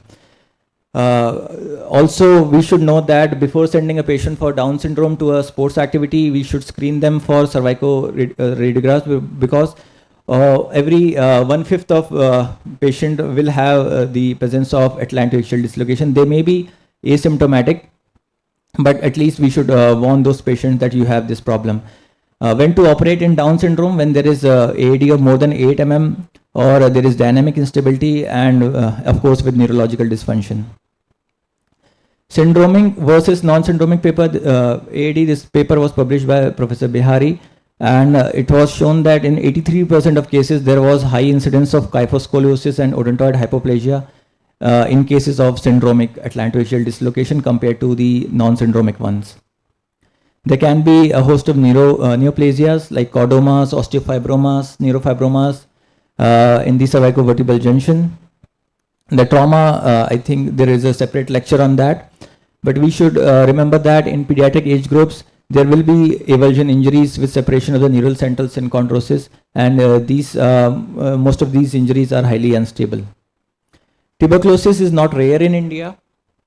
The primary treatment is immobilization with the anti-tubercular therapy for 18 months. But of course, we should grade the patients from 1 to 4. The 1 and 2, that is asymptomatic or mildly symptomatic, they can be put on for immobilization and with ATT conserve therapy. And for grade 3 and 4, we can directly advise surgery. Rheumatoid arthritis is a ongoing process, and this has a special predilection for CV junction. There occurs, basically it is because the transverse ligament has a synovial bursa around it, and the pannus forms around that, which leads to this compression at the cervicomedullary junction. Also, with the time there occurs joint laxity and involvement of other ligaments. And if you don't treat it early, this rheumatoid arthritis can lead to, AAD can lead to basilar invagination. So treatment is early fixation plus disease modifying therapy like methotrexate and steroids. Grisel syndrome is another rare anomaly nowadays. It is present in children, and it is because of inflammatory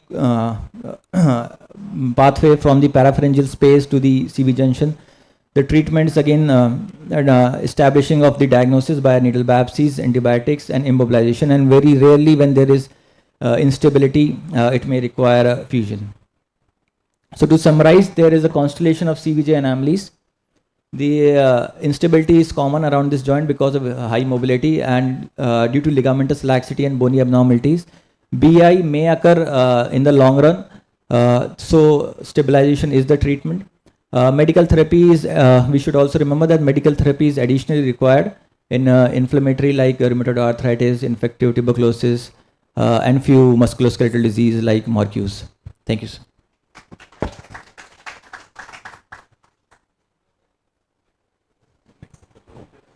Very nice. And I'd just like to make two comments.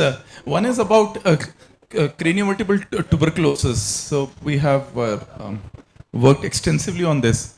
One concept is that, okay, if somebody has very severe deficits, then it's much better to operate on them than to wait for with conservative therapy. That is number one. Then there is another important thing. Even if they're completely responding to anti-tuberculous therapy, then after 3 months, you should always evaluate them with dynamic imaging.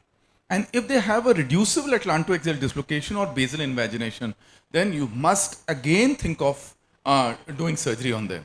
because they will again deteriorate because of reducible atlantoaxial dislocation. So this is a very dynamic process. I think the second message is very, very important, especially for those patients who are actually improving with the ATT.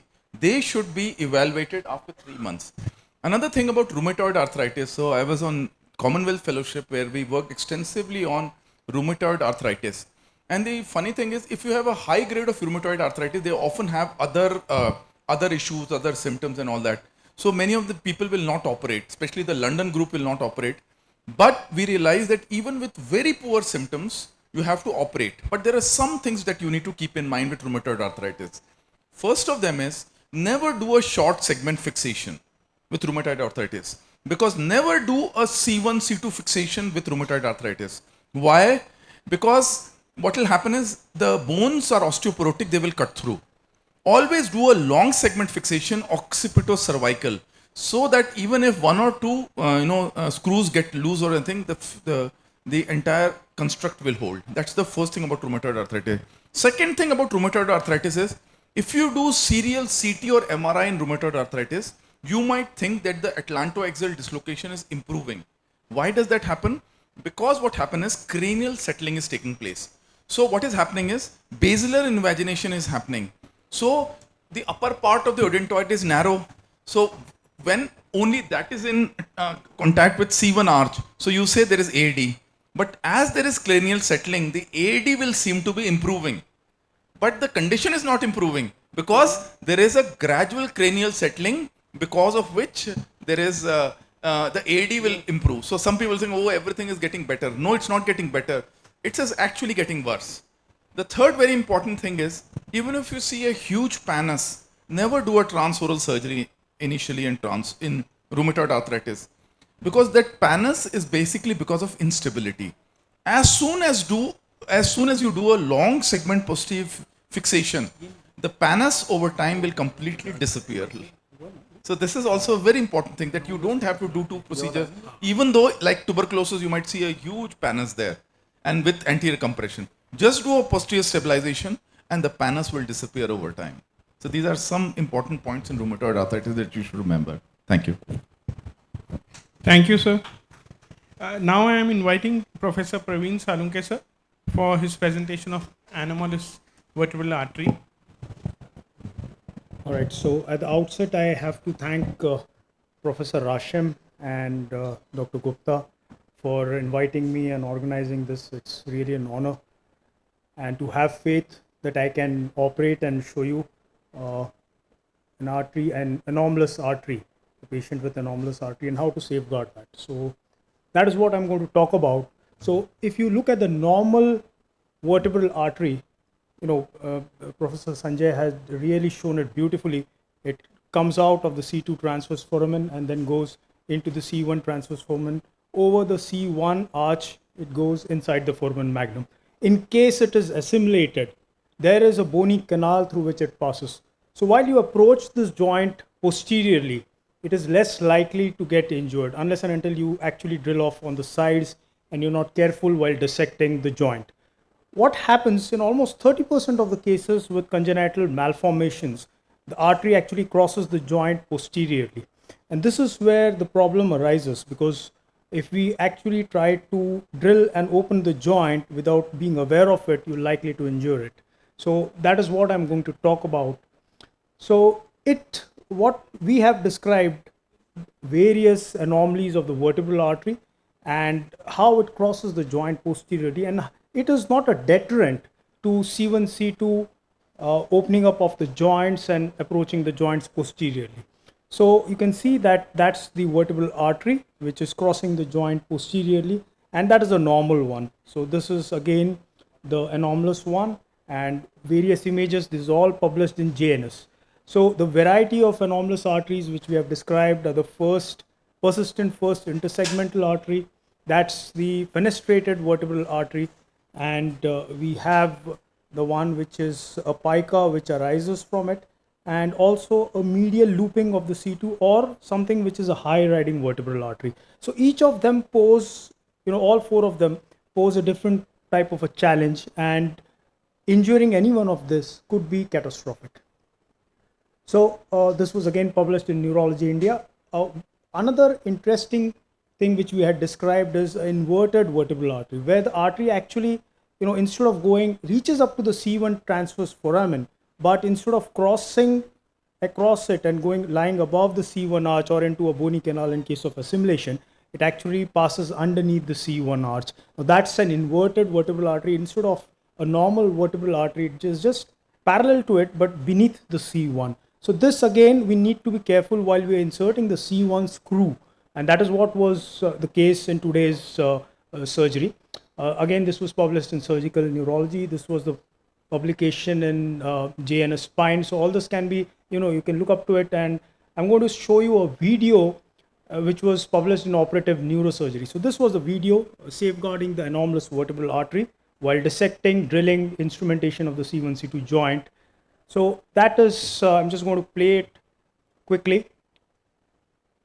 So as you can see, this is an anomalous C1, C2, and the previous approaches were all directed transoral and posterior fusion, but now most of the approaches are directed towards the joints, and we drill open the joints and fuse them in something in a manner like this. Maybe so the vertebral artery actually crosses the C1, C2 joint laterally, but in some cases, as you can see here, it is crossing the joint posteriorly. And now this is the joint, the opening up of this joint, drilling of the joint may cause injury to this artery unless we are careful. So the most important thing which the previous speakers have already spoken about is obtaining a CT angiogram. This is extremely important, and it is imperative that you can go to the console in your initial days to look at the course of the vertebral artery, trace the course of the vertebral artery right from the C2 transverse foramen. It could be quite medial, high riding, and it could be crossing underneath the C1 or crossing the joint. So all that needs to be delineated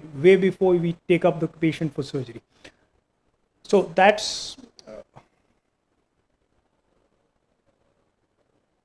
okay. We'll go to the video directly. So yeah, so this is this video was actually about 3 years back when I used to cut the C2 nerve root.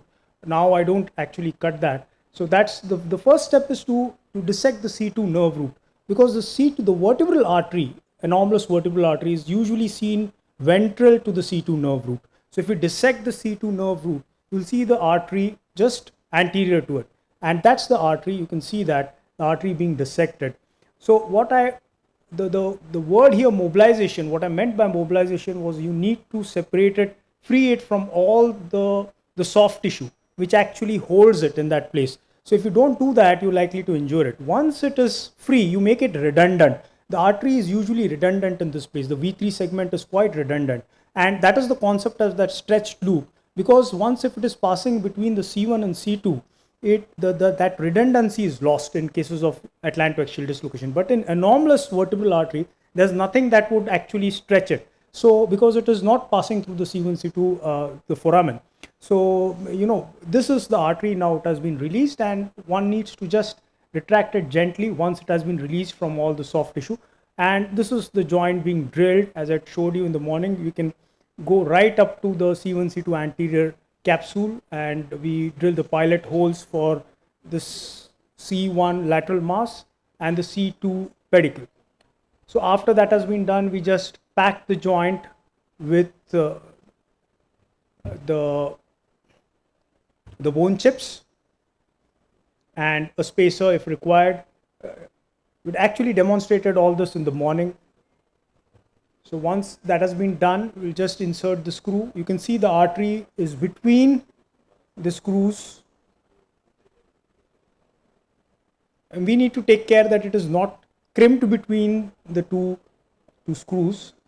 That is very important. So we need to, once it is compressed, we need to make sure that there is enough space. So that is the final thing. You can see that there's enough space between that artery, and that's the final post-operative imaging, and you can see good decompression and reduction. So the other type, which is again important, is a high riding vertebral artery.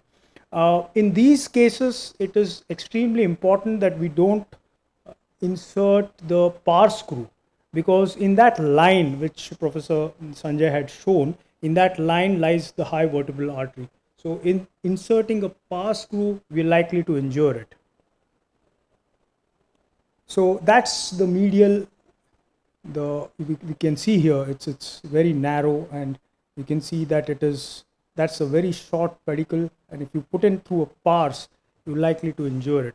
So the whole idea is that you fuse the joints close to each other. That's the whole concept. So if it is, this is the thing, somebody was asking why don't we drill a hole from lateral? See, this is what would happen if you go through the two lateral. If you're not careful about the transverse foramen, you're likely to injure it. So stick on the medial aspect. So which Professor Bihari had told in the previous lecture. We can see that we have to stick onto the medial side, and the trajectory is slightly changed here. You can see that this is a subfacetal trajectory to enter inside the pedicle. I believe in pedicle screws because I feel that they're way more robust than most of the other screws, and they give a very good construct and strength. So, protect the vessel while we're inserting the subfacetal screw. So all we need to do is dissect the medial aspect of the transverse foramen. So once it is done, and of course, again, I'm going to speak about this later. Why not a OC fixation when we have so many anomalous arteries? Why actually go to that bit? OC fixation is biomechanically way weak. Even if it is actually a assimilated arch, it doesn't hold because you're fusing it way away from the forces, the point of forces. So that is why it is important that you fuse the joints close to each other as possible. So this is a video again published in World Neurosurgery, and you can see that's the C2 lamina, and what I'm going to do is that's a transverse foramen. So just trace the medial aspect of the transverse foramen, dissect the vertebral artery away from it, and you can see that the foramen is very small, the pedicle appears to be very thin, but it is, so once you have done that, once your dissector is inside, now you know that you're not going to injure the vertebral artery. So you can put a small pledget of Surgicel. This is the concept. You can drill that portion if required, and once if you have a small opening, just mobilize the vertebral artery from the transverse foramen. Once that is done, you can just insert your screw inside the C2, inside the C2 pedicle. So that is the violation of the medial portion will not cause problem because you've already, it is easier to dissect the dura. So you can see that that's the thin pedicle, that opening, but once you enter inside the C2, the body, it is extremely robust and the screw is very strong. The pull out strength is very high. So that's the whole concept. So you drill the pilot hole and insert this is with the sound, you can just check the medial wall. Once it is done, just insert your screw, and rest of the whole thing is similar to what we have described in the past. So all right, so with all this, I'm going to stop it now. I know we're actually exceeding time. Thank you for that. Thank you for patient hearing. Thanks a lot.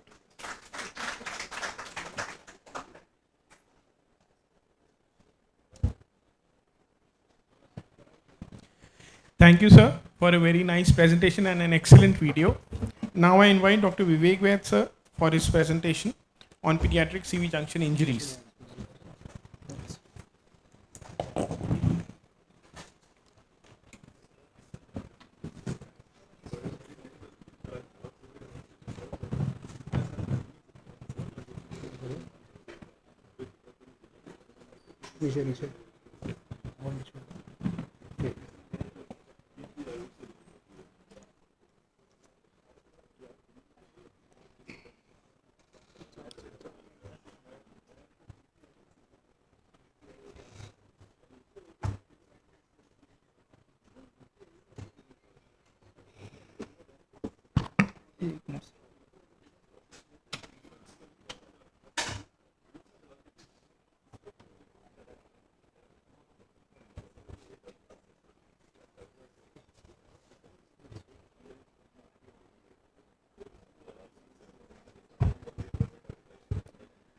Good evening, everyone.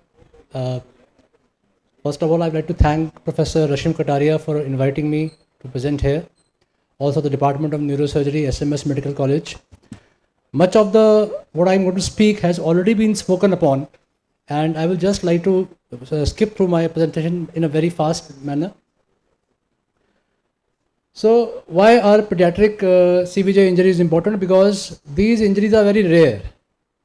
We don't happen to see them much. So we should know about these injuries. The predisposing factors are, first of all, increased ligamentous laxity allowing excessive motion. smaller, shallower, horizontally placed facets, allowing more translation. And there is a high head to torso ratio. This is very important because this keeps the fulcrum of flexion at C2, C3 in pediatric patients, which gradually shifts down as you grow old to C5, C6 in adulthood. Ossification process is also taking place and affects the trauma pattern, and so also affects the radiological findings. So the differences are in children and adults. The fulcrum level is C2, C3. In adults, it is C5, C6. Injury is more commonly ligamentous in children and osseous in adults. We have something called scivora in children. Scivora is rare in adults, and there is delayed spinal cord infarction in children. The mechanism of injury in less than 2 years is motor vehicle accident and something called non-accidental trauma, which is called as child abuse. In 2 to 7 years, again it is motor vehicle accident which leads the cause. But in children more than 8 years, sports injury is also common. So the risk factors identified using PICAN data were altered mental status, focal neurological deficits, report of neck pain, torticollis, substantial torso injury, predisposing medical conditions, diving, and high-risk motor vehicle accidents. So these patients, these children, when they presented to the triage, these were subjected to the radiological investigations. So we have something called a plain X-ray, a CT scan, and an MRI. So what they have proposed is when you go for a CT scan of the head, also scan the C1 to C3 vertebral bodies. So you should include C1 to C3 vertebral bodies with a CT head. This is, we have already gone through, this is the embryology, we will not go into that. So coming to the ossification centers of C1, we have, two neural arch ossification centers which present themselves by the 7th fetal week. And the anterior arch ossification center is present in 20% of patients at birth. And by age of 1 year, they are present in 83%. Now, when we have this anterior arch ossification center, this can be single, can be bipartite, and can be multiple. So we have here, this is a patient which had a single ossification center, and here we can see there are 2 ossification centers, and here we can see there are 3 ossification centers. In more than 80% of children, the posterior synchronosis between the 2 neural arches fuses by the age of 5 years, and the anterior fuses by the age of 7 years. And in small number of children, the anterior ossification center does not form and the neural arches fuse anteriorly. So here we can see there is no anterior ossification center and the two neural arches are fusing together. And in this we can see the remnant of the synchronodrosis, and sometimes we can confuse this with the fracture. The C2 vertebral body has 6 ossification centers, 2 right and left for the dens, 2 right and left neural arches, the centrum which makes up the vertebral body, and the tip of the dens. This we have already gone through, so we will not again go. So now coming to the radiology, on plain X-ray, we have commonly assessed there are 4 lines commonly used for assessing the spinal alignment. One is the anterior vertebral line, posterior vertebral line, spinal laminar line, and posterior spinal line. The normal variations which you can see in children and confuse with spinal injury is there is something called anterior physiological wedging of C3. So here you can see that there is wedging of C3 vertebral body, and sometimes we can confuse this with an injury, but this is normal variation. Then there is something called a pseudo-subluxation of C2 over C3. So there is pseudo-subluxation of C2 over C3. This is also a normal variation, and as the child grows, this subluxation reduces on its own. Now fractures need to be differentiated. This already we have seen, the radiologist had already spoken on this. So the synchronodroses are located in the predictable areas and their border tends to be relatively smooth, regular and corticated, and fractures occur in various less predictable locations. The margins of the fracture is irregular without a cortical border. Sometimes the synchronodrosis itself can be injured, and this can be better elicited on MRI images. So coming to the type of injuries, this can be useful for the residents when if they have a question paper in their exams. So the type of injury which we can see in the pediatric age group are, first is Skivora, atlanto-occipital dislocation, atlanto-axial rotatory subluxation, translational atlanto-axial subluxation, and CVJ fractures. So what is Skivora? Spinal cord injury without retinological abnormality. So the physiological mechanism is traumatic deformation of the spine beyond the physiological extremes that results in spinal cord injury followed by spontaneous reduction because of differential biomechanical factors such as ligamentous and capsular laxity. So it is the differential ability of the spinal column and the spinal cord to tolerate distraction which results in Skivora. So the neonate child spinal column is capable of 2 inches of distraction, whereas the spinal cord is only capable of 1/4 inch of distraction. So there is so much difference which leads to Skivora. There is something called as atlanto-occipital dislocation, and we have a classification which is called as Trenelis classification. This we all know, we should know this classification. And to assess these injuries, we have something called as a Bayesian dense interval. So this is the Bayesian dense interval, and normal it is about 12 millimeter, and this is the atlanto-dental interval. The normal should be about 5 millimeter in children. We can also assess these injuries by the Wackenham line. Something called as Powers ratio, which is calculated as the distance between the Bayesian to the posterior arch of C1 divided by the distance from the opistheon to the dorsal cortex of the anterior arch of C1. A normal Powers ratio is less than 1. So all these radiological markers which we can use for atlanto-occipital dislocation. The interspinous ratio is the C1 to C2 interspinous space distance divided by the C2 C3. A normal interspinous ratio is less than 2.5. So, and something called as occipitocondyle C1 interval. 4 millimeter is the cutoff mark on the CT scan. So Bayesian dense interval and the interspinous ratio are the sensitive indicator for atlanto-axial dislocation on a plane radiograph, and occipital condyle C1 interval is a sensitive indicator on CT for atlanto-axial dislocation. Atlanto-axial rotatory subluxation, we all know this Fielding's and Hawking classification. So these patients present to us with a cock and robin head position, neck pain, headache. Now, to differentiate this dislocation from a tight sternocleidomastoid is the sternocleidomastoid spasticity on the side to which the chin is rotated. So here the SCM is tight on the way the chin is rotated. Then something called as translational atlanto-axial subluxation, and then coming to the CVJ fractures. So we all know about occipital condyle fractures, Jefferson fractures, odontoid fractures, Hangman fractures. We will not go into these, but we should know about occipital condyle fractures. So we have something called as Anderson and Montesino classification, where type 1 is impacted type occipital condyle fracture. In type 2, there is a fracture of the occipital condyle, but the surrounding bone, that is the occipital bone, is also fractured. And type 3 is avulsion type occipital condyle fracture, and there is a bony chip which is impinging on the cord. So in pediatric CVJ injuries, conservative management is the rule. Early surgery is indicated where there is gross instability, injuries that cannot be reduced and stabilized by the external means, partial spinal cord injury with progressive neurological deficits, there is small EDH or a herniated disc. Posterior approaches are preferred and wiring preferred as compared to rigid fixation.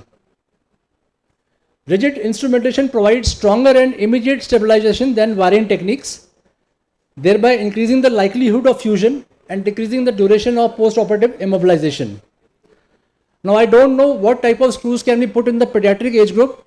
We have the masters here who can tell us. But yes, I discussed with Professor V.K. Jain today in the morning, and I asked him which type of pediatric screws we can put. So he said that from the age of 5 years, you can put the screws as you put the screws in the adults. But while going through the literature, they say that typically smallest diameter 3 mm to 3.5 mm screw can be used in children as young as 1.5 to 2 years of age. But seriously, I have no experience about these type of screws and in such small children. So if we have, people who have more experience, as sir has. Okay. But that we can use in small children, infants.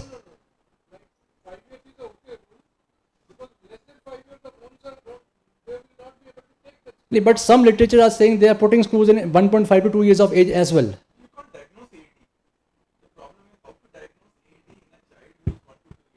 Okay, sir.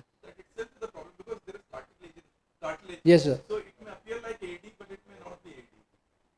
So whenever we get a referral from very small children, then before the age of 3 years, we cannot even diagnose AD. Right, sir. That becomes an issue. So we have different types of collars. One is Aspen, one is Philadelphia, then Somai brace, Minerva jacket, and then Halo brace. Thanks.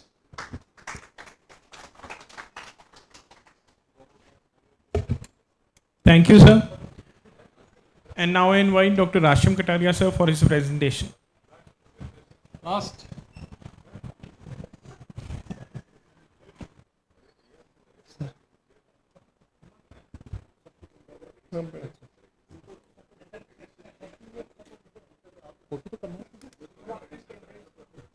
मेरी pen drive से कर दूं तो लाओ हाँ तो लगाओ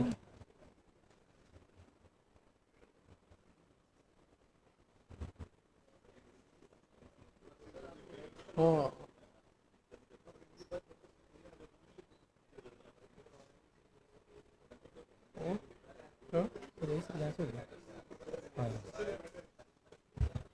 So, good evening, friends and senior neurosurgeons. I am thankful to you for the time you have spared coming here all the way from distant places. Thank you so much. So, everything has been covered. So, I would like to thank Professor V.D. Sinha, Dr. Pawan Verma, Dr. Prashant Agarwal, Mudit Mehrotra and Shyam Addapalli for substantially contributing to this research work. So, I'll touch only principles of CV junction trauma. So when we should suspect a trauma, when there are high velocity injuries and when the victim is an elderly patient. These are criteria already covered, this is already covered. So what prevents hyperextension? It is the tectorial membrane, very important structure. Lateral flexion and rotation is prevented by LR ligament. You see, CV junction has got two main ligaments, LR ligaments and cruciate ligament. You would be surprised to know the thickness of the cruciate ligament can be up to 8 mm, like it can be up to 1 centimeter. So this is a very strong ligament of the CV junction region. And what prevents anterior translation? It is the transverse ligament. So this is done, this is already covered, these are covered. One most important thing is whenever we are giving orthosis to the patient, it has to be for at least 8 to 12 weeks. Not for 1 month, not for 6 weeks. It has to be for 8 to 12 weeks. So this chart shows what is the contribution of these orthoses, like in terms of restriction of movements. Soft collar is just good for nothing. Soft collar just keeps you aware that you are having some neck problem, so don't do much of the things. The maximum restriction is provided by the halo. So it provides around 98% to 100% of the restriction of the neck movement. So whenever restriction is required, use halo. So these are all which has been covered already. I would just skip them up. Would like to comment on this. This is the doll's collar. This has been indigenously developed by our medical college, Department of RRC. So this has been a very successful orthosis when we tackle the CV junction cases. So this is a very effective, and it can be customized as per the size of the child. So doll's collar made by RRC, Department of RRC, SMS Medical College. So injuries to the CVG can be ligamentous, bony or combined. This is the basic principle of managing the injuries. Bones unite but not the ligaments. So whenever we label that this is a bony injury, so rest assured this is going to heal. Every fracture, barring 3 fractures in the body, one is odontoid, second is talar, and one is the hip. These 3 don't unite. because of the avascular necrosis.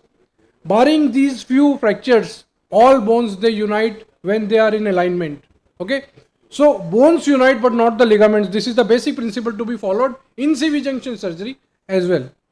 So these are ligamentous injury which we should see, and the modality of choice for diagnosing the ligamentous injury is MRI. So I would not go because this is not the right time to discuss all these things. So this is occipitalo-addental dislocation. This has been done. So this is anterior dislocation. You can see that this has gone anteriorly. So there are classifications for that.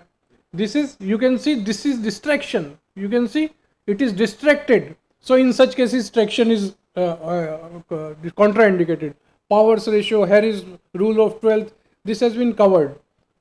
Okay, transverse ligament injuries. So these are like results in anterior C1, C2 dislocations. How can we diagnose them? By plain X-ray, MRI, thin cuts. This is like, no, whenever you find this, though it is difficult, like you have to proactively search for this on the MRI. But whenever you get this, there is no point in conservative management of these patients. You have to subject the patient for like surgery. When you have this sort of picture, you know that it is a bony injury. With a halo brace, you can expect a patient to improve. This again is a ligamentous injury. Don't wait. So you can see this is an MRI. Best way to diagnose a transverse ligament injury on the MRI is T2 sequence. So you can see this is an intact transverse ligament. Okay. So this is a post-mortem specimen showing the transverse ligament rupture. Any intensity change within the ligament is suggestive of an injury. Any intensity change. Okay. So you have to proactively see. Transverse ligament injury management is like conservative. If the patient has bony injury, it is surgery. When the patient has ligamentous injury. So we will not go this. Yeah, isolated like condylar injuries, occipital condylar injury is the most commonly missed injury by the residents, and even by the experienced neurosurgeons as well. So whenever there are cranial nerve palsies, restriction to the neck movement, persistent neck pain, one should like suspect a occipital condylar injury. So this is already been covered. Yes, this is covered. Okay, great. So coming on to the atlas fractures, these fractures are like typical Jefferson is like bilateral, like anterior and posterior arch fractures are typical Jefferson fractures, but there are other variations also. Normally they do not cause any neurological deficits because they are away from the cord. Atlas fracture away from the cord, they heal spontaneously. You can wait. There is no need of early surgery in these patients. Then the rule of Spence, the overhang, if like the overhang has to be seen. When the overhang is more than 7 mm, it is suggestive of a transverse ligament injury. So this is a like you have to see the mainstay of treatment is the integrity of the transverse ligament. When the transverse ligament is intact, you can wait. When the transverse ligament is disrupted, there is no point in waiting. So this is a principle. I am going to touch only principles. So this is again transverse ligament. Okay, axis ligament, axis fracture.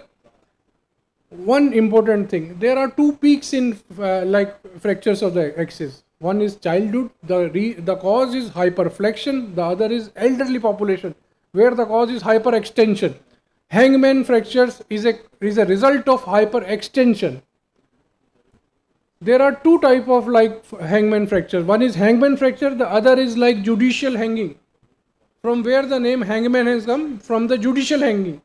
But the mechanism of the fracture is opposite. The mechanism of fracture in judicial hanging, I will tell you. We'll come to that. Okay, we'll come to that. So this is a very important slide. We must pay attention to this slide. Odontoid is the only cancellous structure in the spine which must resist forces other than compression. Now you imagine the odontoid. So it is attached with so many ligaments. LR ligament is there, apical is there, then the transverse ligament is there on the back. So it resists forces other than compression. It is not the compression which is there on the odontoid. It is the anterior force, the lateral force, the posterior force. It is different from the forces anywhere else in the spine where it is only compression. You see, there is a body. The only force on a vertebral body in rest of the spine is compression. But odontoid has got problems from everywhere. So the motion plane of the proximal and distal joints of the C2 makes a sharp angle and have a considerable offset between them. Third very important thing, the motion plane of C1 C2 joint is ventral, but the motion plane of C2 C3 joint is dorsal to the spinal cord. You see, one thing coming from here, in between there is spinal cord, and the other component, the other plane is coming from here. So that leads to a torsion sort of thing, making this region very vulnerable to injury. Another very important point, this connection like the pars interarticularis, the pars interarticularis is further weakened by the groove for the vertebral artery. So this space is already compromised by the groove for vertebral artery. So this space becomes very vulnerable for getting fractures, leading to hangman fractures. So this is already been covered. This is a very practical classification used in cases of whether we should put an odontoid screw or not. So if the line, okay, great. So if the line is from inferior to posterior superior, this is going to be parallel to the odontoid screw. So this is not a good option of putting the screws. But when it is opposite, I'll show you.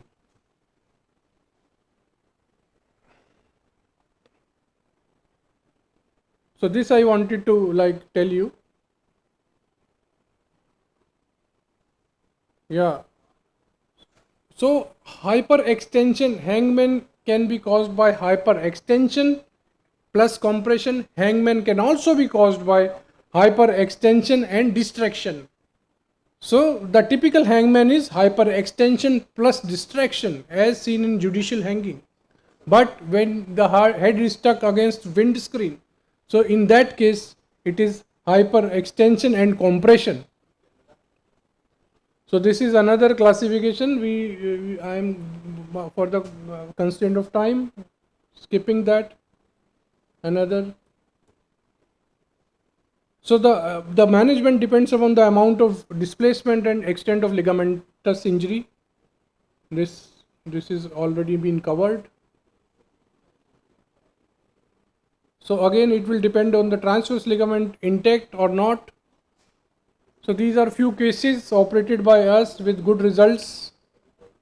So we are in a habit of making, like for every big and small case we make the model because it is very cost effective. It costs around only 3,000 rupees to us, but the usefulness of these models are like paramount.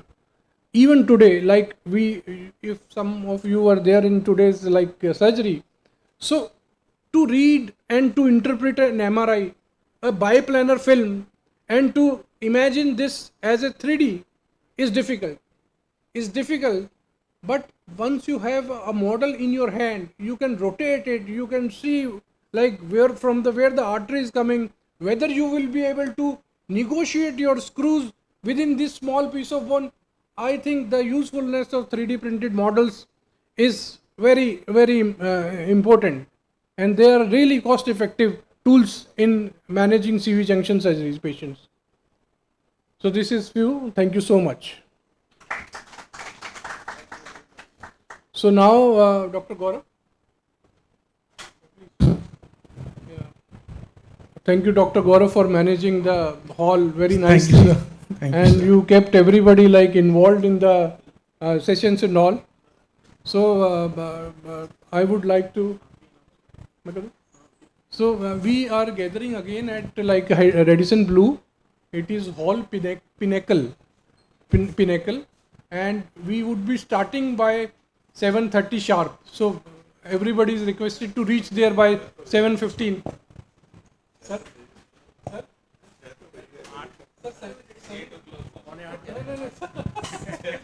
No, sir, please.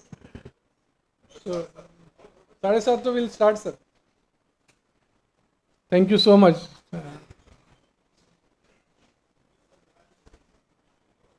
And for tomorrow's cadaveric workshop, we will be meeting at the dissection hall on the ground floor, Medical College, 8:30 a.m.